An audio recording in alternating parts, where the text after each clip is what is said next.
on my way.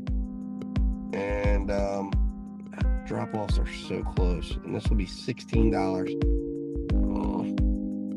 Delivered by 7:12. That's 45 minutes that they're predicting. You know what? Let's take a shot. Let's take a shot. Why not? I may live to regret this, but let's do it right there. All right. Might be 5 pizzas. Arrive at the store. We're here, guys. I'm going to run in here and pick this up. Be right back.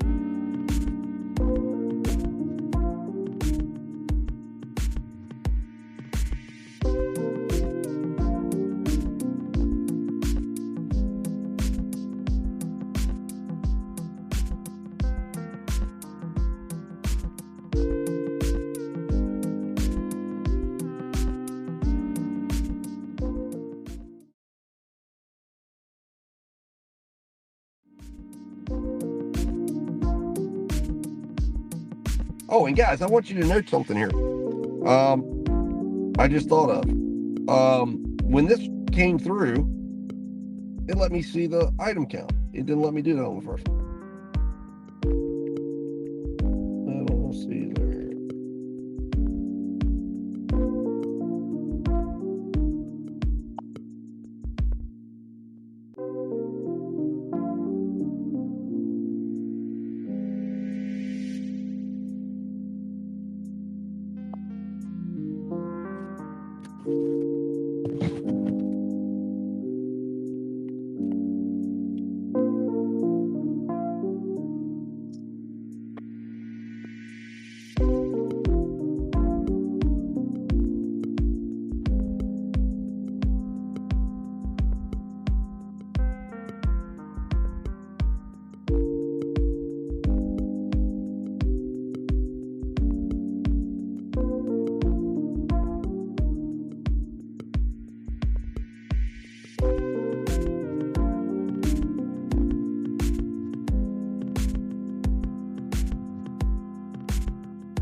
All right, guys.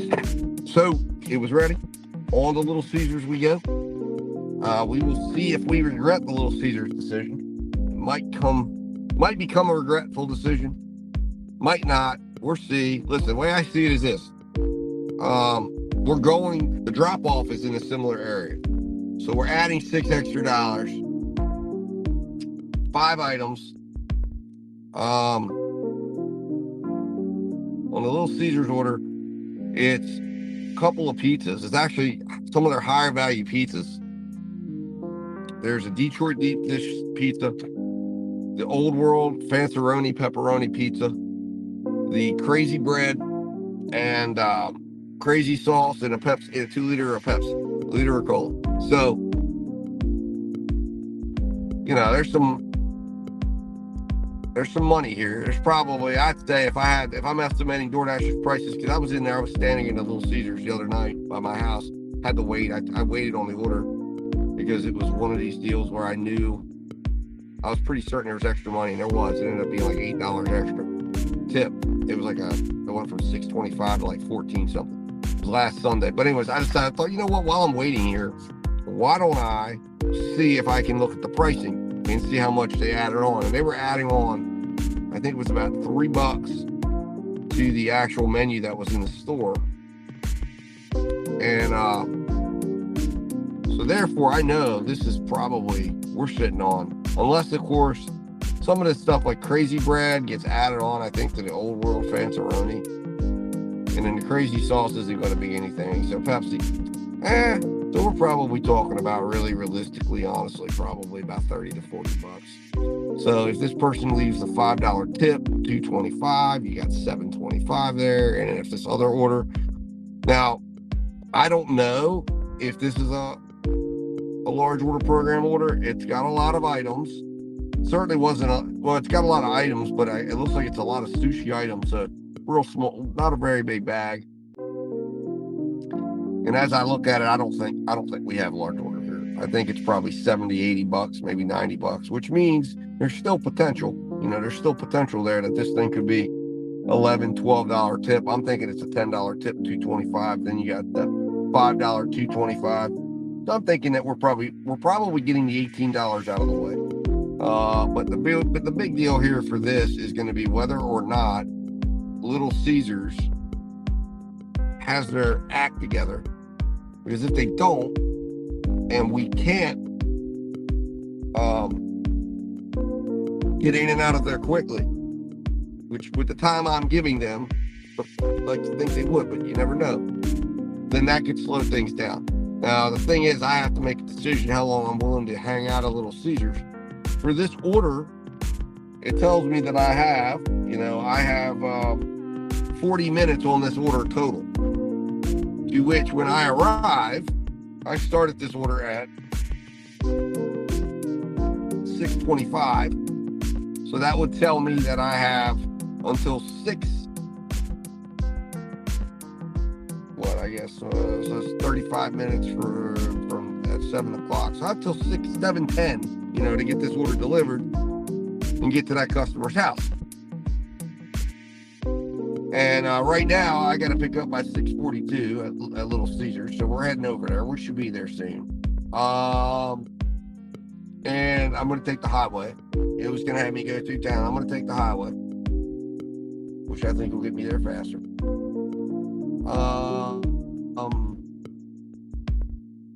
So, what do I got? What kind of wait time do I have? I think I'm probably 15 minutes from the Little Caesars to where I know where this is going. So, it's like, well, what kind of time do I have? Do I have enough wait? Do I have 5-minute wait time? 10-minute wait time? I don't know. I got to decide. But I'm thinking probably 5 minutes. 5 minutes tops. And then I got to put a cap on this one and go. But the reality is, you have to look at two numbers there. You got the 40-minute number, that's delivering both, and then you got the $10.75, which now we know pretty much for certain it's not large order program. We're not staring down the muzzle of a $30 banger. So then you go, okay, wait a minute, at 42 cents a pop, we're probably talking about, this is really, I have about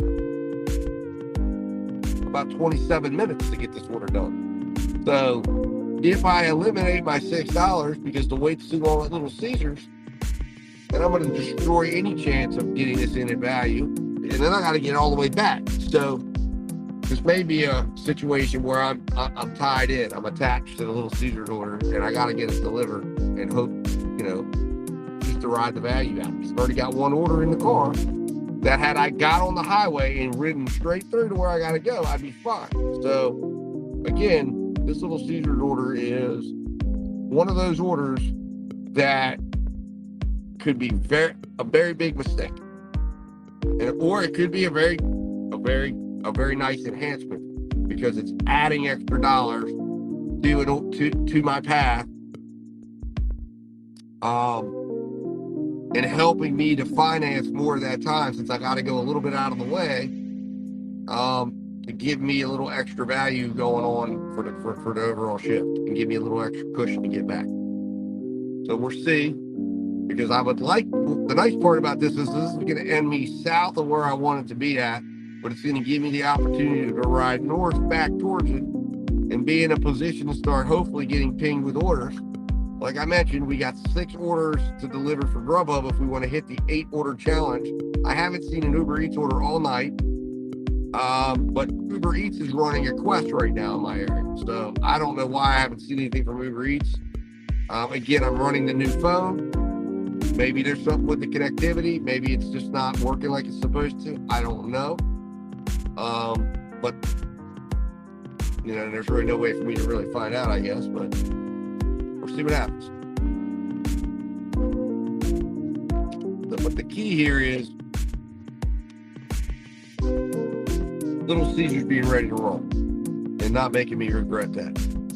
Like I said, the one by my house, I know the people in there. I know the manager in there. They're good people. They do good business. They get things rolling pretty quickly. And I wait a little bit. I'd wait for them because 9 out of 10 orders, they run well, right? They get their stuff together. They're good. They're polite. They're nice. And they're always, they're respectful.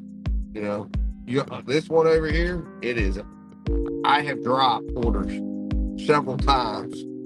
So this was a real gamble. That probably I'm like, why did I take it? But because you never know. I'm going to be riding in the direction of this area. I could have had an opportunity for a few more add-ons, I'm certain. But anyways, it's what we did. I suppose I could cancel my way out of it now. I'm still on the highway and just keep on going down to the drop off of this order. But I don't know. I'm gonna gamble and see what happens for the sake of the video. And here we go. Spark is fired up. See, I'm heading down towards this Walmart, so Spark is gonna absolutely go crazy. Pinging me. Let's come. Let's do this, Spark. What do you got for me? You got something for me to take up that way? $25. Some more tip bait for me. There we go. 7. Oh, I like that. I do like that order a lot, actually. $18 base pay. It's 2 orders.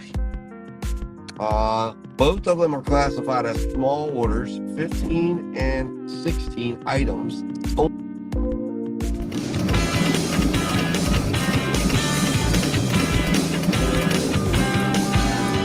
What is up, guys? Dad Dash here. I'm coming to talk to you today. So I want to give you some thoughts.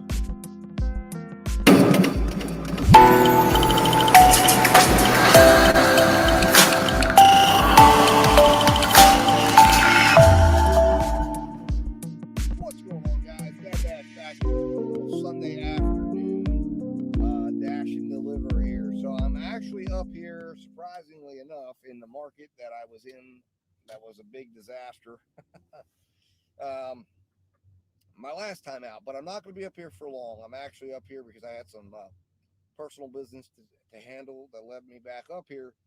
But I did turn the apps on. I turned on Uber and Grubhub just to see if anything decent came along the way. I am going to head to Charlestown to get this day kicked off and work about 4 hours in Charlestown. So as always, plan is always to make $100. If we can make more, that's great. But that's our goal for today. All right, guys, I'm going to jump off here. If you haven't subscribed to this channel, this is your first time watching, I am Dad Dash. I do ride-alongs, tips and tricks, strategies, just overall general, trying to give you a look into what it's like to be a gig business operator. So come along with me. There's plenty of room for you. I believe as of this morning, we were at 98 subscribers. Would love to crack 100 this week. That would be fantastic. So if you want to be one of the first 100 and then hopefully one of the first 1,000 to join this channel and join the robust gig following that's out there, go ahead and do that right now. All right, guys, I'll be talking to you soon. Hit that like button, hit that share button, hit that subscribe button. I'll talk to you in a minute.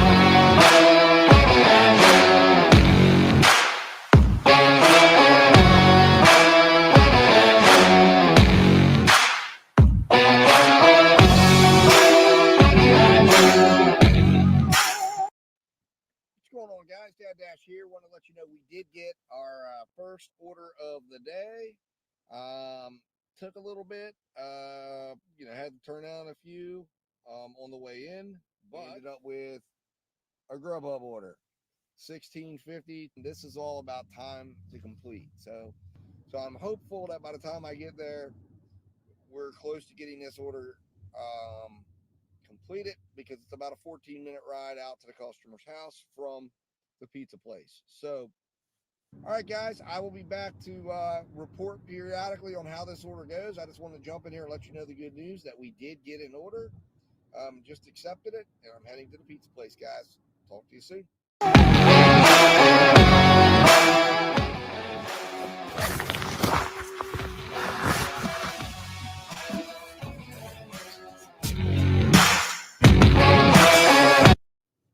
What's going on, guys? Dad Dash back here. Wanted to check back in here with you. And so I just got done delivering it. Like I said, I needed to get the order done within 40 minutes. I got it done in about 30. There was a wait. It was like about a 9-minute wait at the pizza shop, but it was actually not a bad drive out here. So now the key is I've got a little extra time built in. I'm hoping to get back within range to get another order within the next no more than 10 minutes. The order value ended up being about $29. So that shows you I came in about $4 above the 25 mark, which means I've got a little bit of extra time. I've got about 10 minutes of time in there if you're factoring it out at a factor of 41 cents. Once I do get an order, I'll let you guys know. All right, guys, I'll be back as soon as I get an order and update you on exactly what order that is. Hopefully it's a good one, at least $10 or more. Talk to you soon. What's going on, guys? Dad Dash back here with a brief update. So I want to let you know we just got this order here that I'm going to be accepting. 1.5 miles, $7 at Ruby Tuesdays. The only concern I have right now, which is why I'm giving this some thought, is just regarding wait time. But I'm going to go ahead and accept it, and hopefully the wait time will be okay. So looks like it's about 3:40 here, which means we got done with that order. Unfortunately, it was about 3:16, so it took us a long time to get an order. Some of this money will carry over into the first hour, but looks like it's going to be probably maybe 18, 19, maybe $20 first hour, depending on how big this order is. So we'll see what happens here. All right, guys, I'm gonna jump off here, get to the restaurant, make this pickup, and we'll go from there. Talk to you in a minute. All right, guys, Dad Dash wanted to jump in here real quick with an update. So ended up being a disaster here with the Ruby Tuesdays order. As usual, very long wait. I did wait for it because it's so slow right now. It's 4 o'clock. We're like right before dinner hits. So I turned on my Uber and my Grubhub app and thought, let them bid me out of the order, or at least maybe I can get another order lined up. Nothing's come through on that. So I didn't want to cancel the order on DoorDash because it is only a mile away. So I'm like 3 minutes away from the drop off, but it was still excessively long wait, 16-minute wait at the restaurant, which really killed this value of the order. Probably trending around $14 to $15 an hour at this point. Just disappointing because it had the potential to be an okay order if I could have got the food. And the second disappointing fact is the restaurant. The guy came out to me, said it's going to be a little bit. He knew I was sitting out there. I guess he was on lunch. Somebody just came out and laid it on a table. Luckily, one of the waitresses saw me there. No one told me the order was there. Luckily, one of the waitresses came out and said, "Hey, are you waiting on a DoorDash order?" I said, "Yeah." She said, "Oh, it's laying right over here." And she went back to where the table is. And I'm thinking, this dude knew I was there, wasted my time. So very frustrating. Probably won't go back there or take any more orders today from that restaurant because it's just straight up not worth it to go in there and have those kind of waits. All right, guys, I'll be talking to you soon. Probably, I don't expect there to be any extra tip on this order, so I'll probably come back when I get another order and update you on what that is. So slow start. It started out with a decent start to the day. Now it's kind of slowing up a little bit. I'm hoping when we kick into the dinner area time around 4:30 or so, maybe we can make up some of the ground we've lost so far. All right, guys, talk to you soon.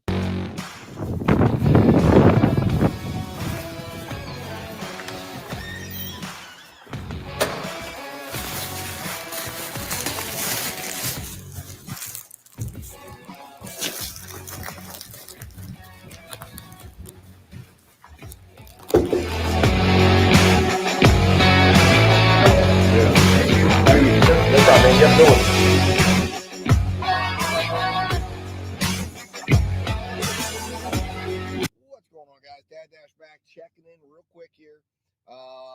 Dropped that order off.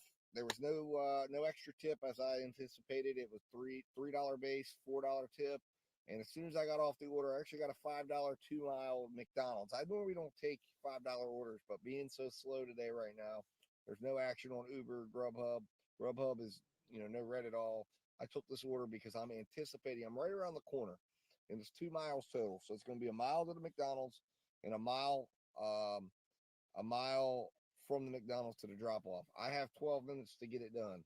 So I'm anticipating this order will be ready when I go in to pick it up. And that's what I'm banking on. And if it's ready when I pick it up and I can jump right back in the car, maybe I can get an opportunity at flipping this thing over relatively quickly. So it looks like we've got a Ruby Tuesdays order that just came on board here from Grubhub. Not crazy about it. $9.28, 9.5 miles. I'm going to go ahead and just reject that one as distance too far because it's going to take me out of the delivery area and it's not going to leave me any money to finance my ride back. So I'm just not going to do that. I'm on a $5 order, even that I can get done relatively quickly.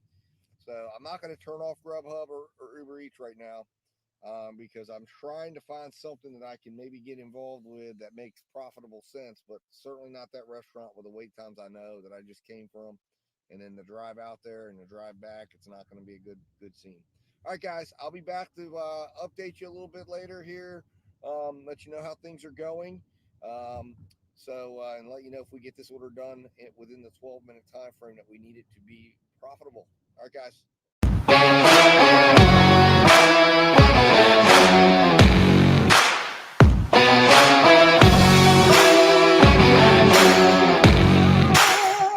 All right, guys, Dad Dash back here with a little update for you. So, dropped off that McDonald's order. It took me 13 minutes. I needed to do it in 12. It took me 13. And that was because it was a little bit awkward in how the way they package it. Normally, McDonald's would package everything in like a nice bag and you just drop it off. In this case, the drinks and then there was a Happy Meal was all loosely packaged. So, it was just a little strange. First McDonald's to do that. But anyway, I did get it delivered. It ended up being about a $23 order value. So it was just shy of the $25 order value that I was looking for. But we made it work for us because on our way to or to drop the order off, we ended up with getting a $12.71 order for a Chinese restaurant up here. That should be pretty decent. It was 7 miles for $12. So the value on this, the magic number is 31 minutes. So we're trying to beat 31 minutes right now to keep this at a $25 order value. About 2 minutes out from the restaurant. So probably looking at about a 20-minute. If the order is ready when we get there, we'll have about 20 minutes to get it dropped off. And protect that $25 order value. It could come in higher than $25, which is really what we want because that gives us that time to pick up another order if we don't get one right away. Although we are converging on that dinner hour up here where it should start to get steady, which is what we want. And as long as we can keep putting orders on top of orders and get the orders done faster than our target amount, we can make money. So we'll see what happens. All right, guys, I'm going to jump off here. I'll be back to update you here in a little bit. Thanks for coming out with me today. Thanks for watching. Hit that subscribe button, hit that like button, share this video, and I'll talk to you soon.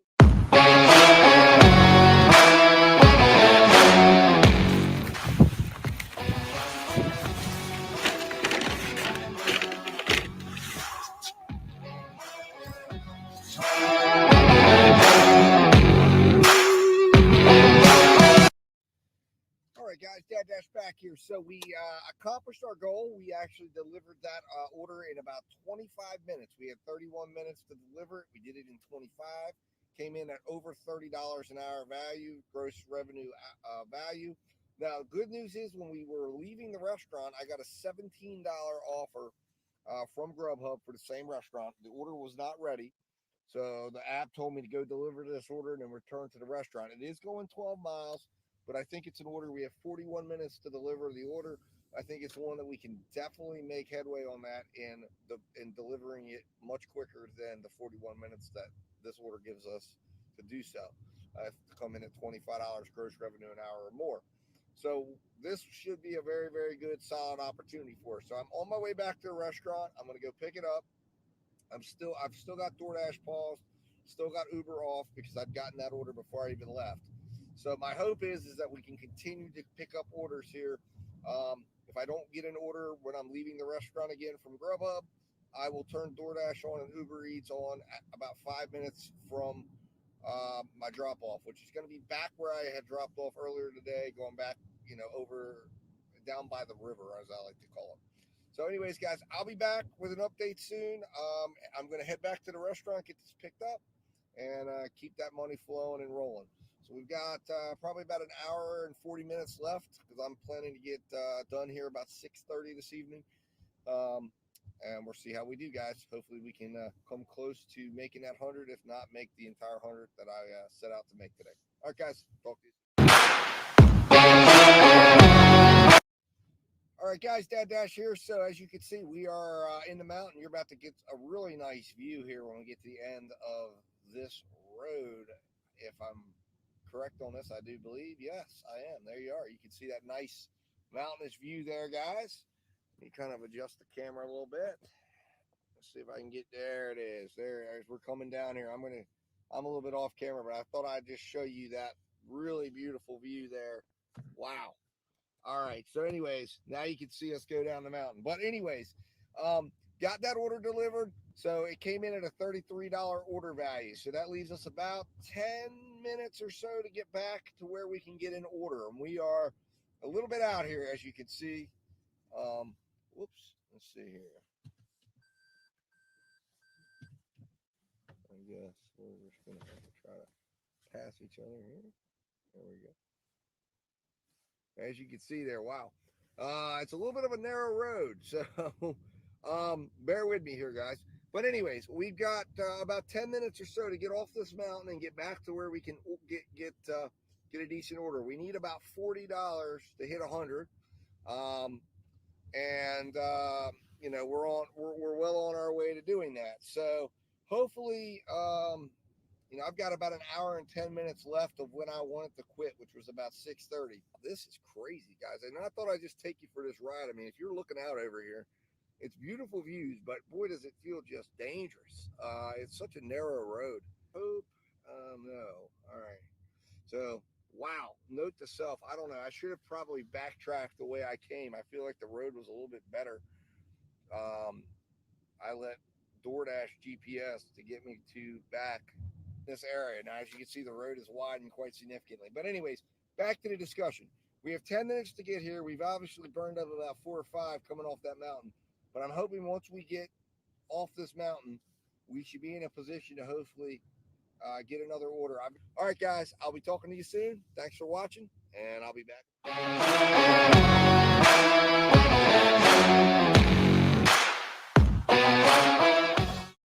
All right, guys, Dad Dash back here with an update. So we did get that order delivered. It ended up being coming in way under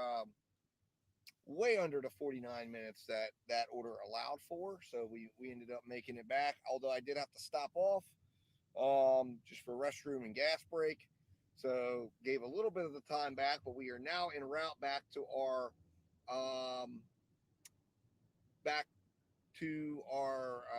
zone, because we are a bit out of zone right now. But that order took 30 minutes. We had 49 minutes to give, so it left 19 minutes to the good. So we definitely would have, had I not had to stop off for gas and a restroom break, we would have financed our way back completely to where we would have been in a position to get an order. So, to get back to where we needed to get an order. So we are on our way back now. The value on that order came in at $40.60. So it's actually our best value of the day. All right, guys, I'll be talking to you soon. If you haven't hit that subscribe button and you're watching this now, hit that subscribe button. If you like what you're seeing, hit the like button. Let YouTube know. Let me know that you like it.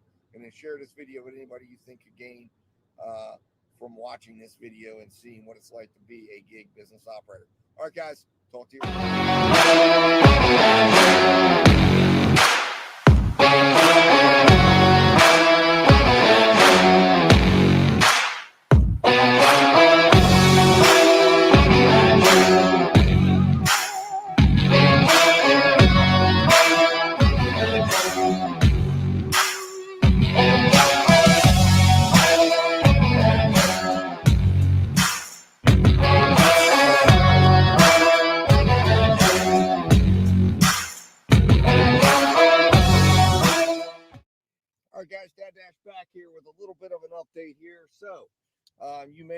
judge from the settings, we are no longer in our Charlestown market. I decided to head home,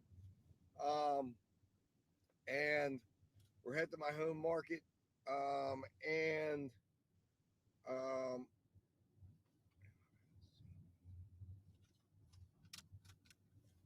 all right, hold on 1 second here. My customers, Allie Cooley. Oh my God, great. Anyways, and I am making a pickup here at. Well, I've got a crazy situation going on here that with the customer for the order I picked up just a few minutes ago. Now I guess is contacting me to tell me that the address location is wrong. Um, and oh, this is a mess. So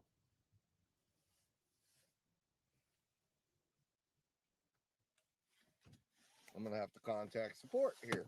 All right, give me just a moment, guys. I'll be right back. All right, guys. So Dad Dash back here. So you saw there at the beginning of the last video, I was giving you an update on some things, and I got contacted by the customer. Start at the beginning of where everything's at. So this is going to be a crazy mess, but we're going to get through it. So first of all, came down to the Martinsburg market, got a $9.50. There's a dollar peak. Got a $9.50 Bob Evans order, and I went ahead and took it and thought, okay, that looking at the proximity and the address and where it was going to be delivered, I said, yeah, I'll do that. That should be a quick delivery to grab it and go. So I go in the Bob Evans. As I'm pulling up the Bob Evans, I get an $11.11 add-on from Wingstop. I accept it because that's like over $20. So I'm like, hey, this is great. That's really good. That gives me like 50 minutes to get this thing delivered. Should be excellent. Had to wait a little bit on the Bob Evans order, but I figured, you know what, whatever I'm waiting now, I won't have to wait at Wingstop. So as I'm leaving Bob Evans, I get a $20 delivery order for Martin's. Now, what a delivery order is for Instacart, and this is from Instacart, is where you just basically pick up like bags of groceries and then you go deliver them. And it was all in the same proximity. So I'm thinking, great, this is a $40 swing. I needed $21. This will put me well over my 100 I wanted to make for tonight. So I went, grabbed the bags for Martin's. All that went well and smooth. As I'm pulling up, you guys saw on video, I get a message from the customer who says, I put the wrong address in. And I said, you got to be kidding me. So I'm like, well, I got to contact support because I knew from previous times you can't just go to the new address. You got to go through support. And I said, I'm on a stacked order. I know I don't have time to be going over to their customer's house and processing it and then riding over. I said, I just don't have the time to do that. So I called in support. So what do y'all want me to do? They said, and I went back to the restaurant because it was right around the corner. They were literally like not even a mile from each other. So I just went back to Bob Evans and waited while I'm on the phone with support. So interestingly enough, I've been told now to go to the original drop-off and mark customer not available and then just drop it off and find a safe place to put the food. Okay. So I don't know where this is going to be at. I'm thinking this might even be the hospital. So apparently I'm going to be delivering this to the hospital, I guess it looks like. So find a safe place to put the food. And I don't know. We're going to find out here in a second. But I'm about to pull up here. But we're going to have to put the food here at this place, wherever this is at. It might even be a place of business. I don't know. No, it's not the hospital, so we ruled that out. And then I'm told, deliver it, put it in a safe place, and then go to my next delivery. Now, in the meantime, obviously, I'm running behind on all of this. To coordinate this effort, I knew I had a whole bunch of time. I was looking at everything. Everything was going to run real smooth. I literally had to burn like 10 minutes dealing with this. So hopefully everything stays good. I think it will. I had until like 7:50 to do this order, and it's only 7:31. I have the second order. I have until like 7:51 to deliver it. So timing wise, everything's going well. I think the Instacart order is like on the way to my second drop off for DoorDash. We're going to see if we can pull all of this off. It's going to be crazy. It's going to be nuts, but I think we're going to do it, and we're going to make $40 still in a reasonable amount of time. So I'm going to take you guys along with me. We're going to go get this done. And guys, I will be back to give you an update on everything once I'm done with these orders and how everything went. All right, guys. Talk to you soon. All right, guys. So I'm about to go deliver this. I'm going to record myself where I'm putting it, which will be right over there.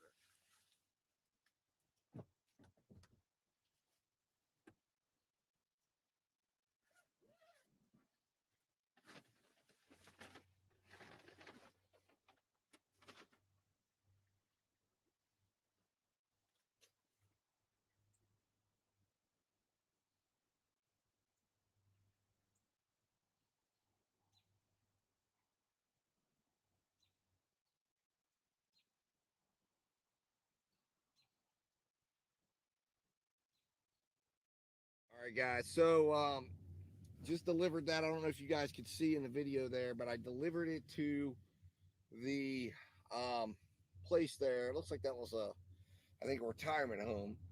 Um, so now I am headed to go drop off this next order, which actually is going to be dropped off.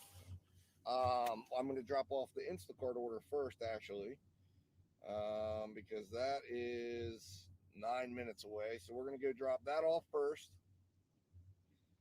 And then we're going to get that out of the way. And then we're going to finish up this order here. So interesting times here right now. But anyways, that order actually did have some extra tip on it, $9.75. So we got an extra 25 cents.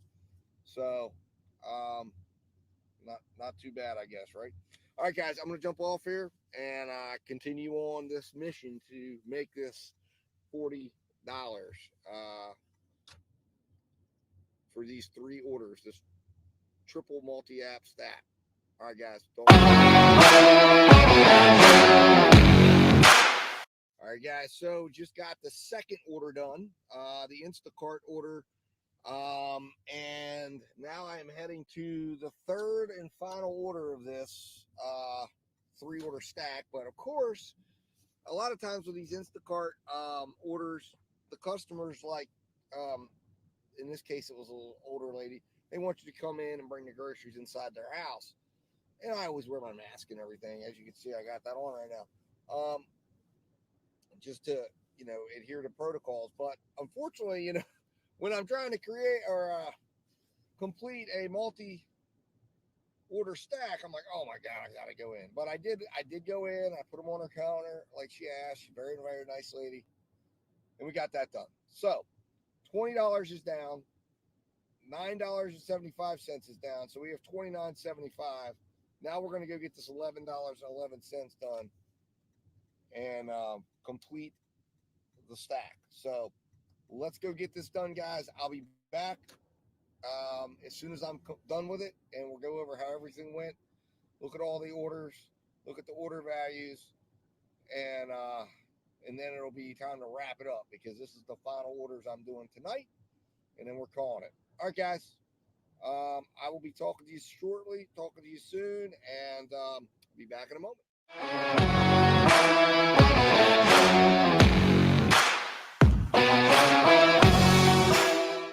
All right, guys, Dad Dash back here. So, what just a messy way to end the day here, man, with these orders. So, I'm glad it was my final orders because, boy, so the third order went off the rails. I get here, and apparently the address is the customer's address apparently doesn't show up. I don't know what they were thinking, but they put in an address for a model home. The DoorDash app took me to another section of their development.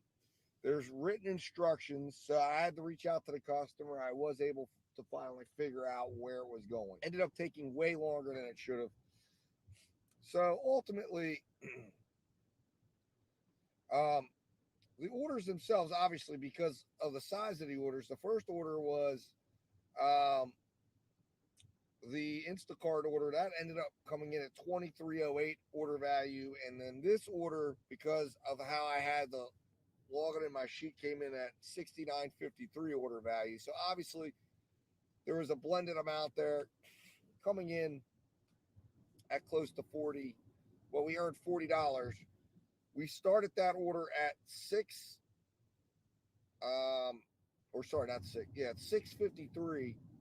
and it ended at 8:09, meaning we ended up doing an hour and 16 minutes was what it took to get that order completed. Thank God I had $40 going, and it was a stacked out order, because that was the type of order that would just have destroyed me if it was at the middle of my shift. I mean, it was horrible. Anyways, it's now 8 o'clock. I ended up staying on much longer than I expected, and now I am going to head down and pick up some food for my wife and I. Overall, we ended up earning $119.73. We ended up driving 106 miles, and that ended up earning a gross revenue per hour of $22.52 per hour for the time we were out, and a $30.96 gross revenue for the time we worked. So a pretty big gap there between worked and out due to all the travel time and all the moving in between and all the things we encountered. I thought this order would have been done by 7:30, probably 40 minutes ago, if it wouldn't have been for all the issues that we had. But that's how it goes. Main thing is we hit our 100. Not only did we hit our 100, we exceeded our 100. So I am happy about that. So guys, I appreciate you watching. If you enjoyed today, hit that subscribe button, like this video, and share this video with anybody who you think could benefit from learning or seeing what it's like to be a gig business operator. All right, guys, we're going to go ahead and roll the financials. And of course, as always, I'll be talking to you soon.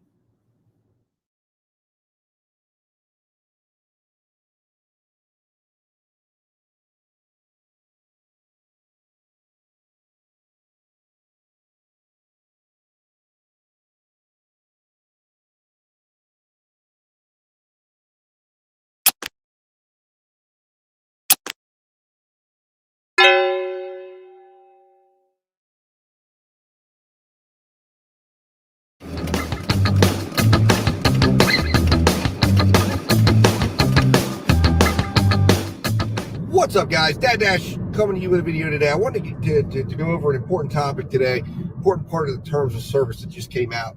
If you've taken the time to go through it, you're going to see a section in the terms of service that's going to talk about contract failures. It's also going to talk about the new, or I think it's been around for a little while, maybe, but they've further built out the ability to appeal things and to be able to let DoorDash know about irregularities and things that are going on, and the ability to be able to provide evidence backing that up. So I wanted to talk with you guys today about an app that I think is going to be invaluable for any driver to have. I know I have them on all of my phones, my iPhones, my Android phones.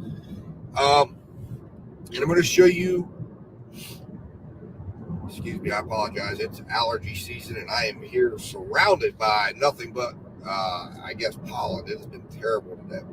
I forgot to take my allergy pill. I got to go home and get that in a little while today when I get around my house again, because my eyes are watering. It's terrible. Anyways, but this app I'm talking about is called Time Camera. Okay, what does it do? You know, you could go out and buy fancy stuff like this. I have this. I wear this for when I'm vlogging, and I'll wear it for security purposes, especially on handed to me orders. But not everybody says, hey, listen, I'm not going out and buying a separate camera for a couple $100.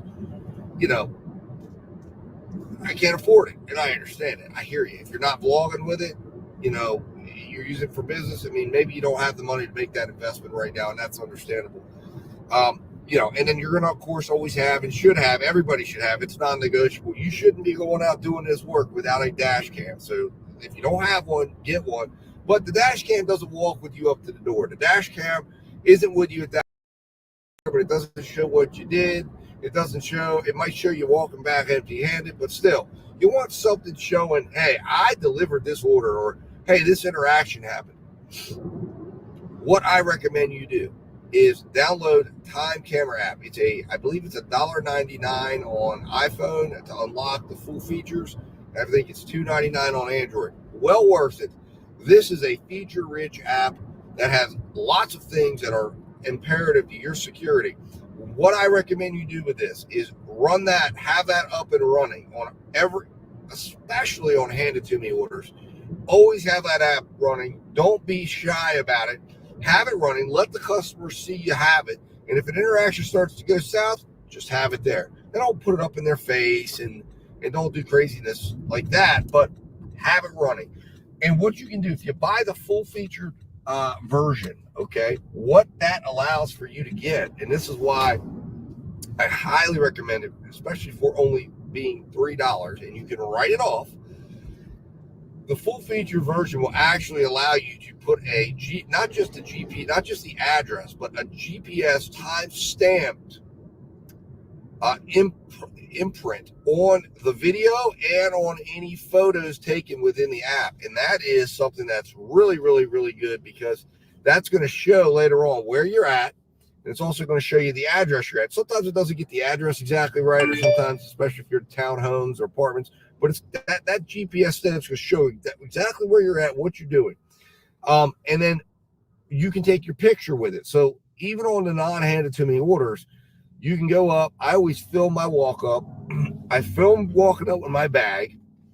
And that way, if there's ever a question about what I did, condition of the food, how it went, and I film myself walking back to my car and getting in my car. And I have dual video then of my dash cam seeing me get back, and then I have the video of me walking back to my car. Now, I'm not perfect, and sometimes you forget, sometimes you don't get it up.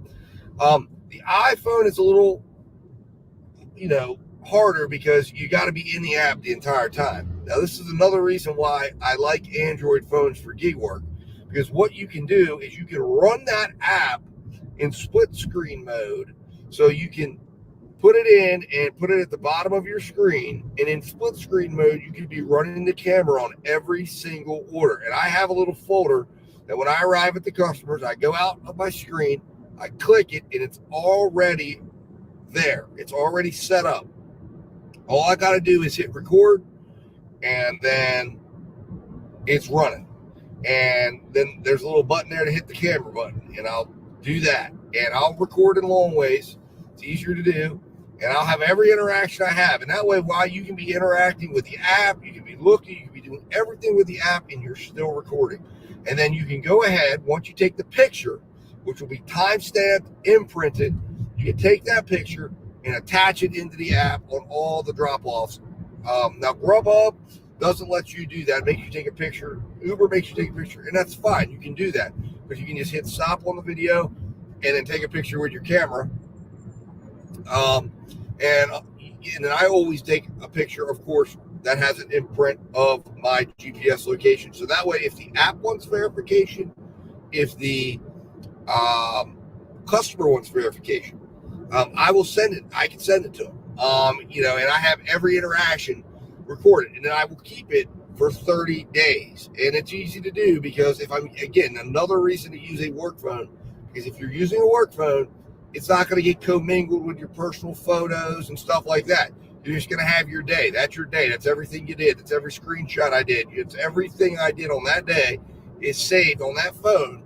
And then, like I said, I use, multiple work phones, but, I can go back and look at different days and see, okay, well, what happened this day? What happened that day? And then I'll go back, and to make sure I don't run out of space, as you're taking videos and photos and all that stuff, I'll go out and delete it every 30 days. So I'll keep a 30-day record of exactly what's going on. And if there's something that happens that I think is a security risk to my business, I'll save that on a hard drive and keep it there until I feel like, hey, nothing's going to happen with this. And then, of course, putting vlogs together, doing these videos for the channel, I'll have information and the information I need to put those together. And share what I need to share for whatever purpose I have.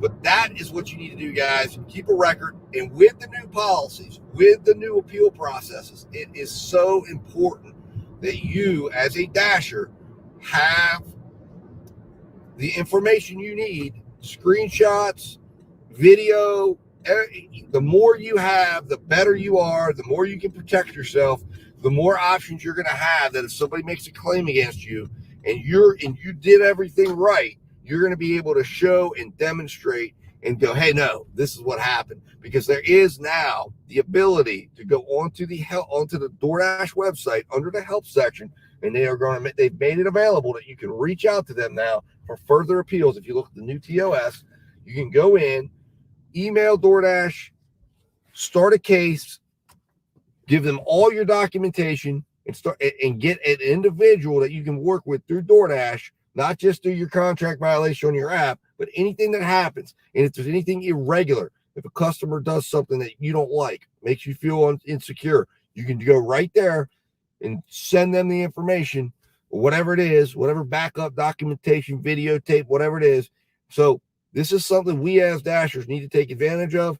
And Uber has, similar things. Grubhub has similar things on their website. And if you call support, of course, they'll give you links, give you places to send that information. This is something that will help make sure that you are protected. And if you're doing this as your main source of income, then you've got to take it serious and you've got to make sure you're protected. Anyways, guys, hopefully you found this helpful. I'm going to link this app for both the Play Store and iOS in this description. Check it out. Take a look at it. There's probably similar ones out there. If there's one you use, let me know. I'd like to check it out. And if there's one that's got features that you think are interesting, let me know. Check it out. And then also, I highly recommend anybody that wants to get a little more serious about things. I'm going to be doing I've done review on it. It's already on there, but I'll do another one on the security purpose behind this camera right here, the Insta360, and why it's great for anybody who wants to start vlogging, but it's also great for people who want to capture things and protect themselves. Guys, as always, stay safe, stay profitable, and I'll talk to you soon.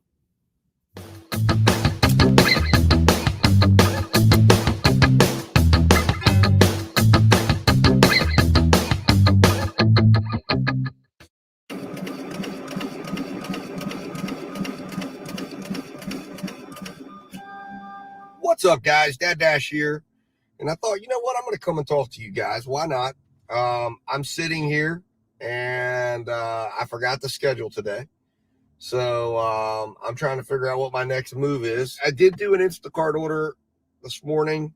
It was actually a really good one. I got it done in an hour and made $30.16. I was live for a minute, for about a half hour on DoorDash up here, and it was really not very good. What's the topic of today's video? Is about making sure that you price out and hold for your price. And I want to talk to you about what I mean by this. I believe 110% that DoorDash is winning the Mind program.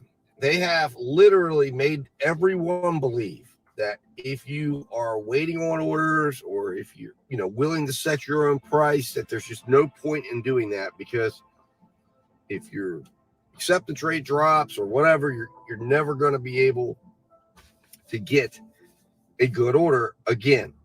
And many people strongly believe, and I want to present proof to you. We're going to go ahead and take that. 1129, 2.6 miles, 5 items from the Martins right over here for Instacart. So might as well take that. And I want to show you yesterday evening, right? An order that I got. And I'm going to flash up on the screen right now. I'm going to show you my acceptance rate at the moment of the order. I'm going to show you the order I got, and then I'm going to show you the payout. All right, so that's the acceptance rate I was at. That's the order amount that I was offered. Catering bag required. And next is the payout. I had to turn down offers to get there. There were several offers that came in before that I am quite certain 95% of Dashers would have taken. But because I was looking for value and I was wanting a minimum amount in order to go forward and proceed forward, I refused to take those orders. Quite frankly, right now, there was several DoorDash orders that I could have taken. Had I taken those orders, I wouldn't be getting this $11 2-mile, 5-item shop. So my point is, my minimum to move my wheels right now that I've decided is $10. We're in an economy now where we got to increase our standards.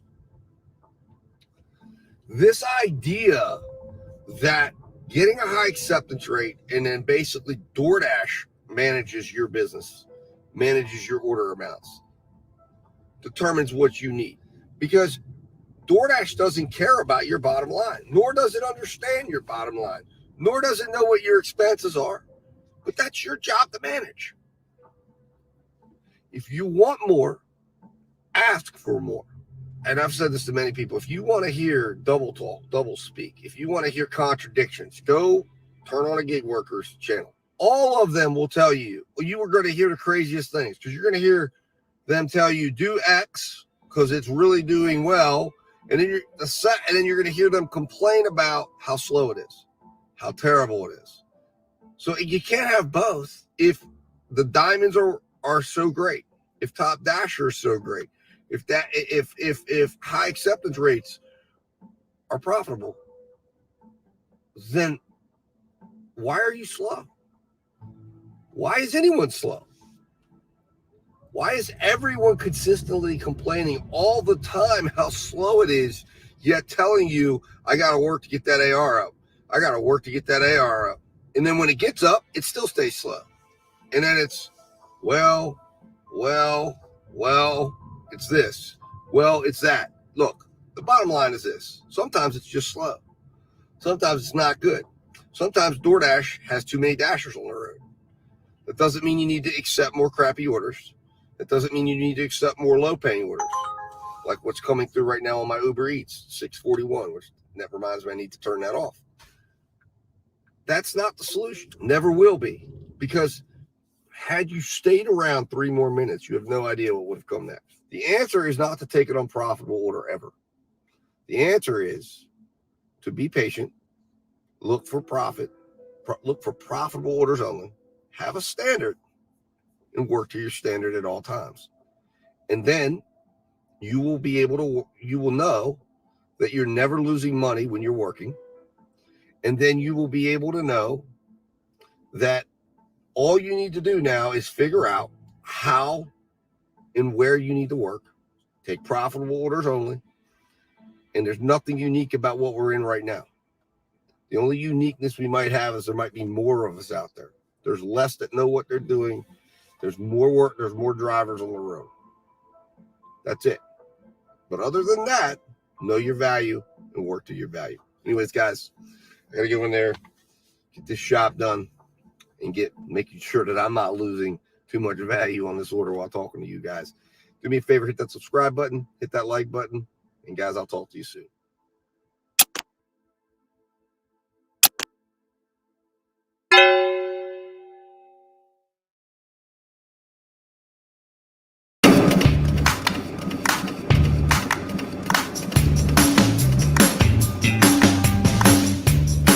Guys, Dad Dash here, coming here with a little bit of a ride along. I haven't done one in a while, and that's because, lots of different reasons. I was off, we got sick, there's just been all sorts of things going on, and I just haven't had a chance. I was out of town for a while. But anyways, we're going to try to do one tonight, a little short one. It's about 4:30. We're going out 4:30 to 6:30, see how much we make. Obviously, we want to make always $50 is the goal, $25 minimum an hour for order value, but we'll see that will require us to work the entire time we're out, so we'll see if that happens. Very nice if it did.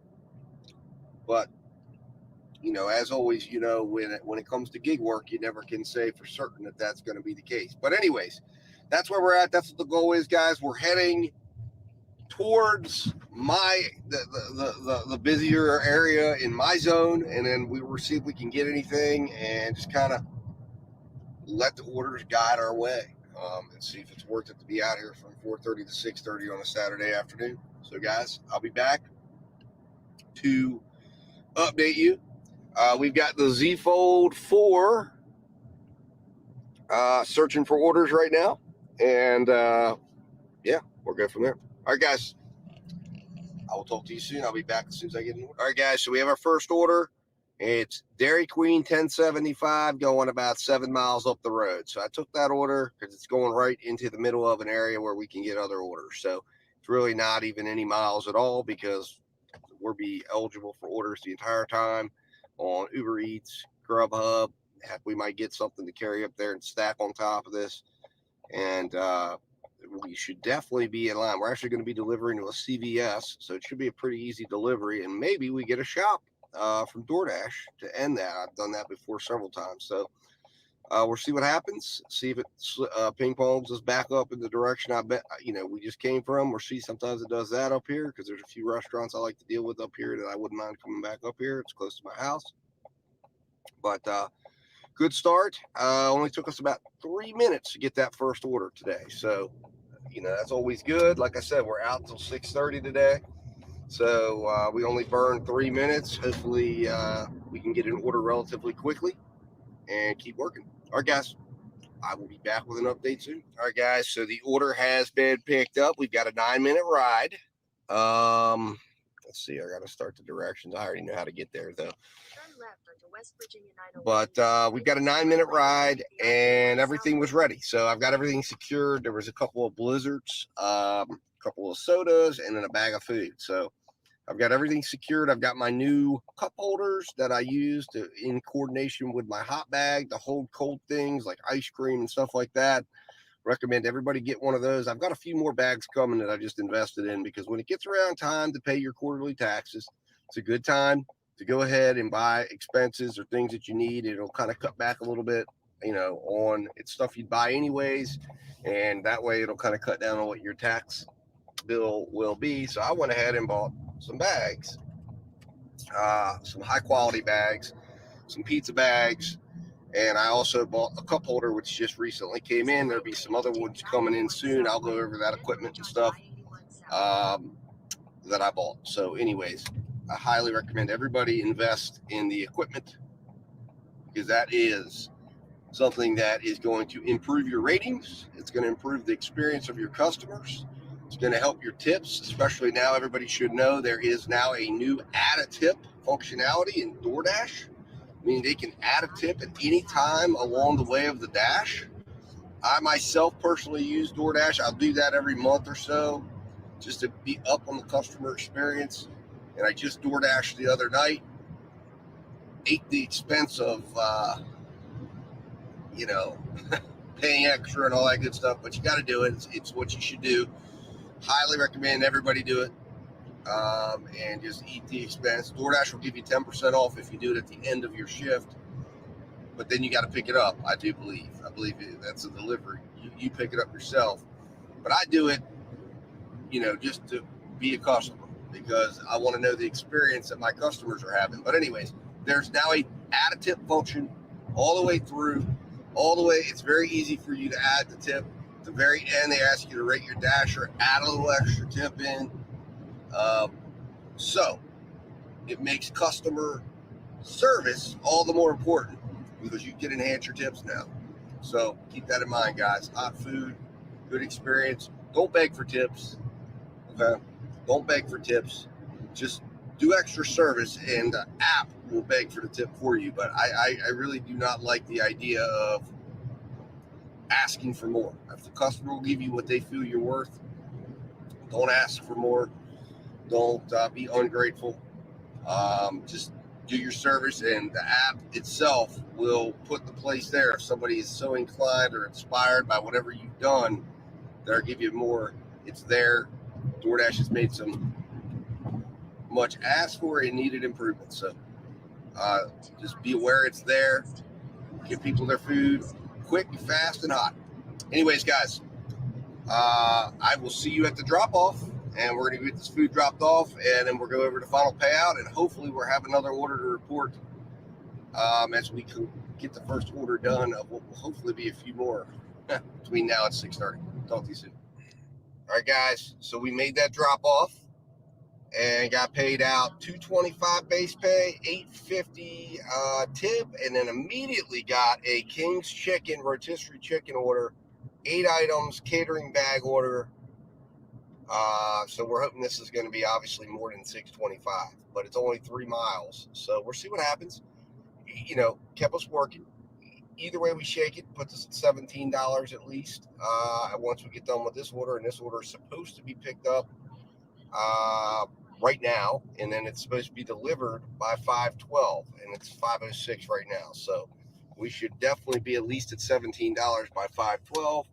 with plenty of time to get another order if we need to in order to complete our first $25 before the end of the hour. So very good pace, very good deal here. The order value on the last order actually was, I think it was pretty good. I need to check it out. In fact, I got going. Let's see. We will take a look here. Let's see here. Let's just go in here and see what it was. So the order value on the last order was $25.80. So just stayed where we needed it to be. So it turned out to not be too bad. Now this one, I'm hoping we have 15 minutes to complete it. We started this at 5 o'clock, so it's 5:04 on my clock right now, actually. And so we should, we should have a very good shot here, unless we have a big wait to get this order done on time. So anyways, guys, we're going to go in here.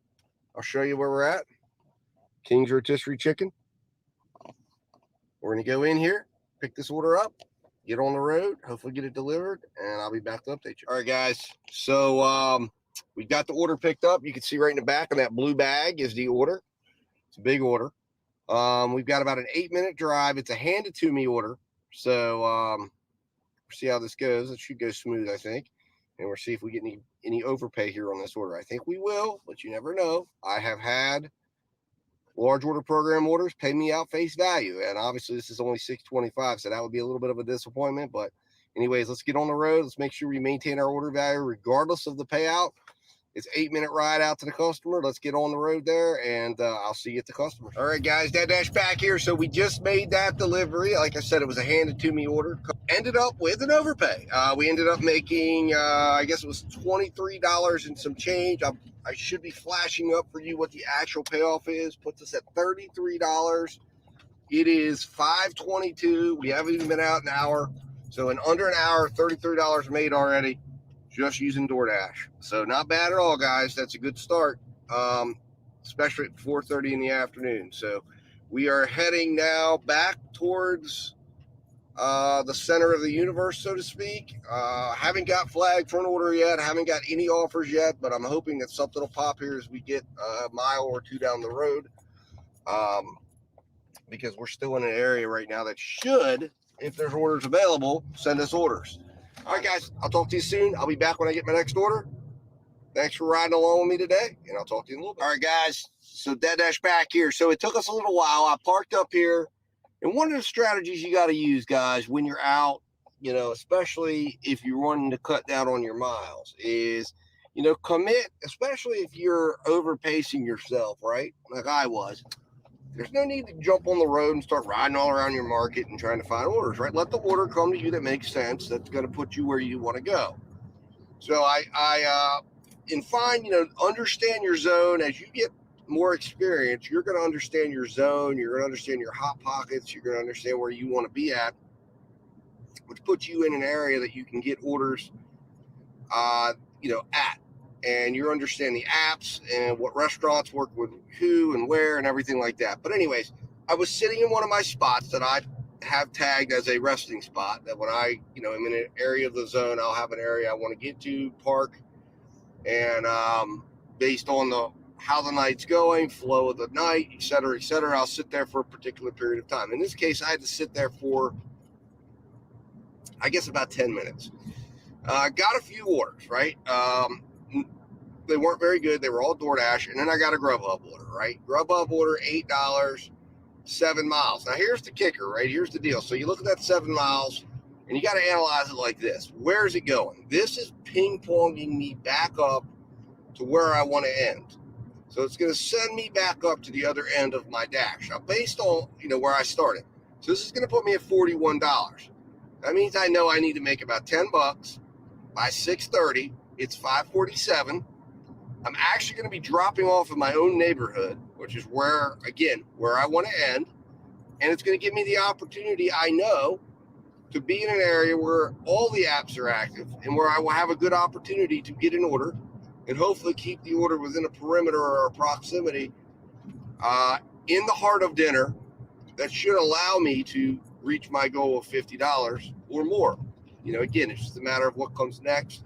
Grubhub is notable for bringing you to an area and then stacking you something on if they have something up here waiting sometimes. But there's, various different ways this can play out. But at least I know this will get me guaranteed up to about almost $42. And then I'll be responsible for finding the remaining $8 that I want to complete my $50 2-hour period and be able to make the $50 I wanted to make between 4:30 and 6:30. Or maybe I end up making a little bit more, but it puts us right in striking distance to do that. So anyways, guys, we're on our way to Sheetz. This should be ready to go when I get in there. Sheetz is a convenience store in this area. I'll be picking up the sack of food, driving it a mile from the store to drop it off, and then we'll see what happens. And I'm hoping DoorDash in the meantime might even give me something on my way there that I can ride around or latch on to this order, but we'll see how it plays out. Anyways, guys, I'll talk to you soon. All right, guys, so update here. Again, importance of knowing your market and understanding your area, but we have created our own stack, a safe stack, as I call it. It's not a risky stack because we're going to be going over here. I got a Jersey Mike's 925, exactly what we needed, exactly the figure we needed to make $50. So we're going to be going over here to Jersey Mike's on our way to Sheetz, picking up the Jersey Mike's. It should be ready. They're very good over here, although hopefully they don't fail me this time, but they normally are very good. We're going to Jersey Mike's. We're picking that up. We'll pick up the Sheetz order on the way to the DoorDash drop-off. We will pass by the drop-off for the Grubhub. We will get that dropped off, and then we will complete the stack and make about $17. And that should put us right where we need to be at for the $50 for today. So anyways, guys, that's where we're at. That's where we stand. I'm heading in here to Jersey Mike's right now. I'll be back, get the Jersey Mike's in the car, and then I'll be back with an update soon. All right, guys, so update. Bad news on the Grubhub order. I don't know what was going on in that store today, but it was a mess. I went up, checked it like I normally would. The guy says, hey, your orders should be over on the rack. I go over to the rack. No order. Nobody behind the counter. Try to get a hold of people behind the counter. There's no one to be seen. And the guy, now that I had spoken with, who chose not to look into my order like they normally do, now had a line going to the door. So I said, you know what? I'm out of this order. It's $8.95. This is not worth it. At least it got me up here. At least I had $9.25 payout in the car. So now we are heading down with only $9.25 to the customer for DoorDash to drop that order off. We're still on time. No problems at all with that. We'll be there in about 7 minutes. So we should be there at about 6:16. Still time to get that next order, but we're probably going to end up into the, past 6:30 in order to get to the $50. Unless we get something quick, but you never know. Maybe we will. But disappointing way to end this stack. This would have really worked out nice, and we would have come in with extra time, no problems. I mean, it would have all worked out very, very, very nice because it was all in a very nice flow and directional way. Just unfortunately, Grubhub, of course, didn't come through for me. Like I said, I don't know what was going on. This store's normally on point. They've normally done good business with me. Today, though, I don't know. Wasn't their best. Anyways, guys, that's where we're at. I'm heading to the customer. I'll be back to talk to you as soon as I get this dropped off. Hopefully to report on the next order and the payout that we get from this one. Talk to you soon. All right, guys. Dad Dash here. We just got done with that delivery. $2.25 base pay, $7 payout. Now, definitely DoorDash won that one. That was one for the dash, baby. Without it being the multi-app stack, we ended up with a $16 order value.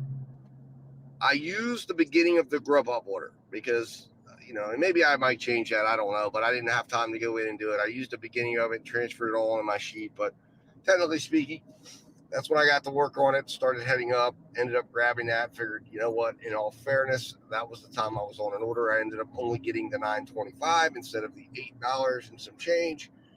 So we are at $43.01. It is 6:20. We have 10 minutes until 6:30. I'm going to start heading in the direction of where I need to be and see what I can grab up.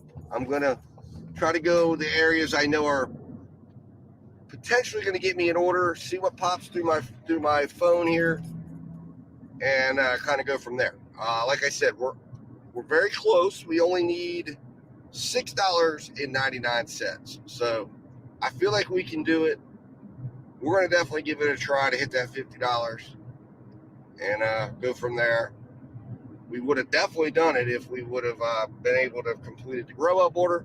Perhaps maybe I should have waited a little longer, but I felt like it was better to get rid of that order, shed that order, and still have some time to maybe find another one, maybe a better one. I don't know. We'll find out. Anyways, guys, I will talk to you soon. I'll be back with an update. It'll either be the wrap up or hopefully it's another order. Talk to you soon. So, guys,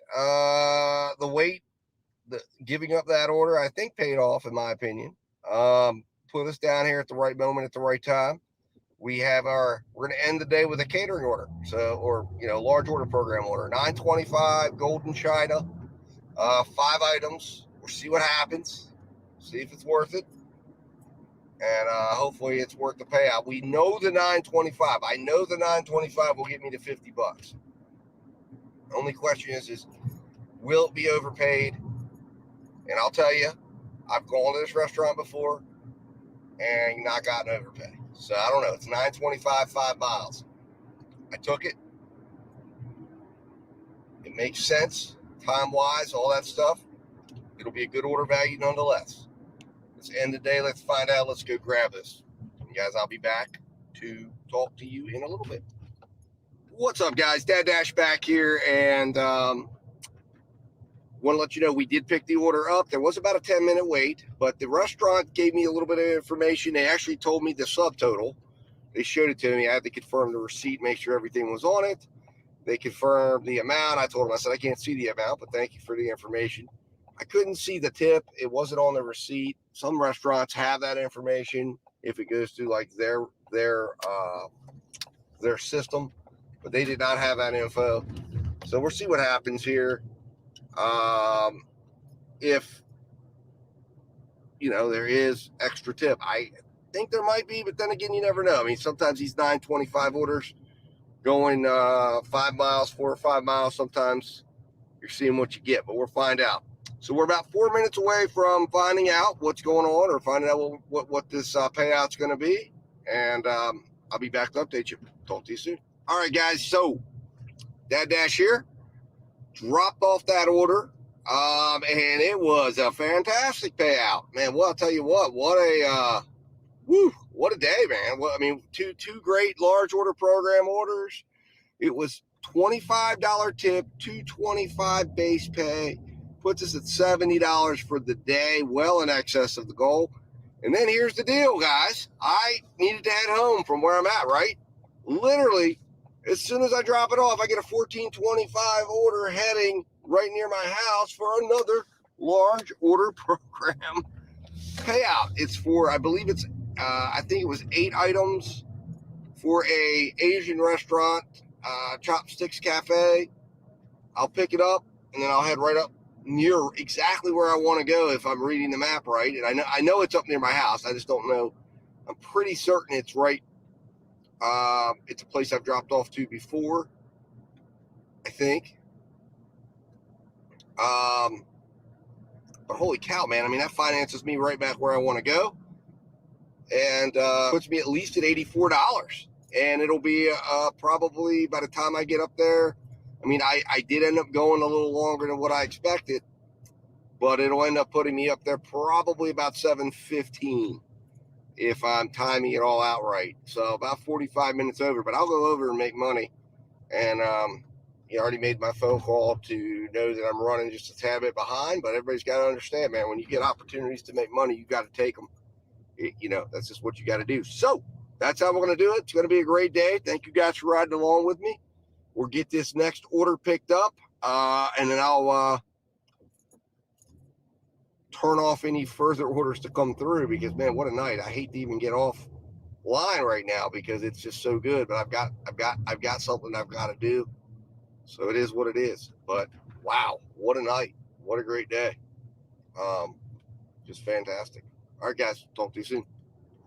What's up, guys? So back here, picked up the order. It was already ready, which is great. And we are now heading to the customer, 13 minutes away, and it's right up near where I want to be at, where I wanted to drop off at. So this turned out to be a very, very good order, in my opinion. Now, subtotal on this order, $120. But here's the interesting thing I noticed when I was looking at the subtotal information or the receipt. There's actually 2 receipts on the bag. Okay, this is interesting. I've never seen this before. I almost took a picture of it, but I didn't do it. But anyways, I should have. Maybe I still will when I go get it out of the bag. If I do, I'll post it up to you. But it's interesting because DoorDash's receipt, which I guess is printed off, which is what the customer paid on their website, was $120 is what the customer paid. And then the restaurant rang up their own receipt based on their own internal pricing if you were eating at the restaurant. DoorDash's subtotal came out to $113 plus $6 and some change for tip, for a total of $120, as I mentioned. The restaurants came up to $97 plus $3 and some change in tax, and came out to $100. So there's almost $20 in additional fees and costs for this customer choosing to have it delivered before you talk about delivery fees, tips, or anything else. So almost 20% markup. Okay, for those of you wondering out there, that's what the markup was here for this customer at this particular restaurant. So DoorDash pocketed an additional 20%, $20, okay, on top of every, and that's before they collected their fees based on the percentage of the order. And remember, their percentage would have been based on that $113 payout. And then they're getting their fees, their percentages. There's a delivery fee, they're going to get at least a couple of dollars in fees, at least. Plus that customer is going to pay a tip recommended by the total of the subtotal on the DoorDash app. So that's a lot of money, guys. I mean, that's a lot of money. It's also a lot of money in DoorDash's hands when they're only paying us $2.25 base pay. So just some food for thought, guys. Interesting information. Anyways, I'm on my way to the customer's house. I'll see you after this gets delivered. And we'll be talking about the final payout on this order and then the final stats of the day. Talk to you soon. And again, thanks for riding along with me. All right, guys, want to jump in here real quick. And I'll be back with a wrap up here as soon as I get parked somewhere safe to go through numbers and stuff. But wanted to go over the last drop off. Ended up with a $20.99 tip and a $2.25 base payout. So really good orders this evening. I hate to bid the evening adieu, but I have to, unfortunately, because I've got to be done. So anyways, I've already turned the app off. I've turned off all my apps. Ended up making about $93 in total. So we'll go over some other quick stats. I'll wrap it up here shortly, and I'll be back here in a moment to go over all that with you. Thanks for sticking with me, guys. Thanks for watching, and I'll talk to you guys soon. All right, guys, Dad Dash back here. So I am parked and found a good, safe place to film my wrap up here. So going to go over a couple stats with you. Keep it real short. Keep it real simple, right? So we earned a total of $93.50. $82.25 of that was tips. $11.25 of that was base pay. So take that ratio into account, man. It's almost an 8-to-1 ratio of tips to base pay. So that tells the story. Large order program came in huge tonight, guys. So get into the large order program if you can. I know there's a lot of markets out there say you can't. Just keep trying. Buy the bag. Send the picture in. Contact support. It does help. Being active on all the programs you can means you're getting the full ability to earn in the full way you can. And I'm telling you tonight, I didn't earn from anyone else. I only earned from DoorDash. So all these numbers are coming from DoorDash, and they're really, really solid. I drove 51 total miles, $1.83 a mile, and I ended up with a work rate of 83%, had an average time on order of 35 minutes. My average order value for the entire time I was out for a total of 2.88 hours or 173 minutes. I made an average order value of $32.43, guys, all for DoorDash. Okay. You know, so large order program, when it clicks, it can be huge for you. Average delivery order value was $38.96. I worked 144 actual minutes. That's my actual work time. Because to me, the total delivery or the total order value is not real time. I mean, I was sitting for a little bit of that time. For 17% of the time, I wasn't working. I was waiting, looking. And if you do it right, you're not actually working. You do something else. You wait until the order value hits, and then you go to work. So that is your work rate, and making sure you're working at a good enough value is going to be very important to helping offset those times that you're not working, and understanding how work rate ties in and ties into your earnings and ties into what you expect to make and ties into the hours you're going to work, because you may allocate 40 hours, but that doesn't mean you're going to be working 40 hours. So I always say, 80% or better is what I want. And I got that tonight. Most of the time, it's around 70%. Anything below 70%, you got to start really looking at whether or not you should be out at all. And you've got to be multi-apping. And if you're multi-apping a less than 70% work rate, then you're working the wrong times, and you should probably find something else to do and start trying to figure out how you can adjust the times you're working. But tonight, it was great. Today was great. 83% work rate.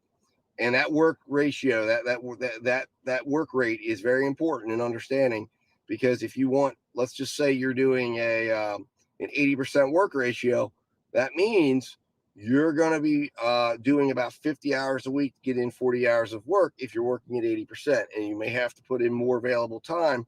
So it's understanding that, making sure that you're working at a high enough order value so that you could say, all right, if I'm going to work 40 hours and I need to make a certain amount of money, then you've got to understand what you've got to be accepting orders at, so that you can make sure that when your actual work time comes in, your actual time that you're available to work, that you're making that money, and that you're getting that overall order value at 25, 26, 27 an hour, whatever it is you need.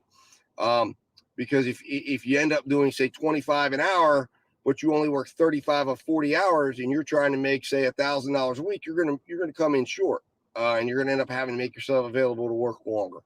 Anyways, at some point I will do a video on this, because this is, to me, one of the most important concepts. It's kind of not understood sometimes fully of how the impact this has. But once you understand it, and once you could start trying to figure out ways to make it work for you, it'll change your earnings, and it'll get you earning what you need to earn. But anyways, guys, overall, very satisfied with tonight. Thank you for coming along with me. Hit that subscribe button if you enjoyed today's video. More content is coming, as always. Stay safe out there, guys. Stay safe, stay profitable. And as always, I'll talk to you soon.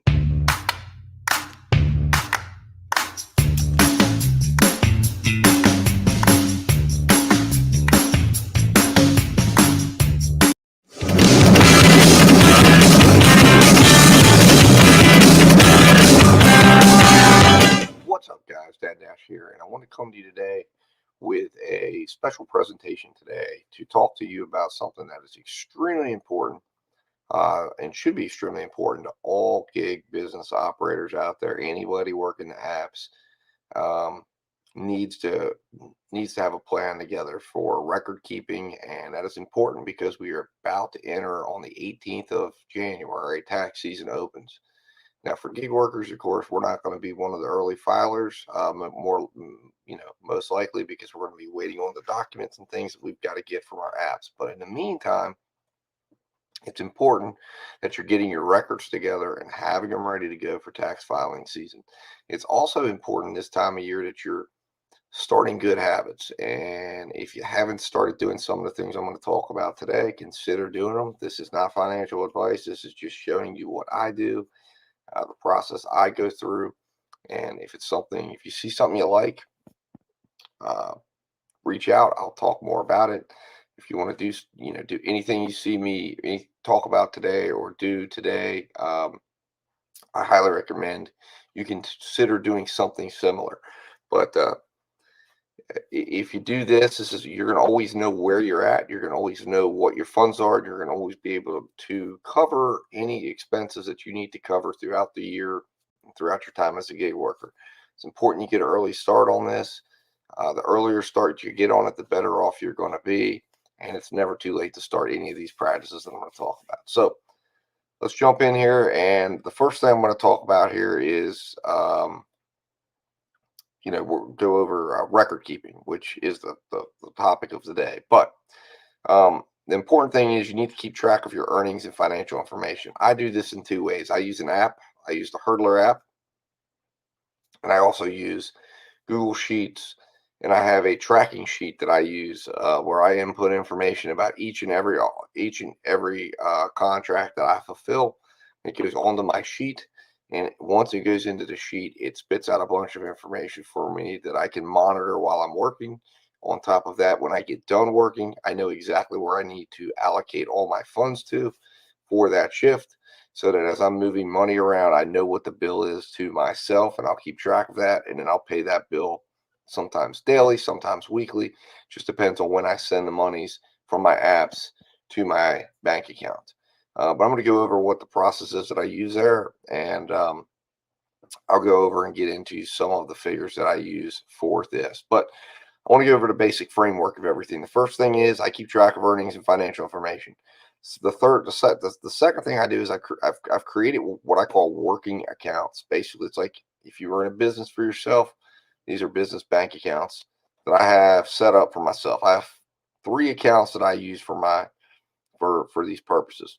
One is a gas fund, one is a car expense fund, and the other is a tax fund. Now, the gas fund is exactly what it sounds like. It's the money I use to pay for gas. Now, I will pay for gas with a gas credit card that I get rewards on, and then I will use the money from this fund to pay off everything that I'm using um, for the gas purposes. And then that also allows me to be able to use get upside and things like that and get refunds and rebates. And I put that money back into my gas fund, as well as how I'm going to tell you I fund it. And I also keep a gas record.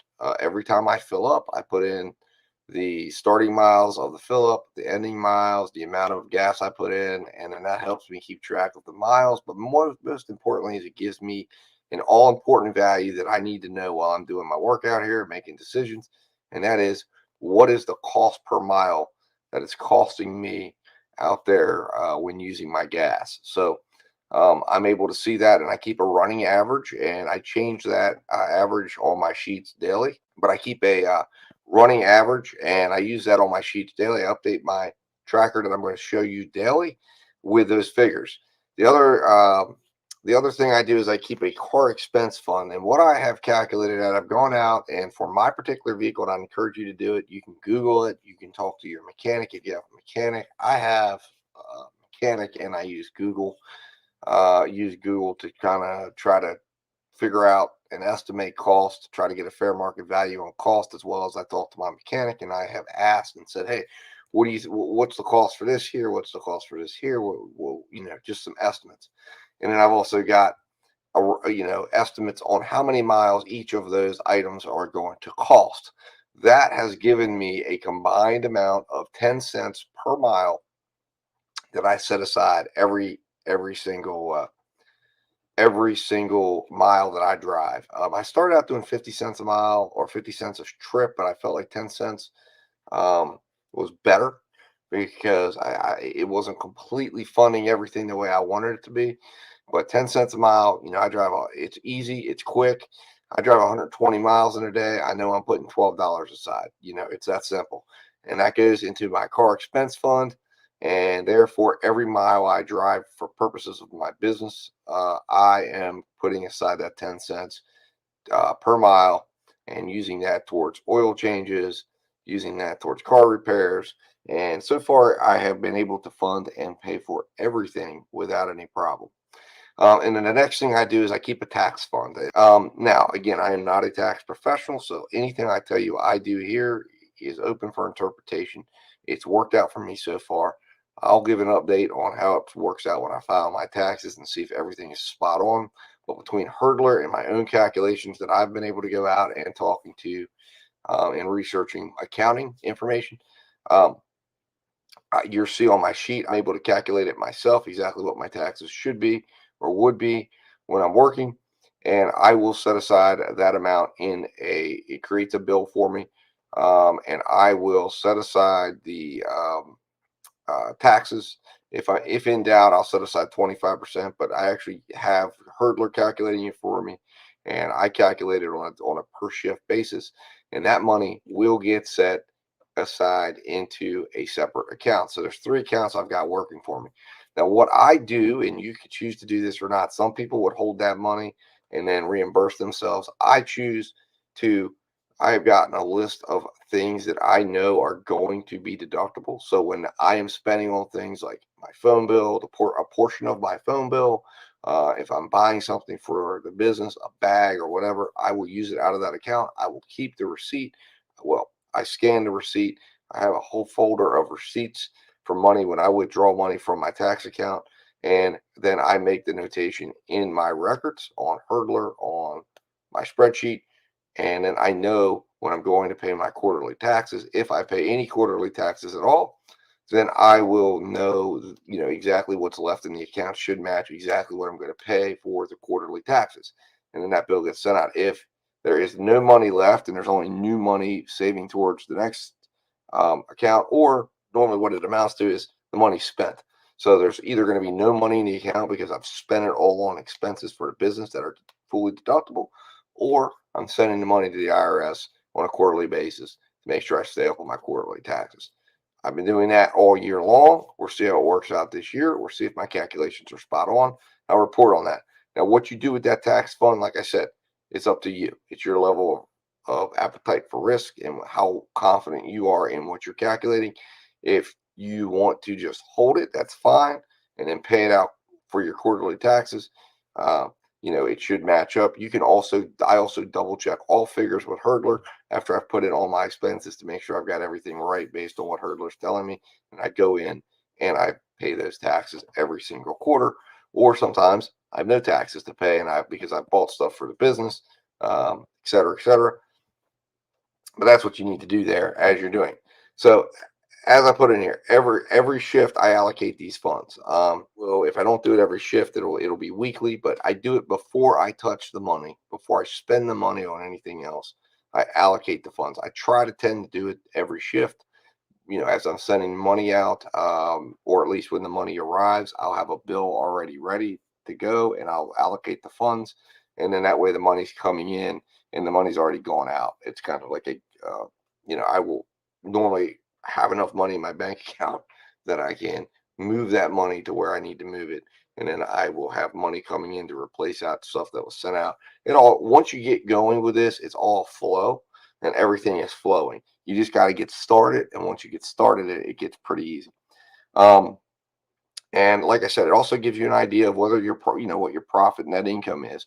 If you're moving, if what you have left is not enough to cover your bills, if what you have left is not enough to cover what you need, and you've got to do something different, then you're going to have that hard conversation with yourself and think to yourself, is this a profitable situation that I'm in right now, and is this worth it? Anyway, so that's what I do. That's what I recommend you guys do, something similar to this, making sure that you're tracking your information. I track my miles manually, and I track it through Hurdler. It auto track. I have my phone, my main gig phone that runs everything in my gig operation. I have several subsidiary phones. My main gig phone that's with me all the time runs the automatic mileage tracker, to which I swipe, and I'll swipe personal. It's a swiping system, and then I'm able to enter in my income also each week. I take the time to enter that in from each app, and then I compare it against what I have in my spreadsheets to make sure that everything is good. It's kind of an audit system that I do, and then you're making sure you're getting everything right. So my spreadsheets have to match what's in Hurdler. If something doesn't match, I'll investigate why. Most of the time it does. If it doesn't, I'll go through and figure out what I'm missing, get it all updated, and make sure everything is matching. So that way, if I ever get audited, I'm going to have several sets of records. I'm going to have my own personal records that I keep on each individual order with the miles, with the exact mileage and odometer reading in my car, along with the auto tracking that I have through Hurdler, along with the information that I'm feeding into Hurdler that's backed up by the information that's going to be coming from the apps. When you have all that information, if I sit down with an auditor, I'm quite confident I'm going to be able to get through that audit. I'm going to be able to show them. Also, Hurdler allows you to upload receipt copies, which I'm able to do. And I have my receipt file, like I said, from the tax accounting deductions that I'm able to use. I have all of that scanned on my computer in a folder that I keep throughout the year. So I can print those off if needed and hold those right there, and they're all there. And if I need to attach that file and send it anywhere, I have access to it right away. And it's backed up as well on a hard drive. So you do all of that, guys, you're going to be fine. You're going to be good. You just got to get started. You just got to be able to get this stuff going, and you're going to have a much easier time getting through, and you're going to know right where you're at. The mystery's gone. You're going to be able to make great decisions. You're going to be able to make, you're going to be able to know, start playing with the numbers, start seeing what's profitable, start unlocking the ability to think about things a little bit differently, because you're going to have all your figures right there in front of you. All right, guys, I'm going to jump in here next. Let's transition into my sheet that I use, and we're going to jump into that. I'm going to go through that real quick, and then we're going to call this a video. Hopefully you found this helpful. All right, what's up, guys? Dad Dash back here. So we are now in the sheet that I was talking about, and I wanted to kind of take you guys through this sheet that I use. This is my daily work log. I log all my work into this sheet. As I mentioned, I also log work into the Hurdler app, which I use to cross-check against when I am looking at my overall for the month, for the week, etc. There's a separate sheet I use that I use all my daily work logs. I will take and I will log them into my record that I keep for the entire year, which helps me look at the entirety of my stats. It lets me look at all the figures you're going to see in here are contained in that sheet. Now, I'm going to be doing a separate video on that because I'm going to be recapping 2022 to show you how I kept track of that, what I did. Now, again, this is an evolving thing, and this sheet has been an evolving sheet. Lots has been added to it. And as I mentioned earlier, if you're interested in this sheet, anything, and using this sheet, getting a copy of it, reach out dad-13@gmail.com, and I will be more than willing to, connect up and get you a copy of this sheet. So anyways, let's get in here. I'll break down real quick what this is. So it's kind of self-explanatory. You can see I've got the vendors, the stores, the initial offer.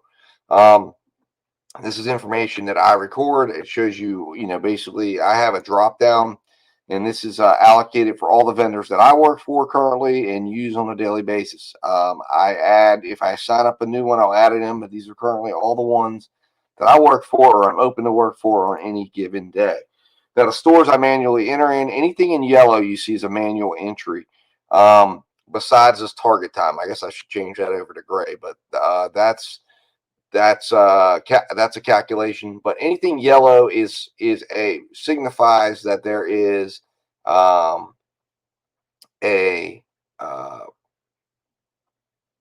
it signifies that there is a manual entry. This is a place where I am able to type into and should type into.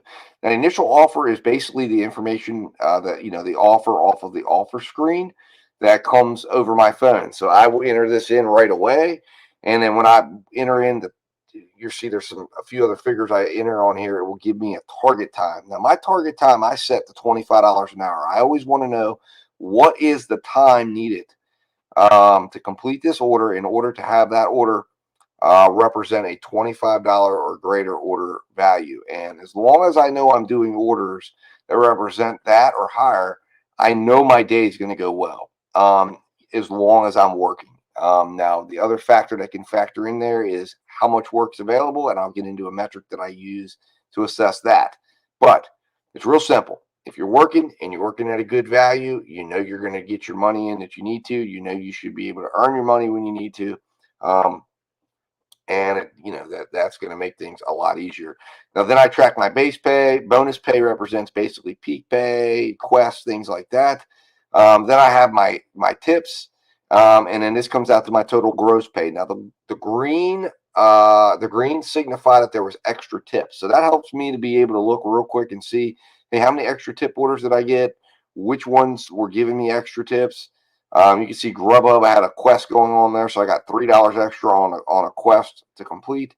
And then I have my final order value. So that tells me what did the final value represent, and that is nothing more than simply the representative value of this payout if I continued taking payouts and continued working on a per minute basis for an entire hour. So if I continued to accept 875 orders on a continuous basis, that would represent what I would earn per hour. It is nothing more than a metric. It is nothing more than me to be able to see and assess how good the order is. I had some people come on here and make some wild statements. It's like, oh, nobody works. No kidding. I know that. Nobody works continuously. It doesn't happen. But if you are working at a good value rate when you're working, you're going to make money. Okay. So anyways, trolls be trolls, man. It is what it is. People will just want to make their comments. It is what it is. But if you're looking to understand this, if you're looking to understand how to do this in a way that makes money, understand this concept. If you understand this concept and you understand what you need to do to reach that to do this, to reach your order goal, your order value goals, you will like what you see at the end of the day. Now, this tells you the miles traveled. And I start my mileage tracking when I arrive at my first restaurant. I put in the miles, and then it starts all the way. Every time I get to a customer's house, I plug in the miles, and then that's where my next starting for the next order is. I'll just plug it right, drop it all right on down, and I'll keep going until I get to my final customer's house, and then that's it. I've tracked the miles for the day. Then this sheet, like I said, it gives you the mileage tax deduction. So this tells you for each order what the deduction was, and it helps you kind of make an assessment because you can see the gross pay. You can see some of these, the mileage tax deduction was higher than the total gross pay. So in some of these cases, I ended up with, no taxes being paid at all on these orders. And then you can see where in some cases there was a lot of taxable income. So make your own assessments. It helps you to gets the juices flowing and look at things and assess, what's what and what makes sense. And this gives you the miles per dollar for each order.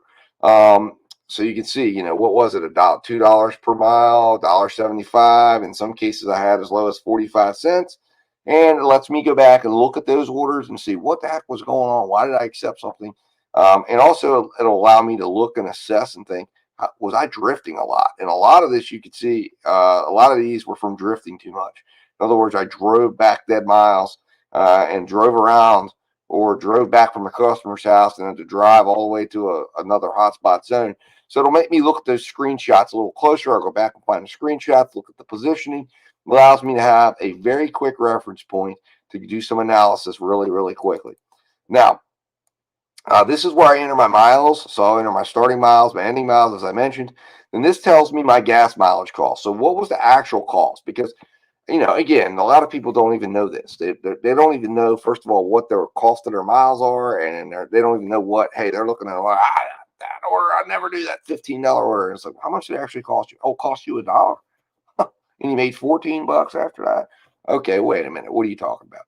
But anyways, point is, you want to look at that. The other thing you want to look at is your miles to pay ratio, and this is simply your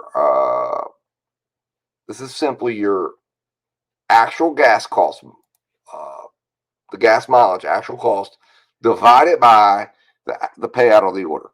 So what I'm looking is to keep this under 10%. Okay, I want to make sure that my actual cost to do business represents less than 10% of the actual amount that I worked for. And you can see some cases it was higher. Overall, I'll show you in a minute what this shifts total overall was it under 10%? Was it above 10%? And I tend to look and see, hey, how did it finish out? Where did it end up at? And this is where you put in order start time, order deliver time. That's pretty self-explanatory.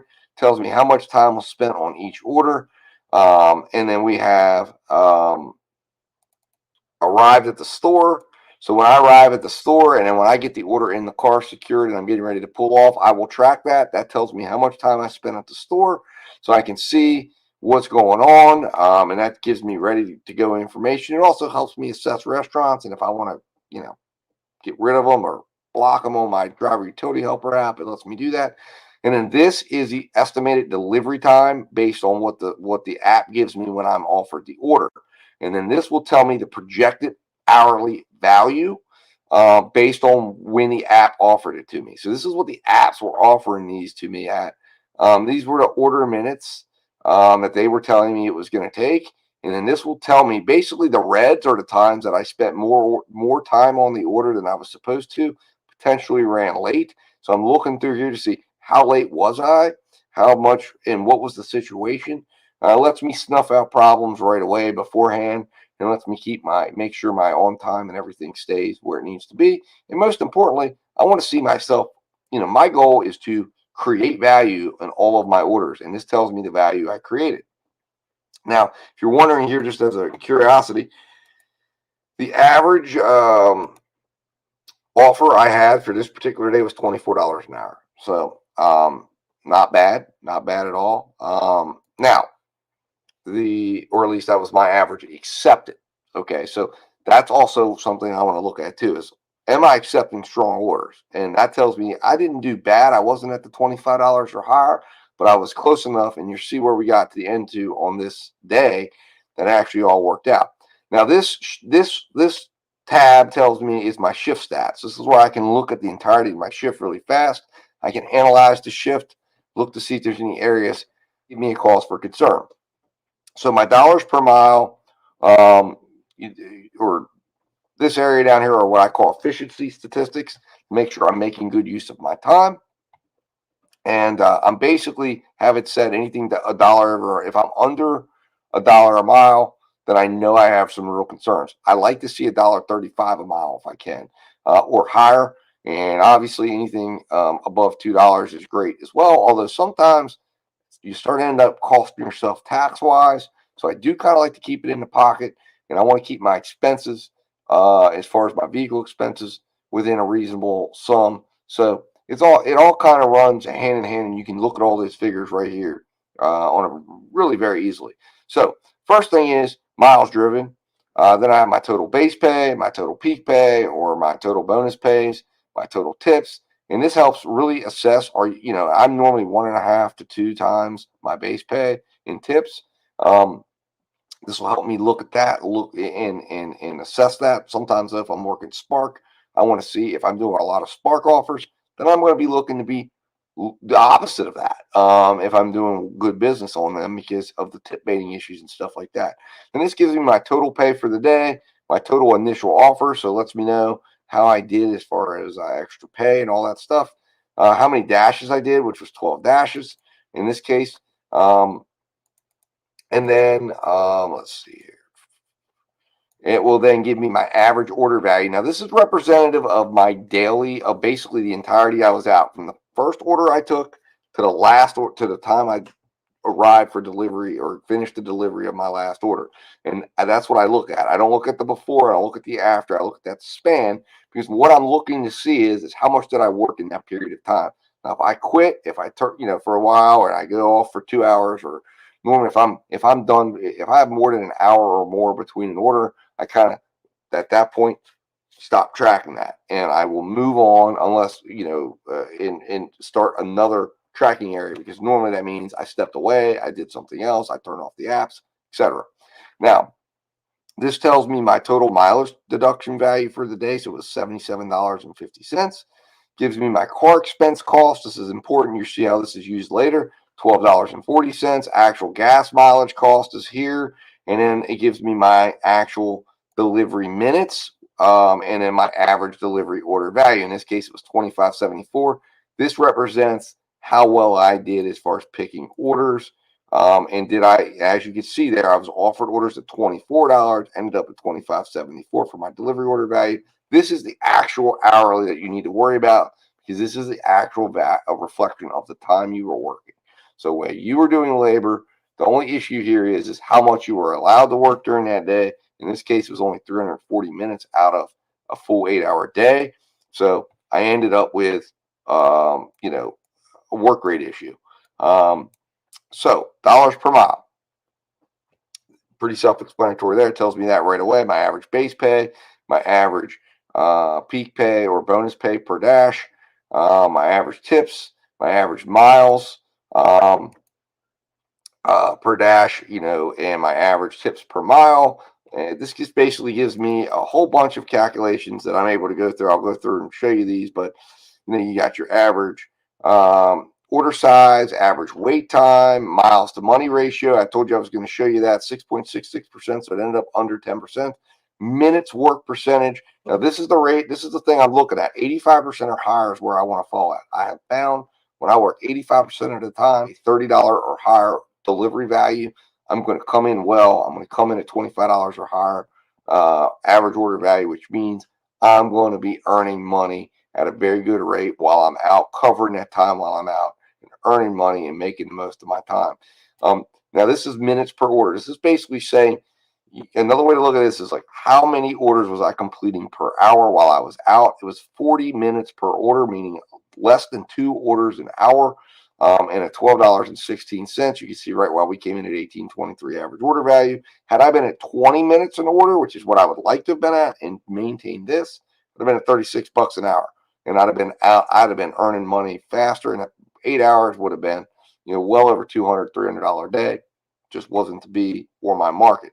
Now, this area, I use this shift goal here, and to use, when I start my day, I put 25 here, and I bump it up in $50 to $50 in $25 increments. You could do $10, you could do $15, however you want to do it. I try to keep it small, so I keep having victories throughout the day. So I'm keeping myself positive. So hey, I hit 25. All right, now I hit 50. Now I hit 75. Helps me be aware of my pace, because if I'm struggling just to get to $50 and it's been like 4 hours, I know, hey, I got to make a change. Maybe I need to change markets. Maybe I need to just go home for the day. Whatever. Something's got to change.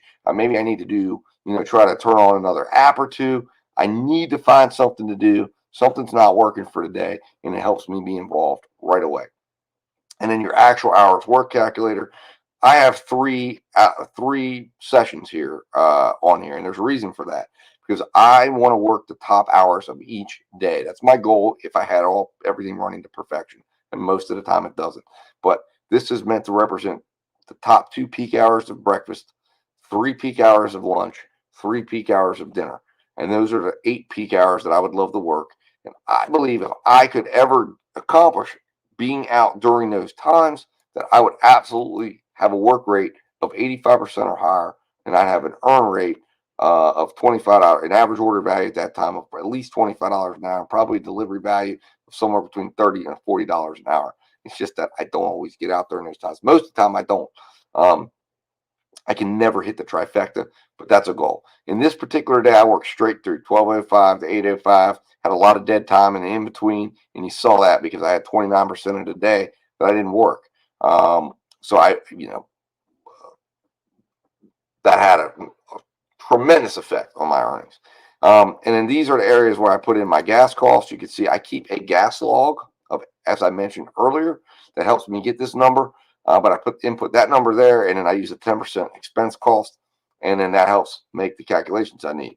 Now, the next tab that I have here is the tax summary tab. Now, again, I want to give you a disclosure. This is my own calculations backed up through Hurdler and various different ways that I backed it up. But I do no one take this as any tax advice. Figure it out for yourself. This is what I use. But I basically have on here, it tells me my net income, which is my income after I pay my self-employment tax, my federal tax, and my state tax. And then it gives you the various calculations, how it comes to that. It calculates it all out so I can see it. And then it gives me my after actual mileage cost. So my real take-home pay before I'm putting anything aside for the car is $110.62. and it gives me my actual tax rate and gives me my actual tax amount.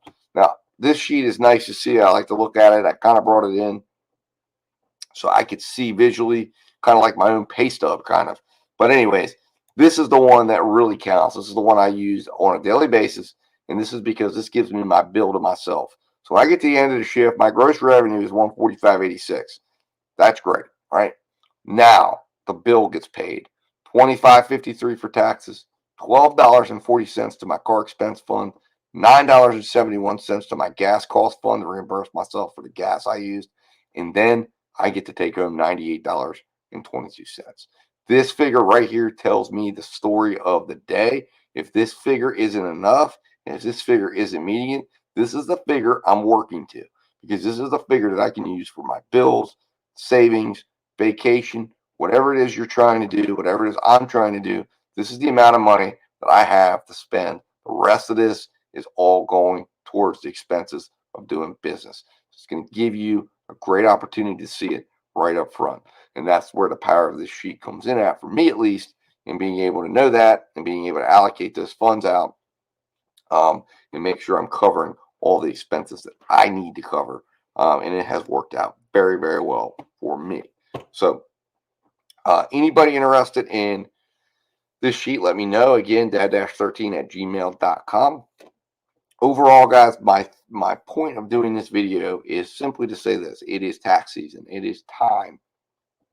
It is the time of year that we all have to be going back and getting our records ready, reviewing our year, reviewing what we did. And it's also a great time to start new habits, start new things. If you're not doing this, if you're not keeping track of things with an app, if you're not keeping track of your miles, your expenses, all that, start now, guys. It's so important that you do that, and you're about to learn. And if you're new to this, you're about to learn how important it is when you got to go start filing your taxes and you get hit with all those complications. Again, I'm not a tax accountant, so I'm not here to give you tax advice. You need to go find that. But I'm just telling you what I do, sharing what I do. And I'm not going to delve into the water trying to consult anybody on tax stuff. But I'm just telling you, be prepared, guys. There's a lot of options, a lot of ways you can do it. This is one way you can do it. And I can tell you right now, if you have your own personal records, you have your records that you're keeping on your app or on a particular app that's tracking your miles, you're inputting expenses, you're scanning your receipts, you get audited, you get questions, you're going to be ready to go. You're going to get through it. You're going to be just fine.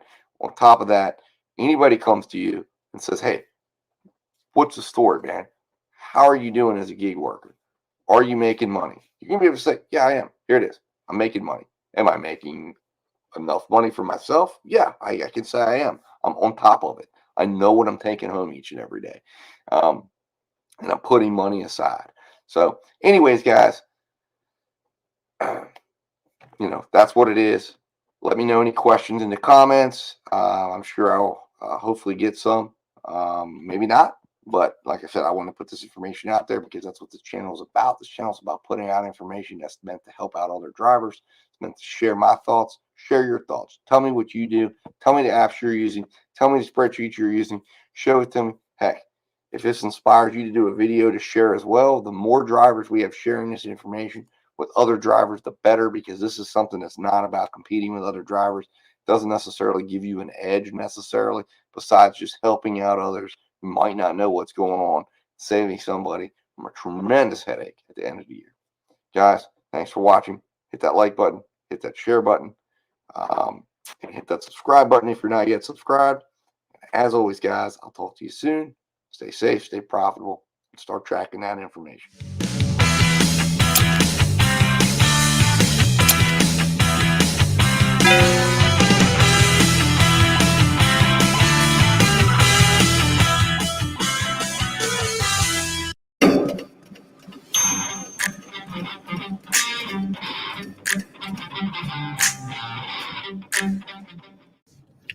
What is up, guys? Dad Dash here, coming to you today with another video. We're going to call it Stop Glitching 2.0.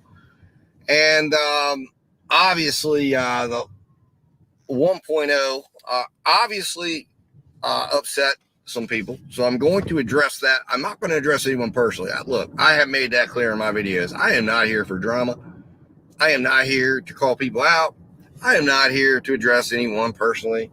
That is not the purpose of this channel. And if you came to this channel for that, well, I'm sorry. If you misinterpreted that that's what Dad Dash was about, then you've missed it. I invite you to go back and watch my first video till the current video. If you do that, I would really appreciate it because that would help with my watch time.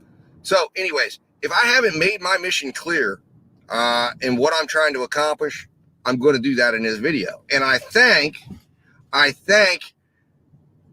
certain individuals for reacting to the video the way they have and essentially promoting it for me. So thank you so much. That is really something that I appreciate because I absolutely understand the power of negativity, and I've never understood why when people disagree with somebody or somebody's message, or they say this message is terrible, or I don't like you, I don't like what it is, and you're so offended by it that it's triggered you to a point that you're cursing the person out and you're yelling and you're screaming, basically telling the whole world essentially, there's nothing to argue about at that point. When someone devolves themselves into cursing and screaming and personal attacks, anybody that's got any sense of intelligence or anything like that understands at that particular point, the time for debate has ended when that's happened, because you don't debate those things. You don't debate 4-letter words.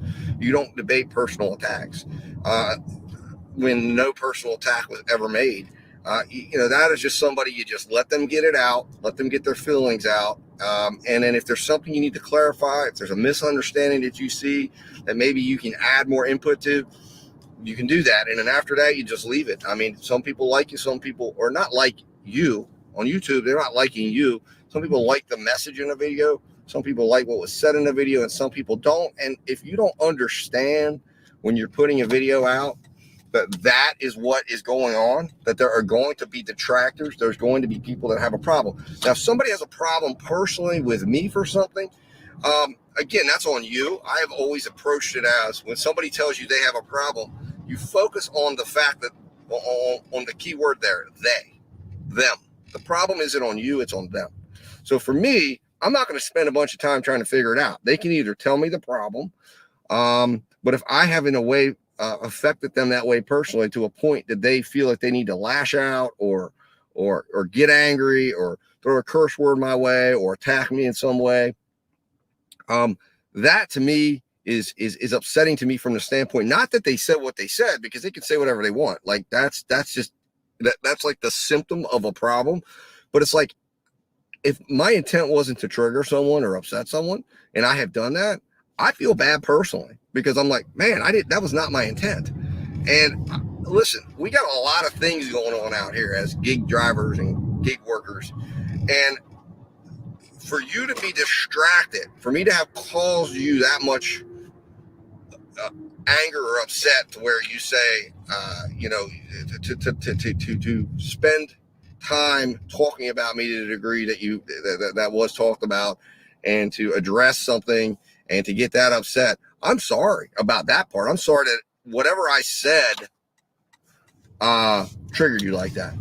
But let me be clear, I take nothing back. I am happy that message is now reaching the people it has, because it's one of my fastest growing videos right now. And I stand by the message in that video. And I'm happy it's being promoted. I'm happy it's being heard. And if you disagree with it or don't understand it, fine. I'm going to try to clarify it a little bit more in this video. That's the point of Stop Glitching 2.0. But I stand by it. I don't think there was anything wrong with the message. And I think if more creators and workers and gig workers out there approach YouTube in the way that it should be approached, this could be a positive building experience that could be absolutely amazing for what it can do for the driver, for the viewers, and it can bring positive attention to our community at a time that we need positive attention, and we need respect, and we need to look sane. We need to look, after all, when you go out and act crazy and start dropping curse words and screaming and hollering and making personal attacks, remember, you're being entrusted to go to people's addresses to their house to deliver food. So your behavior on here, when you identify yourself as a gig driver, you got to understand there's a certain decorum to which you should be holding yourself to.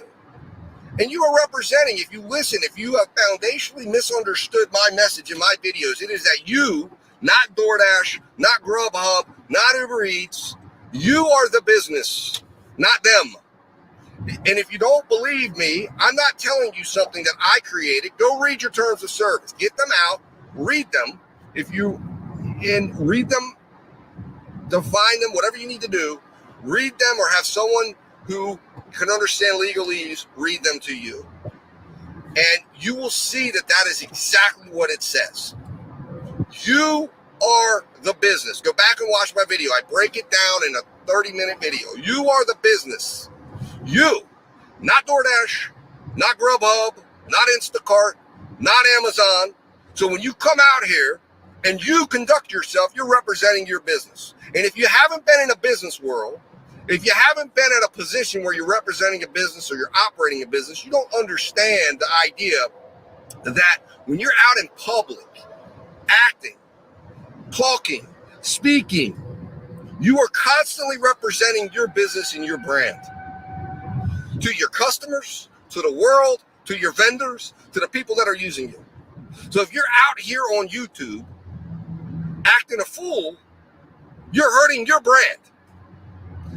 And this is the way you're looking to the public, the way when you're coming to their house and they see you or someone in your community sees you up on here acting that way. Listen, acting crazy. People are going to be like, whoa, wait a minute. I don't want that guy coming to my house. I don't want that girl coming to my house. What? So listen, my point is this. You've got to remember that. And it tunes in with the overall message that we are businesses and we should represent ourselves as businesses, which is why we shouldn't be going to customers' houses and yelling at people about the tips and stuff like that.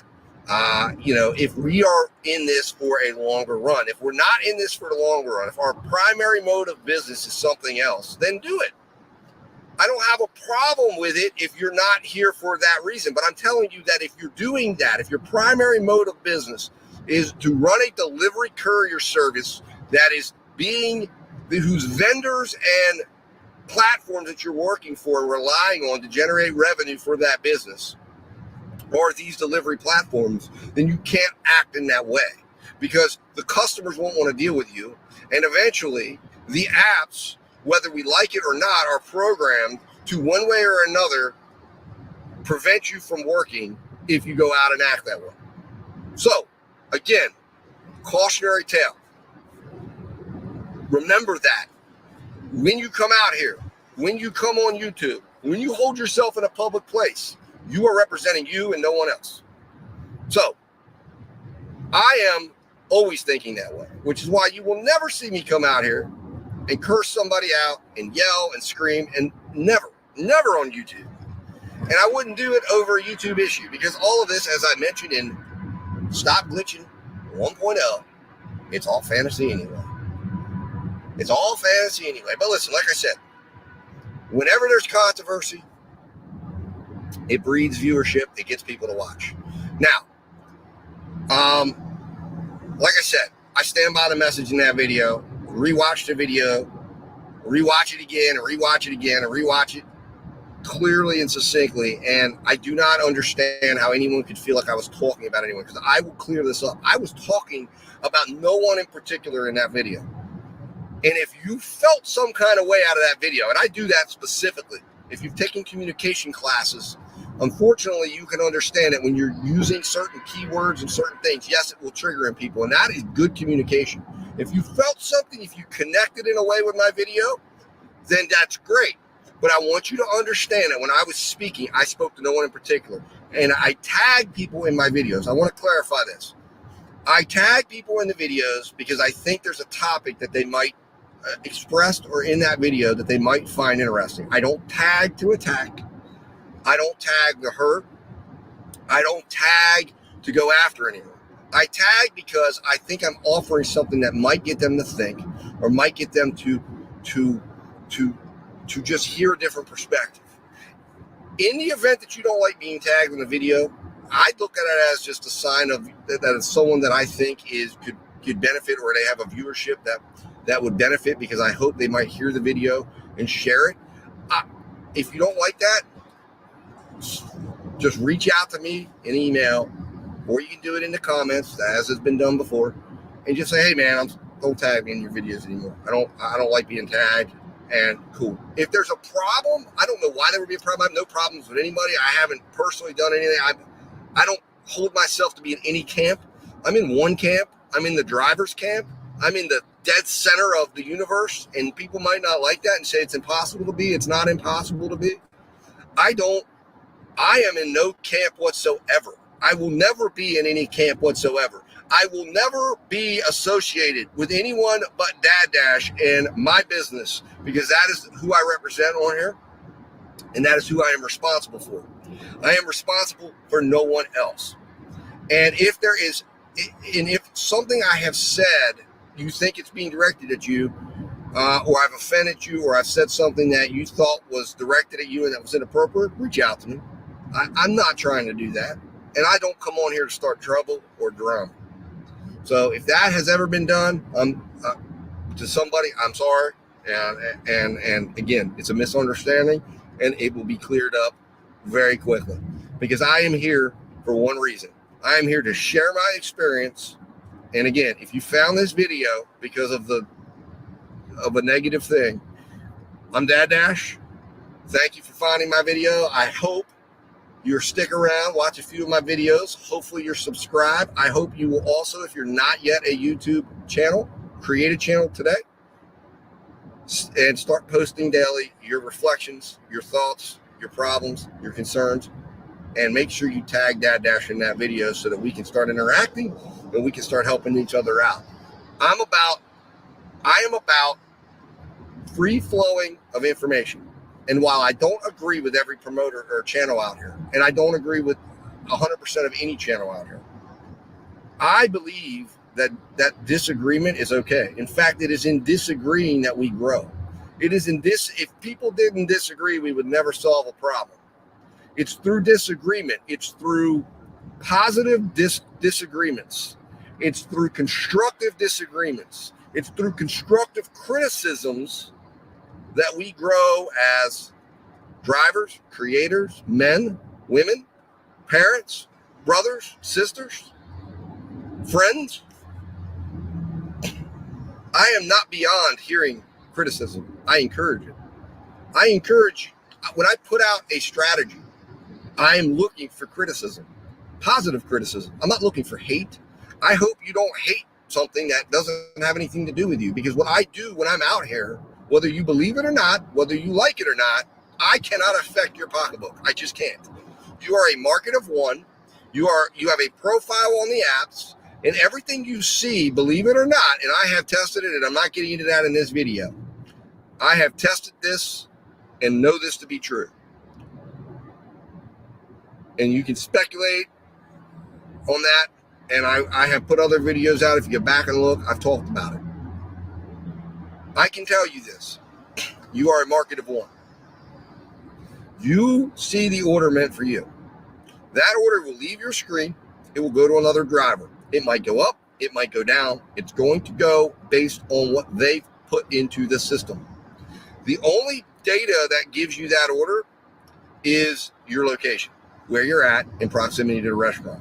And in the event that there are two drivers, which is a very unlikely event, where there are two drivers in the same exact spot, and I guess it's not as it's unlikely in the event that you're sitting in the same parking lot, but it's not as likely of an event as you think. A tie break happens, and it can be broken on some of your ratings. And as we've seen, some of those ratings aren't even very accurate anyways.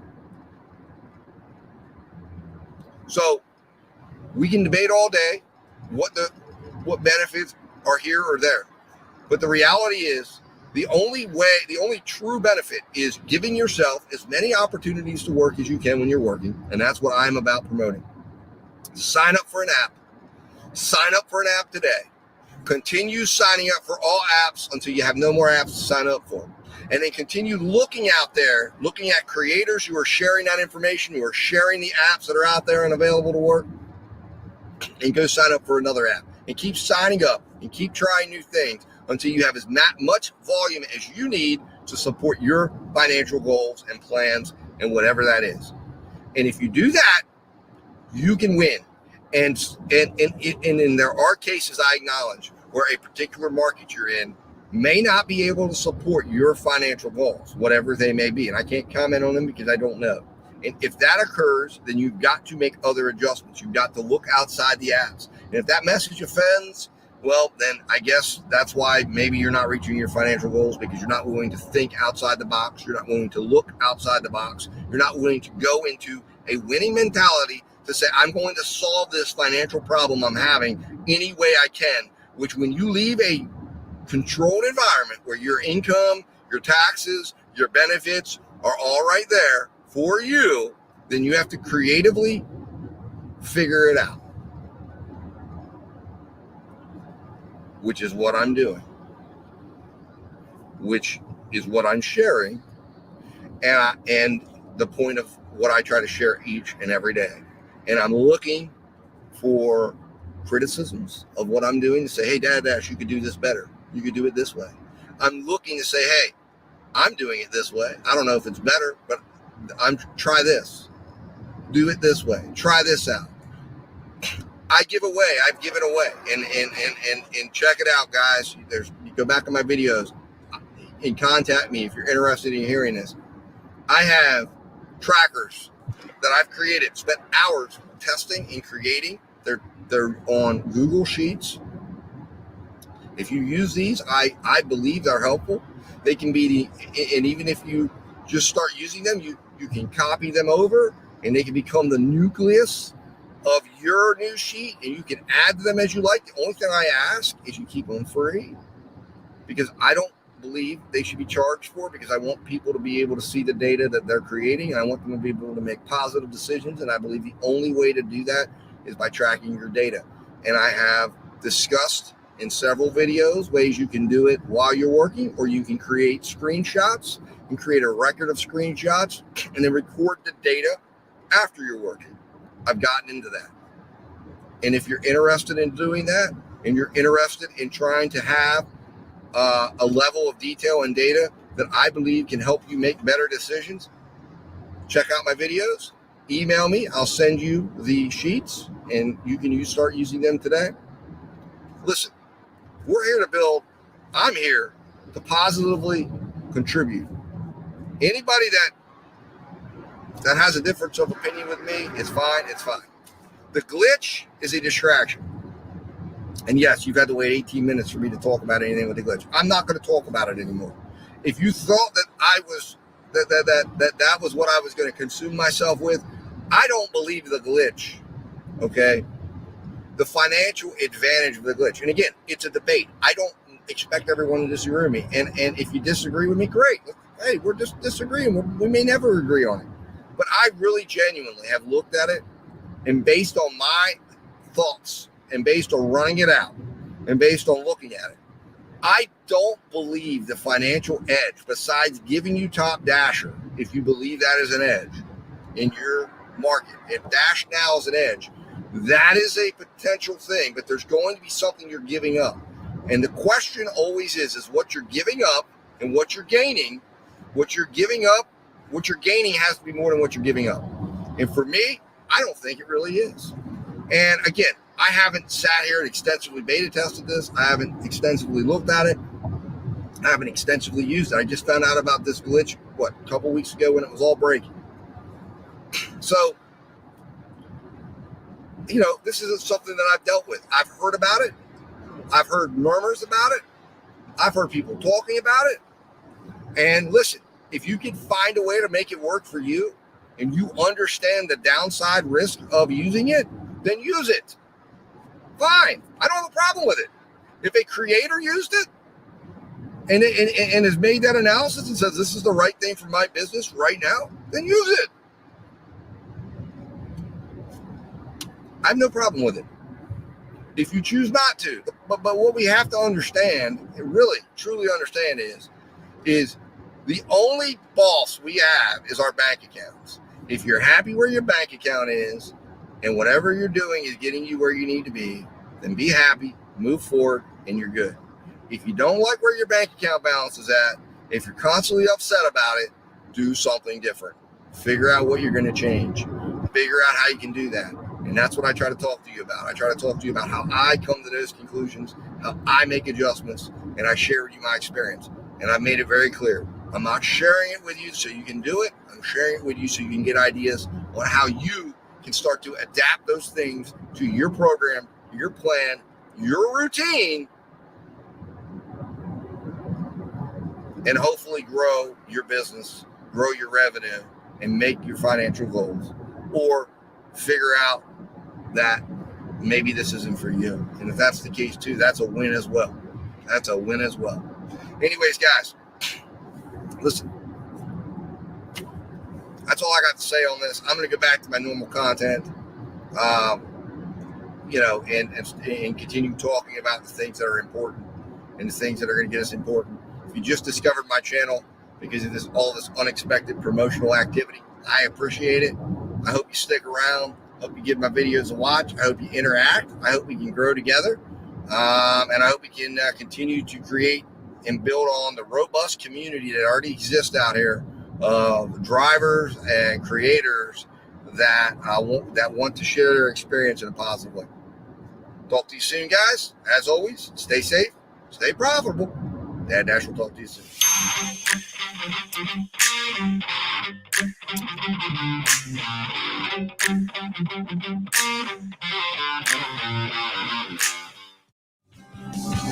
What's up, guys? Dad Dash coming to you from the road here, wanting to talk to you today about an important topic. And that topic is a topic that I hear a lot of discussion about right now, and that is shop and pay orders and their place in the gig market. And I'm going to tell you today why I believe shop and pays, and I believe this for a long time, and they've been a huge part of my workflow for a long time. But of course, once it lands on DoorDash, it becomes mainstream. But I'm going to tell you why I believe that is, in fact, the future of the way to make money with gig apps. So let's get into it, guys, and let's talk about it. Why is shop and pays? Why are they the future? Why is that something that is going to be the most sustainable way for someone to earn consistently and earn a lot of money? Well, the reason is because it is something that the customer can see true value in. So let me explain what I mean. When you order food delivery, there's a threshold that the customer will pay for that service. In other words, there's a maximum amount that if they pay, or if the price of service reaches to that amount, they're going to either A, lower your pay, which means they may not get delivered at all, and that's an experience that makes them walk away the next time they say, I'll just pick my food up. Or two, they look at it and say, well, I'm not willing to pay what I think is going to get my food delivered, and I'll just go do it myself. I'll go pick it up from the restaurant. And food delivery, for the most part, is looked upon as not necessarily something that's involving a lot of labor, even though it does involve a lot more than what people realize. But it's a service that they say it's an in-between service. In other words, you've got somebody preparing your food, you've got the app providing the technology platform to get the order, and then you've got the food deliverer. And the idea here is we're going to spend a lot of money paying the restaurant to prepare my food, cook my food, and then this food delivers in the middle. And the amount of money that's available to pay that person is not always going to be enough to make it worth their time. And as a result, you end up with friction in the process. Now, obviously, there are those out there where money is not an object and they're not worried necessarily with what they have to pay. And those orders will go through and those people will pay the premium to get the order delivered, get it delivered while it's hot and fresh. And the apps, of course, will also continue to play around algorithmically by pairing together orders to make 1, 2, and 3 batch orders and get them delivered at a price that the driver's comfortable with. But the issue is overall sustainability, the overall idea that we're going to be able to have people making only money on food delivery is not a sustainable outlook. And anybody that does this or understands this is going to understand that unless we have something like 2020 occur again, it's not going to be a situation where people are going to say, if I could go to the restaurant or I can go drive and pick up my food, when those alternatives exist, there will be a threshold of money that will be there. And the idea will be either the driver will need to devalue their service, or the apps will need to part with some of their money. But there's even a limit to where the whole thing becomes completely unsustainable and completely, not a sustainable long-term business method on its own. Now, if you're pairing food delivery with other services, that's why DoorDash has jumped into the shop and deliver grocery shop or delivering packages, delivering products from stores. That is a component that is absolutely going to be required for any gig business operator to have a sustainable long-term business that will earn them enough money to stay in business. And why is that? Well, let me tell you why. And this is why shop and delivers are going to continue to be the gold standard of earning in the gig economy. Even package delivery, there's going to be an amount that's going to be only so much. When you are paying someone, when somebody is sitting on their couch, somebody's sitting at their house, and they say, I need to get up, go to the store, get out of my car, walk through the store, go through the crowd, go through the checkout line, pick each item, the customer can see the definitive value in paying someone to be their proxy shopper, to be their shopper. That is a valuable service. The individual can see that there is a lot of things that they are paying for to not have to do themselves. As a result, there is great value for someone in saying, I would give them a 20% tip. In other words, I'll pay 20% more than what I would have paid at the store to have someone do the shopping for me and then bring the items, bring my groceries to my home and leave them for me at my door or knock on my door and hand them off to me. So that is why shop and pay orders hold such value.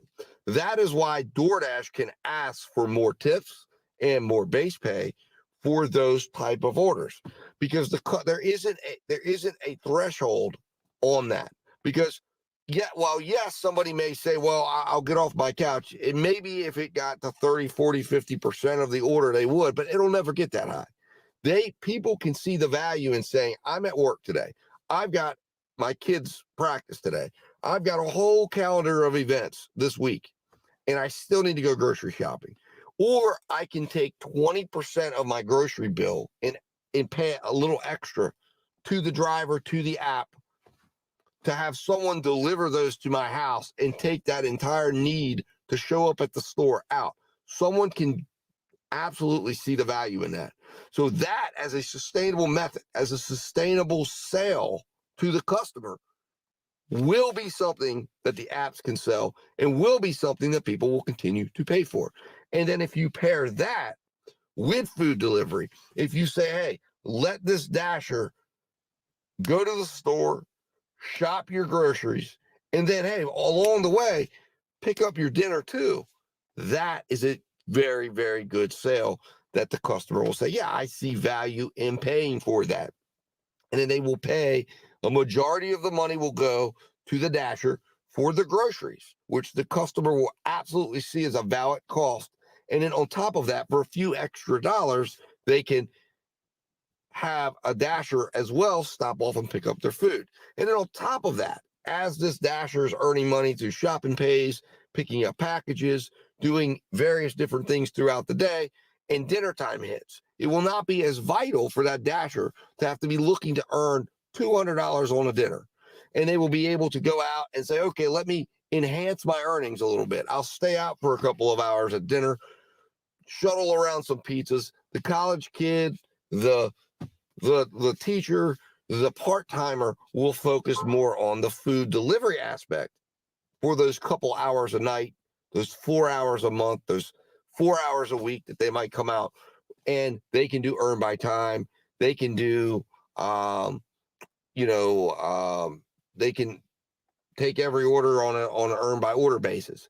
But the earn by time doesn't make much sense necessarily when you're shopping, especially if you're not able to know what the tip is up front. So that's another way that the earn by time clearly is for the very part-time person to be shuttling around some McDonald's, make a few dollars. Whereas if you're doing this as a business, you're going to want to have a pre-negotiated amount of money for you to show up at that store, go through the store, shop, deliver the order, and get paid 20, 30, 40 bucks an order. On top of that, if you get good at it in the DoorDash app, you're going to learn that there's other apps out there that will pay you for the exact same thing, like Shipt, Instacart, Spark. I branch out.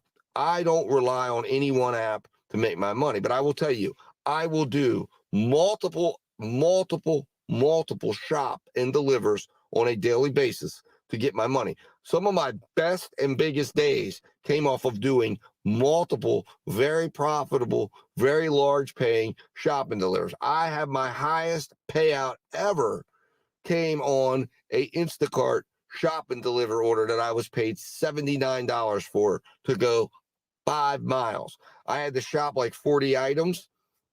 And then I had another one that was $68 that I had to pick up a cooler and some chairs from Dick's Sporting Goods, and then went and picked up a few items of produce. They added a second order in, and I got paid 60, I believe it was 60, either 68 or $69.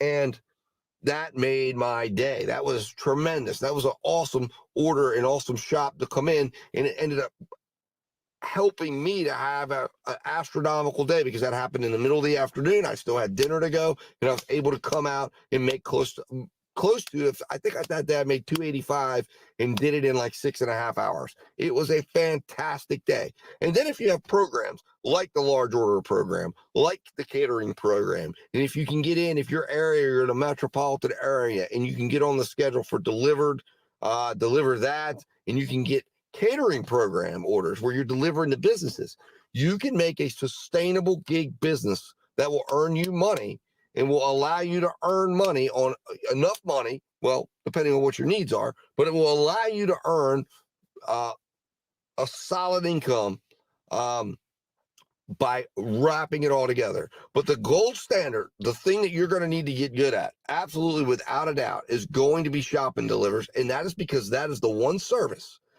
just like a business getting a catering order delivered sees value in that service when you walk into their establishment with boxes and you're setting up and you're doing all these things, and they will tip you 20, 25% because they know you're doing work far in excess of picking up a bag of food, putting it in a hot bag, walking up someone's driveway and leaving it at their door. And while I'm not belittling that in any way, and while there is, a need for you to have someone who cares and takes good care of the food and make sure it's properly properly packaged and put in a hot bag, and make sure your hot and your cold foods are separated. There are things that go into it. But from a consumer standpoint, when they're looking at that tip screen, you are going to get tipped better when they're thinking of you walking through the store, when they're thinking of you searching for their produce. You're going to have opportunities to do switch outs and substitutions, opportunities that will help you bond with that customer, help you build rapport with that customer. And then when they go to confirm their payout, those are times you can get extra tip. I get a lot of extra tip, especially on the Shipt app, who lets the customer finalize their tip after the shop. You don't even see it for 24 hours. They let you finalize it. And some customers have a habit of, and they can add tip up to 30 days. They will go in on the Shipt app, and I've gotten $40 tips on Shipt. No lie. Now, I don't do a lot of Shipt because it's just not something that I have paid much attention to, because I find the Shipt app, the Shipt orders in my area sometimes, looking at the base pay that they're going to pay in comparison to other apps that show me all the information, I don't always go over there. I should be there more. I should do more with Shipt. I think it's something that I'm going to, for 2024, to have a focus on and say, let me build the relationship with that app. Let me start building it, because you can actually build a client portfolio. I have clients on there who I still get notifications that that I get offered, even when I'm sitting at home. Hey, do you want to go shop for this customer? And a lot of times I'll say no, because their stores, 20 miles away or 15 miles away, and I happen to be down there, and they flagged me and said they like me. But it's an opportunity to really build a relationship. It's an opportunity to build up your tips. It's an opportunity to put customer service skills together. And people understand that. So as a result, if you want to make money, if you want to get a sustainable form of money, build a true business, and build a form of income that is going to be able to make more than just 10, 12, 13, 14, $15 an hour, like the food delivery apps will offer if you end up taking every order and get into a habit of doing that. Shop and deliver's got to be part of your repertoire. Learn it, embrace it. I've been doing it from day one. It's becoming a bigger deal. Now that we've moved past the era of 2020 through 2022, now we're into a more regular area, and customers are not going to pay maximum dollar. They're going to have a limit on what they're willing to pay for food delivery, because they're not going to see the value in paying more than a certain amount. And if that amount isn't enough for you, if you're not seeing orders that are meeting your standards, start looking at the shopping apps. Start looking at shopping delivery on DoorDash app, on the DoorDash app.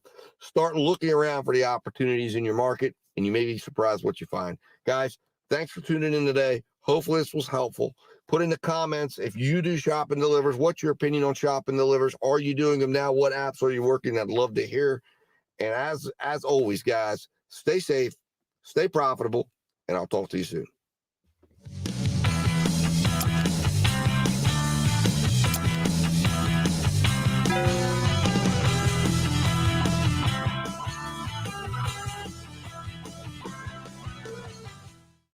In here, it doesn't even do what you're doing,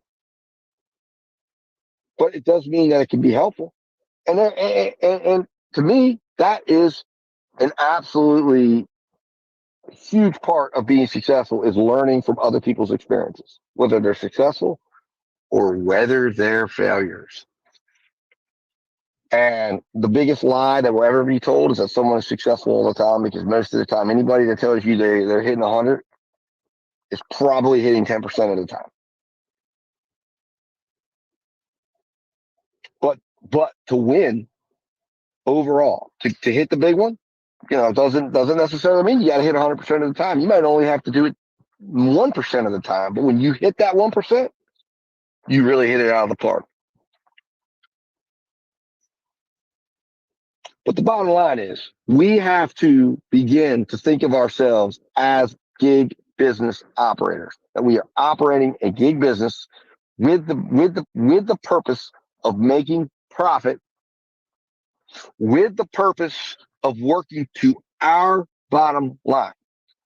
Once we do that, once we agree to that, we then need to do two things. One, start operating and asking for more. Two, start to work towards taking the reform speak and saying, we really don't need that much reform, besides the fact that we need to see the contracts and understand the money that's floating around.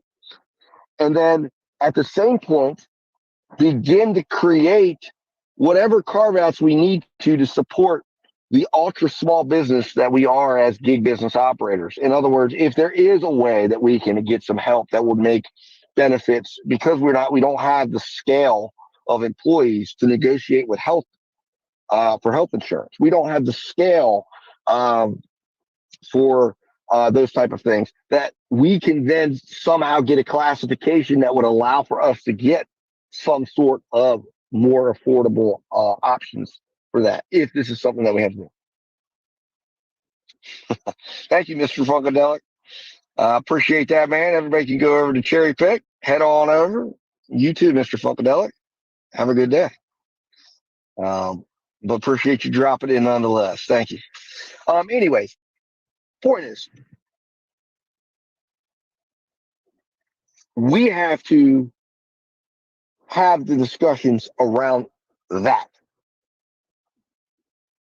We have to have those discussions around that area, around how we can help to create the infrastructure that will support the gig community, that will support the gig business operator that's out here operating. And because of scale issues, because we can't be a scalable business where we're going to have, employer. I mean, and if you look at it, if you understand how employers get health insurance, uh, and I was part of a company that was growing, there are different points to where health insurance becomes less and less expensive because of the amount of employees that one has. We, as gig business operators, will never have that. We will always be looked at as individuals. But since we're not operating as individuals, we should figure out, and that's what we need to figure out, or have figured out for us, is, okay, how can we figure these things out to make it less expensive if this is something, if the gig business format is going to be something that we're going to have present in our economy for the near future, if we're going to try to make this a sustainable long-term form of business. And if it's not going to be a sustainable long-term form of business, then we need to, of course, address the big issue and the big elephant in the room, and that is the fact that these companies are essentially attempting to use their workforce to create the replacement workforce and stop that process from happening, which is a process that's going to be present in all of business soon as we start to manage the presence of AI in the everyday business. Because the thing is, the amazing part about the way these things work is people tend to never worry about something that isn't in their living room, right? And then what happens is it shows up in their living room. They don't even realize it's there. And then when the crack happens in their ceiling or the leak happens in the roof, they're like, oh man, shoot, I better deal with it now. Well, we got to deal with it well before there. And hopefully it is. But when AI shows up at their work, when AI starts threatening their job, they will wake up and they will start to say, wait a minute, this is a problem. But it's unique in the fact that we have this issue that's being dealt with right now, which is gig work. And the way these apps are operating and what these apps are really doing and how these apps are essentially trying to stealthily take revenue out of a space of the economy to essentially replace that entire sector of the economy. And then what? And then what? I mean, we need people to work, to get paid, to become individuals that are working and buying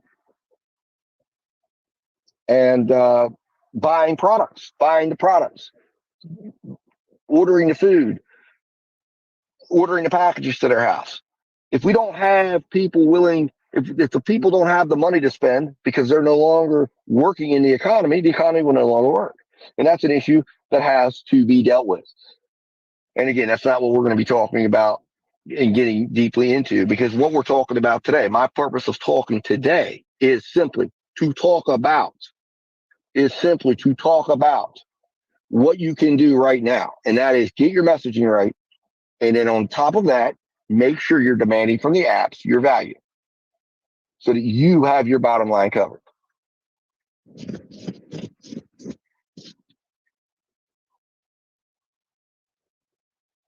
Well, they are, and that's exactly right, Hawk Smash. But see, the thing is, and this is the overall debate, right? That needs to be in present, and that is this: AI's presence should be there as a complement to the worker. In other words,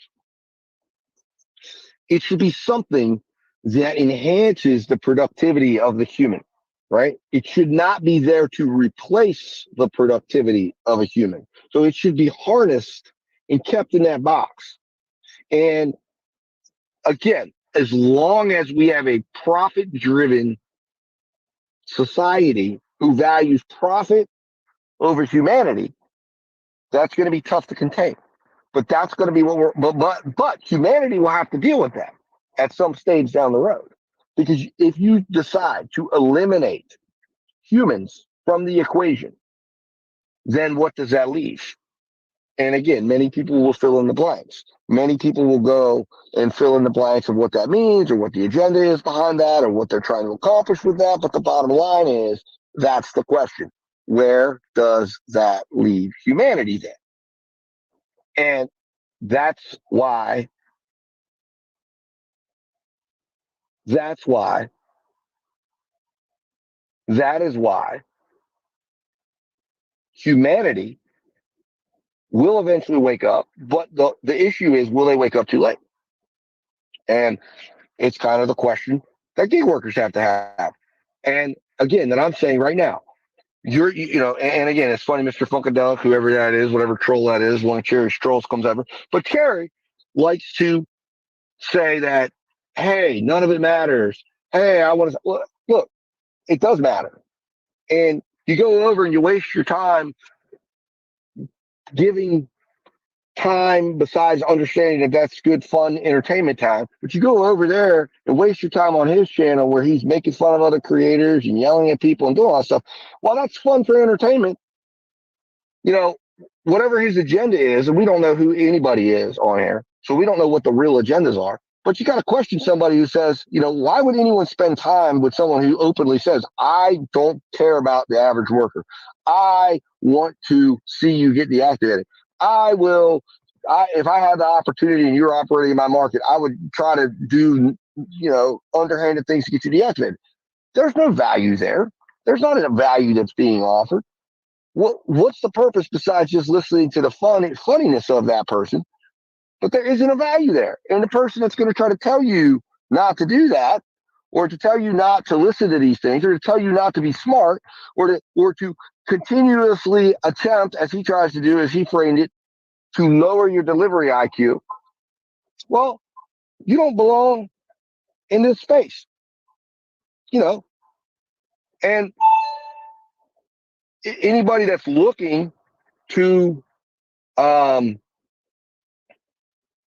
anyone that's looking to try to get value out of their time here on YouTube, that's not who's going to be attracted there. So to me, that's fine. If somebody says, okay, hey, I want to give time to that thought process, that I'm going to go over here and listen to somebody who doesn't want to help, who wants to hurt others in the space, that's on you.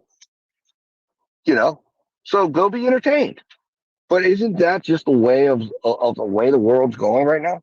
Let's just be entertained. Let's entertain our way to extinction. And it's funny that entertainment and extinction begin with the same letter. There's probably a reason why that is, because entertainment leads to extinction. Entertainment doesn't lead to any productive value at all. So go be entertained. Go be entertained to extinction. Or come here to my channel and other channels out there that are going to try to help you avoid extinction as a driver. Avoid extinction. And at the same point, hopefully create a long-term sustainable market if we can all get on board. And maybe we can. But, hey, I'm going to continue to try to help. And I'm going to continue to try to give the tools. And I'm in a unique situation to do that. I come from a different story background than probably most of the people would find the gig world. And I might not be here forever in this space, but while I am here, I'm going to try to help people. I'm going to try to help people to understand what it means to have a business-like approach to something and what you can do and how you can take that and use that to your benefit and make sure you come out ahead. And then you can also make an assessment on whether or not you're coming out far enough ahead to warrant you staying here.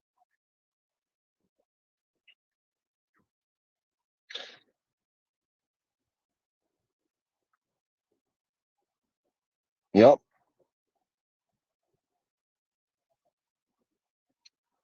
Well, and again, wakey, we might colonize on Mars. You never know. I mean, it's possible. We have to start to look to. I mean, that's always been something that I found interesting, was that we gave up the looking into space, because we have to understand that as humans, we're going to continue to multiply. We're multiplying like crazy, and that is the biggest issue. So there's either two ways you're going to approach that. You're going to find additional space in anticipation, which that is what space is all about. Space, right? Go out, find inhabitable space.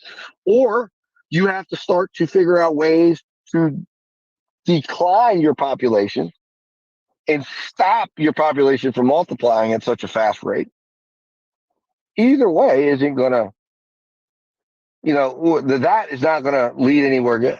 So the best way is to do what they're talking about, but you want to also say that it shouldn't be private businesses that we want to have that who has a profit end goal. We should be wanting to have a communal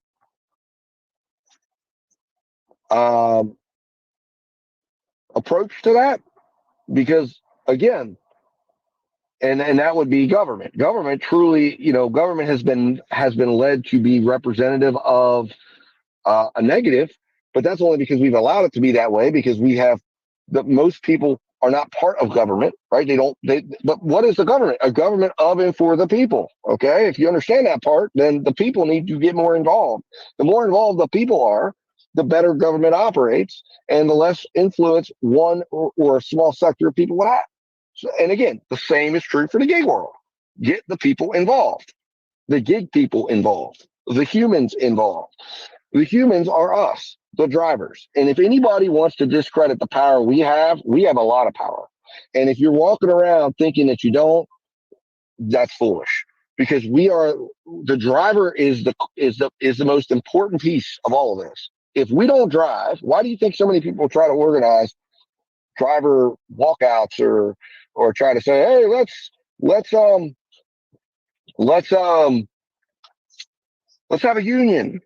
Why do you think so many people do that? Why? I'll tell you why. Because they know that the driver is the most important piece to all of this working. They know that the real power lies within the drivers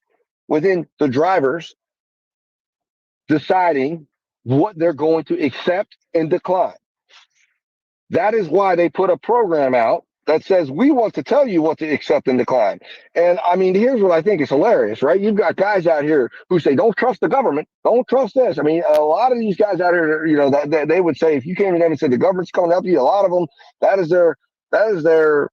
their approach. They would never trust the government, but you're going to trust a multinational company to give you a program that gives you the format to which you're supposed to accept the orders. And you're going to say, yeah, let me do that. I'm going to do it exactly like they said. That makes no freaking sense. That makes no freaking sense. Oh, I remember the trucker strike. Yep, or strike during the pandemic.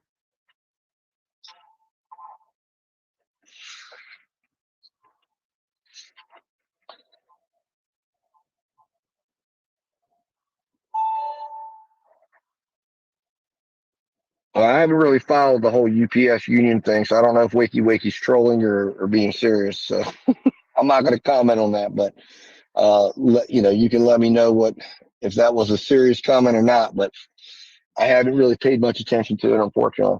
I can't intelligently speak on whether they're crushing it or not. It struck me that they were dropping or lowering a lot. That I had seen an article that said they were, I think,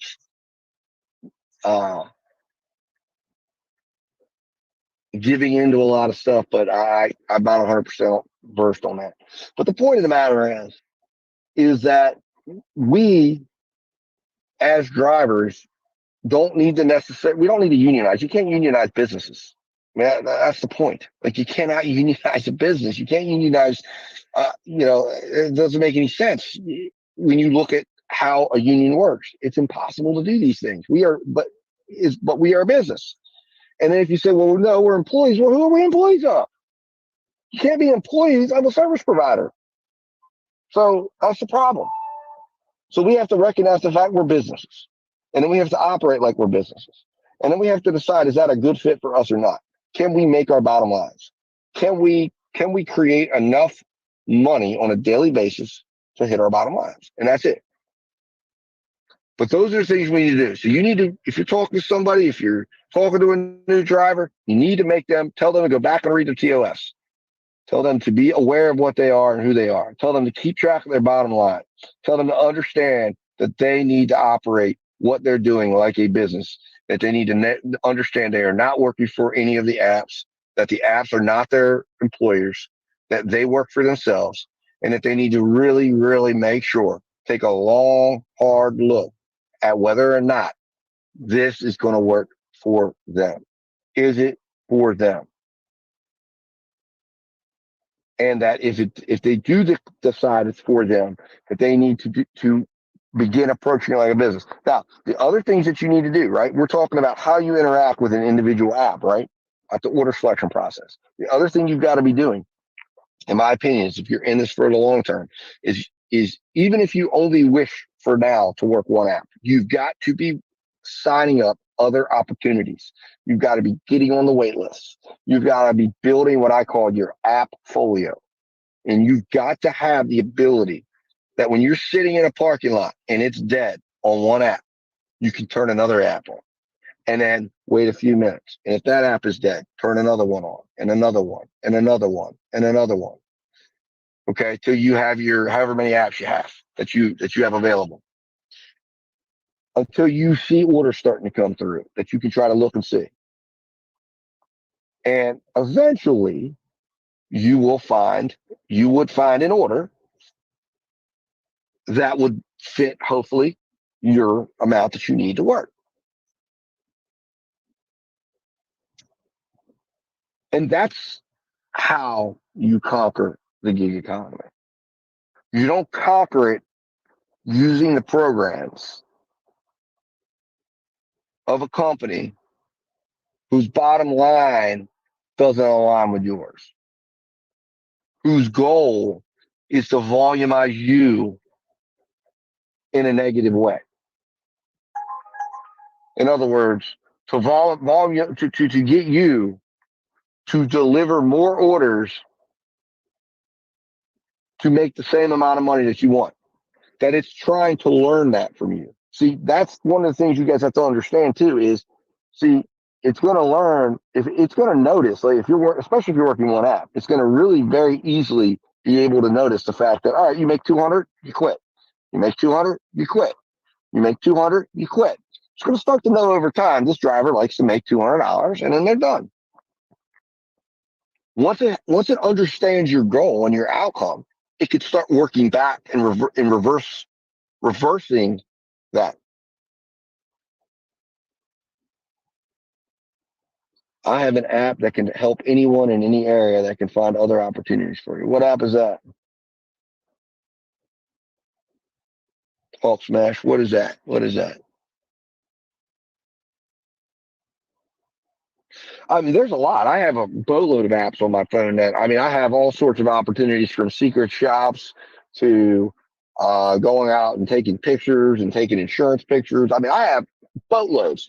Now, right now, my 6 core apps that make the money I need are DoorDash, Grubhub, Uber Eats, Spark, Instacart, and Shipt. The app's name is Steady. Okay, Steady. I'll have to check it out. I've never heard of it, but I'm going to definitely check it out and put it in my notes here to check out. I have never heard of Steady before. And it's an app that helps you sign up for like it helps find you other apps that are available in your area to work. Is that pretty much the premise of the app? It's not an actual, like, it doesn't give you work. It gives you the ability to find other apps and link with other apps. Is that a correct understanding?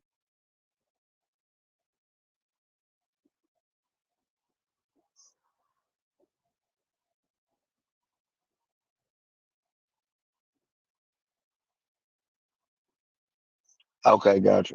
So it'll actually link you to the website.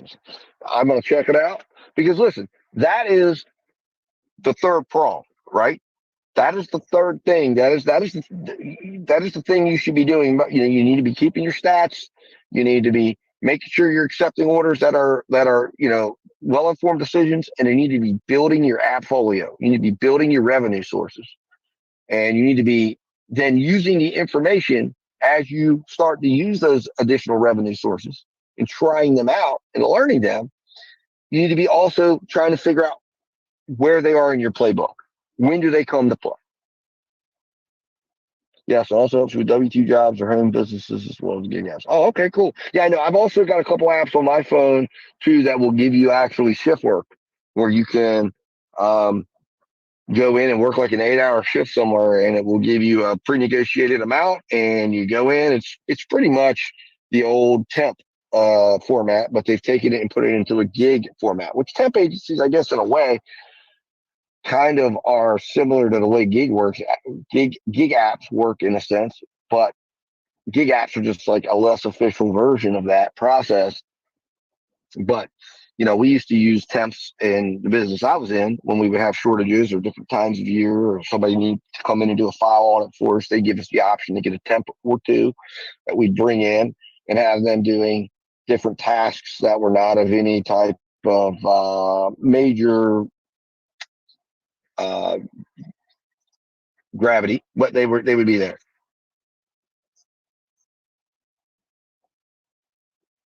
Yes, you got those 10 apps. Yeah. Okay. Yeah. So to me, like I said, it's all like, if you want to be in operating what we would call a gig operated business. And remember, what is a gig? A gig is simply this. You're just taking piecework. You're taking a short-term work opportunity that you make a fixed amount of money, and then you cobble it together and you make the amount of money that you need.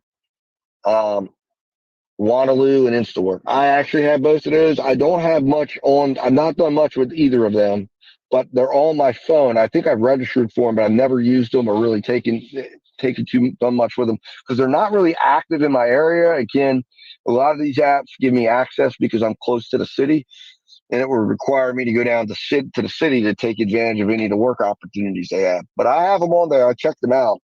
Wanaloo and InstaWork.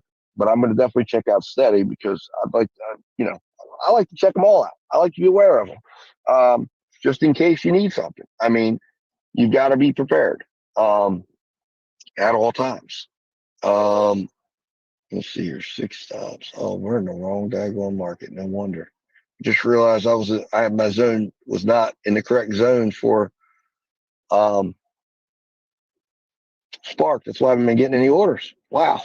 But anyways, the point of the matter is, these are the things that you've got to be doing. These are the things that you've got to be approaching.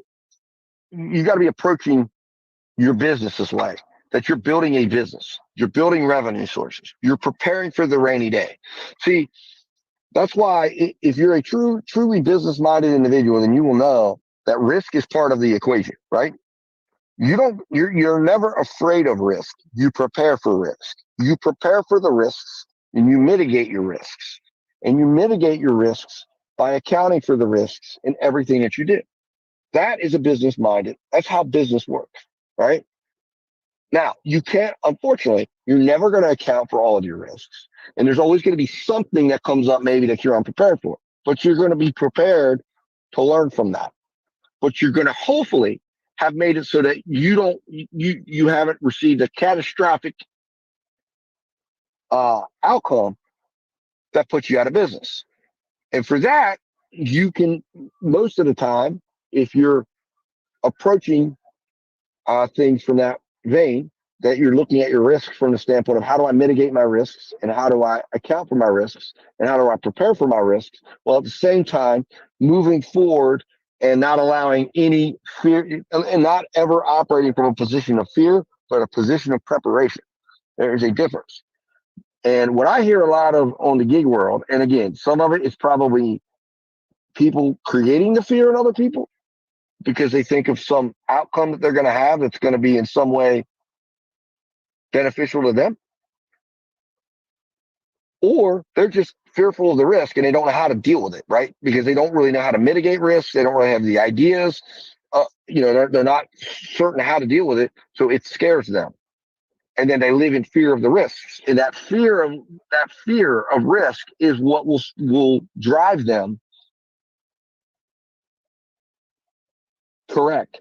And it's the fear. Some of that is, right? Some of the risk that you have that you're in fear of can sometimes get in the way of you accepting orders or declining orders because you're afraid oh my gosh, this might happen, or that fearful mindset, right? Which is why declining an order, you should never be afraid to decline an order, ever. If you believe it's the right order, if you believe it's the right decision, the profitable decision to decline the order, you decline it and you move on, right? That's it. You made that outcome. If you now later on at the end of the day, you can kind of assess your overall, all of your decisions. Obviously, your day, a gig worker's day, is the culmination of all the accepts and declines in their day. And then your job at the end of the day is to figure out how did you do? What was the culmination of all your accepts and all your declines? And did it amount to meet your goal for the day? That's it. And the beautiful part about gig work is you're not worrying about anybody but yourself, right? The apps are service providers. You don't have any accountability to them. Your customers are done once the contract's fulfilled. And anything that's going to be any issues that come out of that, are going to be hopefully dealt with by the security measures and things you can deal with if you have to come back and deal with that. In other words, if somebody comes back and says an order wasn't delivered, do you have video of the delivery? And again, these are things I've covered on my channel and will continue to cover, ways you can mitigate those risks. But you should never be afraid of it, right? You should be mitigating these things. You should have dash cams. You should have body cams and these type of things that are there for you to protect you against people that are trying to commit fraud on your business. See, the funny thing is they call it fraud, but it's fraud, right? It's either you're trying to fraudulently defraud your customer by taking their food and getting paid, or B, it's a reverse fraud, right? It's where the customer's committing fraud on your business. So you got to assess that and you got to protect yourself against that. And I can tell you, as somebody who has actually had two separate non-delivered orders against me, both of them retracted within a day. Both of them retracted within a day, and that's because I had the footage. I had the footage. I kept track of the data. I had the times. I had and I was consistent in what I told. I was able to show 3 different views of the delivery on that particular occasion because it was both of them were at night. So I had my body cam that provides a flashlight. I had my camera on my phone, and I had my dash camera. And in one of those instances, I was actually on the phone with support while the delivery was going on, and it was just happenstance. But the point is, I protected myself. I mitigated that risk. I don't live in fear of that. I don't want to deal with that. I want to avoid having to waste my time on that because guess what? I only don't like it because of the fact that guess what? If I got to deal with that the next day, if I got to be on phone with support, that's time I would be working. That's time I'd be out here earning money. So that's going to hurt me from that perspective. But I'm not afraid of dealing with it. I'm not going to sit out here and not take orders because, oh, wow, this could happen. I'm going to be prepared on orders that I think might be riskier. I do agree with the assessment. I have always agreed with the assessment that how much skin someone has in the game definitely dictates how smooth an outcome will be. So I do believe there is validity in the idea that if somebody isn't tipping the driver, isn't doing that is a demonstration of the lack of value they see in the driver and the lack of value they see in the transaction. Because the reality is what's in front of them right now is, yes, you're paying the delivery fee. They understand that. But then you're also paying a tip, and they're doing it up front. So when someone pays a tip, they're paying that with the expectation that the driver will see that and is going to work to get their food to them in the fastest, most efficient, safest, and best form possible. And when a customer buys into that, it tells me right up front, I'm going to probably have less potential problems with the customer trying to get in the way of that. Doesn't always mean that. It does mean that the customer may also have higher standards. So I have to be aware of that. But I'm not really worried about that because I know I have good bags. I know I have good processes. Okay. And I've been working on that and I reflect on that at the end of every day to make sure that if something goes wrong, I learn from it. I don't get mad about it. I don't get upset about it. I don't throw blame on anybody. I just learn from it and I move forward. And that's why I have ratings that have so far sustained themselves. I'm not going to sit here and brag about them or talk about them, because then, the world has a way of coming back and kicking you in the ass as soon as you make light of it. But I'm going to just state that that is not a concern of mine. And it shouldn't be a concern of yours on a daily basis. It just shouldn't. These are things you should just be doing and mitigating and planning for. And you shouldn't be involved in an order that you don't believe is worth your time. So when you hit accept, you're like, it's game time. They're getting the 5-star service that every customer is going to get the moment that accept hits. Whether it's a shop and deliver, whether it's picking up packages for Amazon, whether it's picking up McNuggets from McDonald's, or like last night, a $300 sushi meal, to which I had bagged up in different bags and made sure everything was temperature controlled as well as to the best of my ability, to which the customer saw that, enjoyed that. Now, they'd already tipped me up front, but so far so good on all my ratings.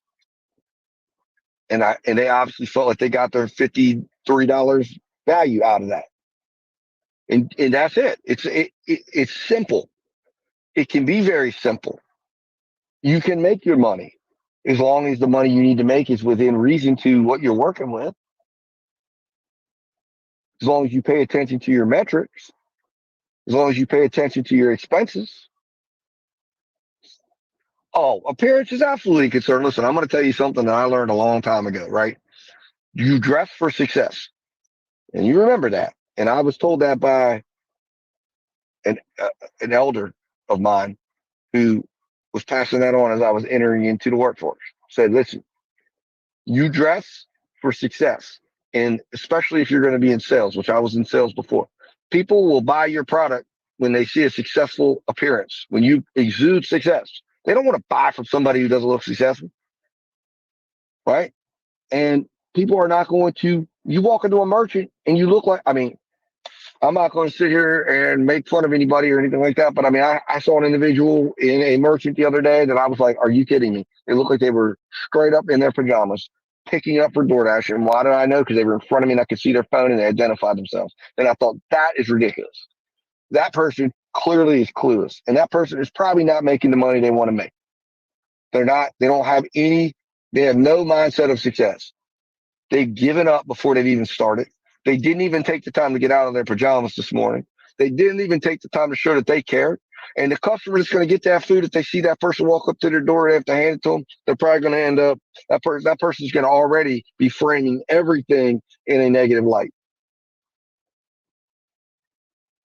So appearance is absolutely huge. Appearance is a big deal. And if you don't think it's a big deal, that's fine. Again, that's the beauty of the fact that we don't have a dress code because we create our own. But I would ask you, if you're making money and then and whatever your appearance is, keep it. It's working for you. I'm not going to judge it. But if you're not making money, start looking at every aspect of your operation. Do a full audit of your operation. Look at everything. Stop spending time watching and looking at others.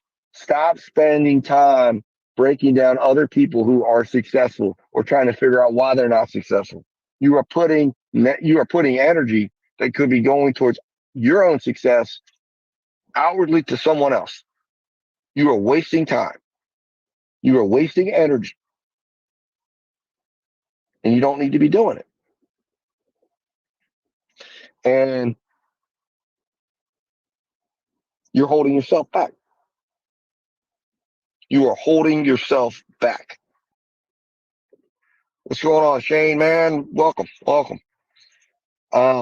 So yeah, absolutely, Hawk Smash. I agree with you. Appearance is appearance. I believe that it absolutely makes a big difference.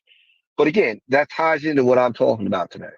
That one of the things that is imperative to being successful out here in the gig economy is having a business-like approach. If you have a business-like approach, you are not going to be showing up in your pajamas at a merchant. It's not going to happen, right? And if you're taking it seriously like you should, now, at the same time, There's a large amount of people out here that this isn't serious business for them. And you know what? That's fine. That's why if someone comes to my channel and says you're too serious about gig work, that's absolutely fine, man. You know, my channel's not for you. And I don't mean it can't be for you or that I don't want you there. If you want to be there, that's fine. You want to watch, it's fine. But if you don't care about gig work, if you think this is too serious talk for you, if you think taking stats and being serious about your profit and loss, if you think that's too much, if you think that understanding your money that you're supposed to be working for every day is silly, then you know what? That's fine. This isn't for you. We don't really have anything to say to each other. So, you know, and just go elsewhere. Go find the thing you want to see. What's up, Shane? So what is that of? Shorts? Would somebody make a short about me or something? Gotta see if I can try to figure out how to get that up. Let's see what it is. I don't know. Let's see here. Yeah, man, I don't know if I can copy that from there. What is that of, Shane?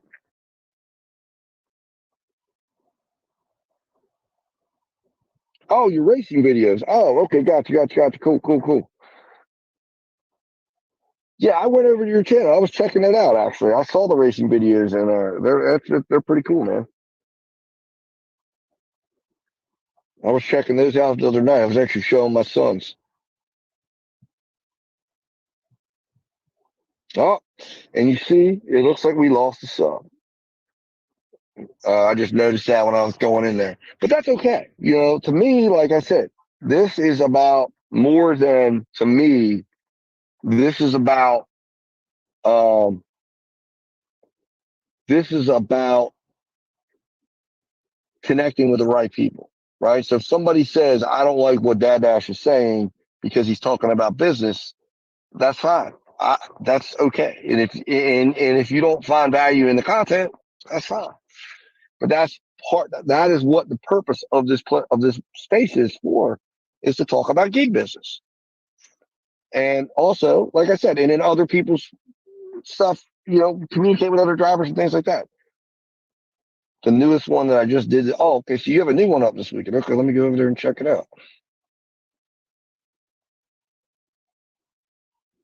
Oh, that's a good point. Hold on a second, Shane.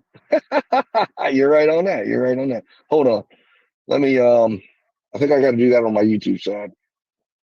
All right, let me see what's up here. All right.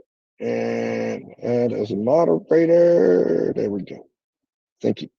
All right. So now you can share the video, right? Okay, cool.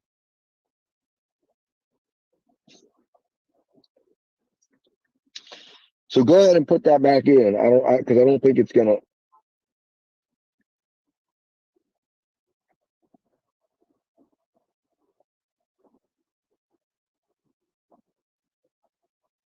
No, it won't let me. It won't let me grab it. That's the problem. Hey, if you can put it in now, it should let me grab it now. But if you're not, I think if you're not, like you didn't have a wrench, it doesn't let it be a grabbable link. Because I was trying to do that. Sorry to be complicated. Ah, there it is. Yep. Okay, let me just go to.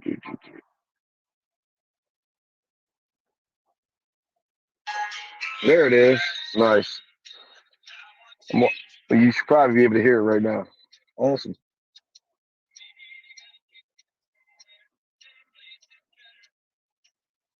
Very nice. Give it a like.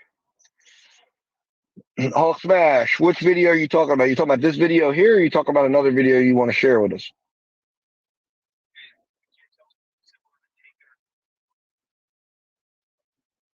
I don't know what that was. All right, let's see. Let's go back in.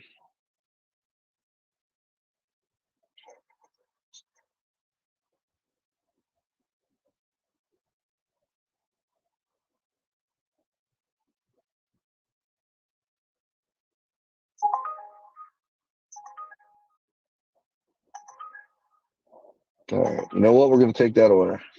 All right. I'm taking it. That's the first order of the day. I've been talking so much. I haven't really found any good orders to come in today. And I think my shift on DoorDash ended up timing out without an order. Yes, it did. But we'll take that Uber Eats order. Yeah, I just went in. I'm going to share that video, Shane. Hold on a second here.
All right, I just posted it. This video here.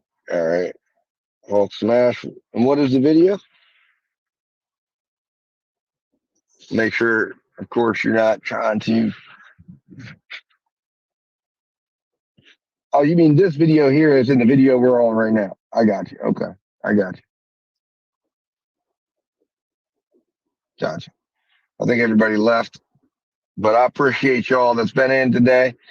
But yeah, I mean, I think your videos. Oh, I appreciate it, Hulk Smash. Thank you, man. I really appreciate that. I mean, like I said, that's why I'm speaking to whoever wants to listen. And I think that we can definitely I would encourage everybody to consider that has an interest.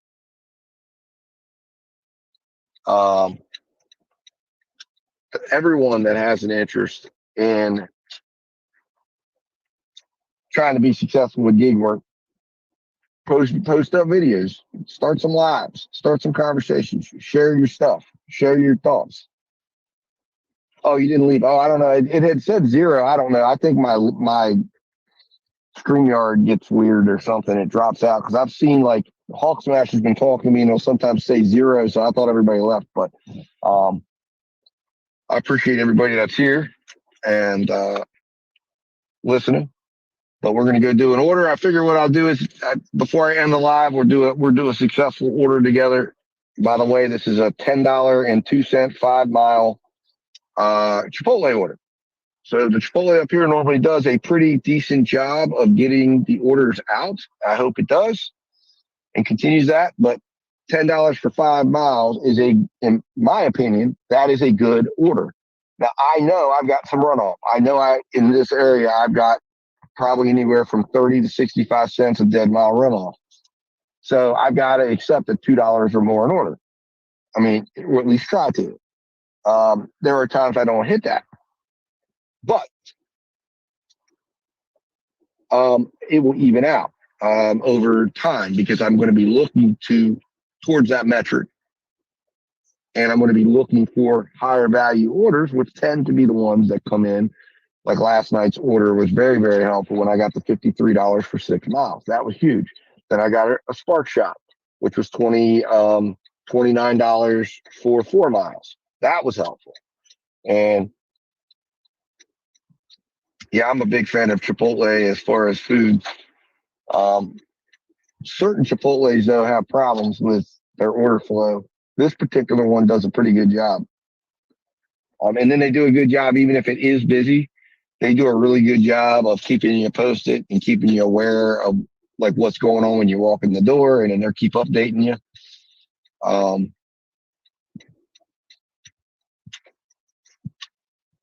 And here is the Chipotle, everybody.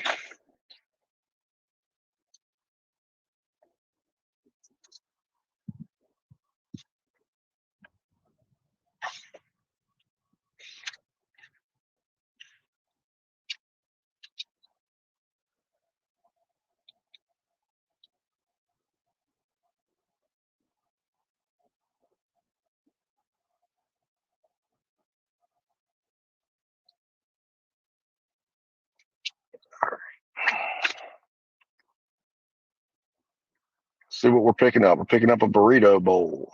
All right, so I don't want to see there being extra tip on this one. Let's see what we got here. All right, guys, I will be right back.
All right, guys, I'm back. Just realized that I had the music set to play originally, so that way if I did orders, there'd be something playing while everybody was waiting. But it turned off. I just realized. So, anyways, the order was ready. We have a 9-minute ride, so we will go ahead and get on the road. 4.3 miles. So Uber was pretty accurate, I think, in their assessment of the miles on this one. All right, let's see. And the good news about these miles is a majority of the miles are on the interstate. So that's much, in my opinion, much easier and quicker miles when you're on an order. Actually, hold on a second. No, it's not. I'm wrong on that. I thought we were heading towards the interstate. I guess we're not. What is this guy doing? Man, I was not even looking left at all.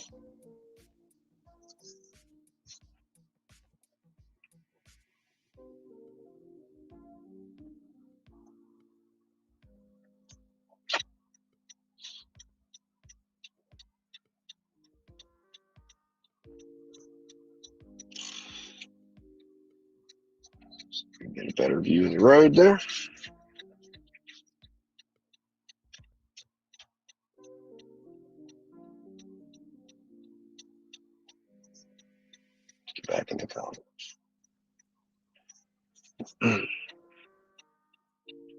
Has anybody, I don't know if either of you guys use Uber Eats or not, but I don't know if my iPhone has not updated yet to the new format, but my Android has the new look to it on Uber Eats, and now it's instead of swiping, it's multiple steps. I'm not sure how I like it. I mean, it seems to me that it's getting more like DoorDash.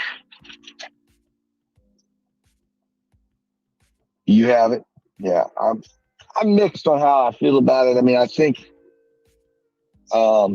it presents the information a little bit better, a little cleaner, but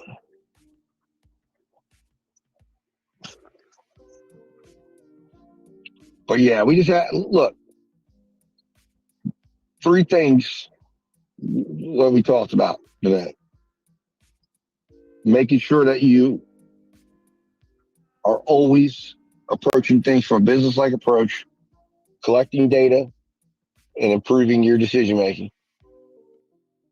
And then making sure that you're building out your opportunities. I mean, that's as simple as that. And then, of course, like I said, there's a lot of other little things that you should be doing and looking towards. You know, do you have that? What's your dash cam? I've heard there's a dash cam. I don't know if you guys have heard about this. I heard there was a dash cam coming out, or it's with a company that normally works for rideshare. They provide dash cams, but they're now going to be providing a body camera that will record, or I guess that you'll be able to hook onto yourself, and it will be recording every delivery that you do, and it will be essentially kept in the cloud, and then you'll be in a position to then call that up anytime you need it. And somehow it hooks in with a service that I guess helps with deactivations. So that if you got deactivated, you would, for say not delivering an order, you would be able to send them the deactivation notice to them, and they would immediately take the reins in getting that information sent over to the apps to show the footage they have of the delivery. I don't know what the cost of the service is, and I'm not 100% certain who the company is. I've got to look at it and research it, but I heard it in a live that there's supposedly going to be I'm sure when it rolls out, I think it was Rideshare Radio who was talking about it. So I'm sure when it rolls out, it will start getting promotion by some of the Gigtubers, which is when I anticipated I'll check it out. But it's stuff like that if you're running things like a business, you know, those are the costs and expenses that would come out ahead of everything else to make sure you can have those things for your business to protect yourself. And I've had, you know, conversations with individuals that are doing this and said, hey, get this, get a better bag, get a pizza bag, whatever, so you can have access to different programs and earning opportunities. I've actually been told by them, I can't afford to do that. And I'm like, what? What do you mean you can't afford it?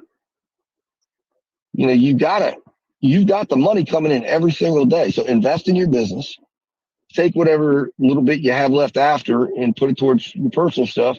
But if you make those investments in your business, pretty soon, hopefully your revenue will grow and you'll be able to do those things.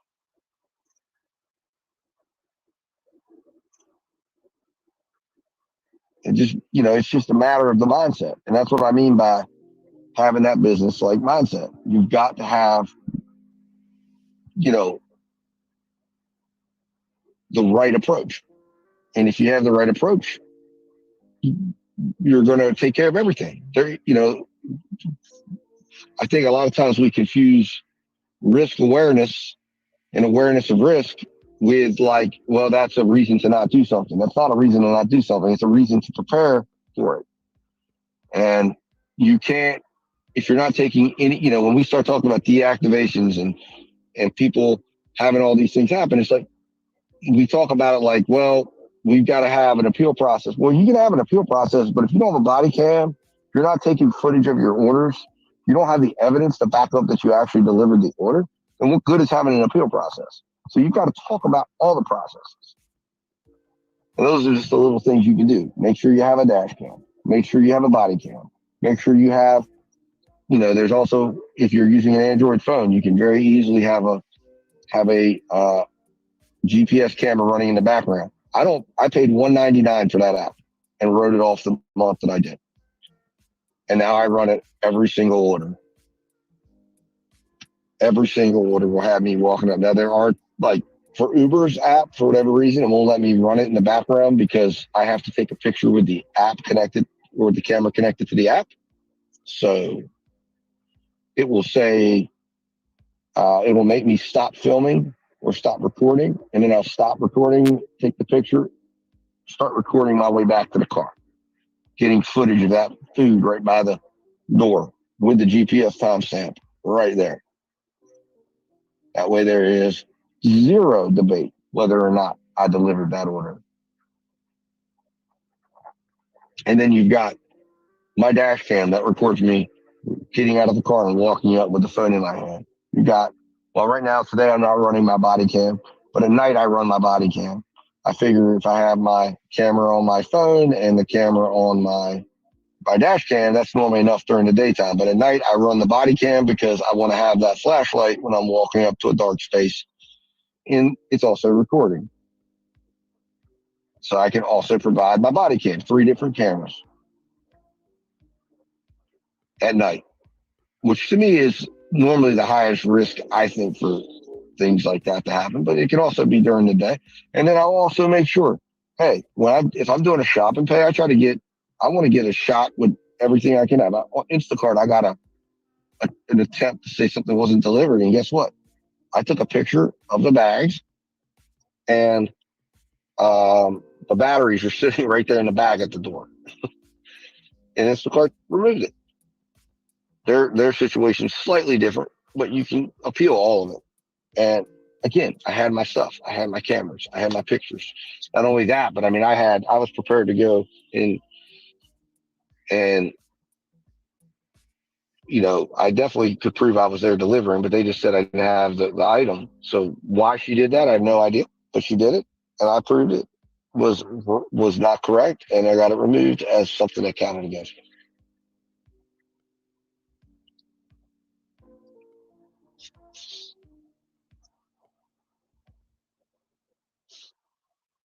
Let's see, here's here, nice. Clock smash, all right. So we are almost to the drop off, guys. You can see in the distance there is where we're going to be dropping off. It appears, according to the map. I think it's this new townhome apartment community. I'm pretty certain.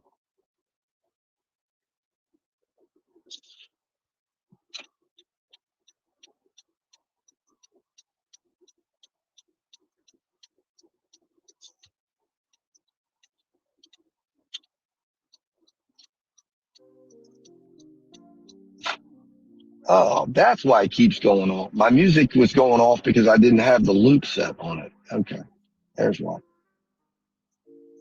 Do you guys prefer to have background music going on a ride along, like for the times when we're delivering, or would you prefer it to be silent?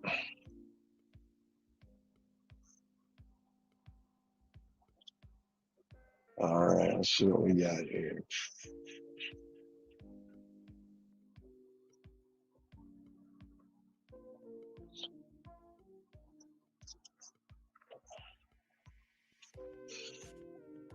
Yeah, these are all townhomes, and then we're delivering to single level. They've got townhomes and single levels.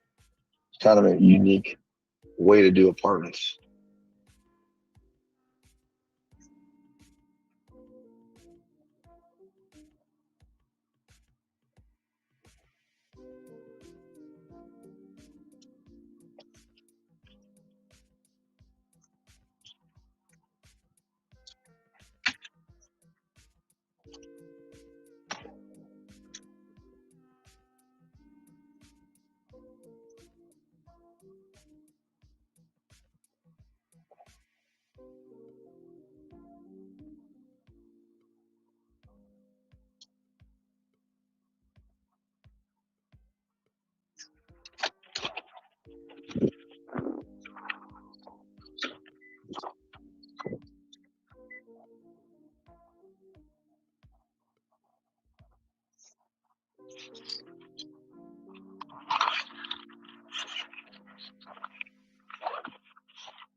All right, guys. So we got that order done.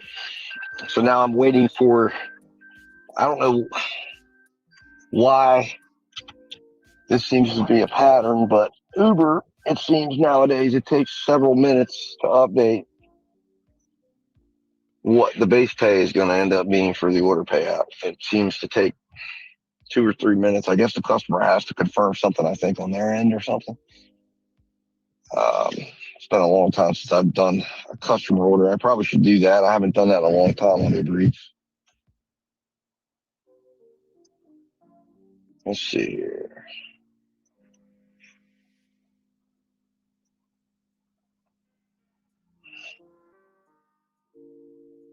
Yeah, still updating.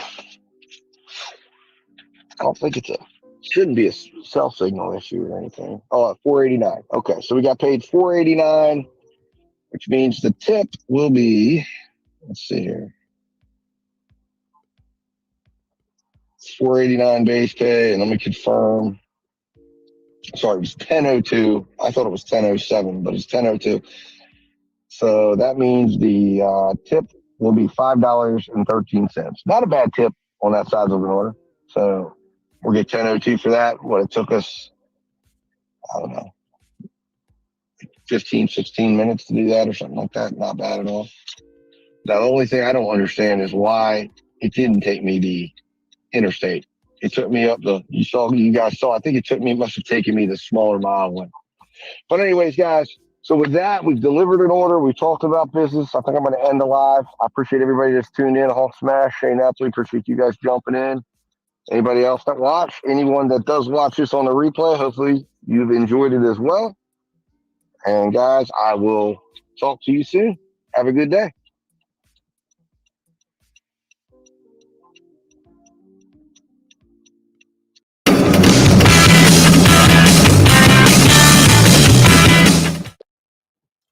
All right, guys, Dad Dash here, and wanted to come to you with a video today talking about, obviously, the still very hot topic of Top Dasher. And I wanted to give you a few thoughts here. I've changed a few thoughts. I wanted to react to, I watched the Pedro live with Sin City, which is obviously the one that a lot of us have been, and myself included, have been talked about and raised concerns about what was going on. So first thing about that, I want to get out of the way right away is one of the concerns I raised was about the paying aspect.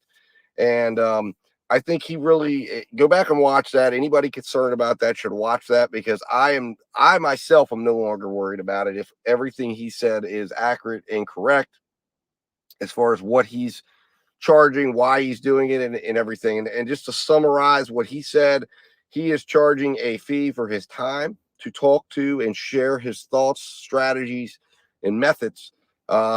He's not charging for secrets. He's not charging for information that he says is not there. He says it's all there on his Discord. I've been to his Discord, and I do see them posting at least screenshots.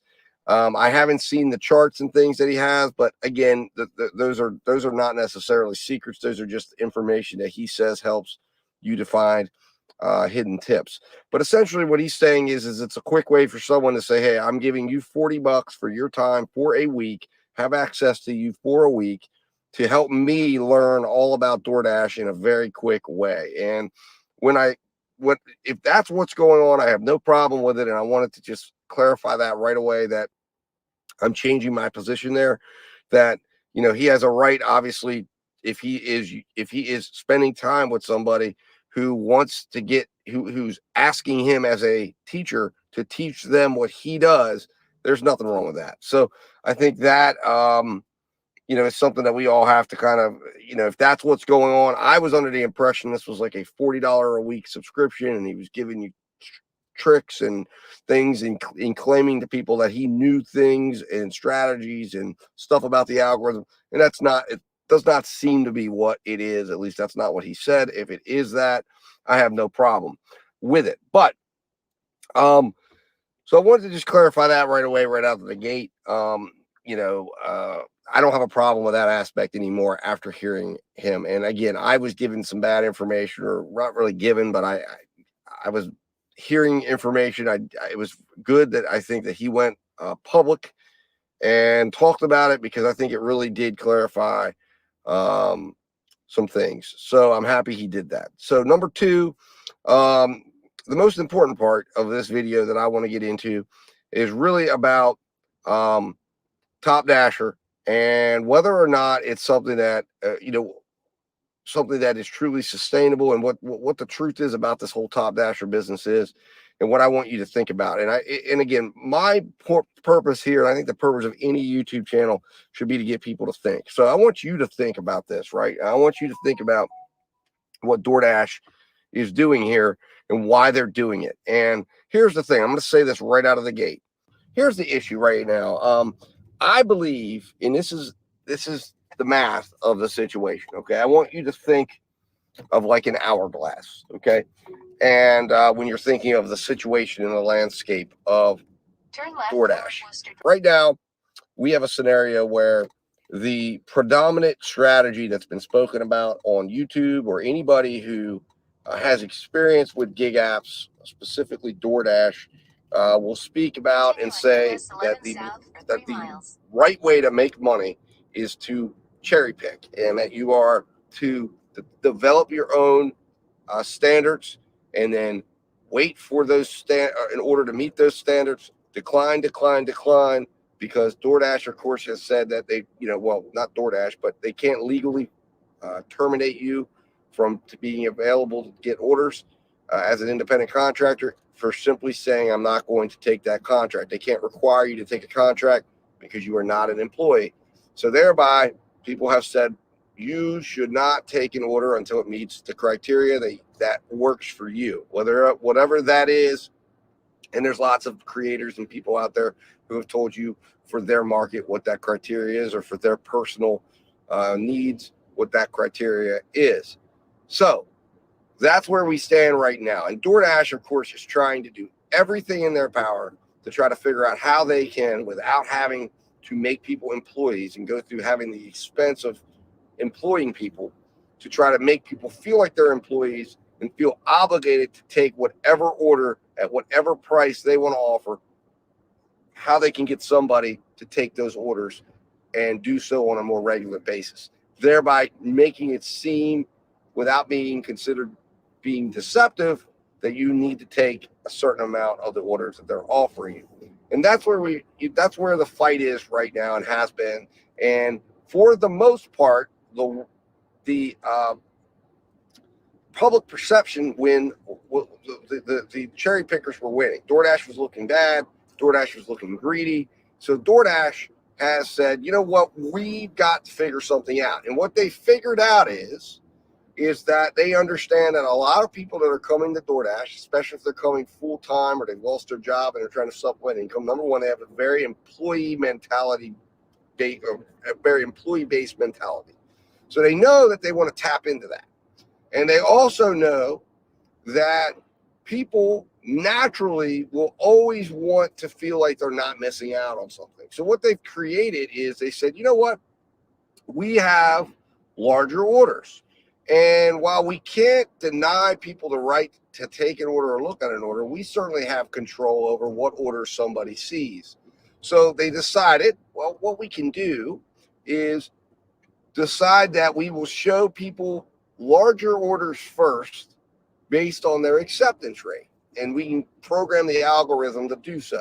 And they understand that at first, especially knowing that there's such a robust YouTube community, that there's going to be people that are going to say, you know what, I'll try being a Top Dasher for a while. Or maybe they're already Top Dashers, and they're going to suddenly see an increase in the quality of orders. And they knew that that was going to end up causing people to report on that and say, whoa, holy cow, I'm seeing better orders than ever. And I'm earning more than ever. which would then cause dashers to come out and say, wait a minute. At first, some people would just be like, okay, I'm earning more. That's great. Eventually, some people are going to put 2 and 2 together, and then they're going to go out and they're going to announce it. They're going to use it to grow their YouTube channels. They're going to use it to bring more awareness to it. And as a result, eventually, people will say, you know what? How do I do this?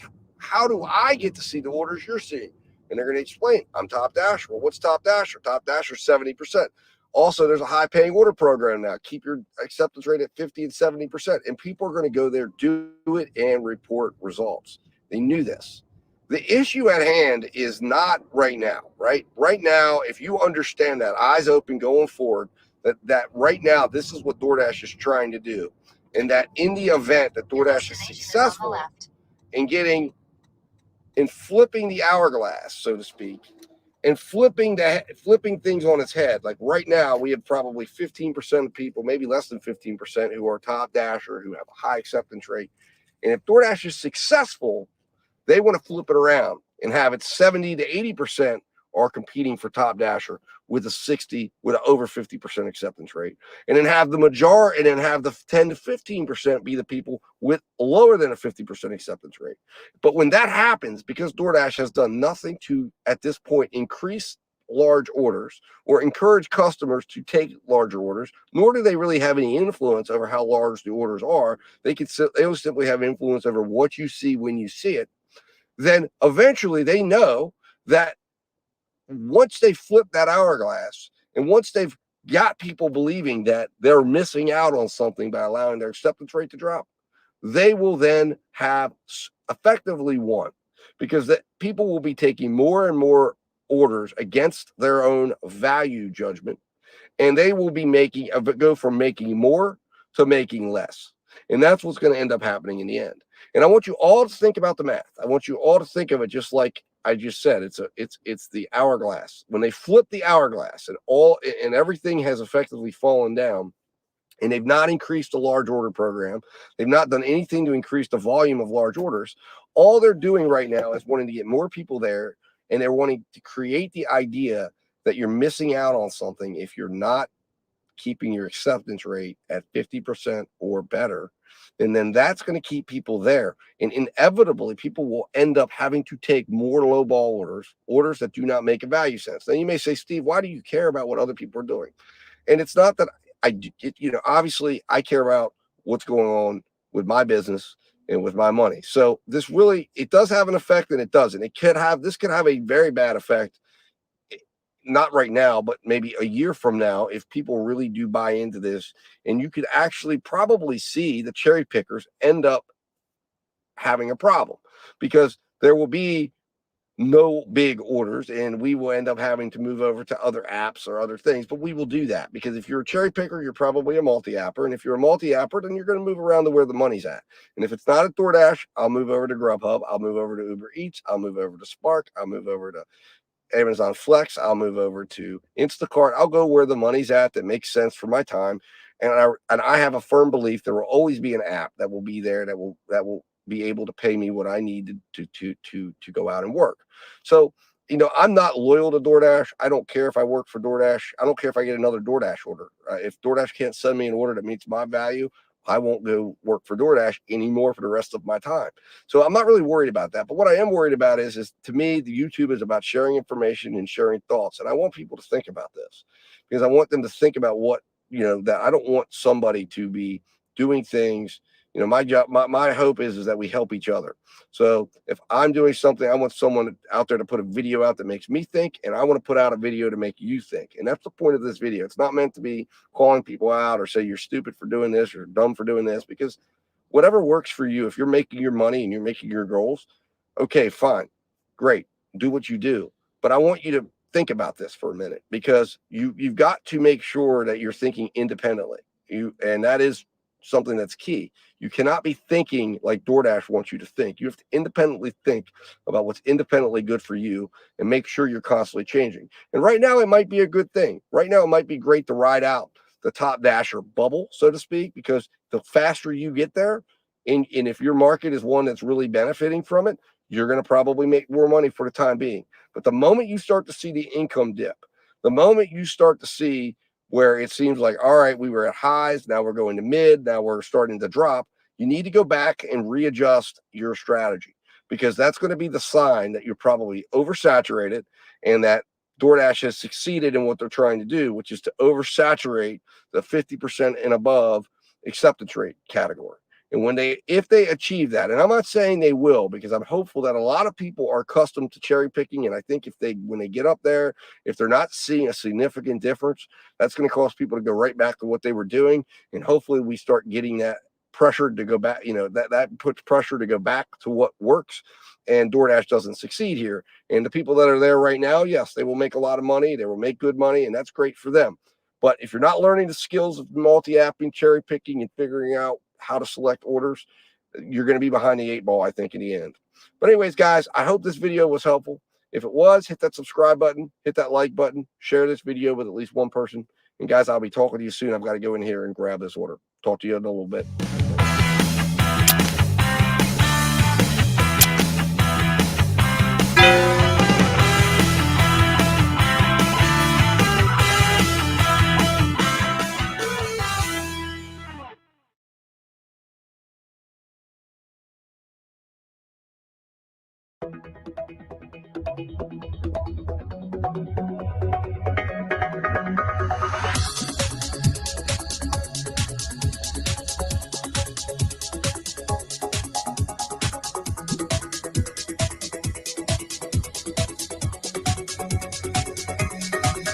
What's up, guys? It's Dad Dash Industries here. So I've got a new dash, another day, another dash.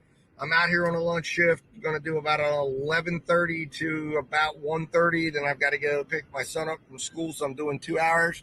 I'm hoping to get at least $50 while I'm out. So I started out with a couple of doozy orders from DoorDash. I've not gotten any attention from Grubhub or Uber Eats, although it does take them a minute. They are off now because I took an $8.25 order from DoorDash for Panera Bread for 4 miles. So not a bad order there. So I am now at Panera Bread. I'm going to run in here and pick this order up, and then I will be back and give you guys an update on how that goes. Hopefully it goes pretty smooth and quick, and we can get in and out. All right, guys, talk to you. What's up, guys? Back from picking up the order. So, little update. Went into Panera Bread, picked up the order. It was already ready, so that was a very good thing. Walking out to the car, and I get a text or hear my text message go off on my phone. And sure enough, they're offering me a tropical smoothie order for an extra $5 and 749.5 yards. So literally the drop-off locations are like right next to each other. So I said, absolutely. So this order went from an $8.25 order to a $13.25 order for 4 miles. So hats off to DoorDash. Fantastic order. This is the type of orders I like. I'm hoping to see some more activity like this. What's up, guys? So it's been a little bit here. So I did pick up that Panera Bread order, and it turned into as I was walking out of Panera Bread, they offered me a $5 add-on for 797 yards for tropical smoothie. I normally don't like tropical smoothie just because it's hard to maintain the quality of the smoothie, for long distances, but I said this was a drop-off right next door. I don't like doing tropical smoothie on staff orders especially. Anyways, I just feel like it's a ratings drag, but I took it. The first order went from $8.25 to $10.76, so there was some hidden tip in that order. The second order stayed at $5, so I got a total of $15 for about 37 minutes of work, so not bad at all. Almost a $30 an hour order there. I then followed that up with another DoorDash order for $8, which I just got done completing. I've gotten a couple of Grubhub offers. I just finally got my first Uber offer for $5 for 26 minutes. For Uber, I go off of the minutes it's going to take me to complete more so than the miles. I feel like that's a better indicator because I'm looking to try to get my hourly rate up, and that's where the real money comes in. And normally miles, time kind of tie in with each other. So Uber makes it a little bit simpler to do that. But anyways, it didn't make sense. I'm not going to do a 28 minute order for $5 and then risk that they don't tip. And most of the time they don't, what I've found. So I am now heading back to my main area where it should be really humming right now. I'm surprised I haven't gotten more attention. I've gotten nothing from DoorDash, even though I've taken the last couple orders they threw at me.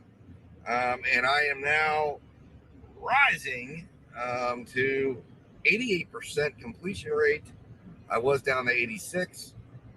7% up. Dairy Queen order. All right, I do not like Dairy Queen orders. We'll see what this is. There's a $5.25 6 miles. Absolutely a decline. So I was about to say my acceptance order will now go down to 7%. I'm just going to say it's too small. Anyways, so I got my acceptance rate is now up to 7%. It was down to 3% at one point today. I thought we might get to 0 with the orders that were thrown at me. We'll see what comes up next. I've got Grubhub up. I've turned down 3 Grubhub orders. One came in that was okay, but I'd already picked up the Cafe Del Sol order. It was a $10 5-mile order. I wish I could have taken it, but it was going completely the opposite direction. Now I've got a Popeyes order, so let's see what this one comes in at. And then the others were long miles. One was like $11 or $10 for 11 miles. Oh no! We got a stacked order, $7.89. Popeyes and American Pizza. No way. Absolutely not. Both of these places have incredibly long waits. So anyways, so I turned those down. Both of them were long miles, but you know, a somewhat decent payout. It was just going to take too long to do the order. So for what it was going to turn out to. Now we got a BJ's Brew House. That's a place that's somewhat decent sometimes, but this is not going to be decent. $5.50, 4 items. I don't trust that at all. I'm turning that down as too small. Actually, you know what? Let's go order not ready. Order not ready. There we go. All right. So anyways, so I will be back here in just a moment. Once I get an order, I am getting some attention. Hopefully, I'm going to look for a decent order. I know I can get one. I know Grubhub's fired up. Uber Eats is fired up. They will come through with some orders eventually.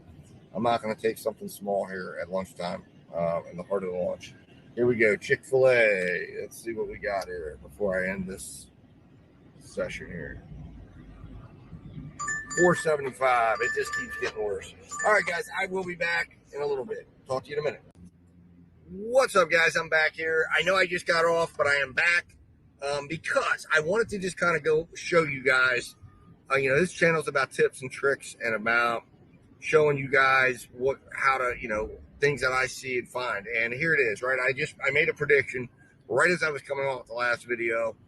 And literally, as I'm closing out that video, I get a Grubhub order for $19 for 8 miles. So what that is showing, and again, very solid order, very solid place to finish. So what that tells you is this. You've got the multi-app right now in this environment, number one, and you've got to be selective. You know, had I taken one of those smaller DoorDash orders for $5 for 4 miles or 3 miles, I would be, you know, yes, I'd be getting $1 a mile, but, you know, I would have been busy. I would have turned that app off because ethical multi-apping, that's what you should do if you want to protect your relationships with your vendors. And I would not have been in position to ever receive that offer. So I'm just grateful that I got the opportunity there. So anyways, I just want to kind of go over that.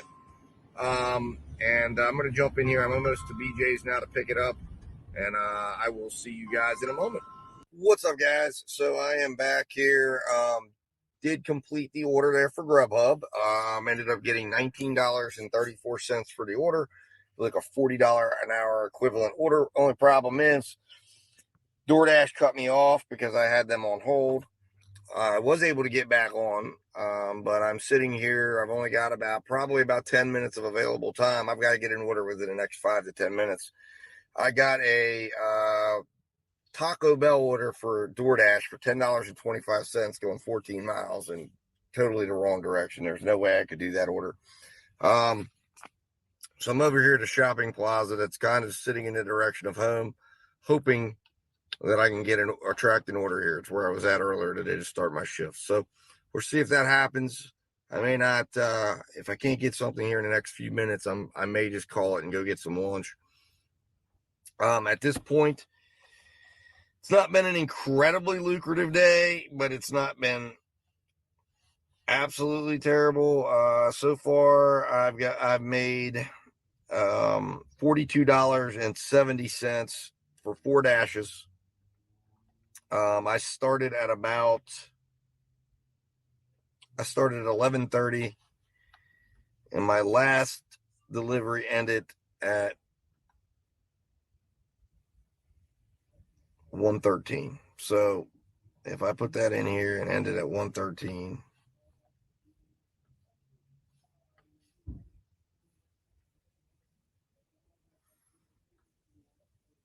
that would give me an active hourly or an hourly rate of $24.87 an hour and $28.47 an hour for delivery pay. If I just count this as commutable hours, I'm not sure what I'm going to do here. So anyways, I'm going to sit here for a little bit, make a determination. There's a Chipotle right behind me. I may go over and have some lunch, and then I will be back at it again later today, trying to close in on that $100. Like I said, I've got some family responsibilities here that I've got to go take on here. That'll take me a few hours. We've got a football game tonight. I'm hoping to be able to do some dashing later tonight, and I'm hoping to do a little bit of delivering, maybe in the in-between there while I'm waiting to go to the football game. So we'll see. It may be all we do today. I don't know, but we'll see. Hopefully I can get a little bit more done, or at least get one more decent order in. All right, guys, I'll talk to you in a minute. What's up, guys? So I am back. Little update. I did drive down to the next shopping center, got down there, kind of parked, was waiting for a minute, and then I got an order back up where I'd left. It always happens like that. But I got a $10.50 order going about, it said 8 miles, but the GPS tracking for some reason in the iPhone app, and I'm using an iPhone 12 Pro Max, it really has some problems. I was using Android phone for DoorDash because I thought that I felt like it did a little bit better, but then I started getting really wonky. It wasn't working. It went through a couple updates and it seemed to just get worse. So I took DoorDash back to my iPhone, and then I put the Grubhub back on my Android along with Uber Eats. Got that order. I just completed it. It was a really easy order. Ended up being the equivalent of, let's see here.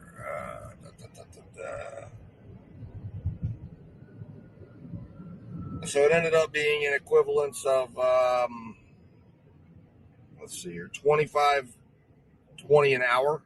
But the dead time in between killed things because it ended up being that I had to wait from almost 30 minutes to get an order. So that was not good. So it kind of killed my overall hourly, put me down about $20 an hour, and my delivery at about $27 an hour. So anyways, I've made $51 now. So that part is, favorable. 51.09. So that leaves me about $48.91 away from earning my 100 for today at a pace of about $20 an hour. I like to be at a minimum of $20 an hour for lunch, at a minimum. So I'm not terribly unhappy. That's average. Dinner, I like to be at a pace of $25 an hour overall. And then I like to be north of $25 an hour for my delivery time at lunch and north of $30 an hour for dinner if I can. So not too bad on the metrics. The miles, let's see here. Miles wise, hasn't been too bad today. I drove 60 miles so far. Actually, it is bad. Sorry. 89 cents per mile driven. So the miles haven't been great. I've driven a lot of miles. I did some driving and wandering, which I probably shouldn't have done. But anyways, hopefully we can get some of that back later today. And that puts me at about $45.81 net take home, after taxes and everything else. So anyways, not too bad of a day. It's when you apply it like that. Some of the mileage was highway miles. I'm driving a Prius, so I don't necessarily get too worried about the miles if it dips a little bit below $1, although I don't like to go that as deep as it is right now because I'm at 89 cents. I don't like to go below maybe about 85 cents, given the fact that I'm getting about 6 cents. My gas cost is only about 6 cents a mile in the Prius, so that's not bad at all. Anyways, I'm rambling now. So I am going off shift. I've got to go do some dad work now. Don't get paid in dollars, but paid in love. So, hey, you know what? That's the best kind of pay, right? But anyways, I'm heading to go do some dad work. I'm hoping to get back on for at least an hour, maybe hour and a half, and do some delivering around my house to keep it local. And then I've got more dad work to do tonight. I don't know if I'm going to be able to go back out. It is what it is.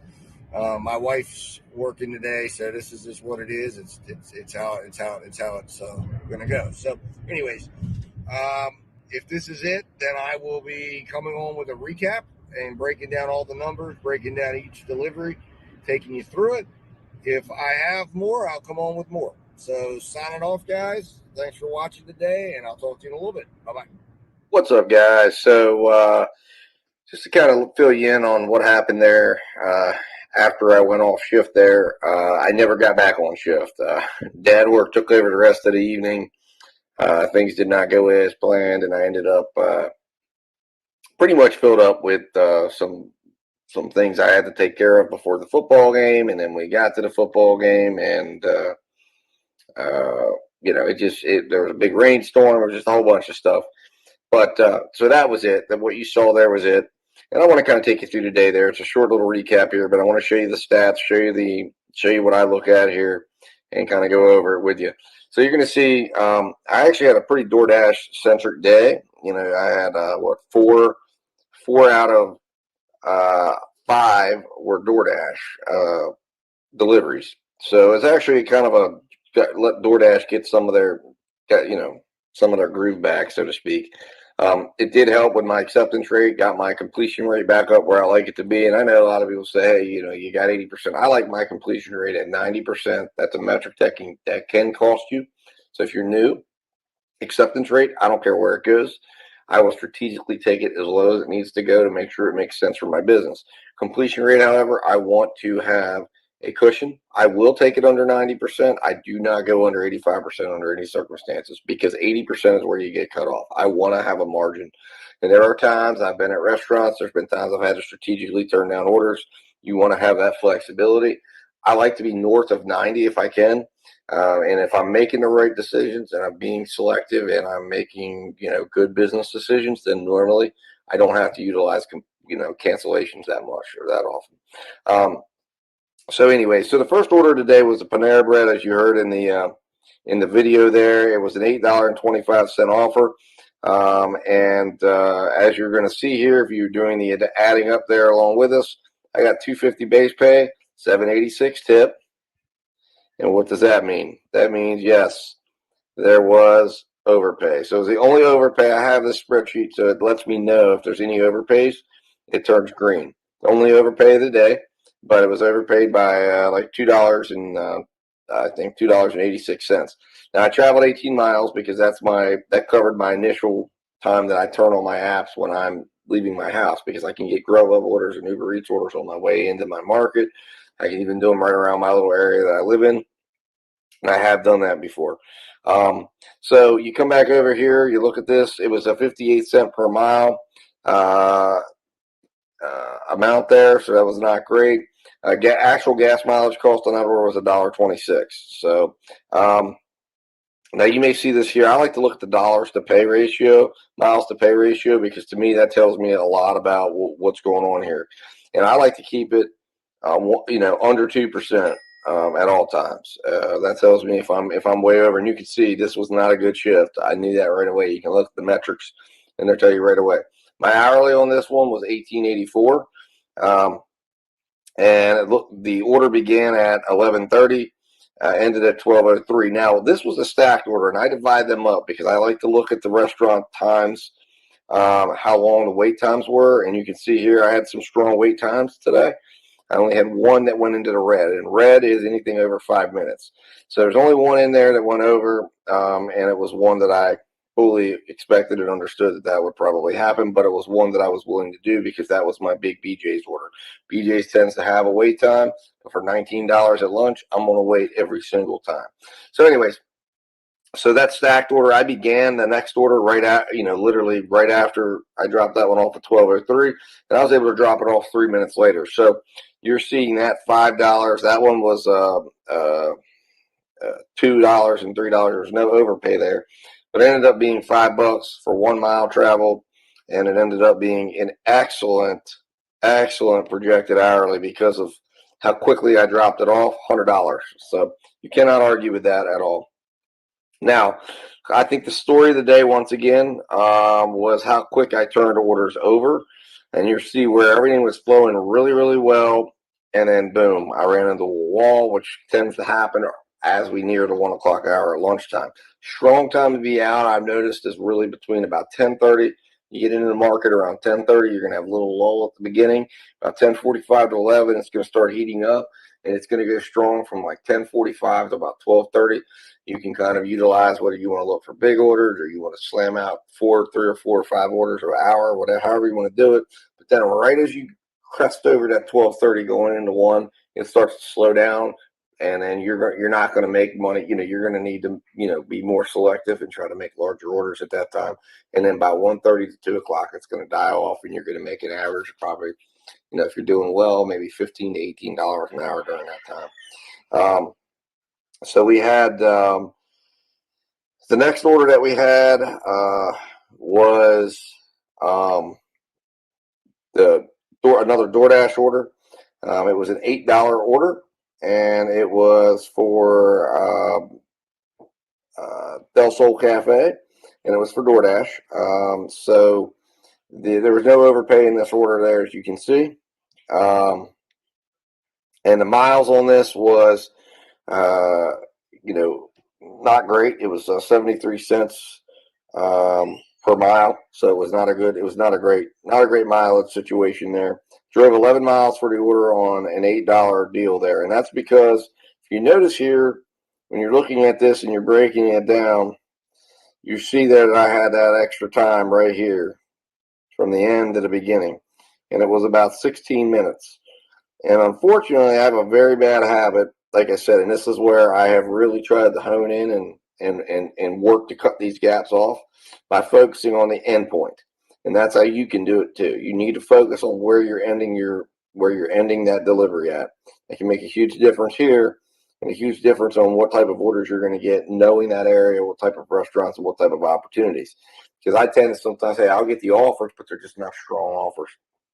And that's what happened here. So I ended up waiting 16 minutes and driving around just to get back to where I knew I could get good offers, and that hurt me a little bit. So that one ended up being a $19.20 an hour order equivalence. There was only a 2-minute wait time, so that wasn't bad at all. So the next order turns out to be a Grubhub order, and this was the order of the day, $19.34. If you're at lunch, that's phenomenal. I mean, it really is, and that's just amazing. So if you see here, this is how it should be right here. $7.35 base pay, $11.99 tip. I mean, it doesn't get better than that. 11 miles. I'll drive 11 miles for $19 every day of the week. That's not, to me, I'm willing to do that. And where it took me to was not tremendously terrible. But yes, I will do that. You can see $1.76 per mile. And then you can see right here, this was a tremendous hourly rate, 25 minutes for $46.42 an hour. Now, and that's even with, as you can see, just how good this order was. A lot of those miles that I got were miles that were tacked on before I ever received the order. But it was 9 minute. That's with a 9 minute. That's with a 9 minute wait time. So that's telling you right there, that's a 16-minute order. That's not bad at all, in my opinion, from what I see in my market. And again, you can see here, the story of this is that 16 minutes right there. I added it on. Had I stayed better in the pocket and mapped myself out better, that could have been an even more meaningful order. So next it gets rocky. You saw it in the video. I wasn't sure what was going to happen here. I ended up waiting way too long. I should have just got the heck out, but I stayed around, and you can see right here, I stayed around for 31 minutes, and that was killer to my numbers. But I ended up ending the day with an Arby's order for $10.50.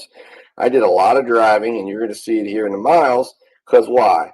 Because it shows up 19 miles on a 1050 order. So I tacked on so many miles that it really, at this point, doing a miles to money ratio was really futile, besides just to try to say, hey, listen, we need to try to really tap this down, because I went and drove around. I got out of position. I got impatient. I started driving, and I just was driving around and not sure what I was going to do.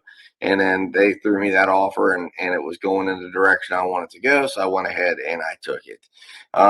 So where did we end the day at? Let's see here. Shift stats for the day: 60 miles driven. All right. 18.85 in base pay, $34 in tips. And we had a $53.20 day. It was 89 cents per mile. So not the greatest miles to money ratio there. Initial offers, we had a little bit of overpay. You can see the difference there. Total of 5 dashes. And unfortunately, my hourly dropped significantly. You heard it in the video. I was up to almost $25 an hour. It dropped to $20.08 an hour. I want you all to look at that and see that impact.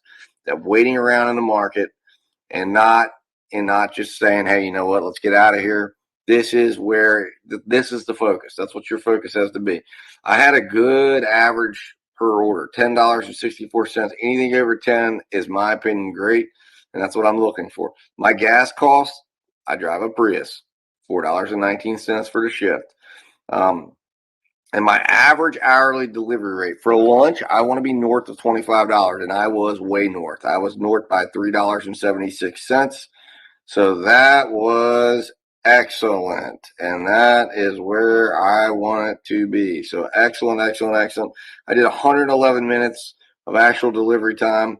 We worked 2.65 hours, and we made $53.20. Like I said, it could have been way, way worse. Got some drag there by staying around in the market for too long. Now, again, this is, I will say, this is my read of the tax law. I am not a certified accountant. Anybody who uses a spreadsheet, if you want to contact me, dad-13@gmail.com. I am happy to share. No cost, nothing. I would simply ask you to give me the courtesy of a subscribe, but I'm not even gonna, require that. If you don't want to subscribe to my channel, that's fine too, whatever. But I would appreciate it if you did. But this tells you right here what I gotta pay my taxes, and I pay my taxes weekly. So I needed, my federal taxable income was $14.21, state taxable income $19.60. I made a total after taxes $45.88, and then after mileage $41.69 was what I can take home and go spend and have fun with. So fun money right there, right? That's it, guys. So I appreciate you watching. Please, if you haven't subscribed, I would really appreciate a subscribe there. It really would help out. I'm a small channel, as you know, and it would really help to do that and move the channel along there. Give me a like, give me a dislike. Let me know what you think. Start a discussion. Tell me about what you're trying to do. I love to start a discussion and hear what you guys are trying to do to close the gap. I may even name the video, the gap, but that gap meaning in between orders. What are you doing? What are you doing for order placement? What strategies are you using? I'd love to learn from you. Love to hear from you. So thank you guys. If you did watch this video to the end, I really appreciate it. Keep dashing, keep going, and keep positive. All right, guys, I'll talk to you in a little while, and I'll see you in the next video.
What's up, guys? Dad Dash Industries here. So, some days I do record, some days I don't record, but I really wanted to just give you guys the breakdown here on on 2 shifts I did.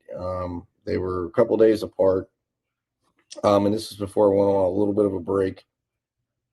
And I wanted to just kind of show you because, again, I want to show you the good, the bad, the ugly, and the shifts that just get sometimes crazy and absolutely unprofitable. And then the next shift I have to show you is where it actually turned out to be okay, and a pretty decent shift. So this first shift here, like I said, there's no drive along here. This is just breaking down the numbers. I'm going to try to keep it short and concise, go over this with you, and not take up too much of your time. But I think there's some things to learn in here. There's some things to discuss, and there's some stuff that you're going to see in some videos I'll be posting for ride-alongs. I've made some adjustments, and these might be things you're seeing in your market. I'd love to get a discussion going, and just see what you're seeing in your market and how you're handling these type of things. So this particular day, this followed the day of the ride-along of the 15th, which you may have already seen posted on the channel, or it might not be up yet. But you see that video with the breakdown. That was a lukewarm day. I didn't get to go out that night. I decided to go out the next day, drop my kids at school, had some time, and this was a situation where I was not going to be able to do evening shift because I had to go pick my my youngest son up from the babysitter relatively early because there was stuff going on.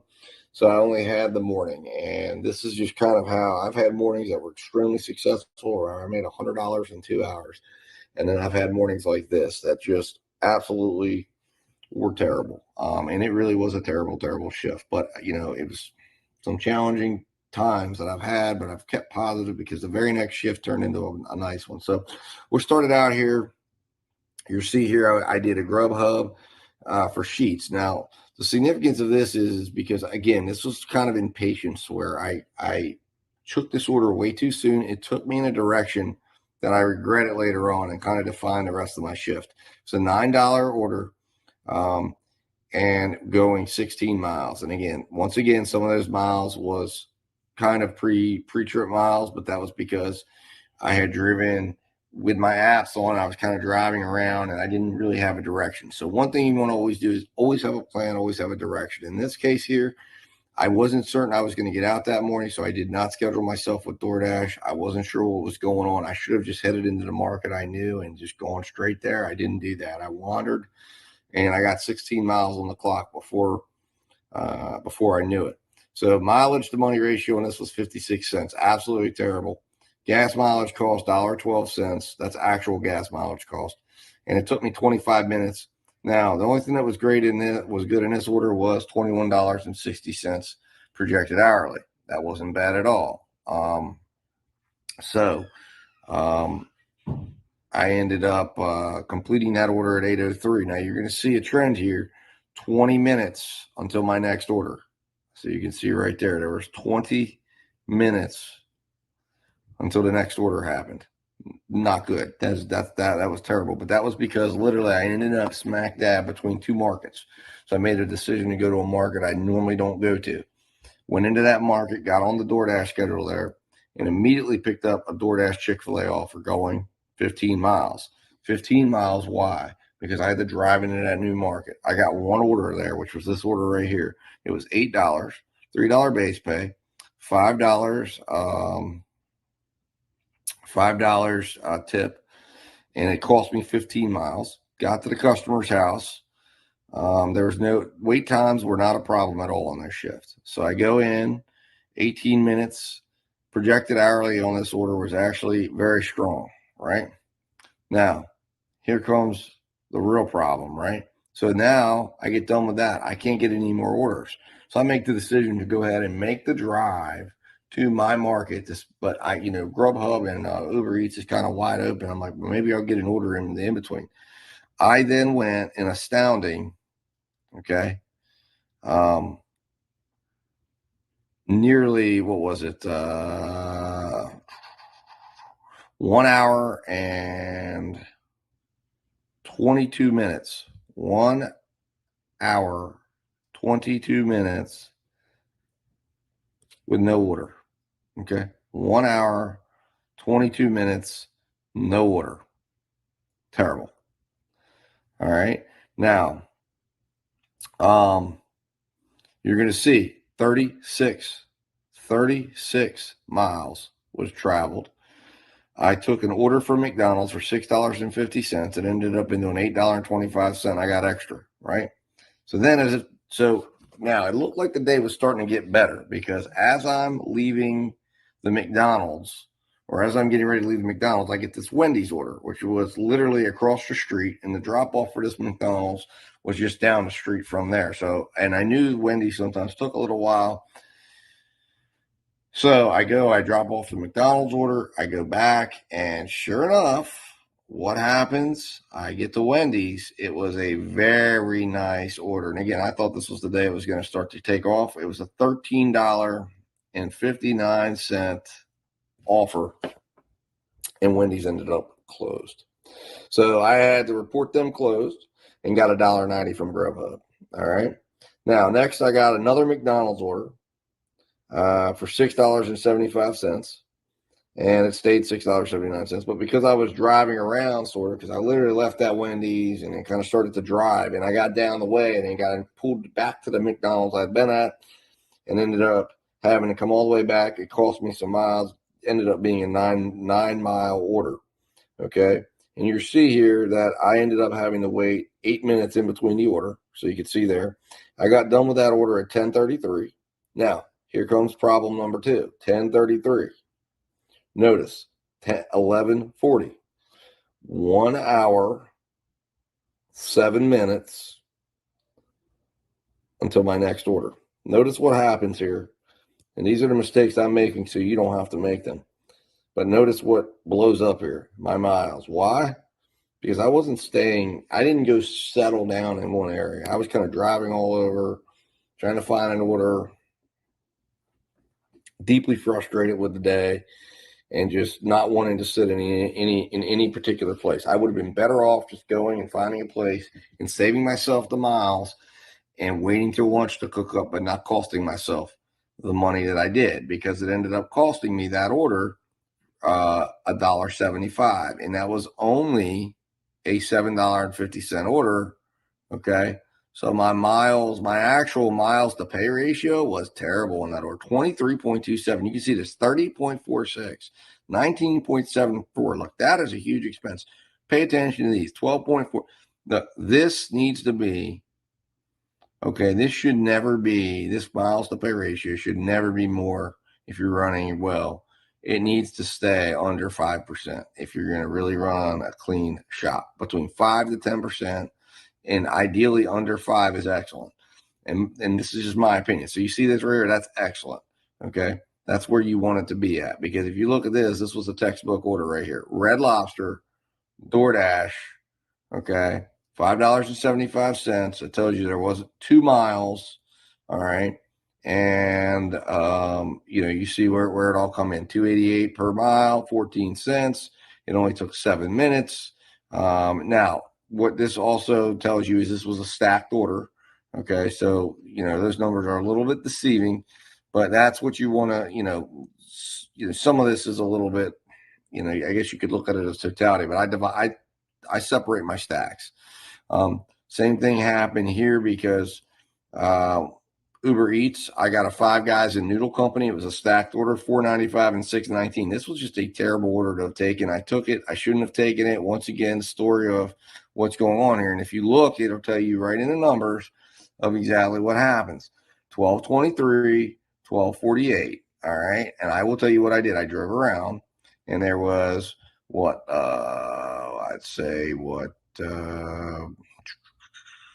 25 minutes. Okay, which is really shouldn't be happening, but I was being overly selective on my orders. And then I ended up, and it's cool. If you want to be overly selective, hats off to you. Park your car. Do not travel 14 miles like I did, because I traveled a lot of extra miles. And then I took this order for 5 Guys and Noodles Company, and I had to drive, it really wasn't bad. I think the miles on that order was like 7 miles. But you see, I drove 16. So that tells you right there, I drove about 9 extra miles that I added on, which was just sunk cost into the order, and ended up wreaking havoc to what ended up being a terrible terrible end of the day. So let's get into this shift.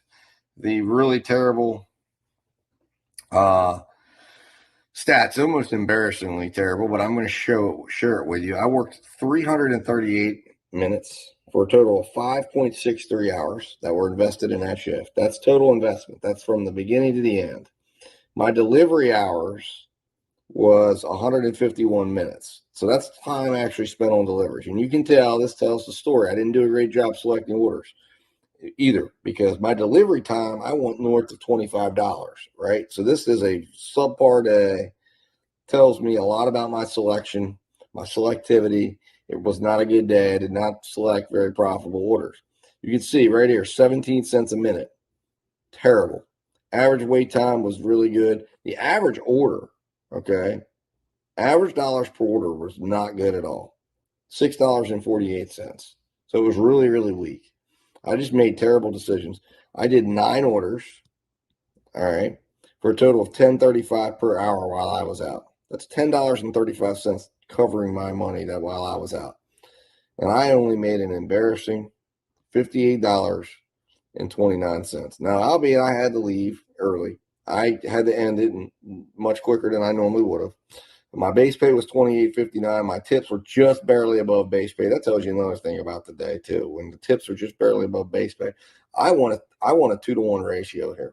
2-to-1 ratio. 2-to-1. My tips 2-to-1. That tells you it's a good day. That tells you you're having a good customer service day. And I drove 122 miles. That is so. This was a really, really poor shift. This really left me with a lot to think about as I broke this down at the end of the day. And I break every shift down just like this. I don't do it on camera. I look at it beforehand. But $8.52. Okay. And you're going to see what this just did to the, now, here's the thing you're going to notice. All this is negative. Okay. So what this tells you is it was such a bad day that my tax write-off actually was larger than my pay.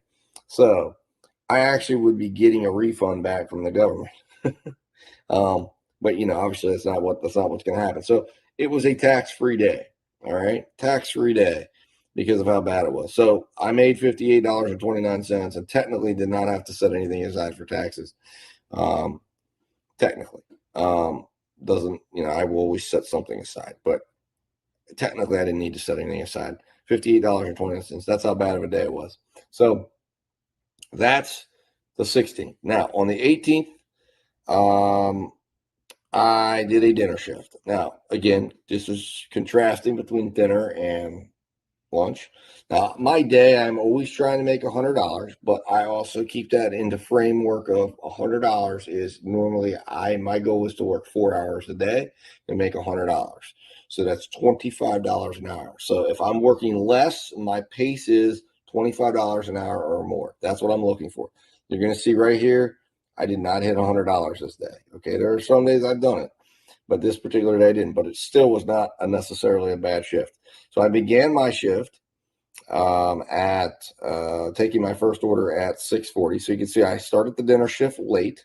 Okay, so again, taking that into account that I started late, that tells you a lot about it.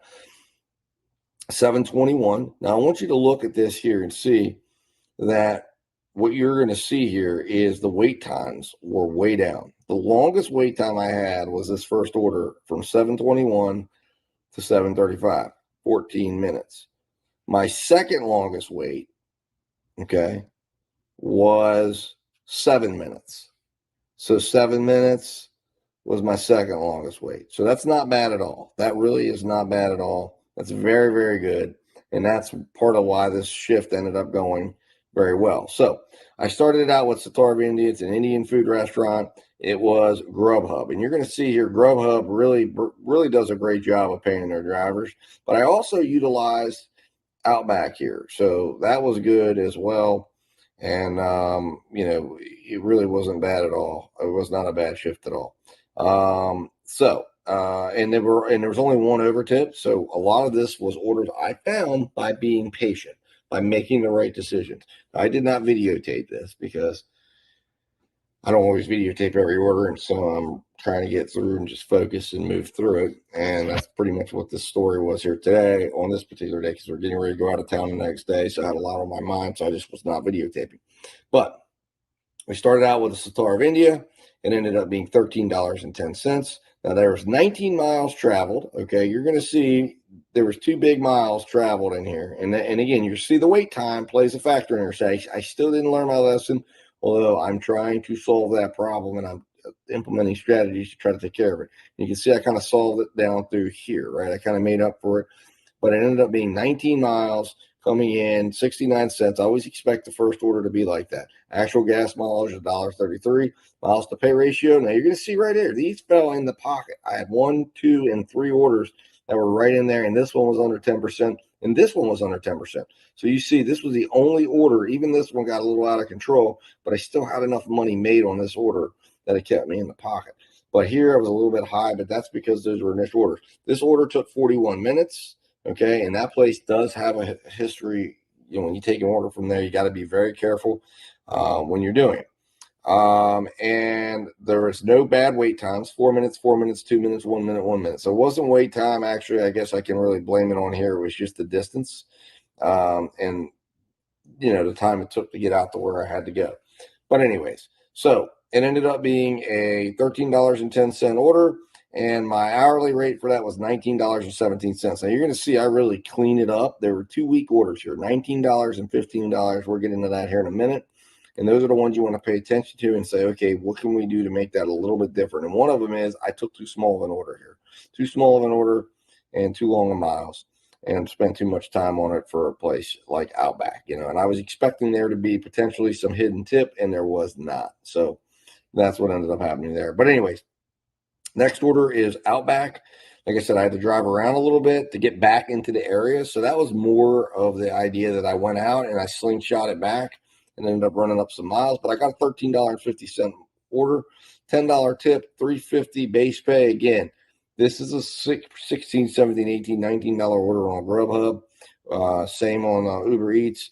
So it's just, it's a real shame DoorDash does that. But I ended up with 19 miles from where I had to go out, because I always begin the next order on the mileage of the arrival. And then I start tracking it just for purposes of this sheet, because for tax purposes, you can track it the whole time you're out from the first delivery to the last delivery. And then, of course, there's some disputes over the commuting mileage, which I'm not going to get into right now in this discussion. Miles per dollars was 71 cents. So that was there was only one more order that we dropped under $1, and that was, again, we'll get to that in a little bit. But projected hourly here was $32.40, because I only spent 25 minutes on the order. So it was really an exceptional order. 4 minutes. It was not bad at all. A lot of those miles were miles getting in. So the actual order I saw on my screen was really, really solid. Next, I picked up a Grubhub order for $13.86, 9 miles. Ended up $1.54 per mile. Ended up 63 cents actual mileage cost. And the miles to pay ratio was under 5%, so excellent there. Only 27 minutes of time spent on the order for $30.80 projected hourly. So an excellent order. Excellent, excellent, excellent. Next was Del Sol Cafe. Picked that up for $11.75. Turned into a $16 order. This was the order of the night. $13 tip, $3 base pay, 7 miles. This is textbook stuff right here. $2.29 a mile. That is a unicorn order if I've ever seen one. That's exactly what we're all looking for. Only 49-cent gas cost, $3, 3.05% miles to pay ratio. I mean, everything was just in the pocket, and a $64 projected hourly rate and a 1 minute wait time. Order was ready to go. I mean, again, just excellent. Next, Outback. I picked up an order for Outback, thinking that there could be extra money there. There turned out to not be extra money there. I went more miles than I got paid. 8 miles, 91 cents, 56 cents actual gas mileage cost. And again, because it was such a small order, that crept up over 5%, which is not where you want it. If you're going to do the small orders, you need to keep that down. That needs to stay under 5%, and you will still stay profitable. Even if you don't want it to ever creep up over 10% when you're doing the small orders, because you have such a small margin, and it can really start eating into your cost. But $15 projected hourly. It took 29 minutes that was really a poor order because of the distance. Okay, that was the story of the night. There was the distance, and this was a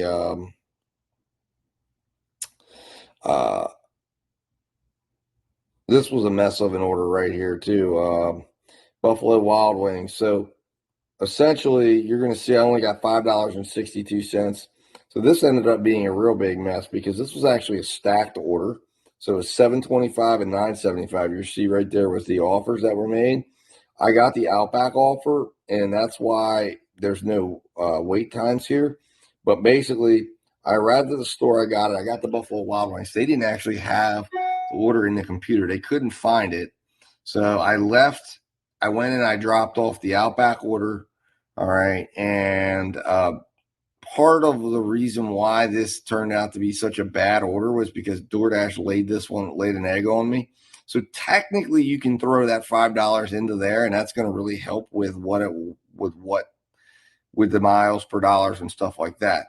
So that's why I threw one in there, because I separate my stacked orders. So so like I said, there's a little bit more story there. It's actually technically a $9 order for technically like $12 and some change. So this is a little bit, like I said, you're going to see here where this thing just shoots up, and you've got a 1.24% miles to money ratio. You got $337.20 an hour, because it was basically 1 minute, because basically I was on the phone with support all the way up, and then they ended up giving me half of the value of the order. So I was actually going to be a little bit overpay there, because the original offer was $9.75, and it was like $10.54 or something like that, or $10.75 or something. So it was an extra buck. But so that was how I ended it, because once I got to the end there, like I mentioned, we were getting ready to go out of town the next day. I had to cut the shift at 8:55. That's when I stopped right there, 8:55, or sorry, 9:19. So once I got done with all that mess, I had to go home, and I ended up working from 6:40 to 9:19. We're getting into the specifics of the order, or the stats of the order here. I drove 63 miles, so $1.10 per mile ratio. Like I said, I still got myself in some trouble drifting a little bit. Had $30.20 in base pay, had $39.13 in total tips. So definitely not the 2-to-1 ratio I like, but it was still more. I got a total of $69.33 in total pay. And the total initial offers that I got were $69.21. And so it basically, the extra pay that I got on the one order ended up being eclipsed by the Buffalo Wild Wings order. And I did a total of 6 dashes, and I did a total of $26.16 per hour. So a much, much better hourly rate than the day before. And I did a $30.14. This is the stats I like to see for a dinner shift. So both of these came in right where I wanted them to be. An average of $11.56 per order, 44 cents per minute. Look, guys, this is the stuff you want to see. This is a good shift right here with all the numbers falling in an average wait time of 2 minutes. It really doesn't get much better than that. There was some frustrations, like I said, with some things. I got started later. I could have made a little bit more money, obviously, had I gotten the paid out of the full pay on the Buffalo Wild Wings. But I worked 6:40 to 9:19. I didn't hit my goal of 100, but I did get, I did average more than what I would have, and I only ended up working 2.65 hours. So basically what I know from this is that if I would have taken that 26.16, all right, and, what would I have earned over 4 hours? And, you could sit there and calculate that out, and you would know that I would have earned over $100 an hour, or over $100 for the shift. So even though I didn't technically hit it, I did average it. So taking that 159. So what I'm talking about here is you would take the 69.33 and you would divide that by the hours worked, the 159, to get your minute. That's 43 cents, 43.6 cents a minute. And then you would times that by 100, or sorry, 240. And then that's going to get you $104.64. So I would have been over $4.64 over. And that's what I look at. I'm looking to work 4 hours a day, make $100. If I do more than that, I'm expecting to make more than $100. And if I can do it early, that's even better. And if I can make $100 before 4 hours, that's even better as well. So anyways, guys, I just want to kind of go through this here. Like I said, I'm not going to videotape every single shift. The tax summary on this shift here, that last bit I almost forgot. $56.61. Taxable income was $34.05. And the after miles cost was $52.21, because it actually ended up costing me for actual mileage here, it was $4.40 for actual mileage cost. So, like I said, it was a pretty good shift in the end. And you can see here the interesting parts, though, that in this case, I had a good shift, I had a good hourly rate, I worked 2 hours and made all this money. But you can see I actually almost made the same amount of money after taxes and after gas costs. I actually made less. I made $52.21 because I ended up owing, $12.72 in taxes. You go back to that other shift where I only made like 50 some dollars. I took home the entire shift because I drove too many miles. Now, again, I know the wear and tear on the car and all that stuff, there's a totally different, there's lots of factors to be taken into account. But I'm just pointing that out there, that you have one shift, I drive a bunch of miles, I keep all my money in my pocket, heavier car expenses, of course. And then on the other end, I have a better miles to money ratio.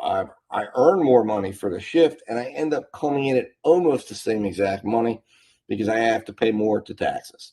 So obviously there's other expenses and write-offs and things you can come up with at tax time, but just contrasting that, I think it's just something to kind of look at when you're making decisions and making those decisions on miles. If you got to maybe you drive an extra mile or two, but you make the money, sometimes it's putting more money in your pocket in a way, but you got to do it within reason. All right, guys. Well, I hope you enjoyed today's video. Like I said, it was not a ride along. It was just breaking down the financial facts. If you guys, again, if you are interested in this spreadsheet, in my spreadsheets, contact me at, just email me at dad-13@gmail.com. Okay. And send me an email and I'll email you the sheets. Like I said, let me know if you want Google Sheets in numbers version or just the Google Sheets version. The numbers version is a little bit different for how it's formatted, and the Google Sheets is going to work better with Excel and going to be more friendly to all of that. So anyways, let me know, also please put in the comments your strategies, how you're dealing with things like the in-between, like the extra miles, your positioning. I'd love to get a discussion going on that. Positioning is everything. I think it's one of the key points. And I will say, that it is the most important thing. And positioning, meaning positioning where you end up, after the order is done. And that can make a huge difference. And I've seen the impact. To this particular order, I was in position. I was in position to get that Del Sol Cafe order. I picked good orders. I paid attention to my map and I knew my market. Know your market. Okay. You got to know your market. Know your market. Number one takeaway from today's video. All right, guys. I hope you enjoyed the video today. Please leave in the comments. If you like this video, if you like me breaking this down, showing you my sheets, going into my thought process, if this was helpful. All right, guys. Thanks so much, and I will talk to you soon.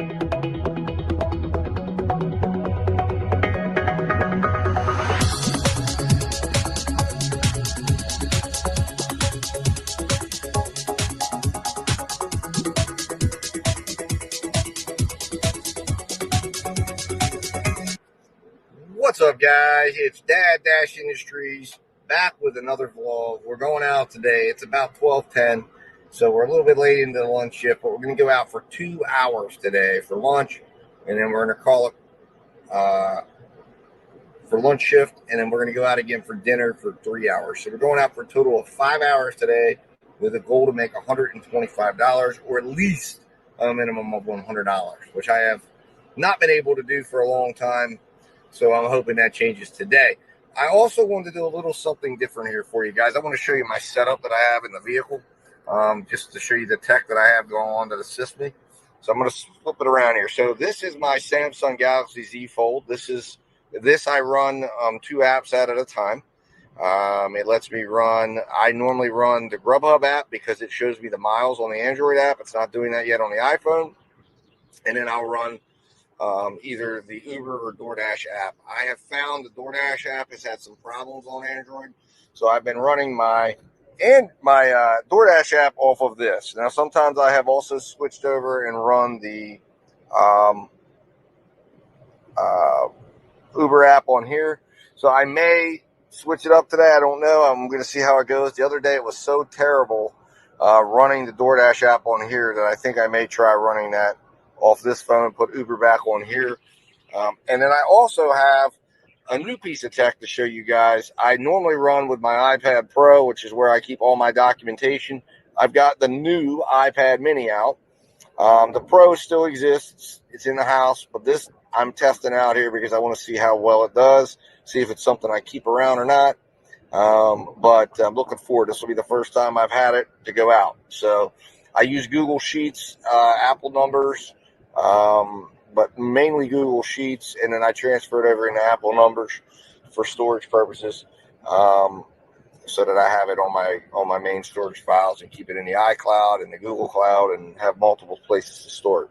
Anyways, all right, guys, I just want to give you guys, like I said, a little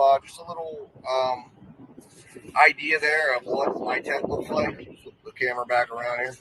And then, of course, I'm filming on an Osmo little gimbal, handheld gimbal. That's where I use my filming for the vlogging, and it works pretty well. And I have a little place that I can put the gimbal. It connects right in here. I actually have like a little Velcro sticking thing, and it sticks right on my dash when I'm driving. And then this is the dash perspective that you guys see right here. And then, like I said, I'll pick it up sometimes and move it around and depending on what's going on. But anyways, guys, that's the start of today's video. We're going out now. We've got 2 hours. So at 2:15, I'm going to say at 2:30, I'm going to call it quits. It'll take me about 15 minutes to get into my market. I'm going to fire up all the apps I can. I'm not sure if I'll be able to fire up DoorDash app or not. I think I will. I'm not sure what's going on out there. I'm going to turn all those on, see if there's any specials going on. Grubhub has been running specials on Saturdays where you get $5 a trip during the afternoon time. So if that's on, that'll be great. But I'll let you know all of that when I tune back in. Talk to you guys in a minute, and we'll see you here shortly. All right, guys. Thanks for watching. And guys, while I'm checking all those apps, I want to just come on here and ask you, if you haven't subscribed yet, please subscribe. This is a new growing channel. It's a forum. I am Steve. I am Dad Dash Industries. My wife and I have a gig business. I joined a gig business about now 4 months ago. Came out of the corporate world, decided to give this a try because I needed to, had some family things I needed to focus on, and thought, well, you know what, this is a way to make a little extra money. So I now try to make at least $100 a day when I go out, and bring in an extra $100 a day for the family. Some days I make more, some days I make less. My goal is, if I can on a given week, go out every single day and make at least $700 or more a week, to help out the family with things when my schedule allows. But that's who I am. I'm hoping you guys will support my channel. It's a free way to support me.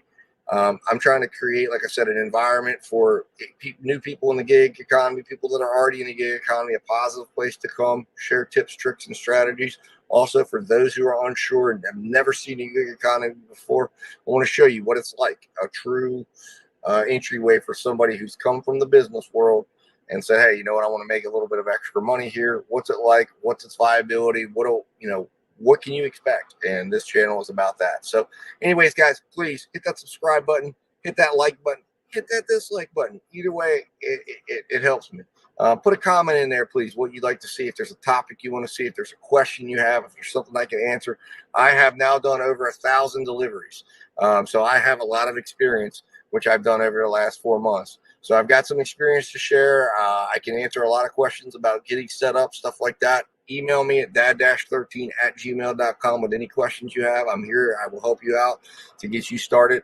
Like I said, I just showed you off the tech that I have. Obviously not for everyone. Some people can make different levels of investments, and I have figured that out, that there are different ways you can get the tech you need. So you can have an Android and an iPhone at different levels in different spending places. So guys, please, if you have any questions, if you're trying to get set up, if you're getting started, please feel free to contact me. I am more than happy to help. No cost, no charge, not trying to make any money at all. Just want to help out. And like I said, the only thing I would ask from you is simply support my channel, and that's it. Just put a subscribe, no money at all, because we're trying to make money out here. So it's definitely a tough situation when you're in the gig economy, because you don't have a lot of money to spend when you're out here making it and trying to grind it out. So I know the struggle. I know that. And like I said, I'm willing to share my knowledge. And I understand, coming from the business world, that knowledge is key. That one of the biggest things you can share with someone is knowledge. And knowledge, you can't put a price on it. And that is sometimes the key to success. And it's kind of the missing component in the gig world, because we don't have coworkers. We don't really, besides maybe if you're working with family members, or maybe you have other people that work for you, you just have yourself and what you think it should be and how you think you should run. All right, guys. Anyways, I just wanted to jump on here, ask for your subscription, give you a little background on who I am, what this channel is all about. All right, guys. Talk to you in a little bit. I will be back. Thanks. What's up, guys? Dad Dash back here. So I'm on the road. I checked in on all my apps. Of course, DoorDash I can't sign into until I get in my area, but I am checked into the Grubhub app and the Uber Eats app. So I'm ready to get orders. Sometimes they'll give me orders right away that'll take me right off the market. I actually was able to sign up for a shift this evening. So part of my evening shift will be on a paid shift with Grubhub. Of course, it just gives me a little bit of priority over other drivers if I'm in the area and I'm working for them, and it guarantees me $11 an hour as long as I maintain. I think it's 70% or 80% or higher. I normally don't worry about the acceptance rate too much, because to me, it's got to make business sense to do it. And they normally give me plenty of orders, but it just gives me a little extra priority. It gives me a few extra orders to look at. So that's a good thing. So I am now, like I said, heading into my market. I will be there in about 10 minutes, and we will hopefully be getting to work and grabbing an order. And we'll see what we can do for the next 2 hours. All right, guys, I will talk to you when I get an order. See you soon. Talk to you soon. What's up, guys? Wanted to just check in here. I am up and loaded on DoorDash. I was actually able to get a shift from 12:30 to 2:30, so I am on a block, so I don't have to worry about being kicked off or anything like that randomly. Started out with 2 offers right away as soon as I entered the area, and they were doozies. $3.86 from Uber Eats for Buffalo Wild Wings going 9 miles, and $3.25 from DoorDash going 7 miles. So neither order a viable option for me. I'm going to head to the area that I normally go to start my shift, and we'll see if anything comes to fruition on the way there besides those doozies. So hopefully today, it's not a sign of the day. Hopefully we get something a little better going on here. I will be in, and we got an Uber. Okay, Uber's back. Wow. Dang. 17.5 miles, $8.92, 33 minutes. So I don't know where that one's going, because I don't have it on full screen. But that's definitely not doable with the miles, nor is it really for the minutes either. Wow. So Uber is active, but it is not good at all. So we'll wait and see if something else comes to bear fruit. So, all right, guys, talk to you in a minute. I'll let you know if I get an order. What's up, guys? So I'm back. So I got hit with a couple of different orders. I got some really bad ones. DoorDash has really been firing off some horrible orders today, but they're on hold. Uber is still alive, but they haven't sent me anything recently. But I got a very, very good order from Grubhub for $11.61 for 1.5 miles. So I'm actually here. I was sitting literally right in front of the restaurant. So I'm waiting for it to get ready. I'll be heading in to pick it up here in a couple of minutes, and then I will be on the way to get this thing delivered. So, all right, guys, I will be back once I pick up the food. Hopefully it'll be ready soon, and we'll be on the road, and we'll have our first successful order today for $11, courtesy of Grubhub. Thanks, guys. All right, guys. So real quick here, want to let you know I did accept an order from DoorDash for $8.50. Just arrived at the restaurant. Should be picking this up here relatively soon. It's $8.50 for 7 miles. DoorDash did try to send me an add-on, but it was really not worth it at all.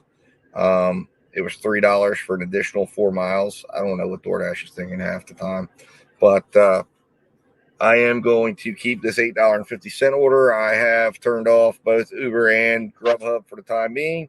It is going to take me to an area that I'm pretty confident I can get another order in relatively quickly. So hopefully this order will be ready. I'm going to run in here real quick, grab this order, and then I will be back out to update you guys. Talk to you in a minute. What's up, guys? So I am back. I picked up that order with no problem. It was ready to go as soon as I got in there, so there was no wait time. So I'm on my way. I've got about a 12-minute ride. Once again, DoorDash was way off on their mileage because it's telling me I'm 9 miles away. And it told me I was going to be like 6.8 miles when they made the offer to me. So I'm not sure what they're using to calculate or what's happening when I went to the restaurant. Maybe it's the way I exited the restaurant. Who knows? It sent me a longer way.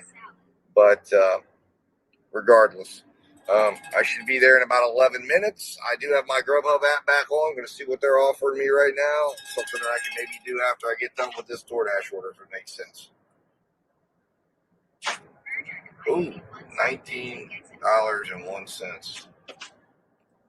And that's a good order. I'm going to accept that offer, and we'll get back and pick that up once we're done with this DoorDash order. All right, guys, talk to you in a minute. See you in a minute. Bye-bye. All right, guys, so back here, just a little pro tip that I wanted to share with you, especially for those working Grubhub. Just wanted to kind of go over what just happened here and just how you should work Grubhub, my recommendation. To try to make the most out of that app. So I am heading right now to go drop off an order for DoorDash. I am going to then head back and pick up from my Grubhub pickup. Now, Grubhub, as I experienced, even on a 1 mile order for $11, they are notorious for sending you right to the restaurant as soon as the order is received. And a lot of these restaurants they send you to, although they're very lucrative in tips and they're lucrative in pay, they are long waits. So what I've found with Grubhub is the best thing to do with Grubhub is turn it on after you've made a pickup to give yourself that extra little space. Know your restaurant. You know, some restaurants are quicker than others. Fast food, it won't work out well to do this strategy with because fast food is going to be like fast food. So it'll be ready and Grubhub will be yelling at you. But in this way, I'm going to eat up a lot of my wait time, if not all my wait time, while I go deliver this delivery for DoorDash and then head back to the restaurant for Grubhub. And I don't mind it. When looking at this, it's like a 7 mile order for Grubhub. I saw exactly where it's going to be delivered at. And I've got now, like I said, I'm going to actually be able to take this 9 mile order and then it'll probably be, like I said, 9 mile order for DoorDash, and then it'll be a couple miles back. It'll probably be about an 18 mile order, and I'm going to have a $20 swing here, or more, depending on what the DoorDash order ends up being. So, just a way to do it, a way to get around the wait and not be sitting there at that restaurant for 20, 30 minutes. Which is exactly what would have happened in this case if I would have taken it. Now, it was a $19 order for lunch. I'll take it. I mean, that's a good order. I'm going to sit there and wait for it. That's no problem at all. But this is kind of as a strategy, a pro tip to help you get around that. Use it smartly, though, okay?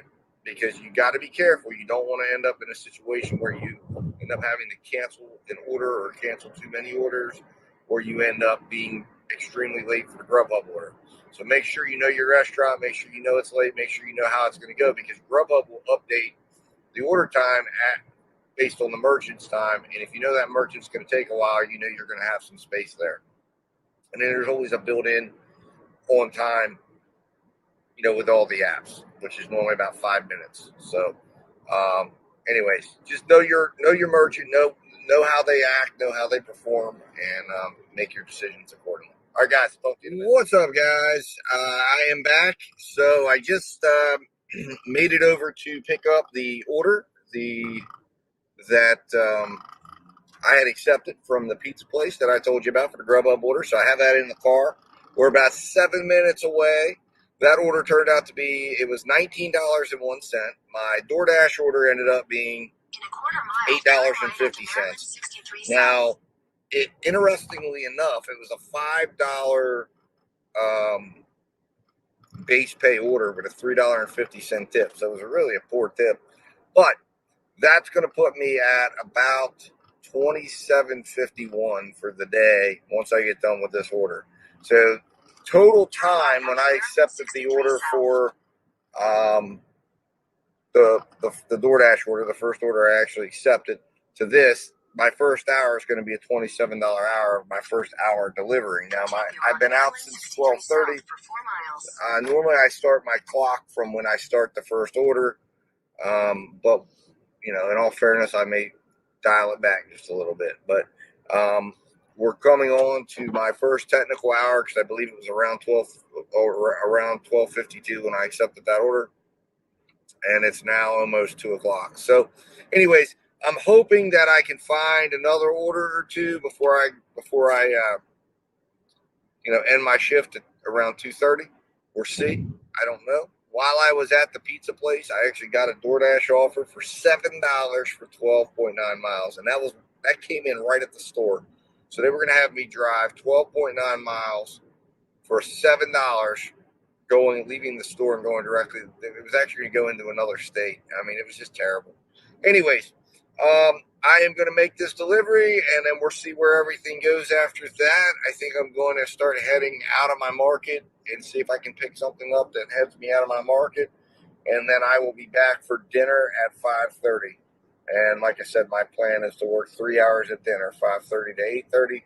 And like I said, I picked up a dinner Grubhub shift, so we'll see where that goes. I've gotten some Grubhub orders and offers today. As you know, the first one didn't quite work out. And really, when I mapped that one out, had I stayed on that one, I wonder if I would have been in a position to have taken this one too. If I would have just, hung with it for a little bit. It was only a mile drop off, and then I would have had this one here, and we'd have had a solid 30. I don't know. Maybe, I don't know. But whatever. So, all right, guys, I'll talk to you in a minute. We'll see what happens here, and I'll be back as soon as I make this drop off. Thanks, guys. What's up, guys? So I just wanted to come back and update you here shortly on what was going on there. So I made that drop-off order to the Grubhub. It turned into $19.01, as I mentioned before. I was a little bit outside of my delivery area, so I had to head back towards the area, got back in the area, and I got an Uber Eats order for Checkers for going 7 miles for $11.46. So I'm on that one now. As I was sitting there picking that order up, I then got a $15 Oishi sushi order going 5 miles. Now, obviously, the mileage is going to be a little bit skewed because I'm kind of going the opposite direction, but that particular place always has a 20 to 30 minute wait. So once again, pro tip with Grubhub, know your restaurants and always look to have Grubhub on at the end or when you're picking up an order. So it gives you that little extra time to kind of meld them in and then kind of, sift through the offers and the orders that are coming at you. So anyways, I'm heading to make this drop off. I'm about 2 miles away in about 6 minutes. And then I'm going to head over to the restaurant there to hopefully go pick up the food or maybe just have a small, short little wait. And that will be my last order of the afternoon. I'm going to turn Uber Eats off after this. And then Grubhub I will turn off after I get done dropping it off. And then I'll be back later on this evening to go out for the dinner run. And looks like it's going to be a halfway decent lunch run when it's all said and done, but we'll see. We're not going to jump to conclusions yet, but we'll see exactly how it all goes once we're finished with this. So, all right, guys, I'll talk to you in a minute, and we'll see how this goes.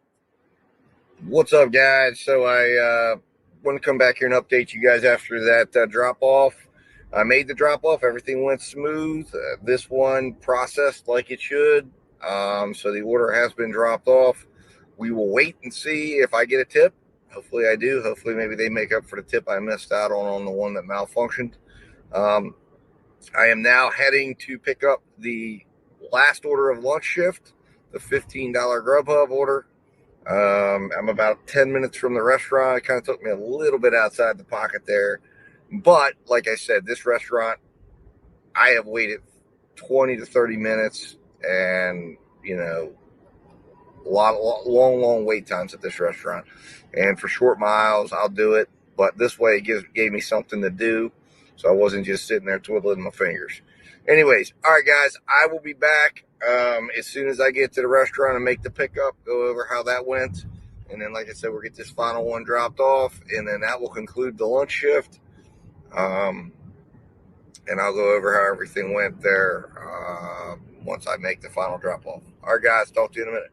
What's up, guys? So I am finished with the Oishi sushi order, the $15 order, and that was really easy. I actually got to the restaurant, it was ready to go, and the place I had to drop off was right next to the restaurant. So I got there, dropped it off. I'm walking out. It was another restaurant. It was actually the Waffle House that I had to drop off to. Real easy drop off. I'm walking out. Like I said, I had DoorDash off. I had Uber Eats off. I'm going to turn off my Grubhub, and I got a $14 5-mile order. And I couldn't turn it down. I was like, man, $14, 5 miles. That's freaking amazing. So, anyways, I'm doing that one. I'm doing a one more, which I always get in trouble for because my kids and my wife tell me, look, you got to stop. You got to stop. But anyways, this was good money. I couldn't turn it down. It'll help towards tonight, help towards making today a big success. So I'm running over here to do this. It's the drop off is right around the corner from the restaurant again. Most of the miles was between restaurants. So I'm about 5 minutes from the restaurant. It looks like it's going to be a relatively easy drop off. The customer just contacted me. They live in an apartment. The husband's outside cleaning his truck in front of the apartment. So she's like, give the food to him. So when I get to the restaurant and pick it up, I'm going to let her know I got the message. Hopefully it goes as easy as I think it does. And then this will be my last order unless Grubhub entices me with something really good. But, you know, I just couldn't turn it down. 5 miles, $15, or, well, 14 and some change, basically $15. That's like $3 a mile. I mean, come on. So, anyways, I'm going to get this done as fast as I can. And then, like I said, I got to go on break for a little bit. All right, guys, I'll talk to you in a minute. I'll let you know how this order goes. Hopefully it goes very successfully. And then I will be on to do a little discussion of my shift on the way home. And then we'll go from there. All right, guys, talk to you in a minute. What's up, guys? So I went ahead and made that pickup. I did not notice it at first. It's kind of an interesting thing. And it was 2 orders to the same address. So kind of interesting there. It looks like they must have forgot something and added it in there. So anyways, I'm on my way now to the drop off, and I will tune back in once the drop off is complete, and we will see how this thing goes. Hopefully it goes smooth and well. I did recontact the customer and let her know that I'm on my way, and she just responded back, you're welcome. So anyways, all right, guys, I will talk to you in a moment. And like I said, this should be my last order for real this time for the lunch shift. All right, guys, talk to you in a minute. Bye. What's up, guys? So I wanted to update you. Wow, what a drop off, man. That ended up being a $19 order because the lady tipped me $5 cash. And you know, some days it's like they start out tough and then they turn out really good. And this was just one of those shifts. I ended up making like $27 an hour for the shift with this tip included. Well, that's actually without the tip included. And that's not even taking delivery time into account. I guess if you put it back to like 12:42, knock it back 8 minutes, it's probably like 25. But I made 25 plus an hour for my time out. I just got another offer, but it was completely backwards, and I've got to start making my way in the right direction here. So I'm going to take one last drive through, see if I can get a go home order for the lunch shift, and then head home, take care of a few things, rest up a little bit, and I'm going to head out for dinner. Had an excellent shift, made close to, I think I made over $70. I made like $74. So to get to my 100, I only need to make $25 tonight for dinner, which should be very, very achievable. So, I mean, it's looking like going to be a very good day. Anytime you make like 70 some dollars in 2 hours, it's an amazing shift. So anyways, guys, thanks for watching. Great day today so far. Very surprised. It started out a little rocky, especially after the other day, when it was just an absolutely one of the worst shifts I've ever had. And then to follow up with this is just really awesome.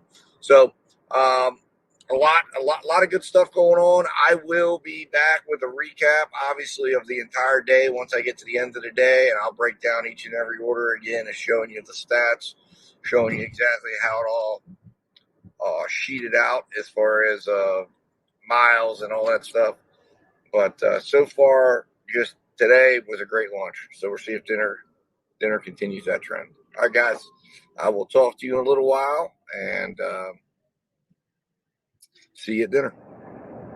What's up, guys? So just wanted to drop in here real quick and let you know that the Uber Eats tip just came through. So I got the full tip this time, and my hope in Uber Eats has been restored after that frustrating situation 2 days ago. So that came back, so very happy on that. So I just want to let you guys know that. I am pretty much almost out of my area. I did not get another order besides the one that I didn't want to do, which actually was $8 for 2 miles. I probably should have taken it, but it was just going in the absolute opposite direction, and I really could not continue doing what I was doing. So, like I said, I'm calling it for lunch. I will be back at dinner and ready to rock. I think I'm going to probably go out at 6 instead of 5:30 this time, especially since I start with Grubhub and I go from 6 to 7:30. Might be all I need tonight. I think I'm probably just going to do 6 to 8:30 tonight and then call it at 8:30. So, anyways, guys, like I said, a really good lunch shift. So I will talk to you guys in a little bit. I'll see you at dinner, and talk to you in a minute. What's up, guys? So I am back here for dinner. Gonna be a little more abbreviated than I thought. Did not make it out as early as I thought. Got caught up with dinner. But I am heading out for a little bit just to see what we can do here. And should hopefully, I hope, make at least $25 more. And that's my hope. So we'll see what happens with that. $25 really, I don't think should be too major of a problem over the next hour and a half to 2 hours. I am going to be stopping at 8. Well, I'll be taking my last order at 8 o'clock and then heading home after that. And I've got a pretty hard stop because I've got some stuff I got to do this evening. So that's what we're going to do here. Unfortunately, I had to give up my shift for Grubhub because I didn't make it out on time. So I'm going to see if that's still available once I get back in the app. But anyways, we'll see what happens here. Hopefully I can make a little bit of money. All right, guys, I'll talk to you in a minute, and I'll talk to you when I'm back in my market. What's up, guys? I know it's a little bit hard to see me, but I was just wanted to jump on here because what an unbelievable order it was. My first order, and then it's basically I'm doing a going home order now because I hit my 100. And I'm heading home. But basically, the first order today ended up being a stacked order, Chili's and Outback. I normally don't like to do Chili's orders, but something told me to take this order, and I did. It turned into, first it started out as a $14 order, turned into a $17 hidden tip order, but then the customer for my Outback order, they asked me to do a special thing and make sure that they had extra ranch, which I did. I did my due diligence. I went in, I made sure, checked it, and then I texted them and said, hey, listen, mate, I made sure your ranch was in there. And the lady was like, I got extra tip for you. And I'm like, okay. So they came down and actually met me at the drop-off point, like at the bottom of their driveway, and they gave me a $25 cash tip on top of their tip that they already had included, which was $6. So what an unbelievable gesture. I really appreciate it. And now I'm going to pick up a final order that's going to be taking me in the direction of home, and for $14 Grubhub order, and then I'm done for the evening. All right, guys, I will be back to wrap this thing up here in a little bit. What's up, guys? So my shift is over. I ended up doing my go home order. It kind of wasn't necessarily a go home order. I didn't read the map as well as I should have on it, but it did, you know, I am home now. I was my last order. So today was a pretty decent day. I'm going to go and jump in and do a breakup, or a more detailed breakdown here in a little bit, but I ended up making $32.50 an hour. So that is a phenomenal day from an hourly perspective, and $130.55 total. And I only worked about 4 hours today. So you cannot argue with that at all. That was really, really, really phenomenal. So anyways, I will get into it deeper, and we'll go through all this. I'll show you exactly how it all went. Like I said, the day started out rocky, but it sure ended well, and ended up being a pretty doggone good day. So anyways, guys, I will talk to you here in a minute, and see you in a moment. What's up, guys? Dad Dash here. Steve with Dad Dash Industries here. Just wanting to walk you through this very, very good day.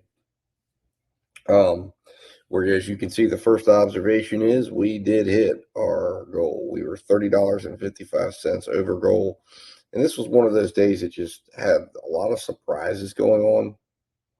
And I'm going to go over all those as we break down the orders. So we began our day with a DoorDash order for BJ's. It was for $8.50. There was no extra pay. It was a $5 base pay, $3.50 tip. Nothing extra there. Now, the 21 miles, you know, obviously included some of the miles that brought us into the area.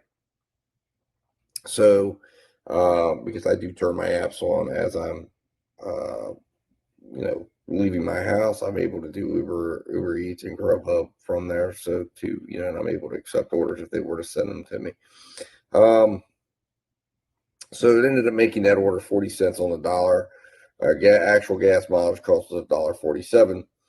However, the projected hourly there was actually $20.40, which again, that's about as low as I would want to take it on a lunch shift, unless I was on a stacked order or something like that, where I'm breaking it down. You can see the first observation here is we had 3 orders today that exceeded the 5-minute threshold, but that first order was not one of them. So the next order of the day here, as you want to see here, we went from 129. We jumped right on top of another order. This was a Grubhub order. And this was, as I pointed out in the video, this was exactly the way I believe multitasking should be done, because this order came through while I was on the delivery for the DoorDash order, and it actually helped me kind of even out some of the wait time. It was a $19 order, which at lunchtime is excellent. A $12 tip, $7 base pay. Again, DoorDash, are you listening? Why, you know, this is the type of pay we should be getting as drivers. Now, the only thing that was not strong was the miles, because I had to go totally in the opposite direction to make the DoorDash drop off and you go all the way back. So the mileage was not as good as it should have been. And it caused the miles per dollar to jump, you know, to only be $1.19, $1.12 gas mileage. But as you can see, very strong miles to pay ratio, which was 5.88%, as opposed to this first one here, which was 17. And you can see we had a couple good ones, and then we had, you know, this one here, which was the entryway to the market. So that one's okay. But the rest of the shift, besides this one right here, the next one we're going to talk about, we're all right in the range that we wanted to see. This particular order had a 9-minute wait. So even though I shaved some time into the wait, and that was basically because they forgot a dessert item. So I ended up having to wait for them to prepare it. I checked and again, that's a pro tip. Always check your app. Always make sure you go down. Always check your receipts. And they had just left off a dessert item that they had to cook. So next order was a Checkers order for Uber Eats. Ended up being $11.46. No hidden tip there. And that cost me 17 miles. And again, that was all positioning. And that was all just basically having to, you know, I took that Uber Eats. I accepted that Uber Eats order on my way to drop off the Tony's order. And sometimes that can get you into trouble. And in this case, it did. It ended up adding extra to my miles. So that's a concern right there when that happens. So it was 67 cents per mile. And then you saw $1.19 actual gas mileage. And that was the one that ended up being a 10.36% miles to pay ratio.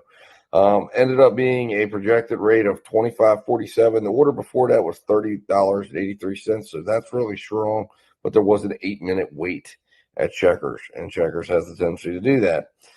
Next, we took a Grubhub order for $15.41 at a sushi restaurant. It was a $10 tip, $5.41 base pay, 4 miles. So that was really, really, really, really good. $3.85 miles per dollar, and a 1.81% miles to pay ratio.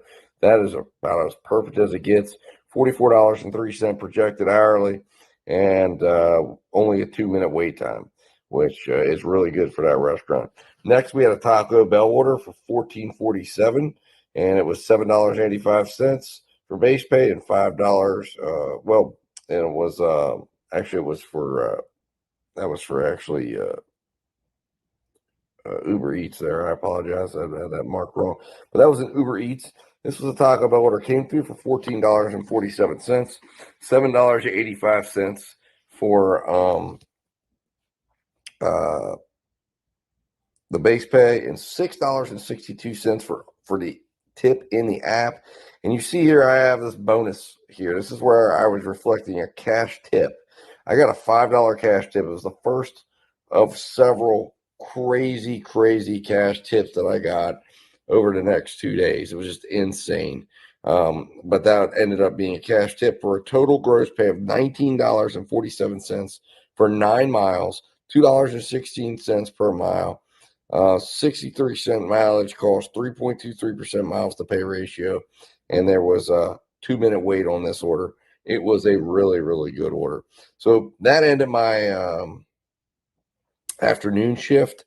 I came back then for a very abbreviated dinner shift, and I came out and got a stacked order from DoorDash to start out the shift, basically for $14 was showing, and then I ended up with $8.75 on the one and $33.25 on the other. This is the story of the night.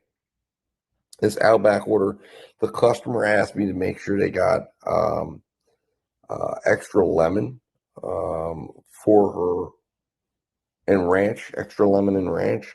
And I went the extra mile. I got with the guy. I got a big thing of ranch. And this lady was so touched by that, she gave me a $25 cash tip. It was amazing for a $33.25 order and $8.75 order. Obviously, this was just an astounding 1.47% miles to pay ratio, 49-cent actual gas cost, 16-minute order, $124.69 per hour for the hourly. Now, the top of the stacked order, the first order I did was $15.44. So obviously there's some smoothing out, 22.34% miles to pay ratio.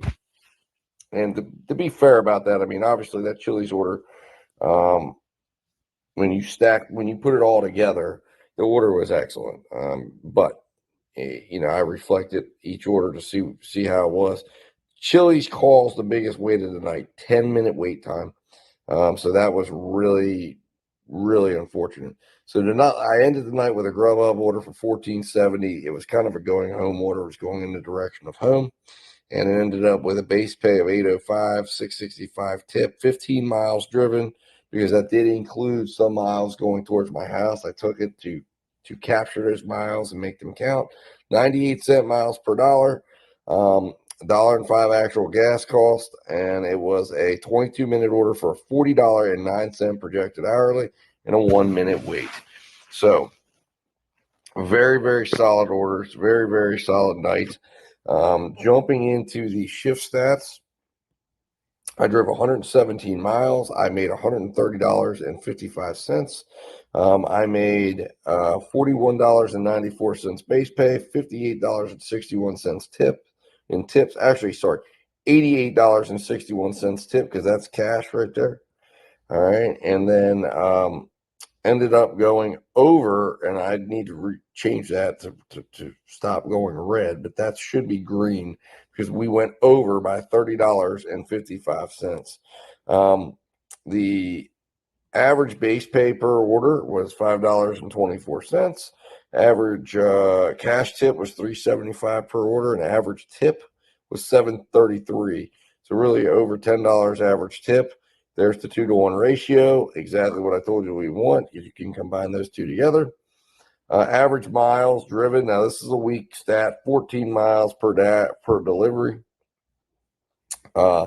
Average tips per mile, 50 cents, 54 cents per mile. So very strong stats there. And the average per order was outstanding, $16.32, equally outstanding with an average wait time of $4 or 4.38 minutes. So that is very, very good. The delivery hourly rate, okay, excellent shift of $32.50. And then the delivery rate was $36.43. And what you want to see is that's exactly what you want to see. There's only a $4 difference between the two. I ended up working 4 hours for the day. That was exactly what I wanted to see, was seeing that the when you want to have the delivery minutes almost match your minutes you're out, that's a perfect day. So very, very good. So from a tax perspective, I ended up taking home $106.26 after actual gas mileage cost $98.09. Excellent day. And again, same disclosure, I'm not an accountant. If you were to use these sheets or wanted to, which I'm more than willing to give them to you, you just email me at dad-13@gmail.com, and I will shoot them right back to you in either sheets or numbers. So sheets or numbers format. But I ended up making $98.09 based on my tax estimate there, or what I need to set aside. Had to set aside about $24.29 for taxes.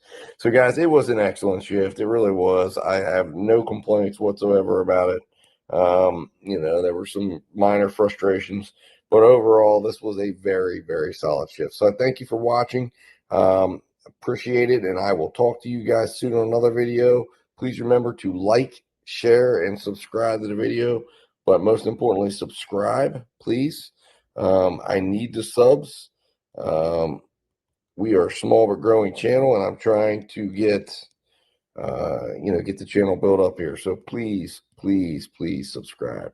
All right, guys. Thank you so much for watching, and I will talk to you in the near future.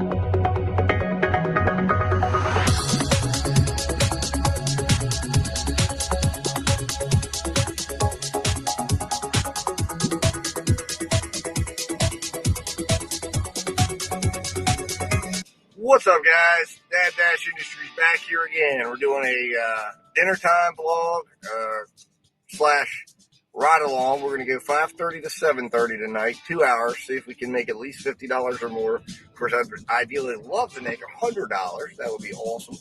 But we're only setting it up for 2 hours, and then I've got to head back to the home front. So let's see what we can do tonight with a 2-hour shift. I am on line already with Grubhub and Uber Eats, and then I'm going to be getting online with DoorDash as soon as I get into the market. I did set myself up for a 5:30 to 9 shift on DoorDash just to make sure, in case I ran a little over or something like that, that I would be in a position to take advantage without any problem or disruption. But the plan right now is 5:30 to 7:30, so we will be back here shortly as soon as I get into the market and get my first order. All right, guys, talk to you in a minute. What's up, guys? Wanted to just drop in here real quick while I'm riding into my market and you're waiting for us to get started, just to ask you guys real quick to please subscribe to the channel if you're watching. Like I said, it's a small channel, but a growing channel. Trying to grow this thing, trying to grow a community here and contribute to the community that already exists, and just create an area for people to come to that can see a real life delivery driver gig experience, and a place for new drivers to come, current drivers to come, a place that we can all share. My name is Steve. I entered the gig economy about 4 months ago, just crossed the 1,000 delivery mark a couple of weeks back. So real proud of that accomplishment. So I've got some experience to add. I am going to do a video on reflections of the first 1,000, so be on the lookout for that. And guys, like I said, just wanted to just jump on here really quick while I'm riding into my market and ask you to please take this quick moment right now while we're getting ready and getting started for today to please hit that subscribe button, hit that like button, share this video if you can with anyone that you think it might be helpful to, or you want to show exactly what this looks like, what we do, etc., etc. All right, guys, I'm going to jump back out here, and I will see you in just a couple of minutes once we get our first order. All right, guys, back here. Got my first order. Got a couple of offers before, but I got my first order. It's $11.82 going 11 miles. Now, just to put these 11 miles in context, it's all highway miles, and it's going to a Chinese restaurant that does a really good job of getting orders to me fast. And then I'm literally going straight up, getting right off the interstate, delivering the order, and then I'll be right back in a good place to get more orders. So I think this should be a pretty good order. And it is at least $1 a mile. It is at the start of dinner, so hopefully this is the first of a couple that we're going to get. So I'm going to go pick this order up. I'll be back once I've got the order in the car just to update you on how everything went, see if it goes as quick as I think it will, and hopefully we can get a follow-up order relatively quickly. All right, guys, talk to you. All right, guys, so a little bit of an update. I started to drive. I started to take a look at the order there, and I realized that it was going to a place that I was not comfortable going to. So I had to reject that order. It's a hotel, motel, whatever, that I just do not like to go into. I don't feel it's a really safe area. I kind of recognized the name because I'd gone there once before, and I went in and said, oh, no, not going to go there. I got another offer. I didn't like it. It was taking me into another state from Grubhub. So just got a $2.25 offer from Outback. So I'm sitting over here now in another position, hoping to get some sort of an order here very quickly, very soon. So sometimes you just have to make a safety-related judgment call, and that's what I had to do here. All right, guys, I will talk to you in a minute here once I get another order, and we'll go from there. All right, guys, talk to you in a minute. All right, guys, so I'm back. Kind of an all-over-the-place day here getting this first order out the door. It's quite busy again tonight, so I'm getting a lot of activity. But I got a $9 offer from Outback going one particular direction. So I accepted it. Of course, you can't see with, item count numbers or anything like that with Uber Eats. But I accepted it for $9.06 going like 7 miles. So then I got, I turned off the DoorDash app and I started to turn off Grubhub, but Grubhub wouldn't turn off because my cell phone signal was weak. So I had to wait for a little bit, and as I was trying to turn the app off, Grubhub sends me a $14.96 order from a Chinese restaurant that's going to a very nice area, putting me in a great position, and it was only for 8 miles, 8.1 miles. So I could not turn that down. So I canceled out the Uber Eats order. As I checked it, it was just for a steak, one steak. So I knew there probably wasn't a strong chance that there was going to be a lot of additional tip. So I canceled it. And then moved on to Grubhub. So one of the things you got to be careful, doing that a lot, especially because they don't show you on Uber, and Grubhub does not show you your cancellation rate, but just be aware you can get in trouble for canceling too many. Although they do give you, Uber kind of bases it on the area and other drivers' cancellation rate, and you will get a warning email for both, but you got to heed that warning and make sure that you don't, do that too excessively. I always try to turn the apps off relatively quickly because I don't want to be tempted. And in this case, like I said, the app would not disarm, so it fired one at me, and here we go. But this is a much better situation. $14 to start it out with, much better than the original one I was going to do. So ultimately, I think it just shows that you got to have patience, especially when you're dealing with Grubhub. I've still sometimes pulled the trigger, I think, a little too soon. And sometimes we're not as good of an order as I could if I would just have some patience and wait, because I'm just eager to get going, eager to get an order going. And then sometimes I don't spend my time getting compensated as wisely. So little pro tip there, be patient, wait, make sure you stick to your guns, make sure you stick to whatever it is you've determined your business model, is. However many miles, all that stuff. Now, the only downside is this particular restaurant has a large problem with excessive wait time. So we'll see what happens here. I'm really hopeful that I don't get to the restaurant and find out there's a 20-minute wait. And then that $14, order doesn't look so enticing when you spent, 20 minutes and then you've got a 28-minute ride, a 18-minute ride ahead of you. Because I think it's going to take me about 15 minutes to get to the drop-off.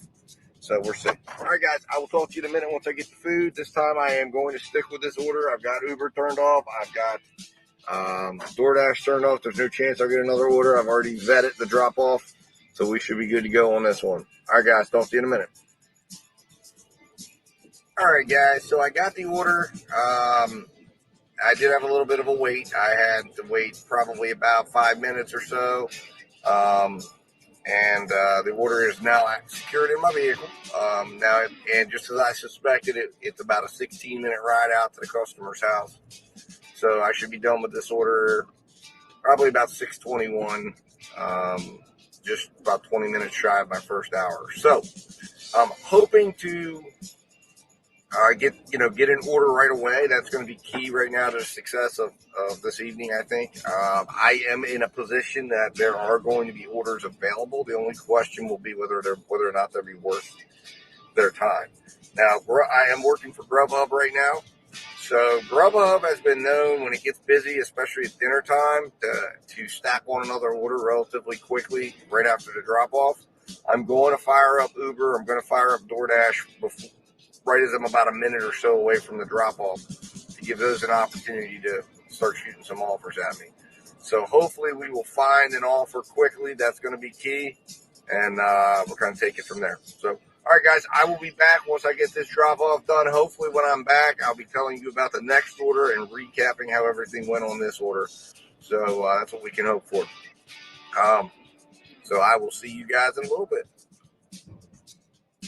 All right, guys, back. Just dropped off the order. Went very smooth. Dropped it off. No problems whatsoever. I did turn on Uber and DoorDash as I got closer there. And now, of course, Grubhub is all fired up. So I'm going to start making my way back towards the original shopping center. I've kind of made a commitment here that my approach from now on is going to be going back to what I call my center of gravity. And I'm going to make my way back and hopefully get orders on my way. And if I plan it out right, I think I should be able to get orders that should eventually, like I said, bring me back to the place that's the best, in my opinion, the best area to get an order, and see how that works out for me. So, and it's also closest to my house when I decide to end my shift. So I'm going to start heading back. I'm going to see if I get any other orders here. Hopefully I do. If not, I'll go back to where I was at, and then I will wait until I get an order. Hopefully I don't have to wait that long. Like I said, that's going to be key right now to making this night work. So I've already got $14.56 on the board.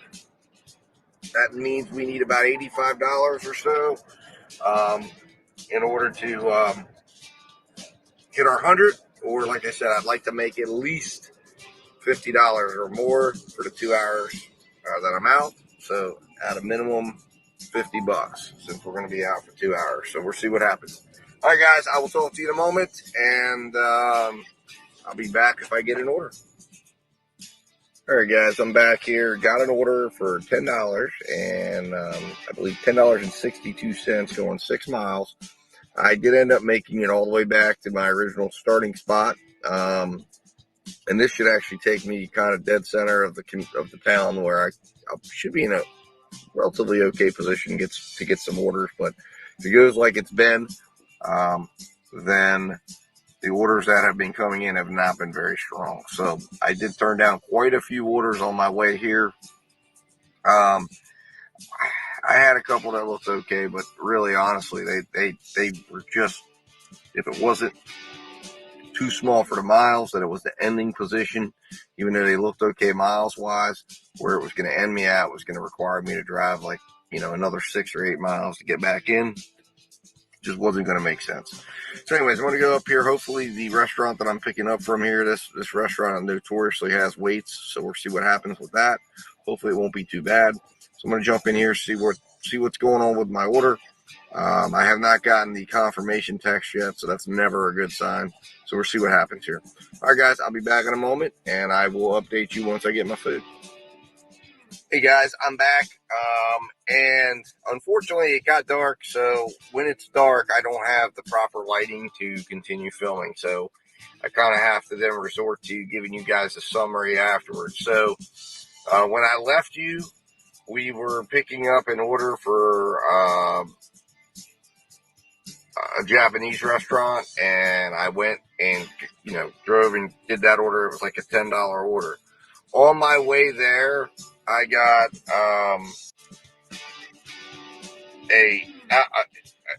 an offer from Uber Eats, and I mean, I'm speechless with the generosity that these customers have given me over the last 2 days.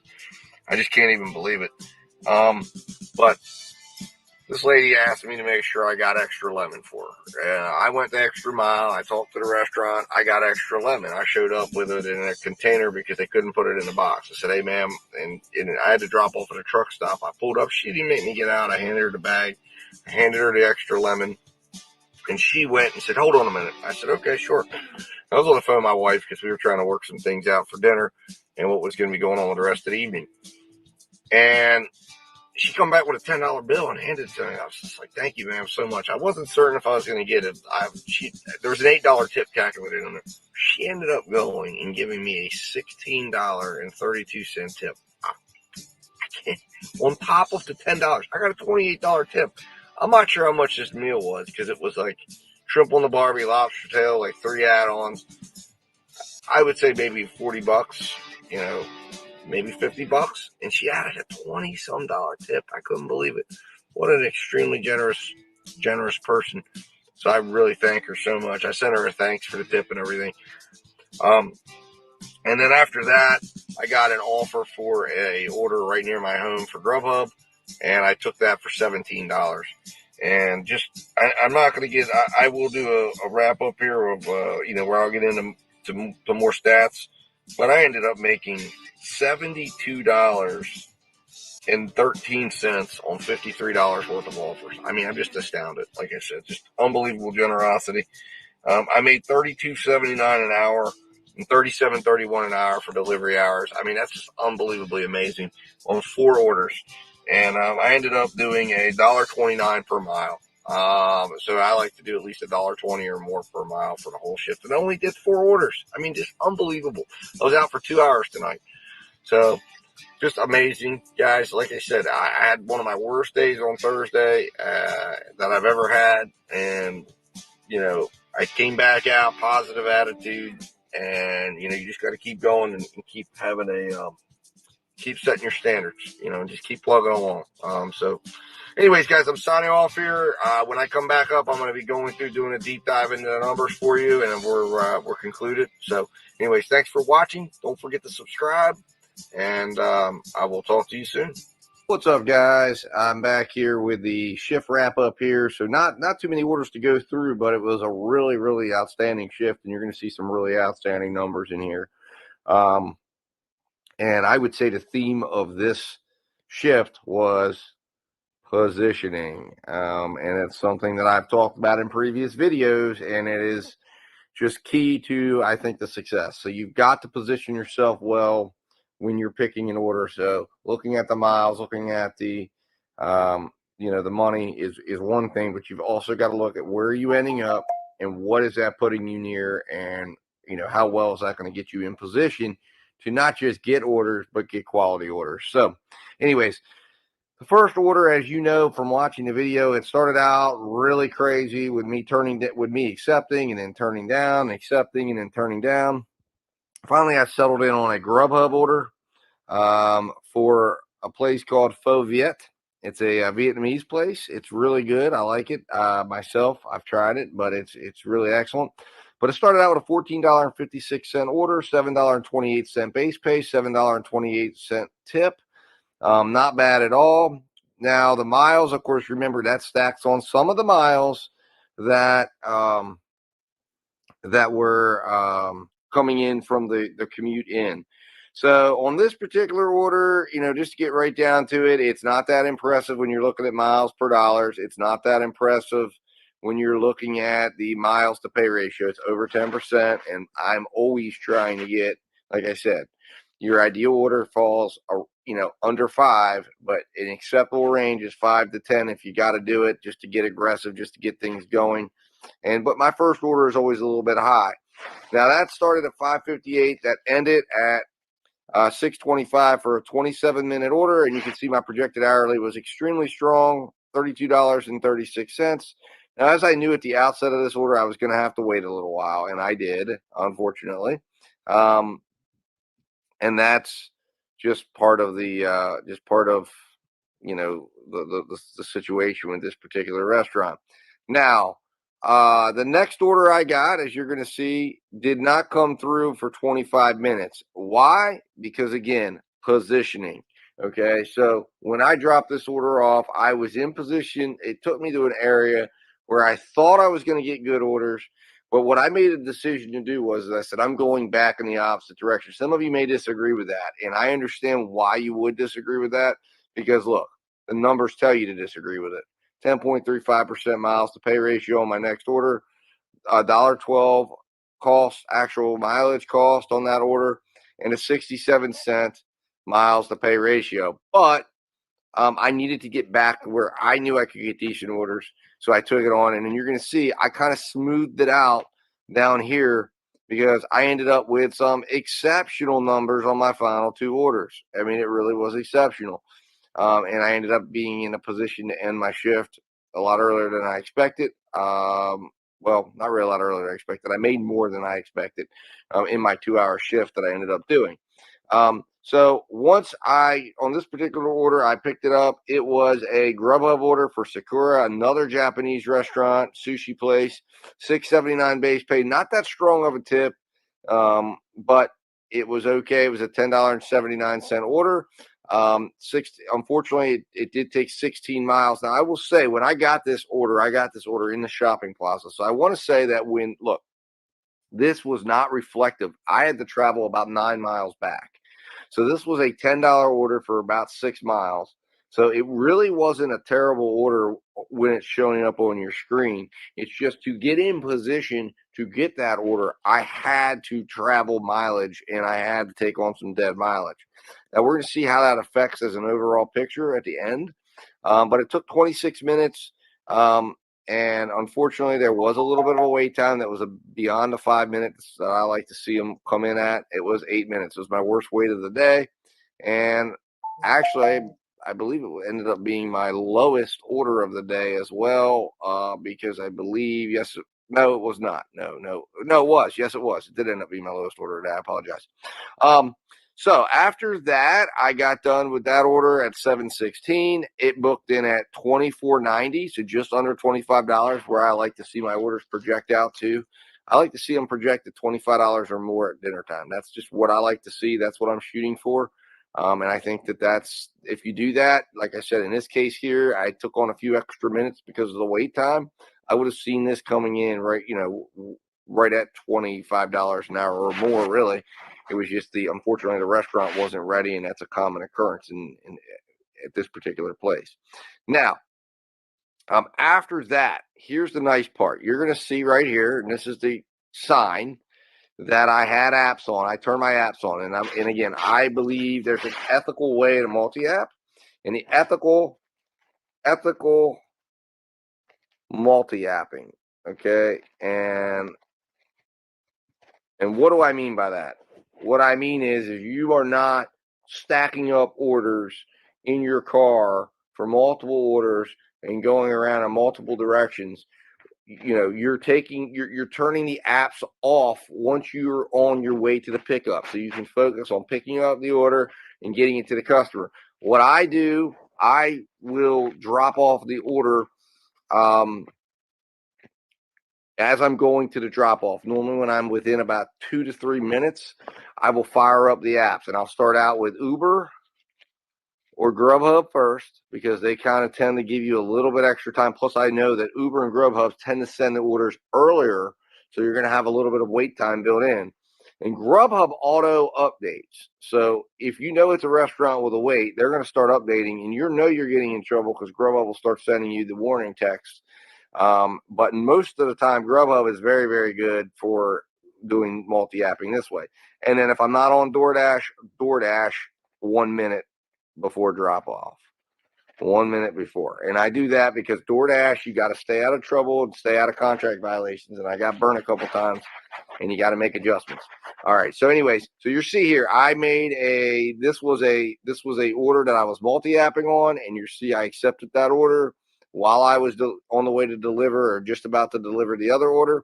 So you see I started that timer right at the same time that I ended it. And this was an amazing order. This was the most amazing order of the night. It was an Outback order. It came in at 10:51. It came in at 10:51. I mean, everything was amazing about the order, because when I got the order, it was, I was, I think it ended up being, it was like 10:51 for 7 miles. So I guess that really wasn't that amazing. But I ended up driving, well, I guess it was 10:51 for about 9 miles, because the mileage is correct on there, because I got it right as I was coming into the customer's house. Now, actually, I think it showed a little bit lower, because I had to go finish going in a different direction to get that one delivered. But anyways, needless to say, it was a good order, even on the outset, in my opinion, as a stackable order, and it was taking me back to where I needed to go. It's a $2.50 base pay, but here's where it got awesome, okay? I was showing an $8.01 tip. This customer ended up, because she asked me, she said, please make sure I've got lemons. And I said, sure, no problem. So when I pulled up, I talked to the guy, I said, hey, listen, I need extra lemons, please. Thank you. He said, no problem. He brought me out a container of lemons. When I show up, I was making the drop off at a truck stop that was like a half a mile from the Outback. Okay. So this just puts us in incredible context.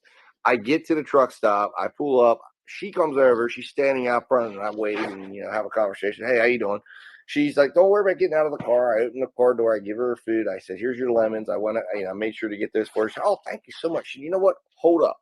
She gave me a $10 cash tip, and then she turned around inside the app and gave me a $16.36 tip inside the app. Amazing. I mean, just unbelievable. Or $16, 36 cents tip in the app. Unbelievable. I could not believe it. The generosity of this lady. That ended up being a $28.80 order. It was the only one I had hidden tip in. And let's just go over what this did to the numbers of this order. So you're going to see, we had a $3.21 miles per dollar ratio. We had a 63-cent gas mileage cost. Miles to pay ratio, 2.18%. Brought that right in line. It was a 26-minute order, so that put us at a $66.60 an hour rate. Okay, there was only a 3-minute wait, so the wait time was perfect. This was a unicorn order. If I've ever seen a unicorn order, it was amazing. It was exactly how you want every single one to go. Now, I was going to end it there because I was just like, wow, this is great. And then I got a $17 order heading towards the direction of my home. I call them go home orders. And I said, you know what? I'm having such a good night. Let's do it. And it ended up being a pretty decent order as well. It's for Primanti Brothers. I normally do not do Primanti Brothers, but I was in such a good mood, I made an exception and accepted the Primanti Brothers order. It was for Grubhub, all right, and I accepted this as I was driving to the truck stop, and the Primanti Brothers was only like a mile from the truck stop, so it was really good mileage all around. Now, it ended up being 10 miles traveled, because even though I only had like 1 mile to get to the restaurant, it took me 9 miles of my like 15-mile journey home. You see, it was $1.79 miles per dollar. It was 70 cents actual gas mileage cost, 3.9% miles to pay ratio, which is right in where I want it to be. A 26-minute order, $41.35 projected hourly. All right. And for Primanti Brothers, it was already ready, man. That is unheard of for Primanti Brothers in my area. So it was just like luck was with me and everything was just really lining up perfectly. So that's how I ended my shift. I did 4 orders for tonight and I drove 56 miles. All right. I made $26.15 base pay, $45.98 in total tips. And then I made an outstanding $72.13. Now, I did 4 dashes. Okay. 4 total dashes and earned $32.79 an hour for the second night in a row, second day in a row. Just an outstanding day. I had a $58. Well, no, never mind. We'll get into that in a minute. We did actual delivery minutes was 105 minutes for $41.22. That is outstanding. Okay, that's outstanding. That is, I mean, you want to be there. And again, that was just amazing. So, just an overall great night. My dollars per mile came in in my opinion, very strong for the overall night, taking commute in and everything else since I start, at my house with Uber and Grubhub on $1.29. Average base pay, $6.54. Average tip was $11.50. I mean, there's not stronger numbers than that right there. Now, this is where it gets a little bit weak. Average per mile was 14 miles. That's still high, and that's something that, unfortunately, my area is very large. So, there's some things that just come with it. My average tips per mile was 82 cents, which is very strong. Average per minute was 55 cents per minute. I want 40 cents per minute. That's excellent, excellent, excellent. And look at this. This is excellent too. $18.03 per order. And my average wait time was under 5 minutes, 4.5 minutes. I mean, everything in this shift was just lined up as perfect as it can go. I got done and got out. I got my final order done at, let's see here, 8:08. Okay. And worked 2.2 hours. Now my tax summary here, I ended up taking home. And again, you can see it's funny because it's like I had such a great shift. And where did my money come in? My money, I still come back to that really terrible shift. I did work a lot more hours on that shift. But if you're looking at it, I earned a lot more money on this for 2 hours of pay and ended up at $56.90. Now that's still over $25 an hour, or right near $25 an hour. I'd have to do the math on it to be certain, but that's still not bad. That is still a very good net income. And my after miles actual gas cost after you take the expense of gas, and I drive a Prius, so it's a lot less than other cars, $52.99. But I just think my tax rate this time ended up being 21%. So it's kind of, yes, there's wear and tear on the vehicle, and that is a tremendous amount that you can't put money on. But it is an interesting thing to look at. But I do understand, I think the wear and tear and the extra money you end up having to spend is going to outweigh saving a little bit of tax money sometimes. But man, what a shift. What a great day. I appreciate you guys coming along with me. Just remember, this was about, like I said, this was about positioning and being in position and going back to an area that I knew. There were many shifts that I would have stayed out. I would have stayed out in what I call the wild. And I would have been around restaurants like Taco Bell and McDonald's during this hot dinner time. And, that's not where you want to be. That you might hang out there in the in-between. There's a video I have on the in-between. And that's what you got to sometimes figure out what you're going to do, whether it's Amazon Flex, maybe some Instacart, whatever. Or if you're going to try to hang out and set a goal, a reasonable goal, $15 to $18 an hour on your in-between isn't unreasonable. And the in-between for me is 2:30 to 5:30. If I'm going to be out. Most of the time I leave and I got things I got to do during that time and I use it, and then I come back in, not always at 5:30, but a little bit after. And then I'll go out for a couple hours and try to make some money.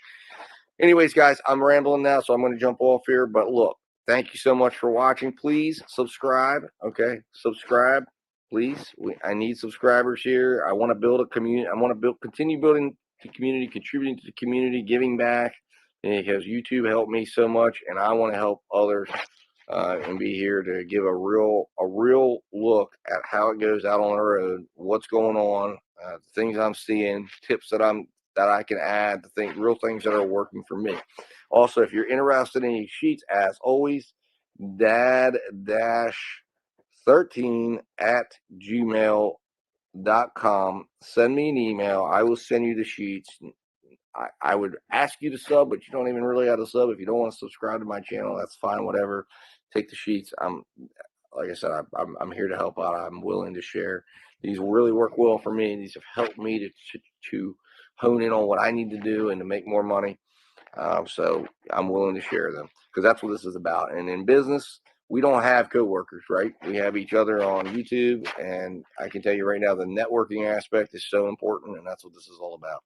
All right, guys, I'm going to jump off here and keep dashing, keep staying positive, and I will talk to you soon.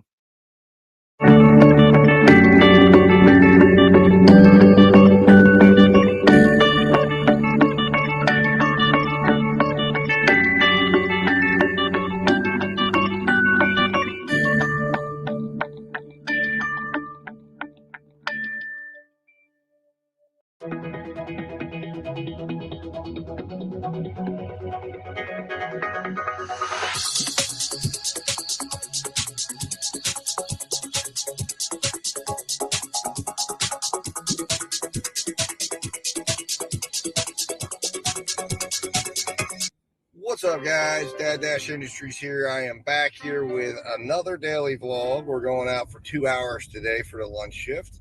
Going out 11:30 to 1:30, and then I have some dad duties I've got to take care of, and then I am going to try to get out here for dinner, and I'm going to try to run a 3-hour dinner shift, 5:30 to 8:30. We're going to see how much we can make today. As always, the goal is always to make $25 an hour, or the equivalent of a 4-hour day.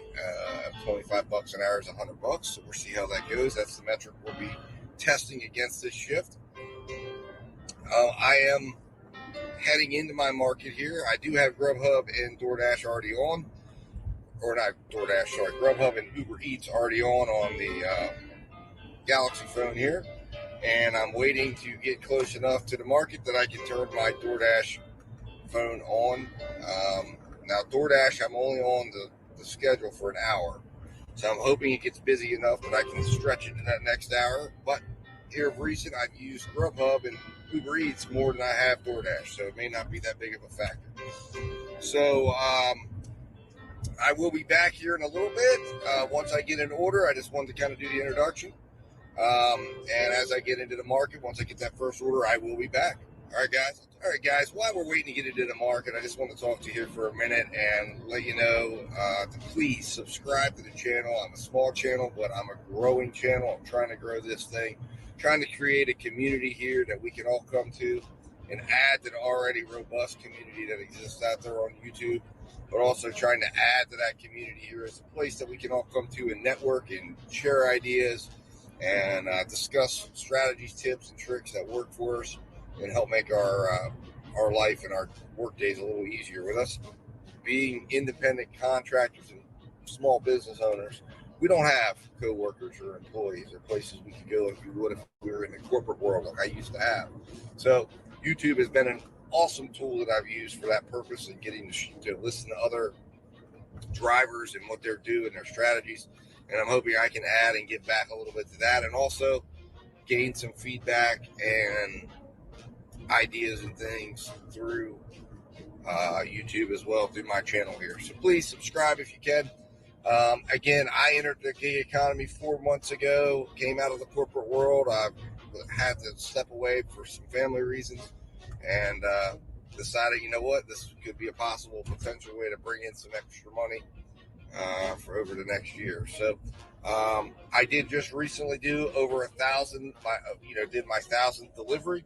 So I'm pretty proud of that. So I feel like I've got some things to offer. Dang, I just hit a pothole too. Wow, that was horrible. And they directed me through that pothole. That's really frustrating. But anyways, so I'm hoping I have enough now experience to be able to provide a little bit of an insight to people and bring you a true, real look at the everyday life of a gig driver or someone like myself who's trying to run the responsibilities of being a dad and also driving a gig, driving the gig out. So anyways, let's jump back into it. I'm heading to my market. I will see you guys in a minute. Hopefully I get an order real soon. All right, guys, thanks for watching and hit that subscribe button.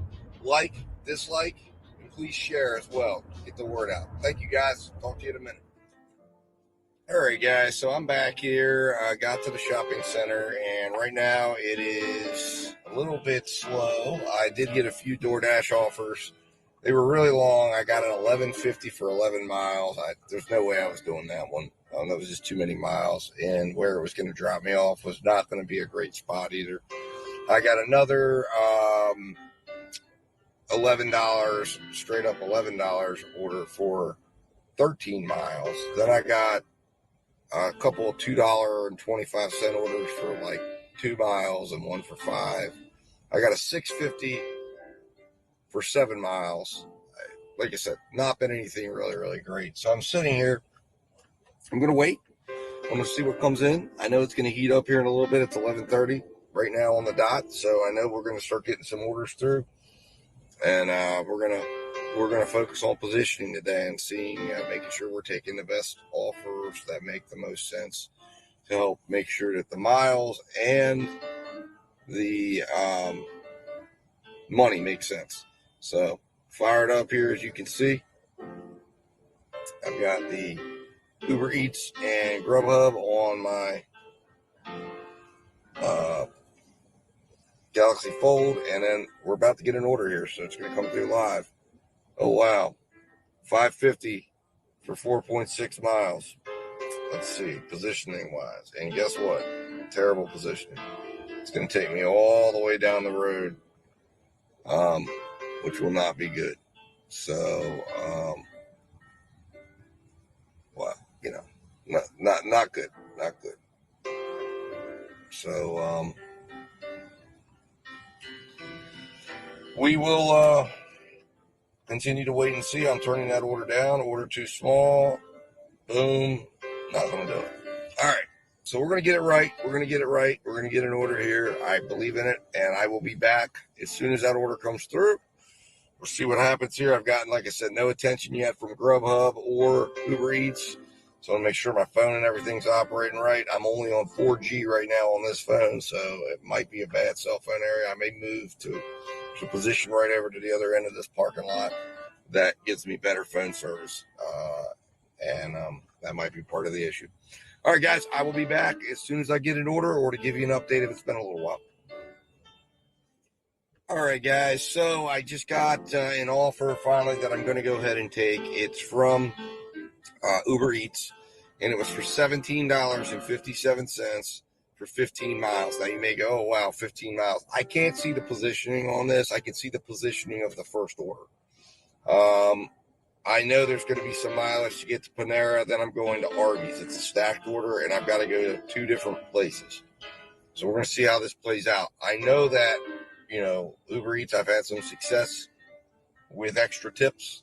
So if that were to materialize here, it said it was going to take 48 minutes. So that leaves me about 12 minutes to get another order. We're going to see where this goes. I don't know. I took kind of a gamble here. I tend to sometimes get these orders done a lot quicker. So we'll see what happens, and we'll go from there. All right, guys, I'm going to go ahead and get started on this order. I'll be back with an update as soon as I get the food, and we'll go from there. All right, guys, talk to you in a minute. All right, what's up, guys? So I just picked up the order for Panera Bread, and that went well. It was already ready. So I grabbed that, and now I'm going next door. The Arby's that I got to pick up from is right next door. Hopefully, we have a very similar experience to Arby's, or for Arby's, because if it is, that'll be really, really good for pickup time. So, and then once we do that, we're going to make our first drop off here and see how well this order goes. All right, guys, I will be back as soon as I pick up the Arby's order and update you on how things. All right, guys, so I made the pickup here. Went well, went very smooth. It was already sitting there waiting for me when I arrived. So now my GPS is telling me I've got about an 8-minute drive to the first drop-off, which is not bad at all. So we're going to go get there, and if that'll bring me there about 12:10. I don't know about the second drop-off, and that's the problem with Uber. It's kind of a crapshoot when you take a stacked order now with Uber, because they do not show you any of the information on the second drop off or where you're going to end up or anything like that. So hopefully I don't end up too far out of the way. But we will find out here very shortly after I make this first drop off and figure that out. So, all right, so making a right hand turn here. All right, guys, I will be back here very shortly. As soon as I make that drop off, I will come back on, let you know how it's going. I may wait until the second drop off. I don't know. We'll see how close a proximity it is of what's going on. And hopefully we don't have a repeat of the other lunch shift we had where Uber just totally broke down on me. So fingers crossed, get this first order out of the way. And then hopefully we can pick something up as well relatively quickly. That is a goal. So, all right, guys, I will talk to you in a minute. And I'm going to get focused here and get this order dropped off and taken care of. All right, guys, thank you so much. And I will talk to you. Hey, guys, just want to jump on here again. It's a great time while we're going to deliver this order. And in between here, if you are watching and you've made it this far, please go ahead and subscribe to the channel. Hit that like button if you're liking what you're seeing so far right now. But the best way you can show support for the channel is just to hit the subscribe button and then let YouTube know that you care, so you don't miss any of the action, tips, and tricks. All right, guys, I will see you at the next drop. All right, guys, just a little pro tip. Wanted to just kind of come in here, give you a little reflection, a little tip on when you're doing Uber, and be very careful. Know your area, know your maps, because I've done this a couple of times. I follow what Uber's telling me to do, where they're telling me to go, what their map is, and some of the stuff they do just makes no freaking sense. They just had me literally go the opposite direction, just to turn around, pop a U-turn, and go the other direction, when all I needed to do was take a left-handed turn out of the restaurant I was in, and I'd have been heading in the direction out of the shopping center to go up to the next exit. I don't know why I did that. I don't know why it directed me that way. I followed it exactly what it said coming out of the restaurant, thinking we were going in a totally different direction, totally different area. Anyways, make sure you take a look at the map. It's very difficult sometimes on Uber to see the whole picture because of how they do it, and they hide a lot of information. It's a frustration on Uber's part as far as they just hide information as far as where you're going and what your journey is going to be. But my recommendation is pop it in Google Maps, take a look at the whole path, figure out where you got to go and where your drop off actually is, and then make sure Uber is taking you in the most efficient, best way. I think I probably just got about 2 miles added on my journey because of Uber's little field trip. So anyways, just a little pro tip there. Pay attention to that.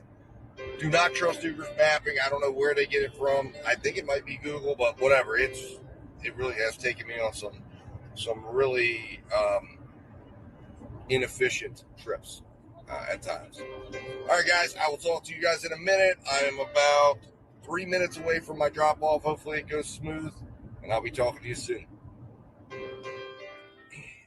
All right, guys, so another little just tidbit I wanted to drop here. I'm a minute away from my drop off, so I got to keep this quick, but I just literally went into DoorDash. It was down to 4 minutes. I went to go and restart my dash because I had paused it.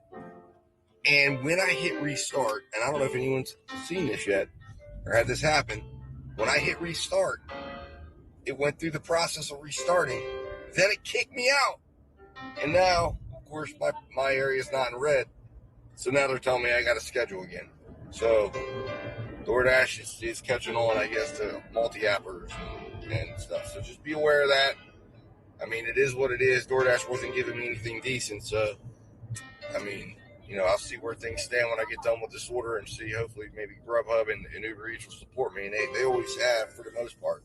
But just be aware of this. DoorDash, I think, is trying to do more to try to crack down on the multi-apping. And it looks like we're at an apartment, guys, so this will be fun. I'll be back to update you on how this goes. All right, guys, just got done making that delivery drop-off, so I'm going to show you here, this for proof that I actually do log right here. I am logging it, so this is what I do after every order. And order we got delivered at, I noted on my camera, I always take a timestamp picture of every order that I have for my own personal records. And then I'm going to notate the miles here, 90,949. and then I'll start the miles again, 99.49 on my next order. And then I will start the next order 12:16 p.m. right at the drop-off, since this is a stack. And that way I can keep track of it. Now, I don't know what the actual payout was. Let's see here if it's shown up yet. Like I said, I'm still on the order, so I'm not going to spend too much time trying to figure it out. But $3.48 base pay on this order. And then this will kind of help you to separate exactly what the tip would be, because if you go into the weekly summary,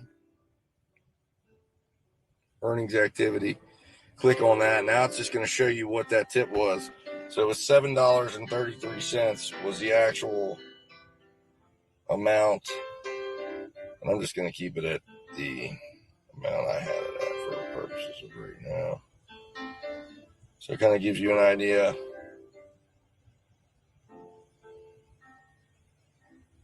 of exactly what Uber was asking of you. So $3.85 tip is what's projected. Hopefully they give me at least what they promised for $7.33. And it was so all right, on to the next one, guys. I just want to show you that, give you a little behind the scenes of exactly what I do. I do record it. Those numbers I show you are not made up. And I keep track of that for every journey, so I can go back and look and learn. And that is exactly what is very important that I think everyone needs to do. And I'm sorry, my camera just got way out of focus here. There we go. Let's see here. Come on. All right, there we go. So anyways, it's very important that you do that. I think every driver should be doing that. You're running a business. Numbers are the heartbeat of your business. You're not going to be able to assess the job you're doing without having numbers in front of you. And I'm not talking about, just little notes. Once you get a spreadsheet made that fits your business, and again, I will share mine. I've been very clear on that in every video I put out. I will share my videos, or not my videos, my spreadsheets with anybody who wants them. I'm not making money off anything. This is to create a community here where we can all work together and succeed together.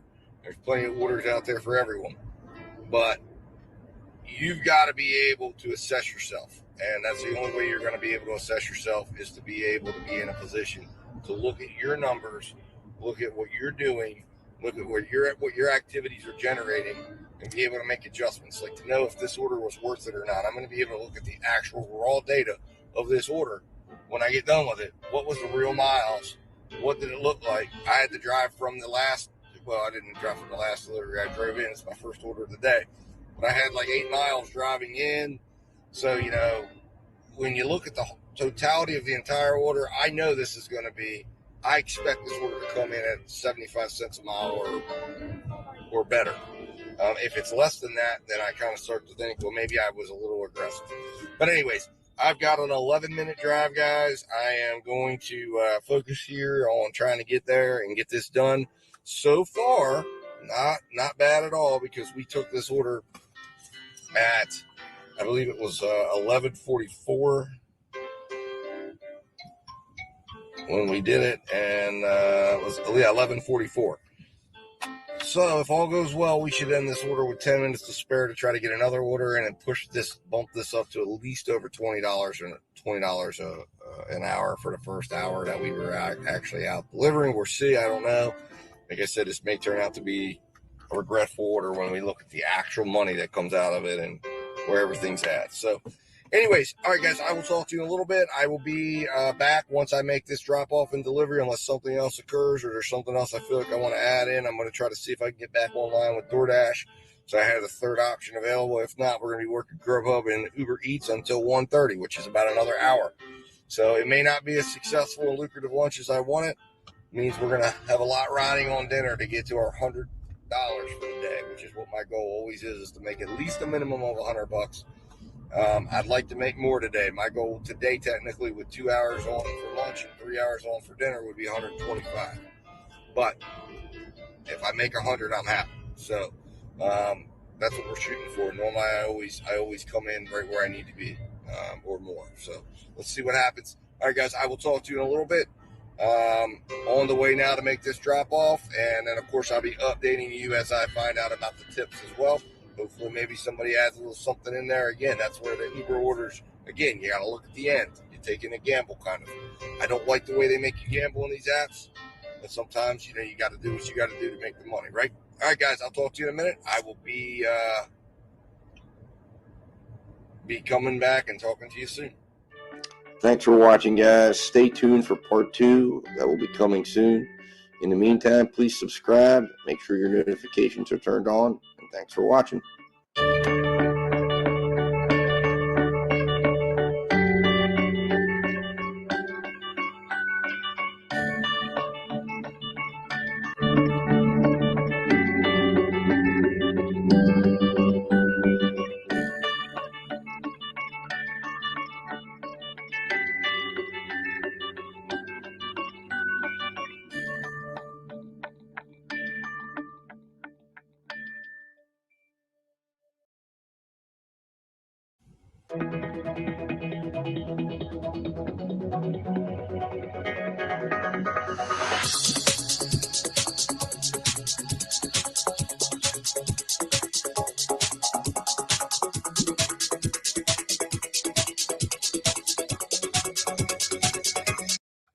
Hey guys, just want to jump on here again. It's a great time while we're going to deliver this order. And in between here, if you are watching and you've made it this far, please go ahead and subscribe to the channel. Hit that like button if you're liking what you're seeing so far right now. But the best way you can show support for the channel is just to hit the subscribe button, and then let YouTube know that you care, so you don't miss any of the action, tips, and tricks. All right, guys, I will see you at the next round. All right, guys, so a little update here on the DoorDash situation. It's appearing based on what I'm seeing. And again, this can change in this area. It goes like this a lot. But right now, there's no red. It's 12:30. This is the heart of lunch, and I don't see any red on my map. I can't believe it. Most of the time, you can walk into this area between like 11 and 1:30. You're golden. You can jump right on. So whatever. DoorDash kicked me off. That's fine. Whatever. We're going to make it with Grubhub and Uber Eats. It's a little speed bump in the road. I like having a lot of selection, but we're going to make it work. So we're going to hopefully pick up something. I'm going to go ahead and turn Grubhub on here in just a few moments, and we're going to see what we can get here. All right, guys, talk to you in a minute, and I'll update you if anything happens. All right, guys, so I'm about like a half mile from not even a half mile, like just very close to my next drop off. And I got a $9.57 offer from Grubhub for going 4 miles. So I will be heading down over there to pick that up here as soon as I get done with this. It looks like it'll be ready at 12:39. So that's really outstanding. And so good way to end this route, because that's exactly what we needed. So that'll put me at about $27, or almost $28 for the shift so far once I get the Grubhub order done. So anyways, guys, I'm going to go ahead and focus on getting this order dropped off. I'll be back to go over the Uber Eats delivery, and then we'll head over and pick up this Grubhub order. All right, guys, talk to you in a minute. All right, guys, what's up? So got done with that order. Drop off was actually quick. It was supposed to be a leave at door, but the gentleman was actually waiting there for me. I did get a $2.50 Uber offer, and then I got a $3.57 Uber offer, both of which I have obviously turned down and dismissed. I am on my way to the Grubhub order right now. I just got notified first that it was confirmed, and I just got notified that it's ready for pickup, although Grubhub is notoriously not very accurate when they send me those things. I've arrived at restaurants with the orders ready, and the order never even got started. So we'll see. Hopefully it is. It's telling me I'm 5 minutes away right now from the restaurant. So I'm hoping I can get this done and completed. I'm not going to complete it within the hour, right? I've got 4 minutes left of my hour from when I started. But I should complete it enough, probably within enough that I shouldn't have too much hangover time, and some of that $9 should at least push me up to the $20 hour, which isn't a bad first hour. And then hopefully I'm in position. Again, positioning is everything, and it appears based on what Grubhub showed me that my positioning should be okay. So we'll see. Hopefully that's the case. And we'll book this and get a quick $27, $28 on the board. And then, like I said, we still have outstanding tips. I have estimated what the tips should be. If the tips come in, we should have $27, $28. I'm hoping some of these people are happy with the service that was provided, and maybe we go a little extra, but we'll see. All right, guys, I'll talk to you in a minute.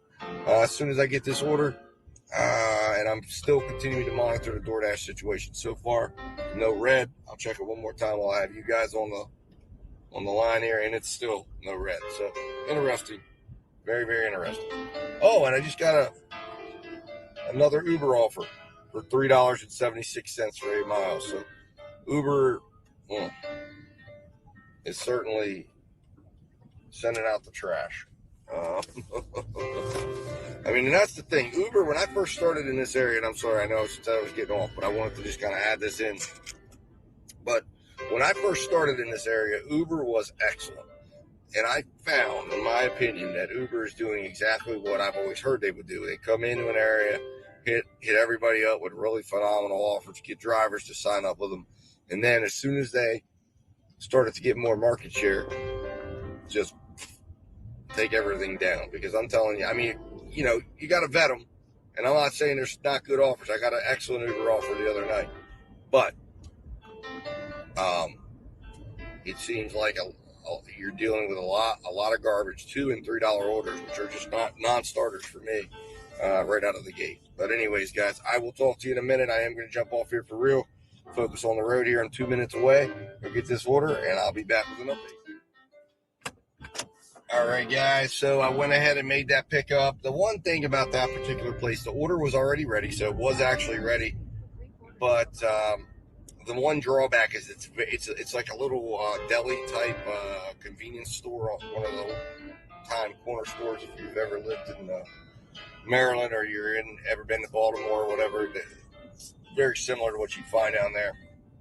But it gets very crowded, so it was hard to get in. I saw my package over there, but it was behind the counter, and it took me a couple of minutes to get somebody's attention. Only took me about 3 minutes in the end. So I'm 8 minutes away. I'm going to deliver to a store, so that should be pretty easy.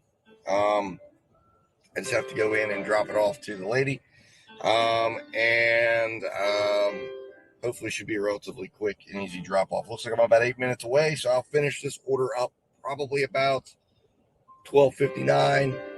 So I will have had about 15 minutes carryover. One little pro tip too to add in there, guys: if you deliver for Grubhub, as soon as you pick that you've accepted the order, or not accepted the order, picked up the order and finalized it, and then you have it into waiting on delivery, it'll actually automatically load your pay in, so you can see the pay in case you forget what it was that flashed through, or you forget to take a screenshot. You can see the pay, you can see the breakdown, you can see the tip, whatever it all is. You can see it right then and there. So just a good piece of information to know. You already know what you got paid. So anyways, all right, guys, I'm going to head on over here, make this drop off. Hopefully we get another order. Like I said, I've gotten a couple of Uber Eats offers, but nothing very good, all in the $2, $3 range. So hopefully when we get over near this drop off, I think we should be in position to get some decent orders. If not, we're going to head back to where I know decent orders exist, which is only going to be a couple miles away. So again, this is a good position to be in where we're going to end up. All right, guys, I'll talk to you in a minute, and hopefully I'll have another order to report soon. And we have a successful drop-off on the one we're on right now. All right, guys, talk to you in a minute. All right, guys, back. So that delivery was a success. There was a little confusion at the, from an app perspective, because as Uber loves to do this. It's like they know I'm about to start clicking through on my app for current delivery I'm on, and it pops an offer up. Well, I'm trying to get it off my screen. I accidentally accept like a $6 order going like 10 miles. And so I immediately discontinued that order. I wasn't taking that. I wasn't able to look at it and analyze it for positioning. It was only for an iced tea, and to go over to Chick-fil-A right now would be for an iced tea. I mean, not that it really matters what's in the order, but it's just not a place I really would want to go right now unless I was getting compensated well. So, literally, as soon as I got done handling that and logging what I needed to log, Grubhub sent me a nice offer. $12, 7 miles, so almost $2 a mile, which is great for lunch. And it puts me right near where I need to be at, where I can make it a nice circuit and be within 2 miles of a great shopping center that's got great orders. And I'm about 4 miles from my hotspot zone. And again, I'm hoping all goes well with this order. Turn right onto Maryland. This particular place has a history of doing real well with being on time, but they've also, last time I was there, we're having tablet issues. And I got all my confirmation. In fact, I got a notification it was ready, and the place didn't even have the order. So I don't know what was going on. I don't know if it was there's a couple of different sub shops around our town, around the town here. So maybe it was at another one, and it was telling me it was at this one. But whatever, we're gonna give them another try, and see if for $12 we can make this work. In a quarter mile, that will put us the I-70 East ramp to Frederick at close to $40. So that'll be at close to $20 an hour. Well, and I should get this done way under the 2 hours. Since I didn't start really technically till 11:44, but it should put me very close to $20 an hour, which is my bare minimum I want for lunch. I mean, that's what my bare minimum. That's what I like. That's what I like to do. I like to do 25. You know, obviously, it's my goal. But if I can do that, fine. That's all right. Especially with the DoorDash issues we're getting on the app. So, anyways. I'm going to go get this order. I hope I can fit one more order in. If I can, I know I'll go north of 40 and get close to that 50. If I can squeeze out another one that's $10 or more, I know I'll be able to do it. So I'll have to kind of assess because I got to be somewhere important at 2:30. So we'll see. Related to my kids, so I can't be late. So I absolutely 100% have to factor that in once I get north of the 1:30 hour. So anyways, all right, guys. I'll talk to you in a little bit. Get this order. I'm about 3 minutes away to make some more money. All right, guys, I'll be back. All right, guys, so a little update here on what's going on.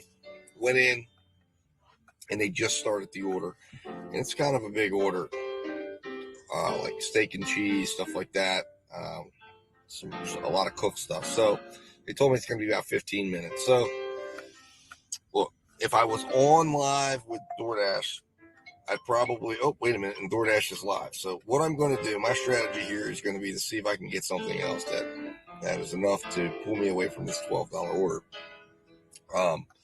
while I'm sitting here. So I'm going to turn DoorDash back on and see what's up. I'm not going to turn this order away because it is a decent order. It's $12. From a time perspective, I've only been on the order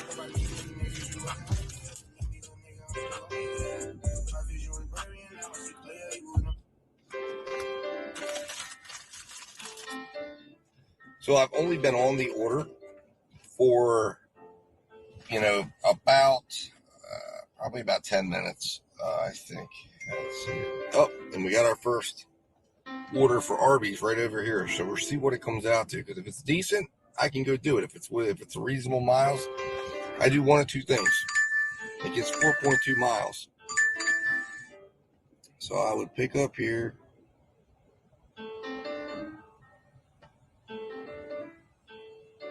And go straight down the lane. So I'm going to go ahead and accept this Arby's order for $7. And I'll be back. So head south toward Colonel Henry K. Douglas Drive. And it's already ready. So we're going to go ahead and move this order down. Or we're going to do Arby's. Or not Arby's, but DoorDash, Arby's. And then I'll be back to get this order. And that is the ideal situation there because it's going to let me do an order while I wait. And then they should have the order ready to go. $7. Pull that mile down here. 7.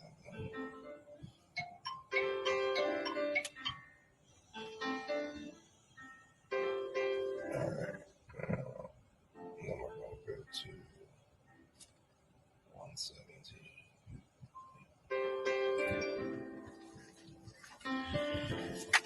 me pick up the order. All right, guys. So I'm going to go ahead and get on top of this. I'm going to go down and pick that order up, get it delivered, and get back here to pick up this order. And then this will probably end up being the last order of this shift because then I'm going to have to leave. But I think I can fit it all in. Let's see what we do here. All right, guys. Talk to you in a minute. All right, guys. So we're going to add a little complexity to this situation.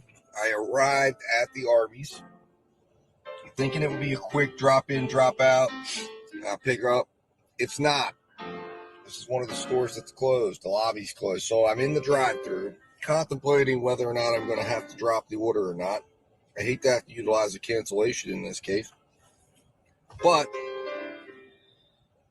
you know, I'm just trying to assess because I got to wait. It looks like this drive-thru is going to be a pretty long time. It's only a $7 order. I've still got the $12 order going on. DoorDash tried to add $9 to the order going 15 miles when I arrived at the restaurant.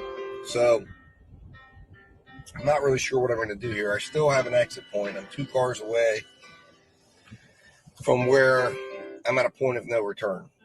So I'm thinking I may cancel this order just because I've got to do hold on.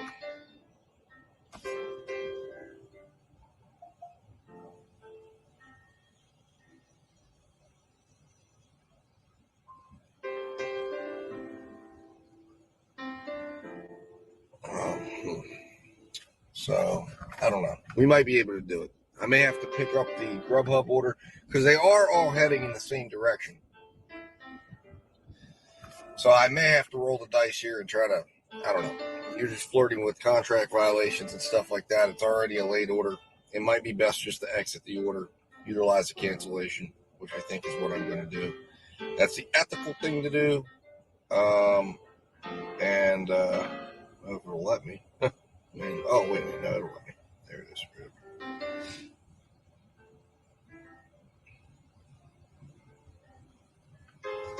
Order not ready. So, all right, I am getting out of this order.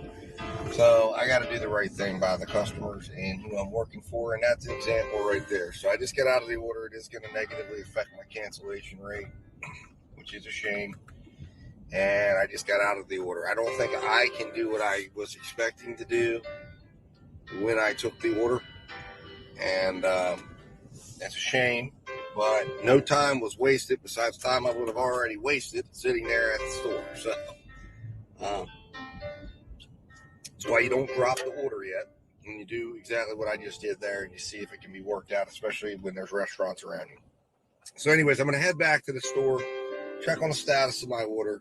At this point, I'm definitely going to take that order, and then we'll assess where we go after this, if we have time for another order or not. Got my hopes up there. Thought we were going to really have a nice little swing there, be able to jump in, do an order in between, and make an extra $7, but wasn't to be. That's an example of what you got to do. You got to assess. And I have a 92% completion rate. I don't know how bad it's going to affect me. I can find out right now. Let's see. But that's why you got to have some completion rate. There it is, 91%. You can see 8% acceptance. I'm still trying to get that 5%. I've got one-star review, and I'd love to know what happened on that order, but I don't know. Can't get all caught up. As my wife tells me, just, hey, listen, you're not going to be perfect. But we're going to get back at it. So, all right, anyways, guys, I'm going to get back here, check on the status of this order, and I'll be back with an update with where things stand. I'm waiting to see if I'm going to get the ready for pickup. But I feel good about this decision. I think it was the right one. I think we would have been taking on a little too much and putting, like I said, putting the customer service at risk, and you got to balance the two. You can't let greed get in the way. All right, guys, I'll talk to you in a minute. I'm here at the store, and I will be back. All right, guys, so I've got the order. It was actually already ready when I went in and checked it out, so it was already sitting there on the table. So I am glad I made that decision, although this was definitely not the profitable order I thought it was going to be at the outset. When we go back and look at numbers, once again, Freddy's has proven to be a problem. So probably Freddy's is going to go on a list of people I'm not going to deal with for a while, give them a little bit of space to get whatever's going on. At one point, they were great. They had everything ready to go. I don't know if it's their app. I don't know what's going on. But, man, I mean, this ended up being a 20-minute wait. Like I said, I tried to monetize the wait. as opposed to getting rid of the order, and well, that backfired as well. So some days go like that. It just is what it is. You know, you're just gonna have to roll with the punches and just try to keep trucking. A lot of times it'll make it up to you later on in the day, at times you least expect it, or even in the next shift or two. So anyways, all right, guys, I am going to focus on getting this delivered. I've got an 11-minute drive, 3.6 miles. Miles should be well. Projected hourly is going to be absolutely atrocious on this order. So anyways, it is what it is. It's about 1:30 right now, so I've got to start looking closely at the time there as far as if I take any more orders. I'm not quite certain I'm going to have time, because I'm not going to be done with this order till 1:45, and then I really am going to have to head out of my area. So I think I'm going to have to call it, disappointingly enough, where I'm at right now, which is definitely not where I want it to be, which is at about, I guess it's about, what, almost $40. So shy of my 50, but it could be worse. I have not seen any of the Uber tips trickle in yet, so hopefully they'll be coming through soon. Let's see if anything's happened with that. Oh, wait a minute. I lied. It looks like we've got $3 on an Uber tip, so I don't know if that's good or bad, or if somebody did less than what was expected, but we'll find out here in just 1 second. See earnings. $12.75. Let's see here. Oh, send thanks for tip. We will do that. Always send thanks for the tip. $3 tip. So the first order was $3. I think I estimated it a little higher than $3. Although I'm not quite sure. I still have not figured out how Uber works their tips. But yeah. So we're gonna have to make an adjustment there. So I was shirked out of 48 cents of what I expected to get tipped based on the initial estimate. Okay. So I guess it is what it is. All right. So that's going to put us at right now. Turn left onto West Wilson Boulevard.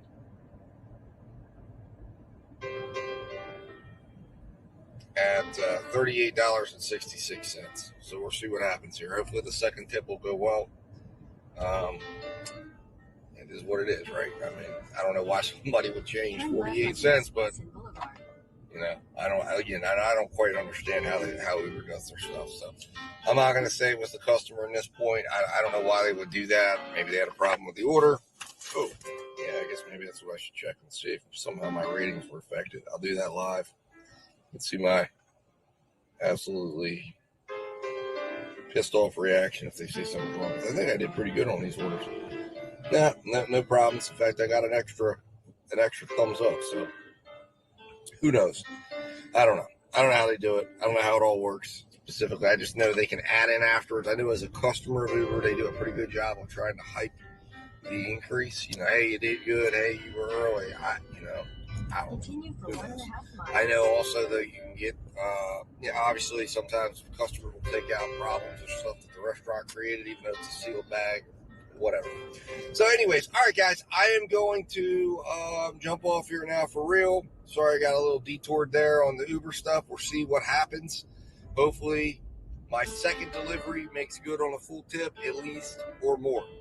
And we'll go from there. All right, guys, I'll talk to you in a minute and see you real soon.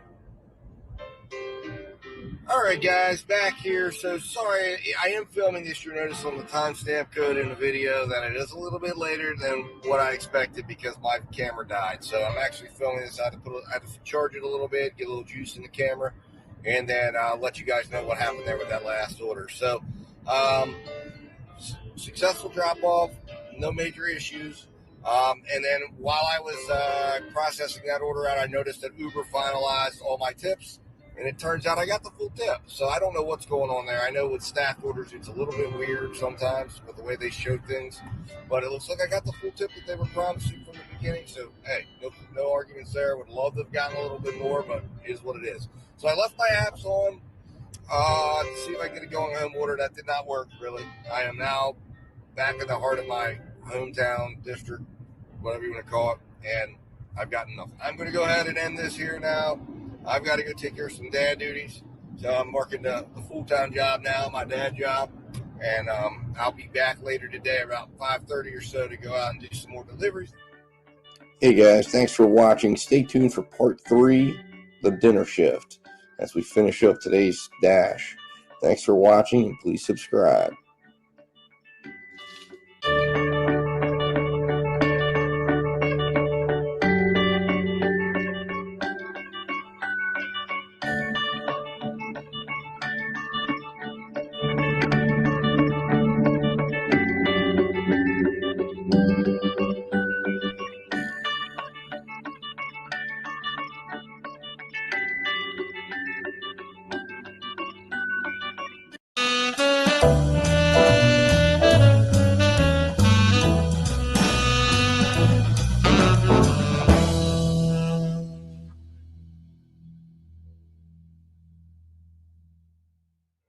All right, guys, how you doing? Dad Dash Industries here. I wanted to take a quick moment here just to weigh in on a huge subject matter that I think is I see on YouTube right now that's become a hot button topic, and that is the recent second strike that's allegedly coming, and that the purpose of that strike is to bring us into becoming closer to the employees, or if not, basically becoming employees for these gig apps, and just where my position stands on that. So I wanted to just kind of first start out by saying that I think the idea of making us employees of these gig apps is a absolutely terrible idea, because I think that we will lose the spirit of exactly what it is we're doing and why we're doing what we're doing. Because in my opinion, advantages of being a gig worker are the fact that we have the flexibility to come and go as we please, and to approach this job as we please, as long as we adhere to the contract that we sign with the individual companies that we are working for. And to me, once you lose that, once you become a full-fledged worker, you're going to lose a lot of the freedom. You're going to be required to become exactly what many of us left the corporate world for, or the business, or the traditional business model for. And I don't think anyone's going to be happier doing it that way. So I think the reason why we feel that way is because many of us that came, or that are in this job right now, came from the business world. So came from being employees, and they have a very employee oriented mindset. Now myself, I've been doing this now for about 5 months. I've done over 1,000 deliveries. I think I've kind of been able to develop a great read on what this is and how this should be approached. And in my opinion, I think the biggest problem that we have right now is that many delivery drivers don't know how to define themselves. And what I mean is they're caught in this influx where it's like they're thinking like employees, but they're really not employees, and they're actually business owners, and they're in conflict with themselves. So I think the first thing that we've got to get across to every delivery driver out there is you are a business owner. You own a business. You are a small business operating in your market. Okay. You are not an employee of Grubhub, Uber Eats, DoorDash, or any of the other gig apps that you're working for. Those are vendors. Those are partners that you're utilizing as part of your business model, whatever it may be. Your business model may be a one-stop shop where you're just partnered with DoorDash, and that's fine. But you are still, even if you're just partnered with one app, you are still a business owner. You should still be approaching that relationship as a business would approach another business. And that's the problem. Many people approach this and try to solve the problems as if they're employees and not as business owners. I think if we stop thinking like employees, we start thinking like business owners, we start realizing that we do not owe them an explanation for anything, right? We are our own business. We can have our own code of ethics.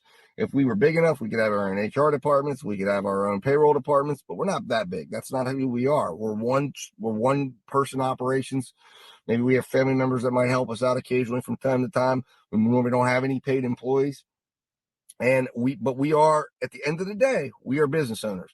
Once you start to approach this business with that mindset, I think it will change for a lot of people, because I think they will start to understand that, you know what, listen, I don't have to have 80% acceptance rate, right? DoorDash wants to entice me to do that, but does it make sense?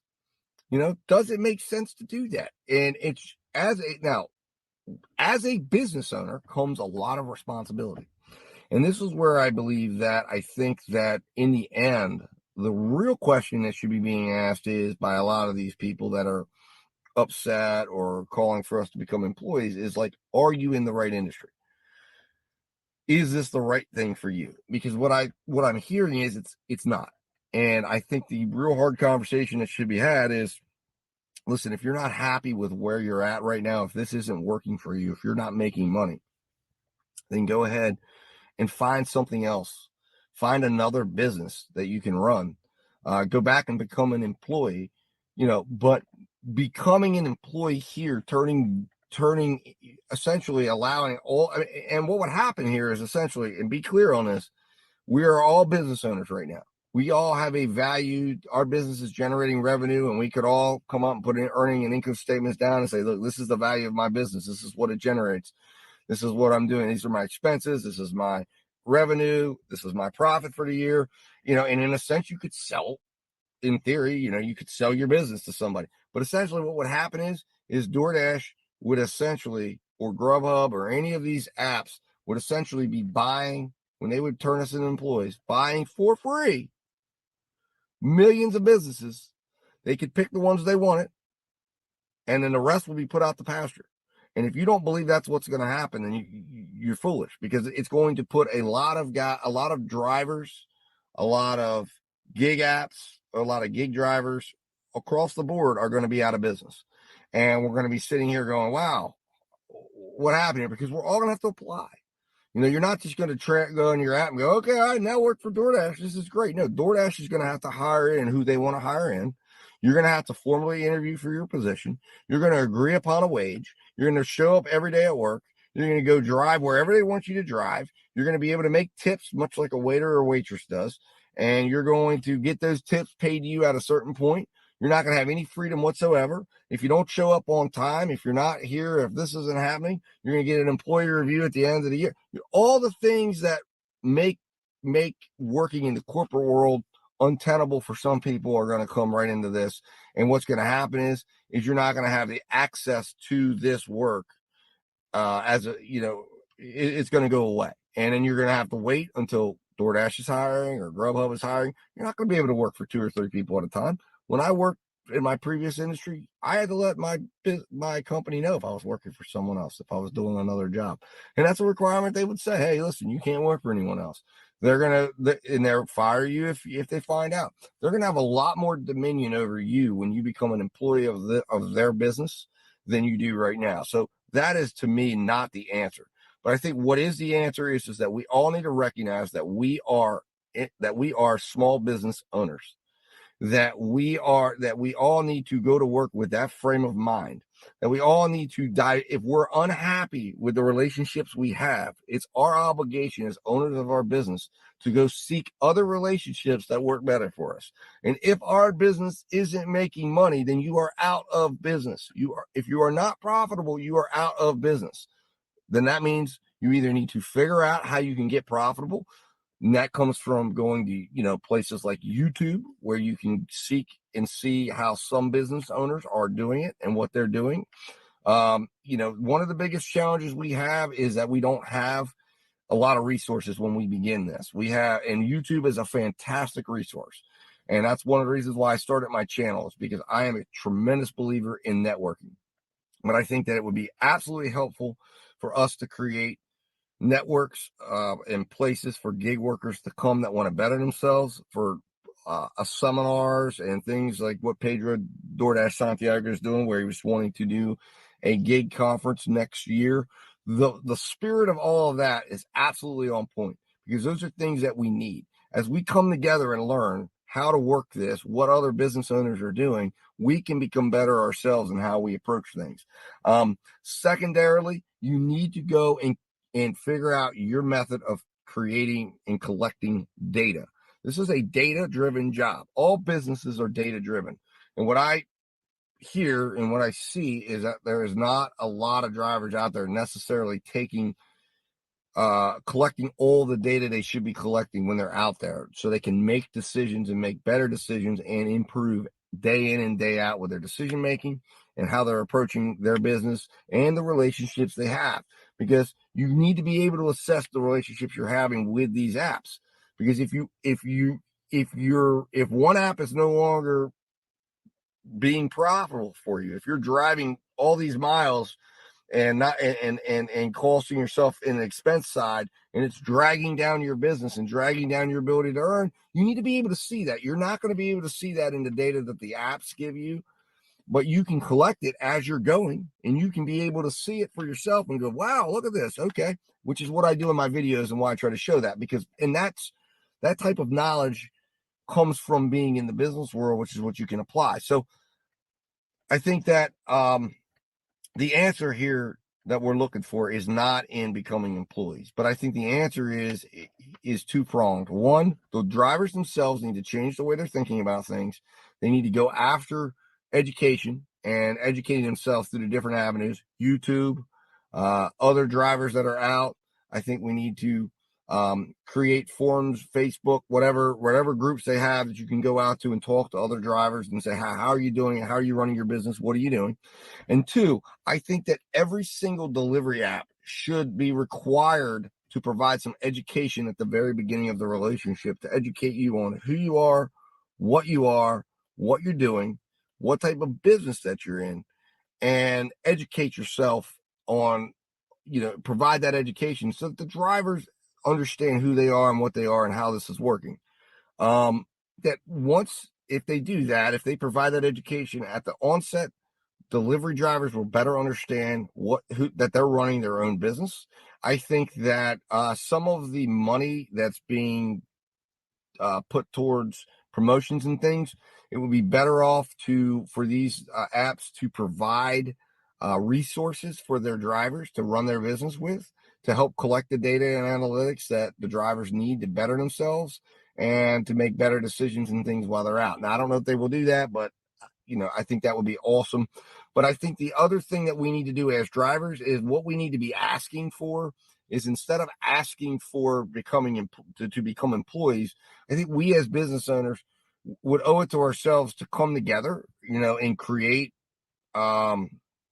use the community that we've developed through YouTube, Facebook, Reddit, wherever it is, but that we need to try to solidify that community as drivers and as business owners to come together to decide what can we ask of these apps, okay, to help us do our job better.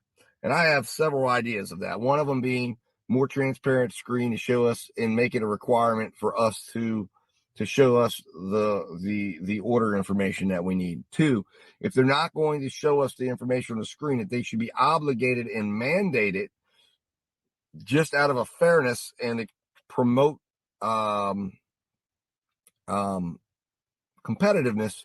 that there should be a period of time that they can't hold the completion rate against us. In other words, for like the first 2 minutes when we accept an order, that we should have the time, and it should be brought to the attention of these delivery apps by state entities. This is where the government should get involved. Is you have a bunch of gig drivers driving around with with orders coming to them, right?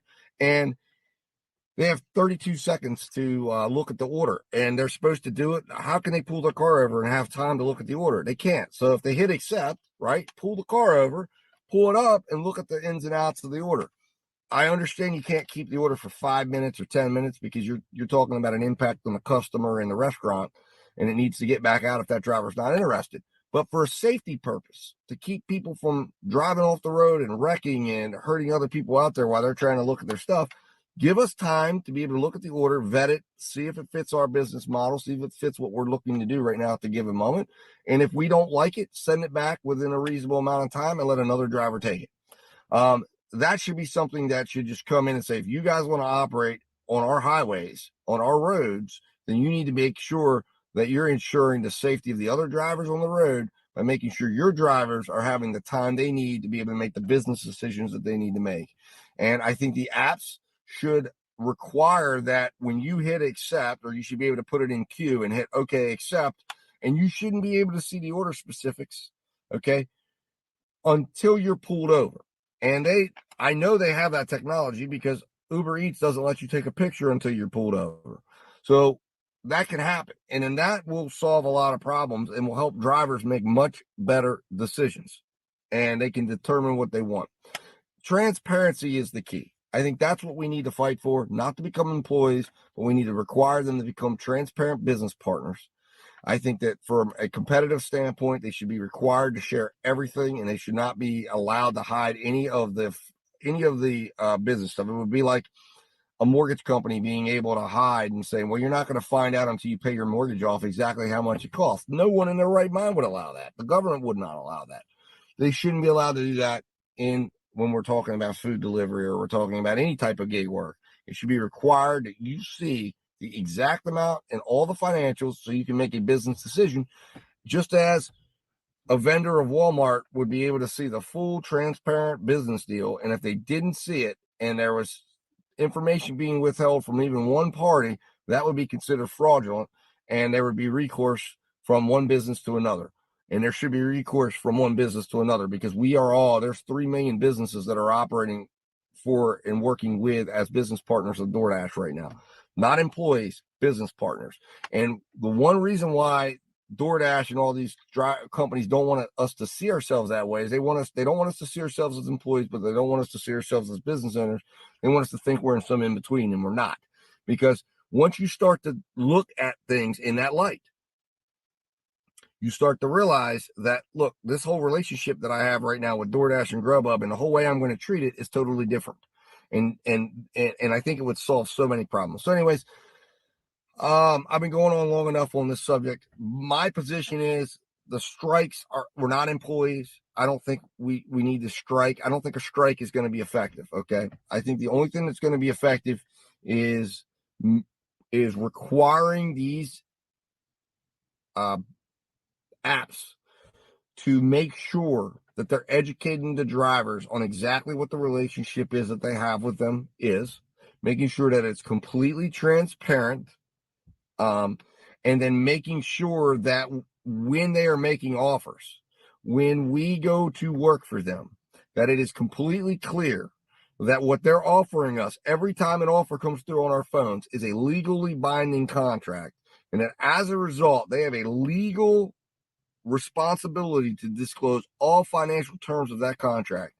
And that we should be able to analyze that and be given proper time within the context of, food delivery. Obviously, we can't have 2 days to look at this, but, giving us 2 full minutes once our car is pulled over to the side of the road, and our apps know that, and they should be required to implement that technology. So they know now we have our time where we can go and look at our vetting period. And technically we own that. We have it right in front of us. We can go through all the financials. We can analyze it from our whether or not it's profitable or not. And then once we hit accept, they can hold us accountable if we decide that we want to, get rid of it later on, because they've given us enough time to decide what we want to do with that order. And at that point, if we decide to start canceling orders, they can hold us accountable for that. But I think that change alone, the requirement for transparency, the requirement that they can't hide tips and show us everything. Listen, it's going to be a supply and demand then. All right. If there's not enough drivers, the drivers that don't like the orders that are small and no good, and those orders are not going to get delivered. And the drivers that continue to turn those down, or maybe they have low ratings or whatever the formula is that leads them to be offered to those drivers, those are going to leave the market, because those businesses are not going to be able to make it. And it's okay that happens. And the market itself will be able to naturally work itself out the way it should. But what the government's role should be in this, what we should be asking is that fairness needs to be brought into the market so that the market can work for itself in the way it's supposed to. You cannot have manipulation like what we're having, and that is a problem. Again, I don't believe striking is going to solve any of that. What we need to do is think of ourselves as business owners. We need to have those of us that are DoorDash drivers need to organize locally to come together, and not coming together as employees, not coming together as a union or anything like that. But we need to come together as business owners, and we get a representative that we can speak to and let DoorDash come and see what's going on, or Grubhub if they're interested in bettering their apps. And those apps that step up are the ones we will work for. And that's how it can go.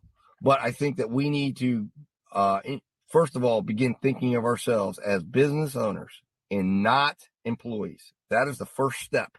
And once that happens, I think it will be game changing for everyone. And I think that those that don't like that idea that they're a business owner who are not entitled to anything but what they get from that contract, DoorDash shouldn't be required to give you health insurance. That's not their role. And it's your job as a business owner to provide yourself with health insurance. Now, I think once we start getting recognized as a business, that should allow for us to be able to go bid on health insurance and stuff like that. And I think that's up to, again, a whole nother set of things that can come into effect when you're going out as a business person and buying health insurance for yourself. But I think that recognition needs to be brought in right away, that we are small business owners. We're the smallest of small businesses, but that is what we are. And DoorDash, Uber Eats, Grubhub are our vendors, our business partners, and that we need to approach them as such. And if we are unhappy with the way they are treating us, it's our job as a business owner to find something else or another partner, or to find out another way to make money for our business. And whether that's however that might be. And I think competition is the key, because I think if we get one company realizes, hey, all these drivers are going to want to work for me, and they're providing more transparency and doing these things, the other drivers will, or the other companies will jump on board. And then the other thing is I think the government needs to step in to a degree to look at it as regulation of a market, and saying we need to make sure there's full transparency, and look at it as a regulation of a financial market, and saying, listen, there needs to be complete transparency from the contractual part.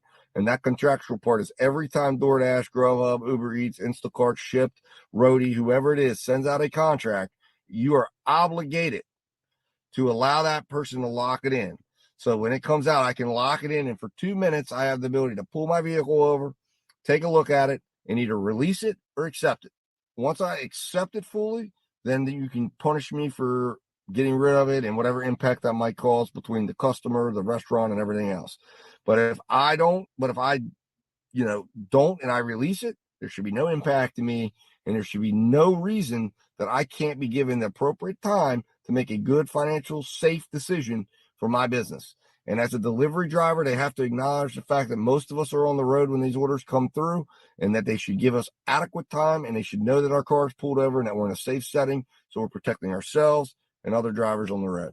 All right, guys, I'm going to sign off here. I've talked a lot about this. Please put comments in if you agree or disagree with this, because I think it's definitely a big topic that's not going to go away.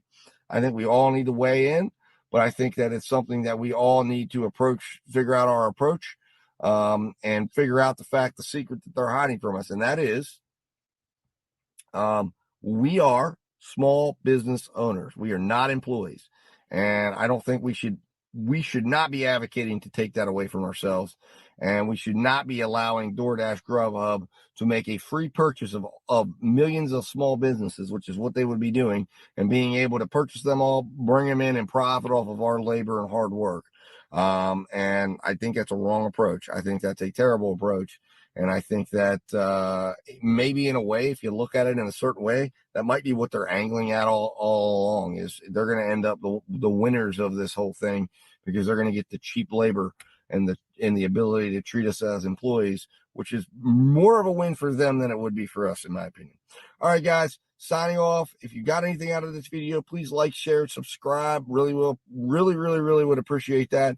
Like I said, I'm trying to grow this channel, trying to create a community, trying to create a place for all of us to be able to come and learn from each other.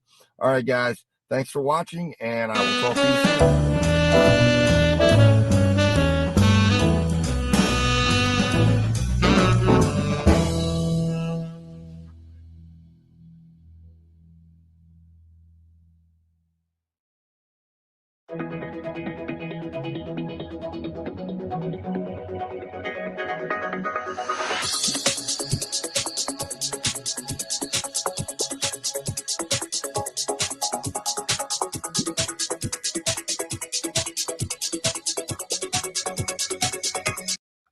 Hey guys, just want to jump on here again. It's a great time while we're going to deliver this order, and in between here, if you are watching and you've made it this far, please go ahead and subscribe to the channel.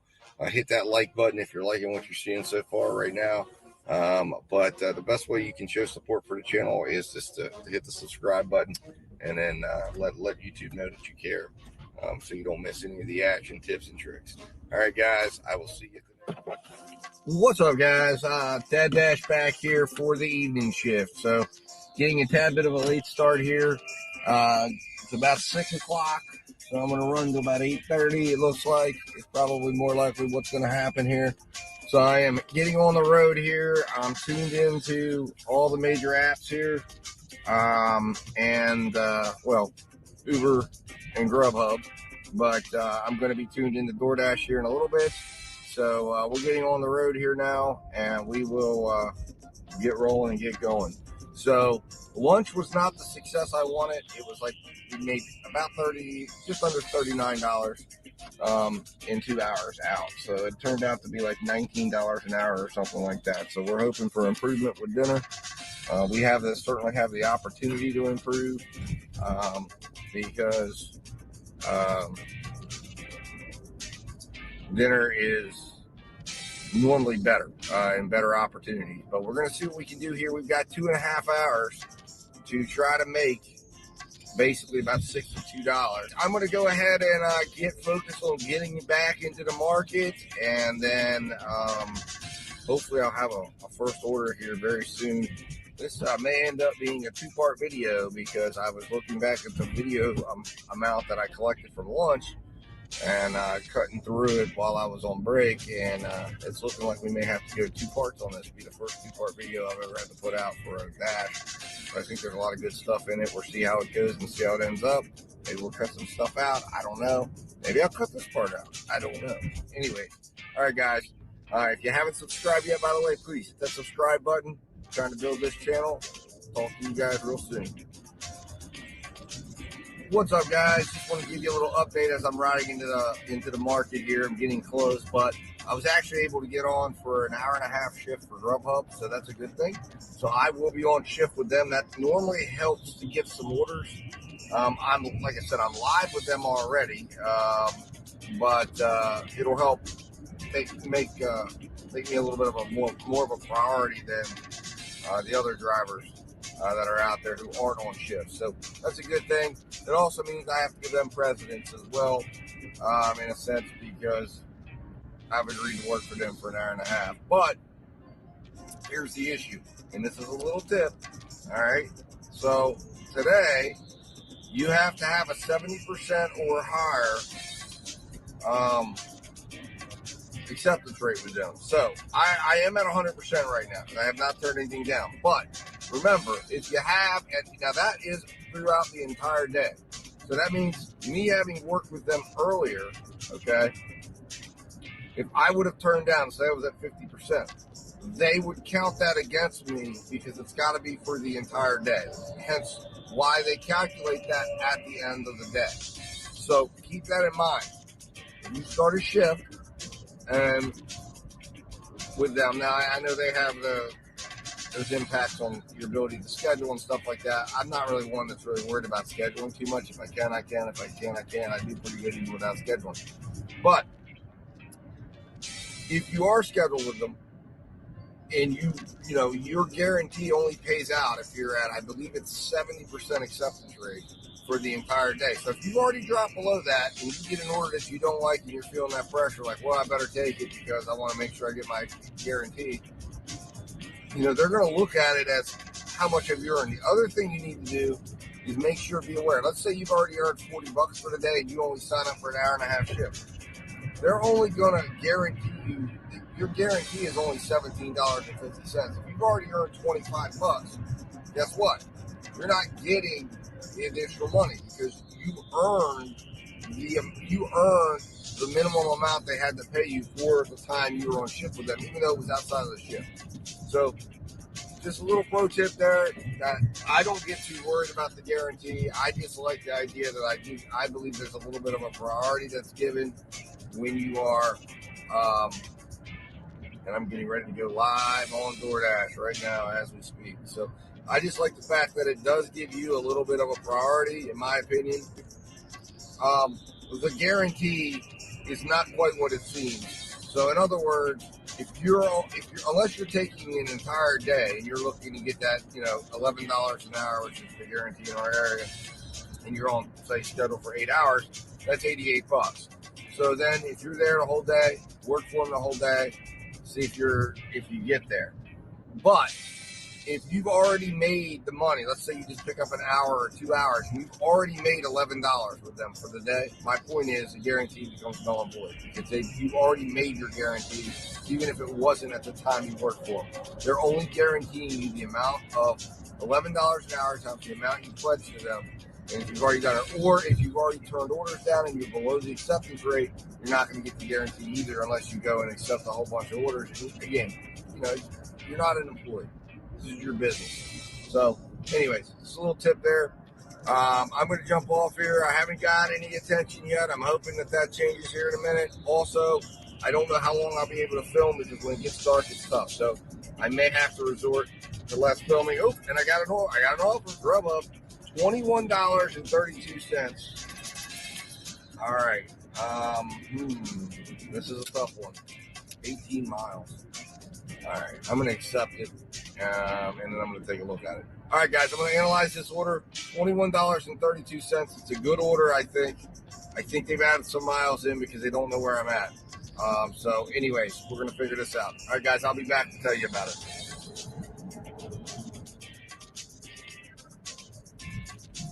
All right, guys, I'm back. I analyzed the order the best I could. I'm going to look at it closer when I get to a stopping point. But from what I can see in the address, because it will show you the final address, I'm okay. I'm comfortable with this for $21. I think I can get this done. I am about probably maybe 8 minutes from the restaurant. There will be a wait. This restaurant's notorious for it. But I believe, I ran the numbers on this. I believe I can get down, and I'll be heading back. And this is a hot area for Grubhub. So, and with DoorDash in the state of affairs that it's in, it's absolutely atrocious right now. And the offers that they've been given have been terrible. I'm not really that worried about it. $21 is great. All I need is about 15 minutes left of this hour to catch that next order. And I'm going to be at $25 an hour. So, hey, I'll take it. And then that'll carry over in, and then the second hour I gotta kind of do some juggling, but this is a good order. I'm taking it. So would you guys have taken it? $21, 18 miles. I like the positioning. I like where it leaves me. I mean, the positioning for a $7 or $10 order, no, I'm not going to do it. $21 order, this leaves me in a position where I'm willing to travel a little bit to get back before I can get that next order. We will analyze this and see in the wrap-up if it made sense and what it did to the rest of my night. I am feeling positive about this. And look, DoorDash comes in and wants to jump in there and try to entice me with I don't know, what is it? You guys tell me. I don't know. Oh, wow. Holy crap. $13.75, 9 items. Uh-oh. Okay. Hello. And that's only 8 miles. All right, guys. Okay. This is tough. Because that's 8.9 miles. I'd be done that in they're saying I'd be done that in about 30 minutes. And this order's going to take for certain an hour.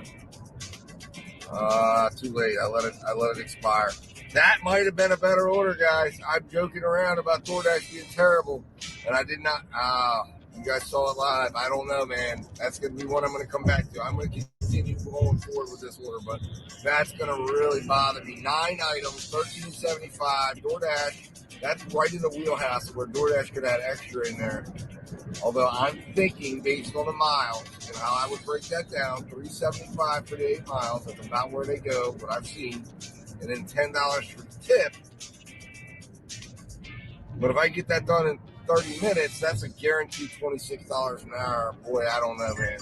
Oh, gosh. And now they're going to throw me at that. 11 miles, $4.25. Now, what I suspect is that was going to be an add-on offer. Because looking at that, where it's at, it's right near the Papa John's. they were going to add that on. I always had that suspicion, and it's going right in the direction of where they were going to ask me to go to. I don't know. Anyways, wow. Wow. I don't know. I may have made a mistake, guys. That's gonna be on my mind. All right, guys. Anyways, I'm gonna jump off here. I'm almost to the restaurant, and we're going here and see what's cooking, what's going on. Talk to you in a minute. All right, guys. So I wanted to update you there on how things went. And there was a long wait. We've got about a 20-minute drive, which I'm 3 minutes into. And the order ended up being $21. I think it was in 32 cents or something like that. So I mean, it's a good order. 21.82, I guess, or no, 32 is what it was. So I guess what's going to really tell a story here is 6:23. We're going to arrive at 7:09 with about 14 minutes to spare. So what's going to really play a big factor here, I'm going to be heading up the same road towards the same area where Grubhub's active, and I'm on shift still, so I'm going to be prioritized, is getting that next big Grubhub order, and hopefully it's a good one.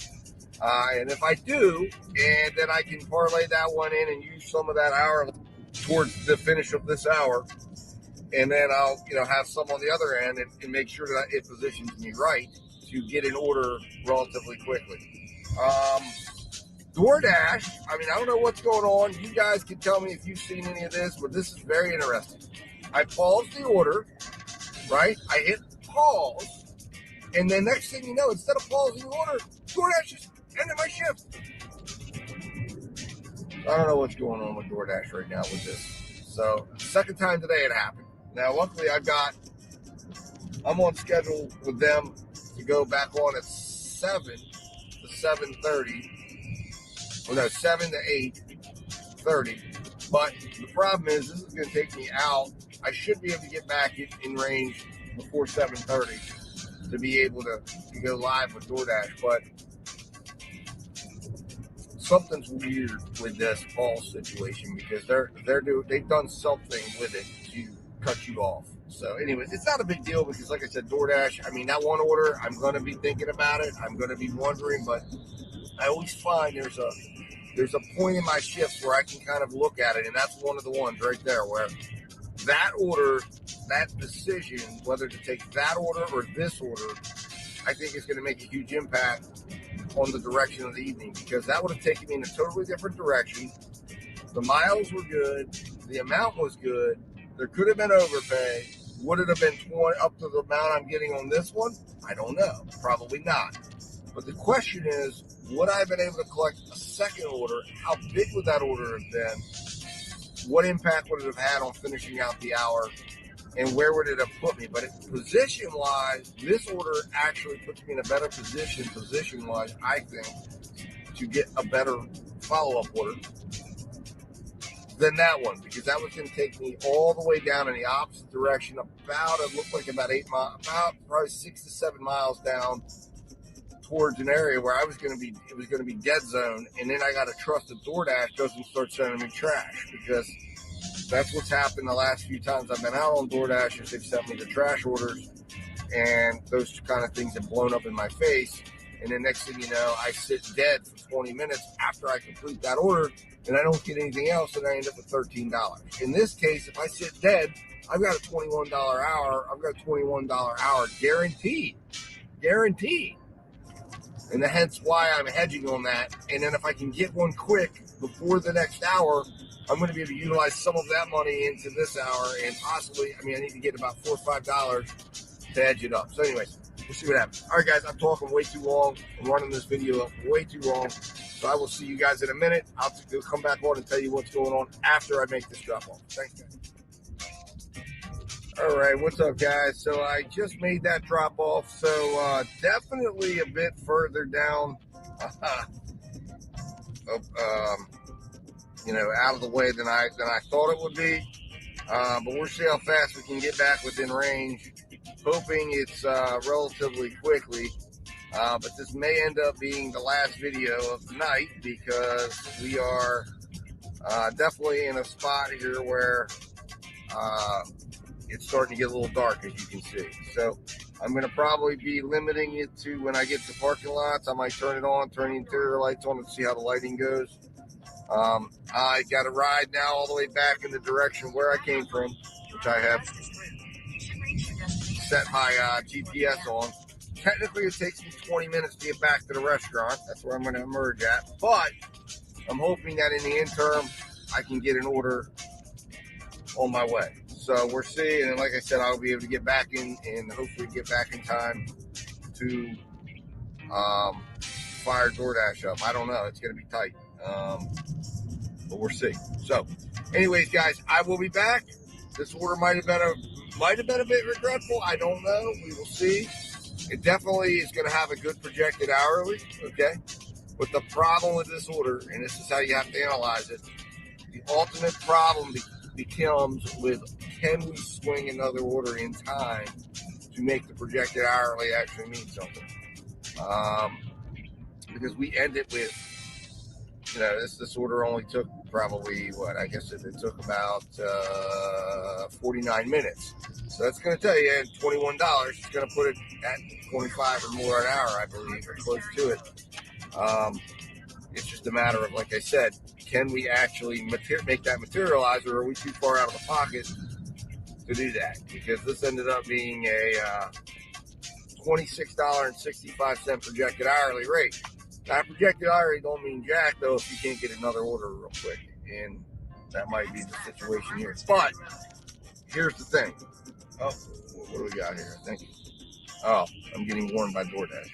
So I'm going to lose my shift. DoorDash is just loving to take my stuff away from me tonight. I don't know why. But anyways, as I was saying, we got to get back in time here to be able to make it mean something so we can get another order. At least, though, if this becomes a dead hour, if I end up not getting back and getting an order until the next hour, at least I secured $21 an hour. Now, the next hour, I need to go a little harder. It's going to be a little deeper in the heart of dinner. This is the time when the good orders come, between like 7 and 8:30, is when you want to be in position to take some decent orders. Grubhub will run you, so you got to be really careful. They're going to send out the big orders to me, but they may be, I don't know. You really got to be careful with Grubhub because they're going to give you big orders, but they may be orders that take most of your hour and then leave you out of position to get something else next. And then you end up with whatever that big order was that ends up not looking as good at the end when that's the only order you got for the entire hour. So anyways, I'm going to stop rambling. I will see you once I get another order and I'm at the restaurant. I will come back on and let you know what's going on, let you know the specifics before I run in and grab it. All right, guys, talk to you in a minute. Hey guys, stay tuned for part 4 as we conclude our evening shift and see if we can get that order that we need to smooth out the hourly and see if we can end with our 100. As always, thanks for watching. Please subscribe if you haven't, and we will see you real soon.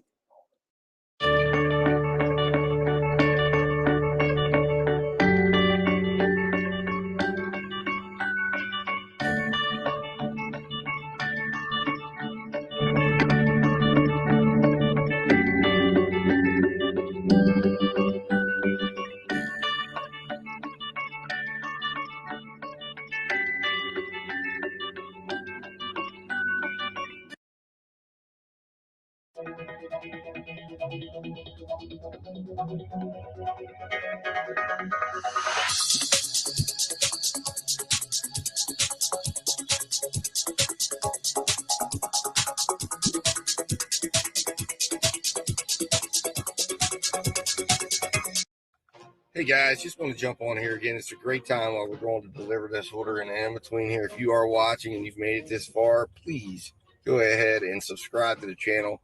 Hit that like button if you're liking what you're seeing so far right now. But the best way you can show support for the channel is just to hit the subscribe button and then let YouTube know that you care, so you don't miss any of the action, tips, and tricks. All right, guys, I will see you at the next one. What's up, guys? So I just want to jump on here. I know that you really can't see me too well, but I figured I would jump on here and let you know what's going on. So finally got back in the area, and I just got a pretty decent Uber order for $9.50, going 6 miles.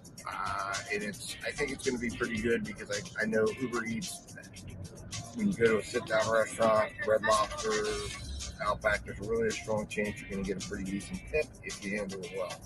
So here's hoping. But still, $9.50 isn't bad. And I just got a Red Lobster DoorDash order, so we'll see what that is. $8.25. Going 8.5 miles. So I don't know. The problem is I don't know what direction I'm going towards for Uber Eats. I really wish I did. Boy, this is enticing. I don't know. I got to figure out what I'm going to do here. But anyways, I just want to jump on there and let you guys know that, let you know what was going on, and I will talk to you here in a little bit. All right, guys. So I'm sitting here waiting for the order here at Red Lobster. So I did decide not to take the DoorDash order because I cannot guarantee the direction that I'm going to be going. So I did not want to do that because looking at the miles difference, it was almost 9 miles from where I was at, and I was only a mile away from Red Lobster when the DoorDash order came through, and I could see where it was going to drop off. So I think it's going to be a totally different direction, and I would have really been putting myself in a jam because DoorDash doesn't give you a lot of time to get the order delivered, especially when you got to sit here and wait. So I just went ahead and decided against that. All right, guys. Thank you. All right, guys. So, yeah, I just decided against that one. I just got the order. It just came out and delivered it to me. So, we're going to see how right I was on this because I know exactly where the DoorDash was. Okay. So, yeah, I was definitely correct in my assessment. I'm 8 minutes, 4.1 miles away, but it's 4.1 miles going in entirely the opposite direction. So definitely made a great decision here because I would have had to either gone way out of my way and created a lot of extra miles to complete the stack, which would have made it almost virtually pointless to have done it, or I would have had to risk a contract violation by doing the Uber order first and then hoping that it matched up. But I think I just definitely made the right decision here. And I don't even know that the order would have really been worth it because I don't know that it would have been more than $8.25.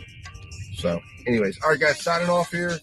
It's going to be dark anyways. You're not going to be able to see me, so I'm going to go ahead and get this order delivered, and then I'll be back once I get another order, and I'm at the restaurant of the next order. All right, guys, talk to you guys hopefully momentarily and shortly. All right, guys. So my plan is to. I decided, you know what? The road is illuminated, so why not just put faces to the road, and I can still tell you what's going on. So it looks like I'm getting an offer here from Chipotle for $9, 3 items, 8.8 miles. I don't like where it ends, though. That's the problem here with this one. It's taking me way out there to. Wow, it takes me out to the other end. Don't like that at all. Not positioning me well. We're going to go distance too far. Anyway, so that order went well. It actually was dropped off at the Coca-Cola plant, but it went very smooth. I was able to get in through the gate, get the order to the gentleman fast, but I am very happy, once again, that I didn't try to go stack that order. So thank God on that. But I am now going to head back to my shopping center that I know is a pretty good spot to get orders from, unless something finds me that I like. Like I said, I'm trying to be very particular on positioning. That particular order right there, I might have considered taking, but it's the type of situation that I would have gone to the Chipotle, grabbed the order, ended up all the way on the other side, and then driven all the way back just to get back up here. And instead of being, 9 miles or 8 miles, it's a 16-mile journey before I can get another order. Because over on that side, I don't like the restaurant selection that's over there. And I'm not going to probably take orders from Sonic and stuff like that. It's not going to be what I'm going to do. And then I'm going to end up driving back here anyways, and it's going to be either I'm not going to get any more orders or I'm going to run out of time, or I'm going to drive, the mile expense, and then the mile expense is going to be a huge problem, which right now is a big problem. So I'm trying to target some orders that are going to be lower miles for me, try to smooth some of that out here, and I'm hoping Uber or Grubhub will jump in here and help me out, or maybe DoorDash will give me a quality order. But anyways, guys, I'm going to jump off here, focus on getting back to the shopping plaza, and I will be back as soon as I get an order, tell you what's going on, or I'll come back when I'm at the restaurant waiting to pick up that order. It is about 8 o'clock. I have about a half hour left, so I'm hoping to find another order relatively quickly, as long as it makes sense. And this one is 3 miles, 650, and of course I've already passed the exit.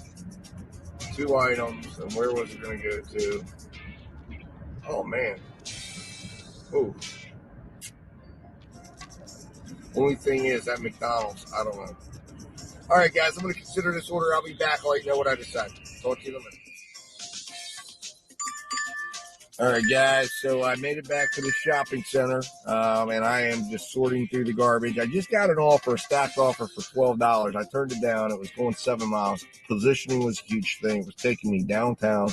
It's also taking me to Buffalo Wild Wings, and I've had terrible experiences with the Buffalo Wild Wings up in this area. The last time I went, they didn't have the order. Their system was down, and it cost me big money. I'm not going to mess with that, and especially not going to mess with it when half my order is Buffalo Wild Wings. Now, I've got an Outback Steakhouse order coming through. This is right up my alleyway, as long as it makes sense. Where's it at? Come on. And that's 5.3 miles. 3 items. And they want me to drop it off at the Econo Lodge. Absolutely not. I am not going there this time of night. Nope. Sorry. That is no way. I don't like the delivery place.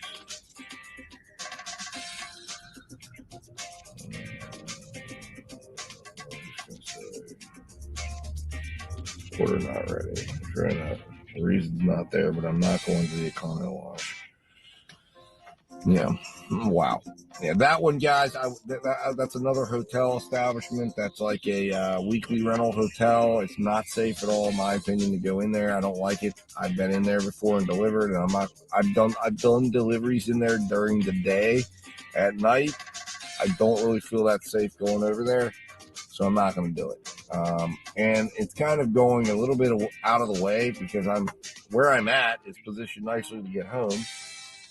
And that would run me all the way back out across the way again.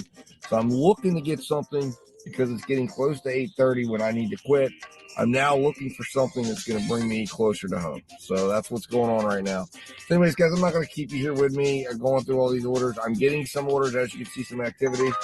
And now Uber's jumping in with a $2.79 Chick-fil-A offer. So anyways, we got to sort through this stuff. We're going to find an order. I know we will. I have every faith that we will. If it might be Grubhub tends to come through all of a sudden out of the blue. Sometimes Uber does too, but we'll see. So I will let you know what happens, guys. I will be back as soon as I'll update you here in a little bit, or hopefully when I get an order. Talk to you in a minute. All right, guys. So this will probably be the final update of the night. I just took an order from Uber Eats, and it was for $16.71, going 9 miles, and it says it'll take 45 minutes to complete. Picking up at 2 restaurants. So we shall see how this goes. I'm hoping, obviously, that maybe there'll be a little overtip involved. I know the one restaurant is Red Robin, and the second one is BJ's Restaurant. So both are very tippable restaurants. We will see what happens. Once I get done with this order, I'm calling it a night. I've already turned off DoorDash. I've already turned off Grubhub, and I will be heading home as soon as I'm done with this. Hopefully I can complete it in less than 45 minutes. I'm going to go ahead and get started on this. I will, when I get home, I will do a little recap of this order, let you know how it goes. And then, of course, I'll do a wrap-up for the day. So we're going to fall a little short of our $100 unless somebody surprises us with a really, really amazing tip. But we shall see and see what happens with that. So, all right, guys, thanks for riding along, and I'll be back in a little bit. All right, guys, so I wanted to just kind of give you a little summary. What a terrible order this was. So, turned into a bit of a mess in terms of distance. So, I took this order. I neglected to look at the miles. I thought the miles was like 6 miles for $16, and it was actually 16 miles for $16. So it ended up being that the first drop off was at a hotel right around the corner from the restaurant, and the second drop off was 25 minutes away, 15 miles down the road. And now, of course, not anywhere in the direction of my house. So I have added on a lot of dead miles because I had to end it after that. So I am now on my way back to the house. Definitely getting back later than what I expected, and definitely not the night that I thought I was gonna have. And the extra time added on is just sunk my hourly. So not great at all. I will update what my hourly rate is once I get to my house. Really terrible. Really terrible. I checked it at the delivery. It was like $18.87. It's going to be even worse by the time I get home. So, anyways, tremendous miscalculation. Uber is so dangerous because they don't show you, and this was a stacked order. I guess I should say the stacked orders are really dangerous because they don't show you that second delivery, and they hid this one because they were showing me the end result of the first order, not the second order.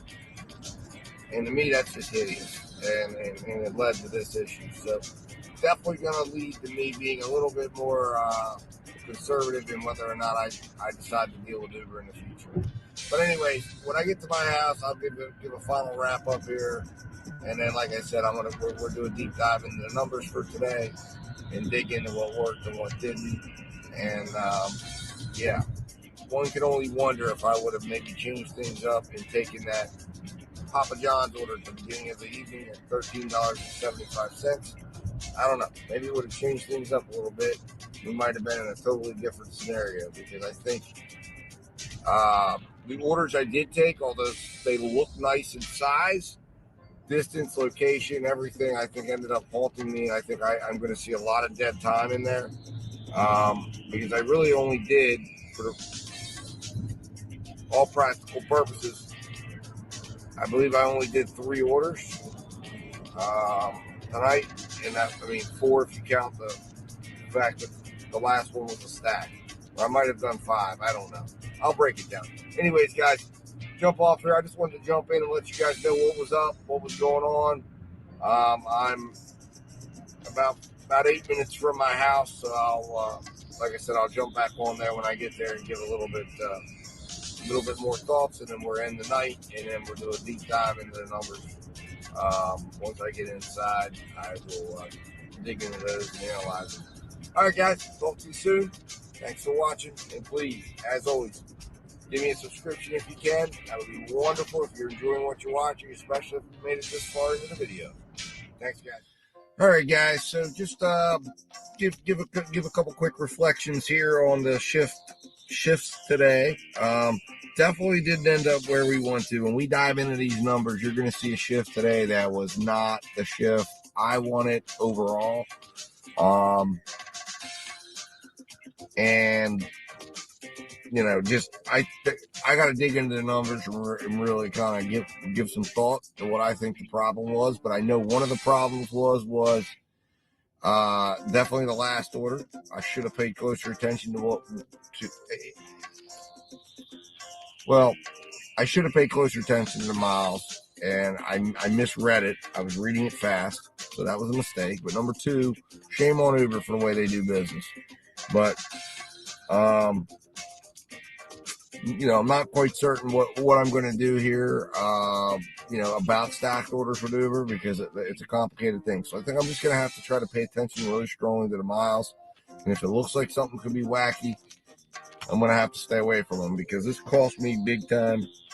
At the end of the day, I was looking for a go-home order. I was looking to be off the street by 8:30, 8:45, and I could have easily done that. And in fact, if I would have just taken the front end of that order, which, by the way, I haven't even gotten my tips in yet. So we don't even know. Right now, the base money on this order is $7.38.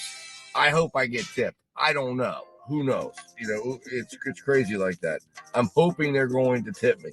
I don't get the feeling from either order that I probably, based on what I'm looking at, based on size of orders, that I'm going to see much, if any, overtip. But you never know. Looking at, let's see here. Looks like so far, no, feedback's been good so far. So I don't know. I think it's going to stay right where it's at. And like I said, was not a great night. Was not a great day by any means.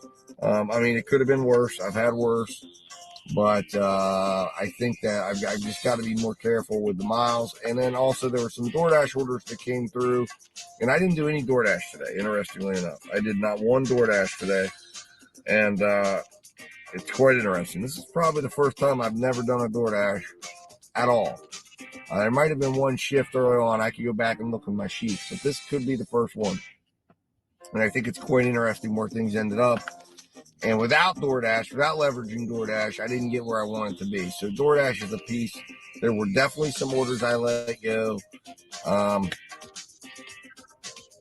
that I could have done, and that might have changed things up and might have positioned me better. So anyways, a lot to reflect on, a lot to look back on tomorrow. I'm hoping to go out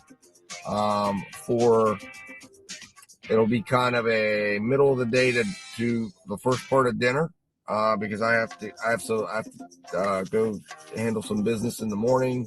So it'll probably be around 1 or 2 o'clock before I can go out, and I'm only going to have babysitting for my son until about 7:30 or so, and then I'm going to need to go pick him up around 7:30.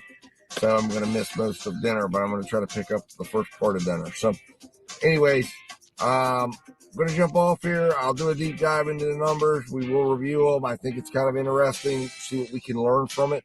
I want to hear your perspective. You guys were with me the whole time. What would you have done differently? Would you have taken some of those orders? Would you not have taken those orders? When we do the deep dive, you see where the real miles came in at and where everything came out.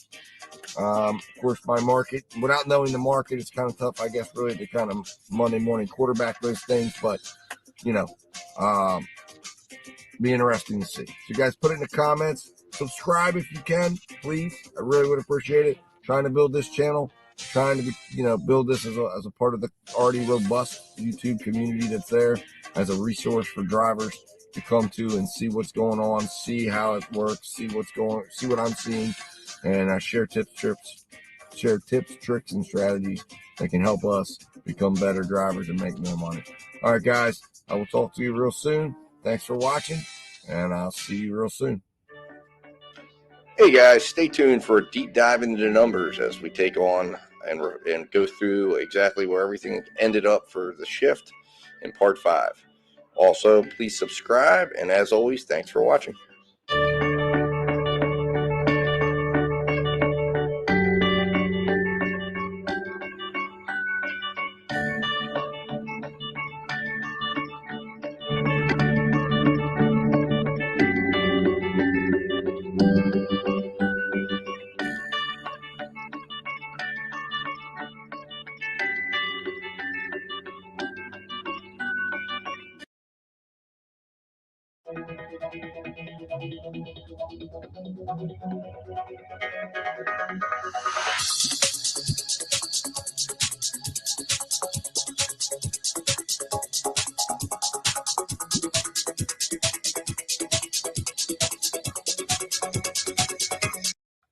Hey guys, just want to jump on here again. It's a great time while we're going to deliver this order. And in between here, if you are watching and you've made it this far, please go ahead and subscribe to the channel. Hit that like button if you're liking what you're seeing so far right now. But the best way you can show support for the channel is just to hit the subscribe button, and then let YouTube know that you care, so you don't miss any of the action, tips, and tricks. All right, guys, I will see you then. All right, guys, how you doing? It's Dad Dash Industries here. I wanted to do the deep dive as promised. I hope you guys enjoyed the vlog here. It did get a little bit long, but I really want to show you when I'm doing these drive-alongs and ride-alongs and the vlogging. I want you to see exactly what I see in my market. I want you to see a real perspective. So when you come in and you're like, hey, what does this mean, especially for the new drivers? What does it look like to be a DoorDash driver, or really, I don't even want to say DoorDash driver, because that's insinuating that I'm an employee of DoorDash. But really, what's it look to be a gig worker right now? And it shows you kind of a day in the life, the ups, the downs, the fun, and shows you what's it like to be a gig business owner today. Because that's what we are. We are business owners. We own our own gig business. And I think that that's an important distinction that we need to be making at all times, understanding that we are gig business owners, that we own the business, and that this is a business that we own and are generating revenue for. And I think that once you start to think of it like that, it really starts to bring into perspective your approach and things of that nature. So the first order of the day, let's jump right in here, was Uber Eats. It was a stacked order. Okay.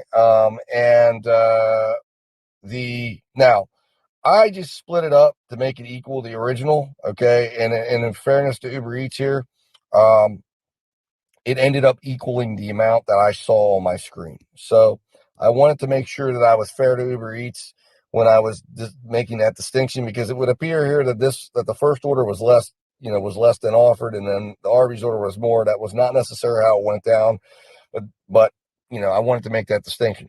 So if we look at this in a vacuum, we did about 23 miles for about $17. So not the greatest miles to money, but this was the entrance to the market order. And what I mean by that is some of those miles, the 19 miles driven, were not all on the order. They were driven before to get in the market from when I turned on my app and started going live. So you want to kind of look at this, the projected hourly on the first one was $12.84. The second one, I always begin the second of a stacked order from the moment I drop off the first one. So you can see you can almost kind of weight those two together and look at the fact that essentially we earned, like $17, and it was a little bit less than an hour. So it was probably about a $20 an hour order, really. But the second of the two weighted out at $35.73. And the first one was $12.84.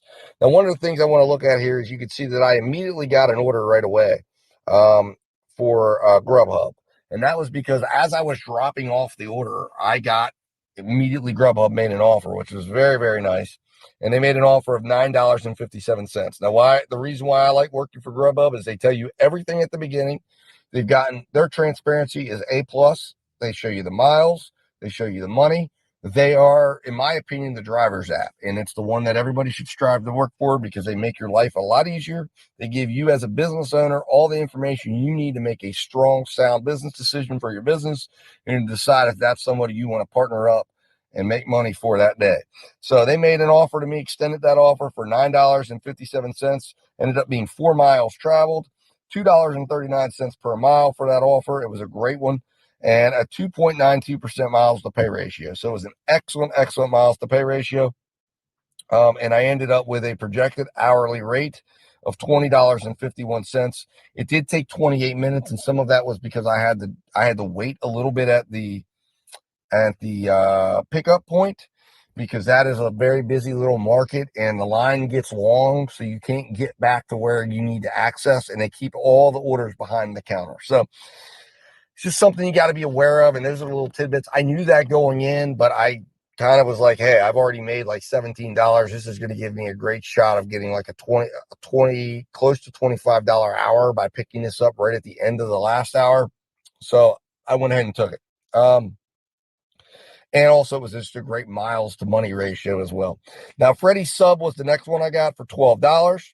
I got that one, again, 1 minute after I got done with the Locust Point order, and that one ended up taking me 43 minutes. It ended up being $16.74.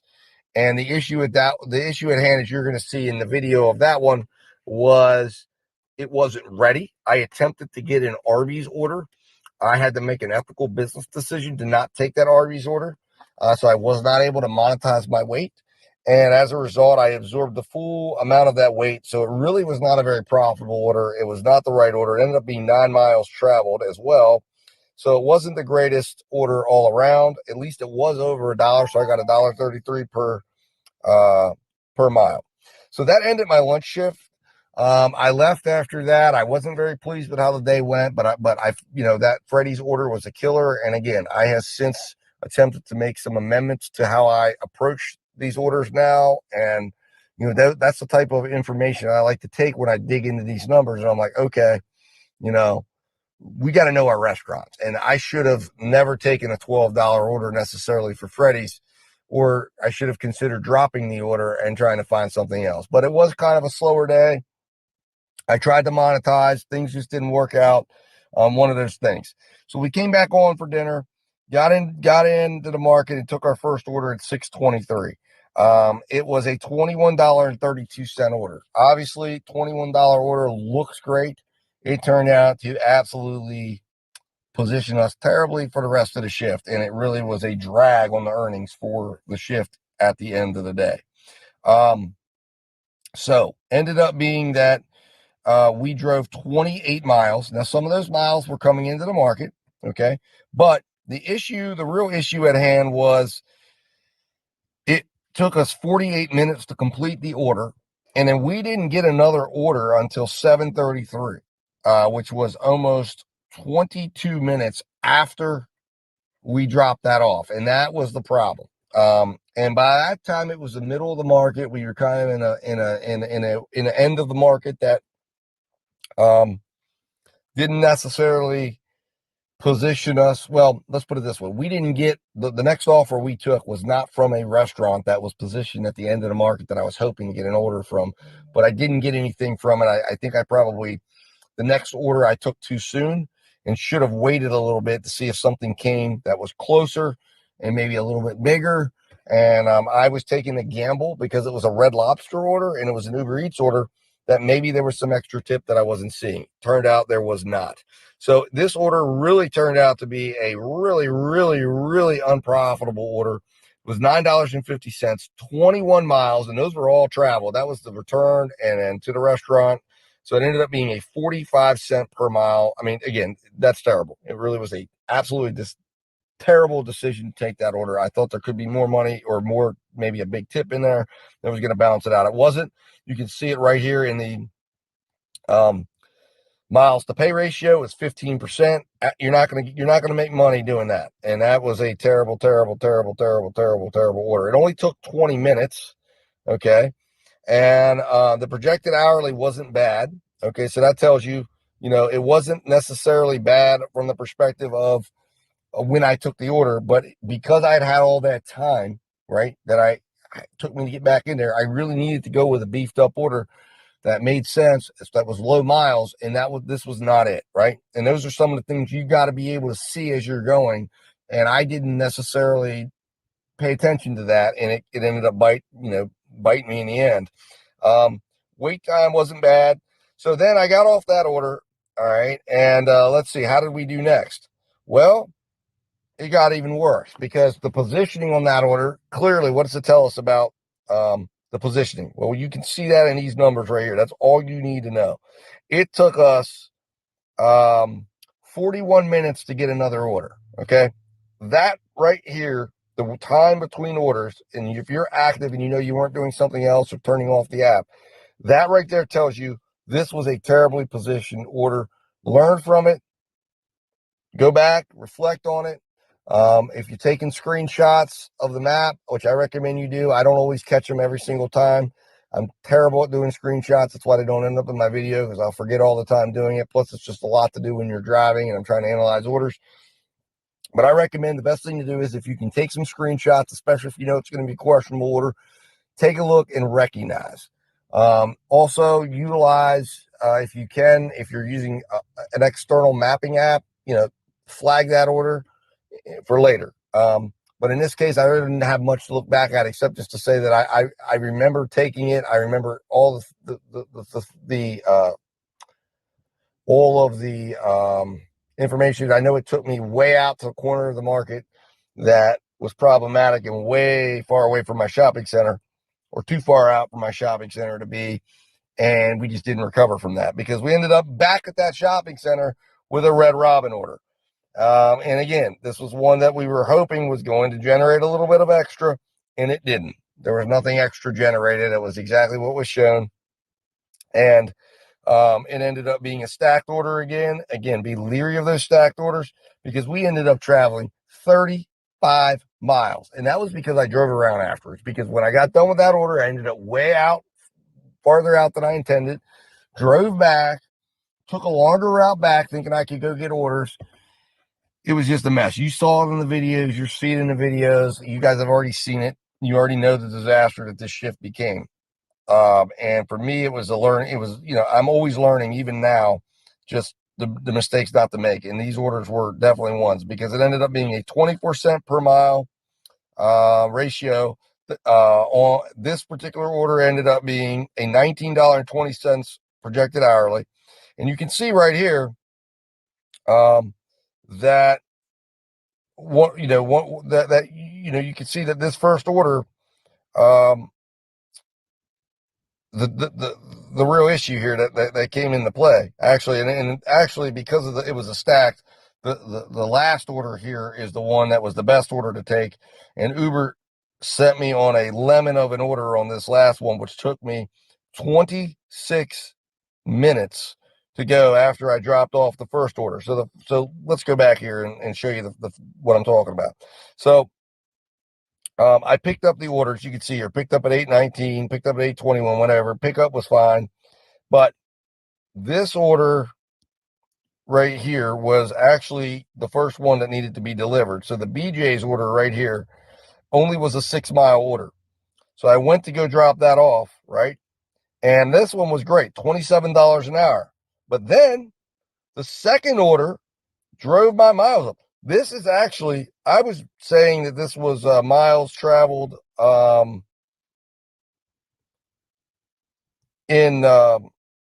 that this was miles traveled because of the last order. But looking at this, let's see here. Yeah, 965. This was actually miles traveled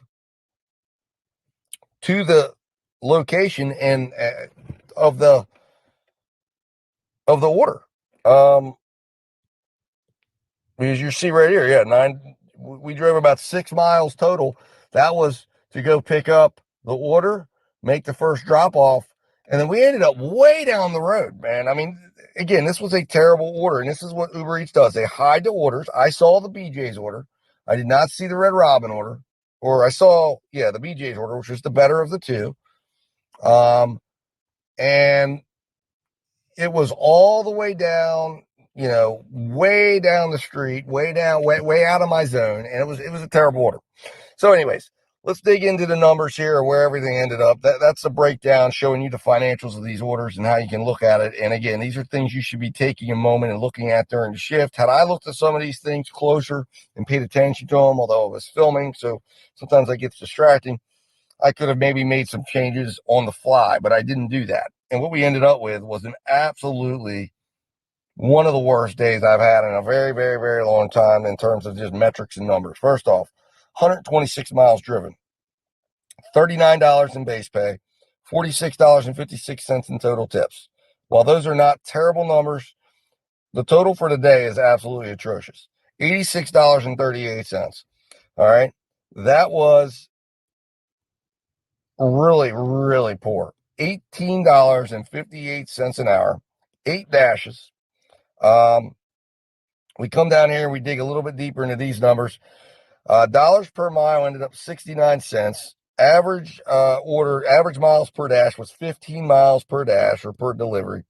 The average per minute was an anemic 31 cents. And then we ended up with an average of only $10 per order, which is, again, for me, it's not bad. I like it to be that, $10. That's solid. For the day, our wait time was a little high, 6 minutes, a little over 6 minutes. But ultimately, we ended up working about 4.5 hours, just over 4.5 hours for the day.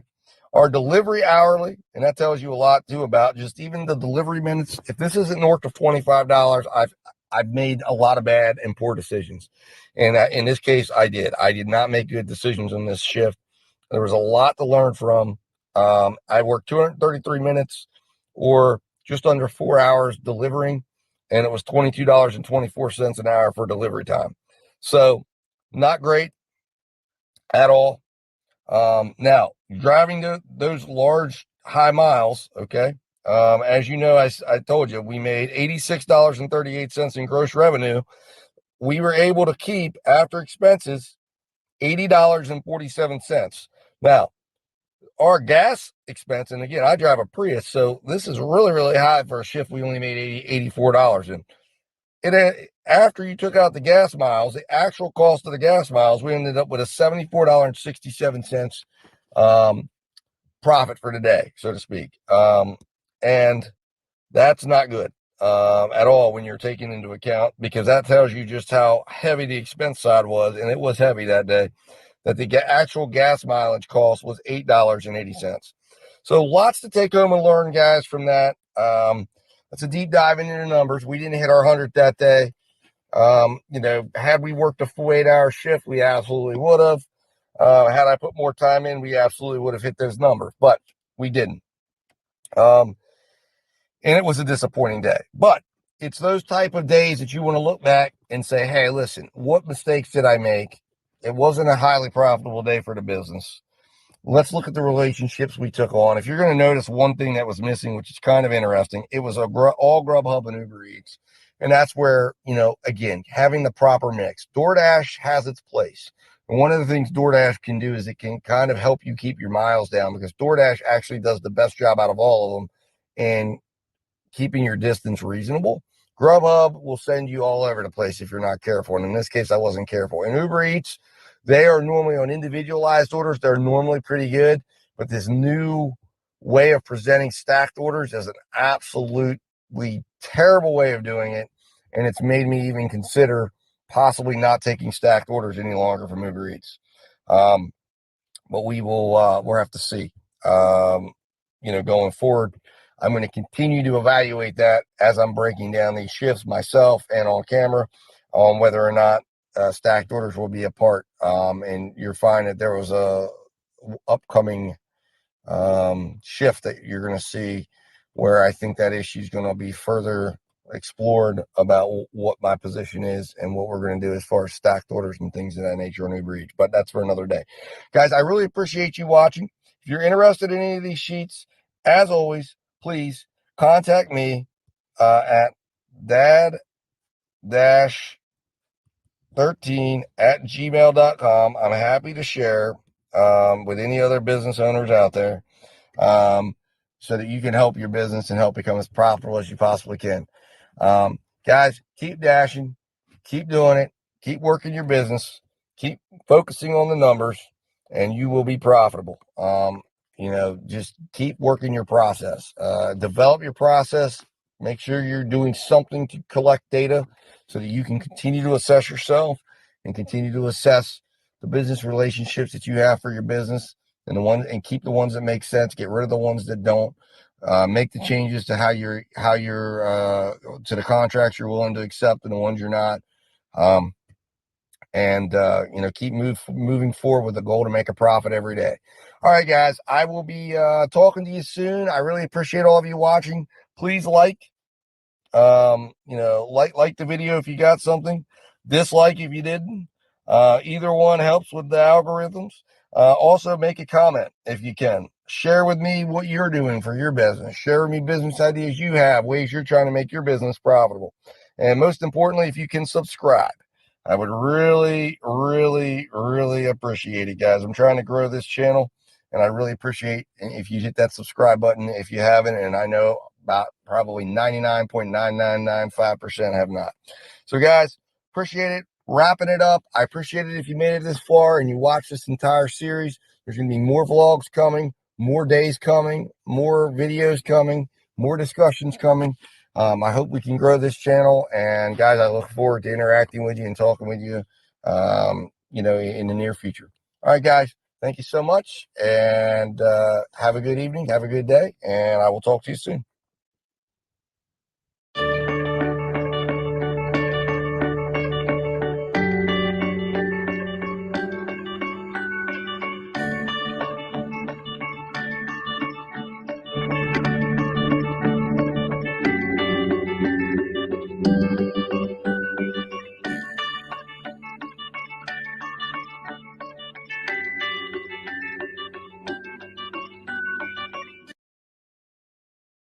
What's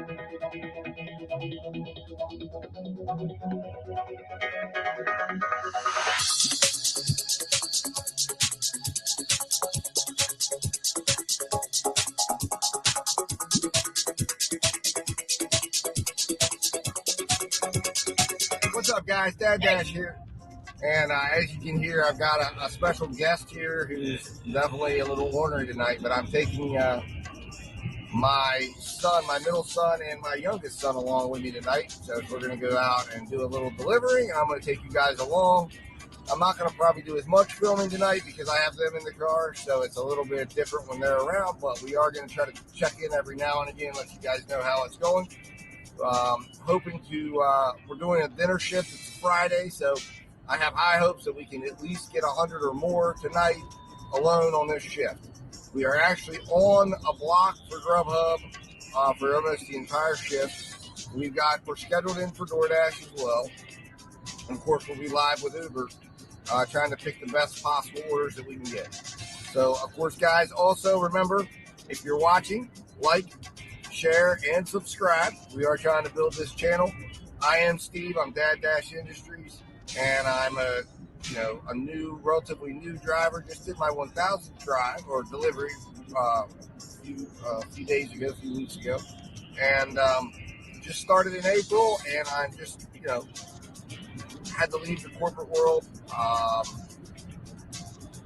due to some family things that I needed to take care of, and I thought, you know what, let me try the gig economy and see if we can make some money in it. I'm just taking you guys on my journey to show what it's like and try to give you guys a real perspective for anyone who's doing what I'm doing or just joining it as a full-time situation, so you can see exactly what it's like, see what's going on, see what real shifts are, and I'm going to show you everything and break down the shift, show you the financials, so that you have a resource, hopefully, that you can use. And then, like I said, that's just my way of giving back, because there was a lot of information I garnered from YouTube when I began that has helped me immensely. All right, guys, I'm going to jump off here. I just got into the market. I got to fire up the DoorDash app, and I will be back soon to give you guys an update. Thank you. What's up, guys? Just checking back in with you there to let you know what's going on. We just got an order. We got a couple offers. One from Uber that was like $13 for 16 miles. We turned that one down. We then got a $8 order from Grubhub for 8.9 miles. Turned that one down. And then got a DoorDash order for a stacked order for $12.25 going 7 miles. And it's the two restaurants that I believe could generate some good tip money. So we made the pickup. Both orders were already ready. The order count for the second order is like a $60 order. So that's hopefully means good things as far as the tip is concerned. And the first order's got like about a $35 order. So both of them could have some over tip. There's 7 showing on the one and 5.25 on the other, which means that would have been a normal 6.25 order. But since it's a stack, they took the $1 away. So we will see how that goes. I'm going to make the drop-offs. I'm going to, like I said, I'm not going to be coming in as much as normal. And I will come in when both of these orders are done and update you guys on exactly what we see, what we got. And hopefully by then we also have our next order as well. So it's really refreshing to have these orders ready and be able to move really quick. I think we spent maybe 7 minutes. It was in the same restaurant plaza at that place going to both restaurants. So that is really, really good. So, all right, guys, I will be back shortly to update you. All right, guys. So, just completed actually the third order of the day. I didn't get a chance to come on with you guys because we picked up a couple orders along the way. Grubhub is humming tonight. Oh, wow. We are going to go ahead and accept that offer. 2.4 miles for $14. That's an awesome order. Basically, we did get a little over tip. The first order, which was the smaller of the two, we got the over tip in. The $60 meal, we got $3 and $2.25 base pay. So that was a really, really disappointing outcome for that one. But we ended up making $14.50, and then we got a Grubhub order right away, and got really nice $9 for 2 miles. Now we're on a $14 just came through for 2 miles. So just absolutely outstanding mile ratios here. Grubhub is doing an awesome job tonight. So I'm on a shift with Grubhub, and let me tell you, it's actually very, very good. So anyways, I wanted to just jump in here and let you know our first hour was $24.30, so not a bad start for the 5:30 to 6:30 hour. We're starting out the second hour really, really good. I hope the only thing that's going to be kind of a question mark at this point is whether or not there's going to be a long wait at this restaurant, because this restaurant I've had experience before here and there's been long waits. But we shall see. And then DoorDash just sent me a $8.25 5-item order from Pretzel and Pizza Creations, which is actually a pretty decent order too, but I don't think I can do it because I'm on this order for Grubhub, and I got to check it out first before I even try to do anything with it. So I got to turn that one down, unfortunately. But anyways, guys, I will be back. I'll update you guys here momentarily, and we'll talk to you shortly. What's up, guys? We're back here with a little update. So we successfully dropped off the $14 order. That went well, and then we had some controversy after that. We got a $23 order going 20 miles into another state. We accepted it, then we turned it down. I've gotten several really strong offers. I got another $20-some offer going to another state from DoorDash. $12 offers, $15 offers. We finally settled on a $23 Grubhub order, staying in state, going about 15 miles. And it sets us up position-wise to hopefully get another order relatively quickly when we get done. So once this order is done, we need about $34 or $35 to hit 100, and we've only been going about 2 hours. When we drop this off, we will have been going officially 2 hours. And we will be at, I guess we would be at $65. So that would be almost $32.50 an hour. So not a bad shift at all. I think we're going to go one more hour and see where it goes. Although the kids are getting hungry, so we may have to end it after this order. We're going to evaluate. But it does put us in for a consideration for a going home order, and seeing what we can come up with on the way home.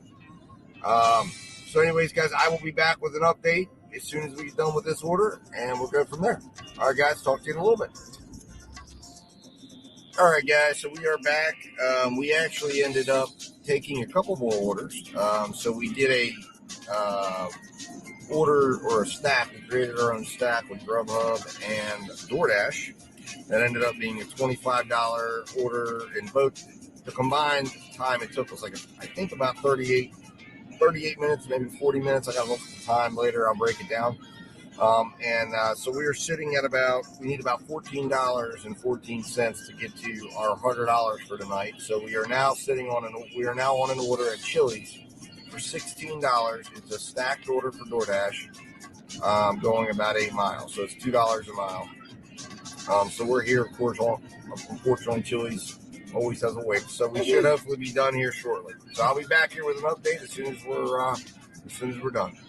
All right, guys. Thanks for watching. All right, guys, just want to give you a final wrap-up. I apologize that I didn't film too much today because, like I said, I have the kids with me, and it got dark, and there was just a lot going on. But we had a very successful shift. Ended it with like I said, we had a double order for DoorDash, and then right after that, we got an almost $20 Grubhub order to end the night with. So we ended up with just under $30 an hour for tonight. I made $121. So like I said, I'm going to do a deep dive into numbers here, which will be coming up next. But ultimately, it was a very, very lucrative, very, very good shift. And my right-hand man did a great job also helping me pick orders. So it was a great evening.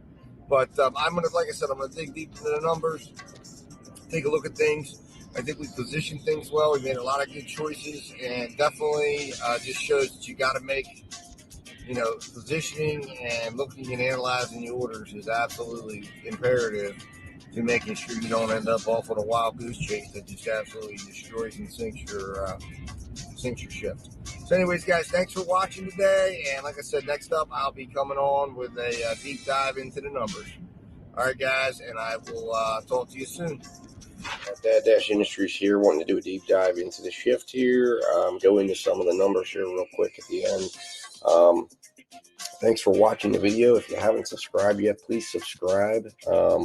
Really would appreciate it. I'm trying to grow the channel here, trying to create, like I said, a community and a place for other gig business owners to come and share tips, tricks, strategies. And like I said, if you learn anything or you're taking anything from this or you're getting anything from it at all, please, if you don't mind subscribing, it would be great. So let's dive into the numbers real quick here. So the theme of this shift here was stacking orders, and we started out with a stacked order from DoorDash, and pretty much just stacked as we went, and you're going to see that here in the notes. So the first order was a stacked order between DoorDash, where we did 2 restaurants that were side by side. I do represent those as individual orders, but you can kind of look at the numbers in relationship to each other as kind of a blend in a way. But we ended up going 16 miles on the first order, 3 miles on the second order. That's really 19 miles total, and some was commute miles that was in there as well. One of the orders did have hidden pay and ended up being about a $14.50 payout. So it almost covered all of the commute miles as well. We had a 58-cent miles per dollar on the first and $1.75 on the second, and a miles to pay ratio of 12% and 3.99% on the second one. So if you blend those together, it comes in about under 10%, which is what we want. And it ended up being a $27.75 and a $15 projected hourly. Wait time on those 2 orders was excellent. Now you see that we went ahead and picked up an order almost right away, because while we were dropping off that last order, I turned Grubhub and Uber Eats back on, and we got a Sheets order that was at a Sheets right down the street from where we were dropping off for $9.80 going 3 miles. So that turned into an excellent order, $3.27 miles per dollar. It only took us 18 or 16 minutes to complete the order. So we ended up with a $36.75 projected hourly. Only 2-minute wait on that. Next we went, as you see, next we went and picked up at a Mexican restaurant that was literally right down the road from where we had to pick up, or where we had dropped off. As you can see, we got that order basically driving away. It was like 4 minutes after the drop off for $14.64 going 4 miles. So hats off to Grubhub on those 2 orders. They were excellent miles to money ratios. Really helped out the night. So it was $3.66 miles to money ratio. That led to an outstanding 1.91% miles to pay ratio. So that was the best miles to pay ratio of the entire evening. It ended up being a $48.80 projected hourly. So that was our best projected second best projected hourly of the evening. And the order only took about 18 minutes to complete, and there was no wait time. So we got off that order at about 6:49, and it took us about 9 minutes to get another order, which was a Tony's order. And this one, you could almost say maybe was kind of a pace killer, because it did take us a little bit out, but it did set us up to get a couple of orders, as you'll see here, that we set up some stacks that put us in position to receive those. We got 23.41. It took us 20 miles, and we ended up with $1.17 miles per dollar ratio and a 5.96 miles to pay ratio. So you can see, even though it was large miles, we still were able to cover the miles to pay very well inside that order. There was a long wait time, though. It was an 8-minute wait. You can see the end of the shift ended with some long waits, as you can see there. But it was an 8-minute wait, and we got done with that order at about 7:34, so it took us 36 minutes. And we didn't get another order for about 20 minutes after that, because we had to drive back. When we did, however, we got a DoorDash first, and then I got an offer right away from Grubhub before I turned off the app for a restaurant that was right up from Cracker Barrel. And knowing the wait times at those restaurants, and you see there was wait times at both, 6 and 8 minute wait time. Am I right on that? 6 and 8 minutes? Yes, 6 and 8 minute wait time at both restaurants. we absorbed some of the weights while we took care of those orders. So you're going to see here that we went then and picked up those orders and went, and it looks like the Cracker Barrel order ended up being a 16-mile order, and then we had a 7-mile order total for Grubhub. Now, some of those miles for the Cracker Barrel order were carry over from the Tony's Pizza, but we ended up with about, I guess, 23 miles, and we made $23. So by stacking those together, I was able to cover some of those excess miles to help kind of smooth out the miles to money overall for the shift. So we did that, and it ended up on projected hourly basis $53.92 and $26.72 for projected hourlies on those orders. So once we got done with the Brothers Pizza order, which we got done at about 8:32, 3 minutes later I took a DoorDash Chili's order. And it was for $16. And ended up with an extra $1 of overpay there on that order for $17. And then at the same time, as I was driving away, I got a silk tie order, and it was not ready. So we drove and went and delivered the Chili's order, and then delivered the silk tie order. The silk tie order. So some of these miles, just so you understand, were actually miles from leaving and delivering the Chili's order. That got added into it because that was actually an $18.26 order. I think it was about 3 miles. So Grubhub was really throwing out some excellent offers, and I was on shift with them, so it made me feel like maybe that made a difference. But basically, when we got to the end of that, the Chili's order, let's see here. It took about an hour and 4 minutes, basically. So what was the total there? But the projected hourlies were $29.14 and $37.78. And we had an 8-minute wait at Chili's and a 1-minute wait at Silk Tie. So we ended up absorbing a majority of the wait time for Silk Tie. Now, let's get into the stats on the shift here. We drove 87 miles for the entire shift. We were on shift from 5:30 to 9:39 was when we got home, and it was basically a 4-hour and 9-minute shift. We did 9 total dashes. We did a total average hourly of $29.19 per hour, and we did a $34.12 delivery hourly rate. The initial offers we got were $117.87, and we did a total of $121.12, like a little over $3 worth of extra tips. We did $1.39 miles to money ratio. Our average per minute was 49 cents, which is excellent, and our average wait time was $4.78. Average dollars per order was $13.46. So all very excellent metrics, which shows you why this was such a great shift. And we ended up making, like I said, $121 in 4 hours, which is just amazing. Like I said, we ended up exceeding our $100 goal for the shift, which was just excellent. Now, diving into the tax summary here, we ended up with $94.08 of net income, and then we ended up with $88 of after we took our mileage costs for the shift. Because our mileage costs for the shift ended up being $6.07 of what it actually cost us in actual gas money. So came out to a 22% tax rate because we kept our mileage low. So you can see we ended up obviously paying a lot more in taxes than some of these shifts you see where we've had high mileage. So it continues to be something that's kind of interesting to watch and see how that dictates what goes in your pocket and what doesn't. The only question is, does it put enough in there that you can offset some of the vehicle expenses that you're going to create when you're driving a lot of miles on your car? But anyways, so guys, this was the shift here. I hope you guys did enjoy this deep dive breakdown. Thanks for watching, and we will see you soon.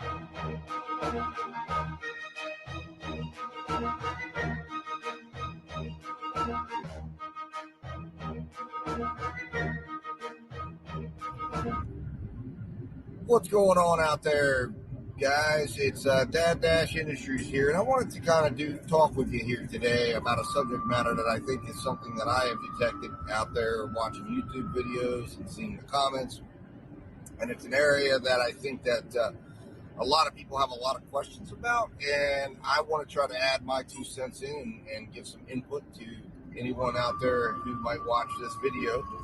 About ethical multi-apping and how to multi-app and do it properly. And I know it's a mystery for some people. It's something that they look at and they're like, oh my God, it's so involved.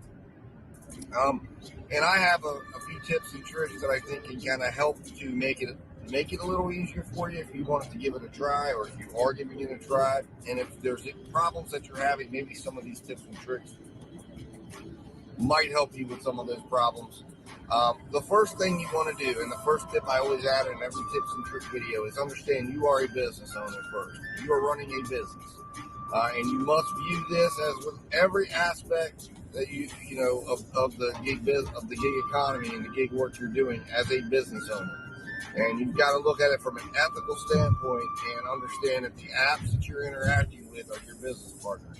So you've got to view every single one of those apps as a partnership, and the customers that you're getting connected to through those apps are also your customers to your business. So looking at it from that viewpoint can kind of help guide you in exactly what you shouldn't do, and do's and don'ts. But I'm going to kind of go over it for you and give you a few tips, tricks, and strategies here on how you get multi-app better. The first thing I would recommend is get multiple devices, okay? Now, there's no question you absolutely can multi-app using one device, okay? That is possible. However, I will tell you that the apps themselves are starting to build in AI technology that's making it more difficult, that will shut apps down from working in the background, that will stop you from giving orders, etc., etc., etc. So you can bypass all of that and make sure you're getting the most quality orders by having multiple phones. Now, I know it's not for everyone, and not everyone's going to be able to afford it, but I can tell you right now the benefits you will get from it, and there are affordable ways you can get extra phones. You don't even necessarily have to have an extra phone. It could be a tablet that you have, like I have right here, and you can either turn it on to your data plan. Most data access plans are only about $20 extra a month, so it's a very cheap way to get a data-driven device.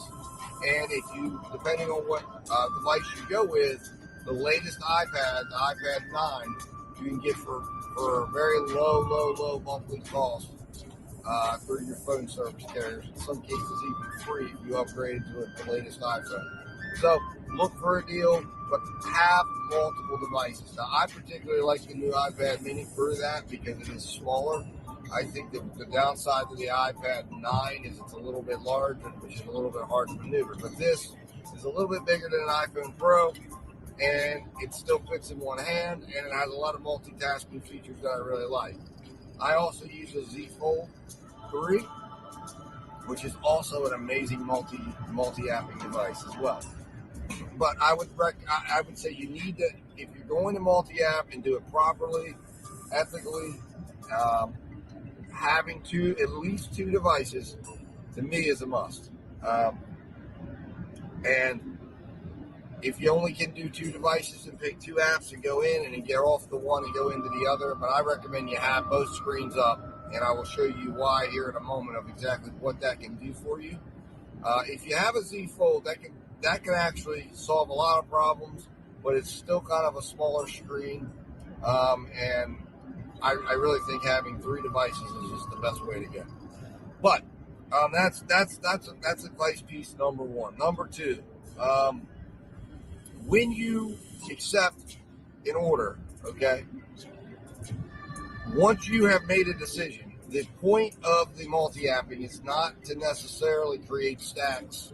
I do it sometimes, okay? But if you do it all the time, you're going to get in a lot of trouble. You're going to end up with contract violations, and you will end up deactivated.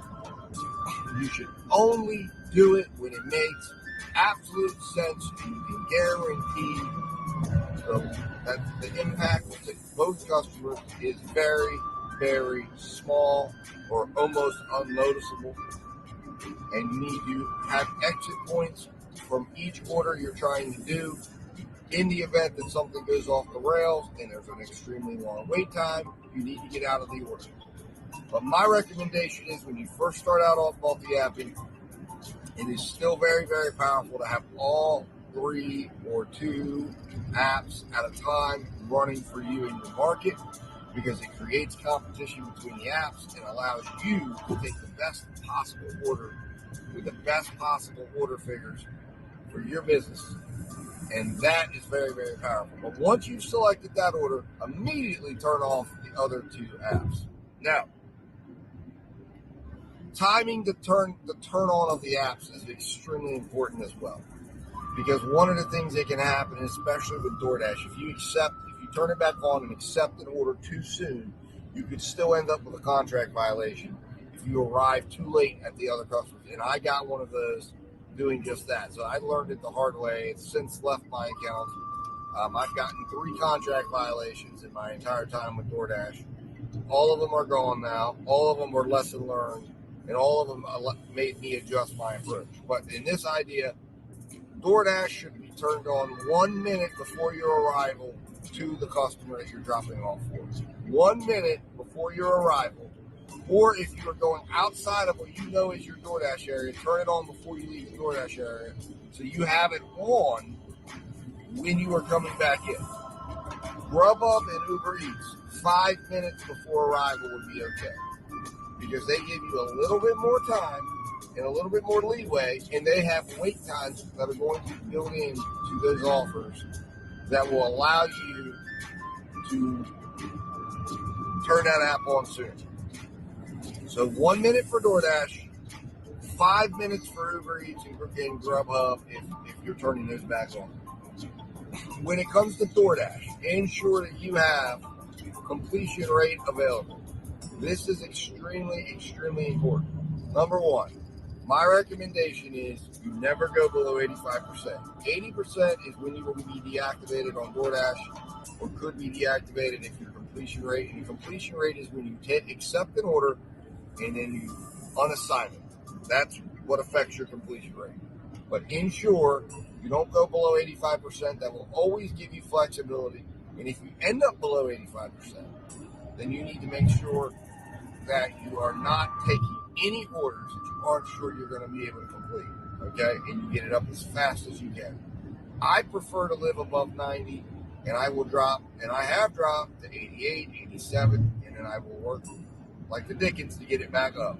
That's my personal place that I like to be at, especially if I'm going to be multi-app. I want to have the ability to get out of an order if I absolutely must, or something goes wrong at the pickup, okay? Because sometimes you can go in and there's a wait time, and especially if you're trying to do a self-created stack or something like that, you gotta have completion rate available. Make sure you're analyzing the orders. Make sure you're looking at the positioning. Make sure you're not impacting the customer in any way by making that decision to take that. Second, and the final tip, and then I want to show you what I do and give you a really pro tip that I think really will help you and why you should use 2 devices.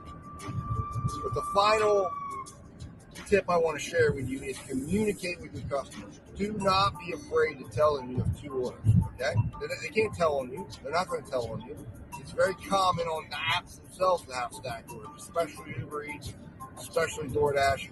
Grubhub even does that occasionally, where they'll assign you an order while you're on an order. Let them know. Just say, hey, listen, I've got an order ahead of you. I'll be coming, and give them an estimated drop-off time.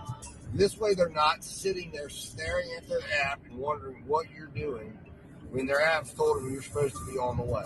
This will put them at ease, and as long as you're going to be coming in, and if something happens that moves that arrival time out, and I'm going to tell you how you're going to know about an approximate arrival time in a second, and how you can do that. And you can leverage the use of 2 devices, all right, and why you should absolutely have 2 devices. And I will put out a video of how you can get a free second device if you need it, and it's an easy way to do it. But make sure you are communicating with the customer that an absolutely essential, and that will absolutely take care of any problems, rating problems, and anything like that. And you should be doing that just on a regular basis. However, what I was going to say is when you have multiple devices going, all right, let's say I'm running Grubhub on this app and I'm running Uber Eats on this app. Okay, so when I go, I'm going to have them running, and I have 2 separate holders in my car. That's going to have them up. When I go to my first pickup, I'm going to go and I'm going to run my information on it, put it up in my car, right? And I'm going to go ahead and run the mapping on it. So now I know the approximate time, all right? And I'm not going to send any communication to the customer at that particular moment. Now, if the restaurants are close by, and they should be, okay, then you should, one other tip I would recommend is when you get to the restaurant, put down that there's a wait. Don't move it to delivery yet. Go to the next restaurant. Because again, you should never do a stack where the restaurants are not close together. Okay? A self-created stack. All right? I want you to do not do something where you've got 5 miles in between your restaurants. That is going to be terrible. You're going to get deactivated. You're going to get hit in the raise. You get to the second restaurant. Now, you go to the second restaurant. You pick up the order. You click deliver, move it forward to delivery. So now you move the other one forward to delivery. All right. Now you're looking, in both of these, you can now run the maps. You should run the maps simultaneously. Now you got to get practiced on this because sometimes it can confuse you. I have an up and a down. All right. And I don't know if you can see it, but basically where I have my main phone that I'm looking at is always up. So I will then look at it and say, okay, which one is closest? And I'm going to look at it. And you're going to now know you're at the second restaurant. If the first restaurant is closest, that's the one you're delivering to first. Second one goes down there. First thing you're going to do is send a message out to the first one, or whoever it is you're delivering to. Hey, your order's on its way. It'll be there. Next, you're going to look at it. And you're going to know now on this one, you can now you know how long it's going to get there.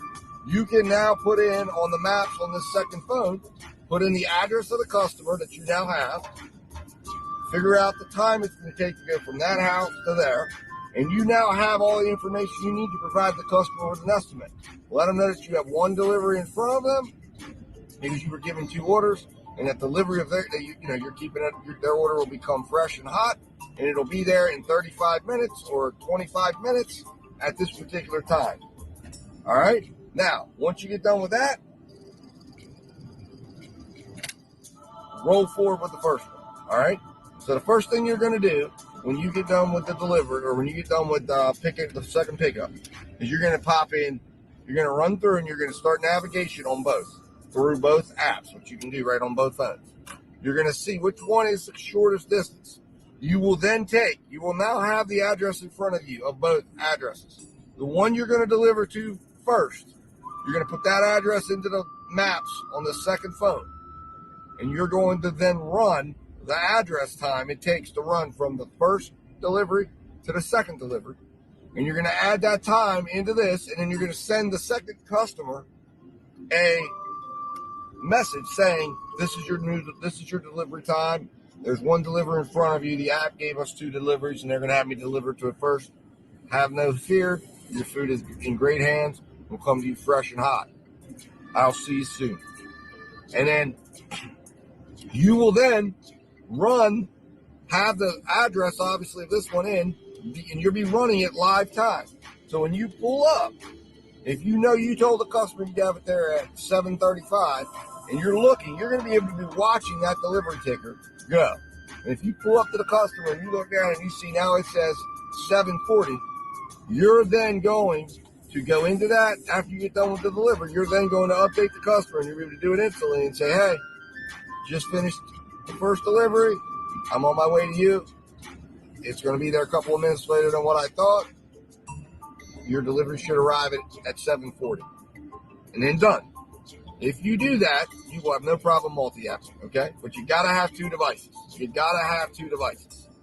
And if you do that little tip right there, what I've found is I have very seldomly gotten any complaints really or any harassment or anything of where you at, what's going on. So those are my pro tips. Hope you enjoyed them. Hope you got something out of the video. If you did, please hit the like button. Please share this video with anyone that is curious about this or anyone wanting to join it, or if you know it, share my channel. In addition, please subscribe as well. Help me build this channel. Guys, thank you for watching today. I will see you real soon. Keep delivering. Keep positive. And again, I'll talk to you real soon.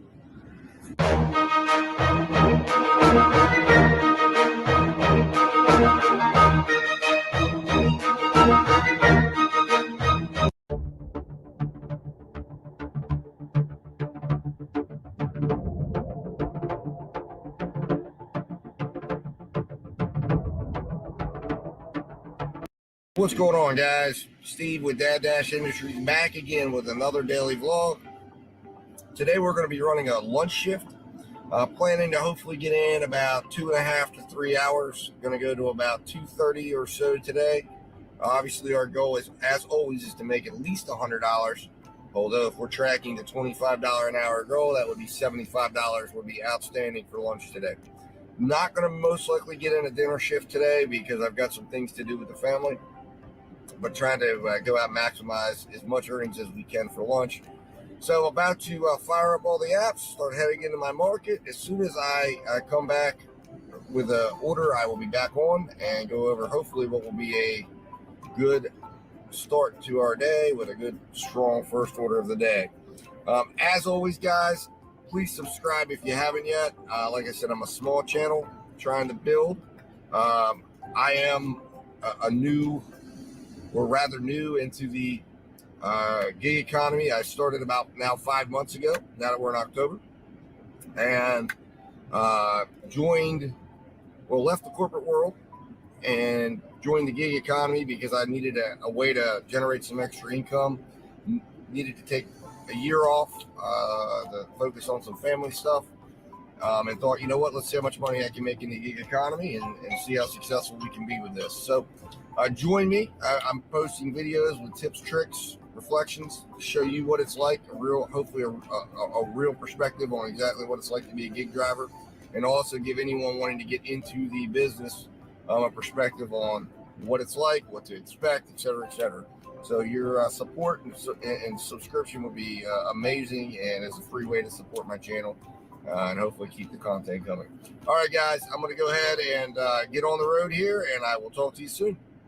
All right, guys, back here with a little update. Just got an order from Taco Bell for $8.25 going 5 miles. I took that order, and it looks like I've also got a Panera Bread order right up at the same exit going 6.7 miles for $8. Oh boy, that's kind of an okay order because I'm going to be up in that area anyways. Literally, my drop off is right near where that one will be.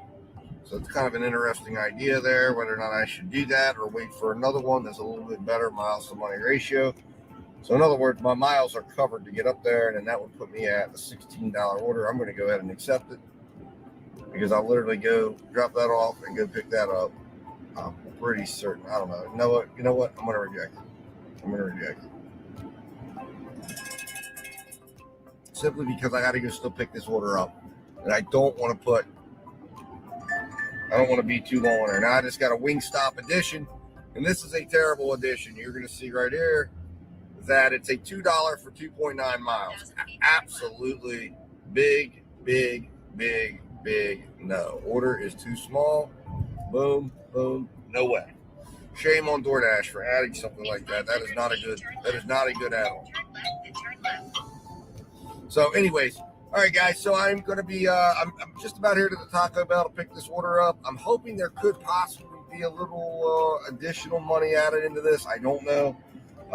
We will find out when we drop it off. Let's see if I got baited by the order number items. Yeah, I did. 10 hot sauce packets. Anyways, it's all good. It's not a bad start. Like I said, only 5 miles, and it will put me up in a hotspot zone for Grubhub near a couple of restaurants, which is why I'm not going to just jump right on that one yet, because I think there's something better out there that I can possibly find. And I don't want to get in trouble making the Grubhub order way too long. All right, guys, I will be back here with an update once I get the food and I'm on my way to the customer's house. All right, guys, back here with a little update. Order was already ready. Very smooth pickup. They just had to get my Pepsi ready. That was it. So it only took about a minute to do that. So I'm on my way to this customer. Should be there in about 6 minutes. It's a hand at the customer order. It's at a business. So hopefully she get that done relatively quickly. Nice part about this is I made the right decision by deciding to wait on this and not take that Grubhub order that came through for $8 because I got a $17 Grubhub order. Now it's $17 for 12 miles, but most of the miles are highway, and also secondarily where it's going to end me at the end of that order is going to be in a pretty decent place to pick up another order.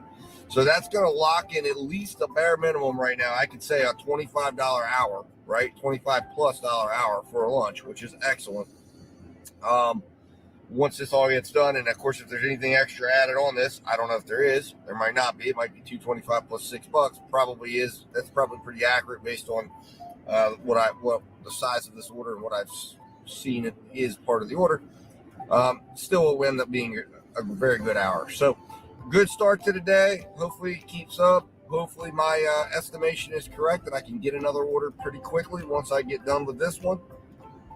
We shall see. But I'm going to continue heading down the road here to make this drop off. I will be back once the drop off happens to go over if there's any extra tip or not. And then I'll be heading to the next pickup. Now, the nice part, the other thing to add in there about this place is it is a place with a wait. So this would have normally been a situation if I would have accepted this and headed right over to the restaurant, I would have had at least a 15 to 20 minute wait probably for this food. So hopefully I absorb most of the wait, if not all of the wait, while I'm making this, finishing up this delivery. And then I can just literally go in, pick up my food and get back on the road to get back to the restaurant or to get the food to the customer and hopefully get my next order. All right, guys, I'll talk to you in a little bit, and I'll see you soon.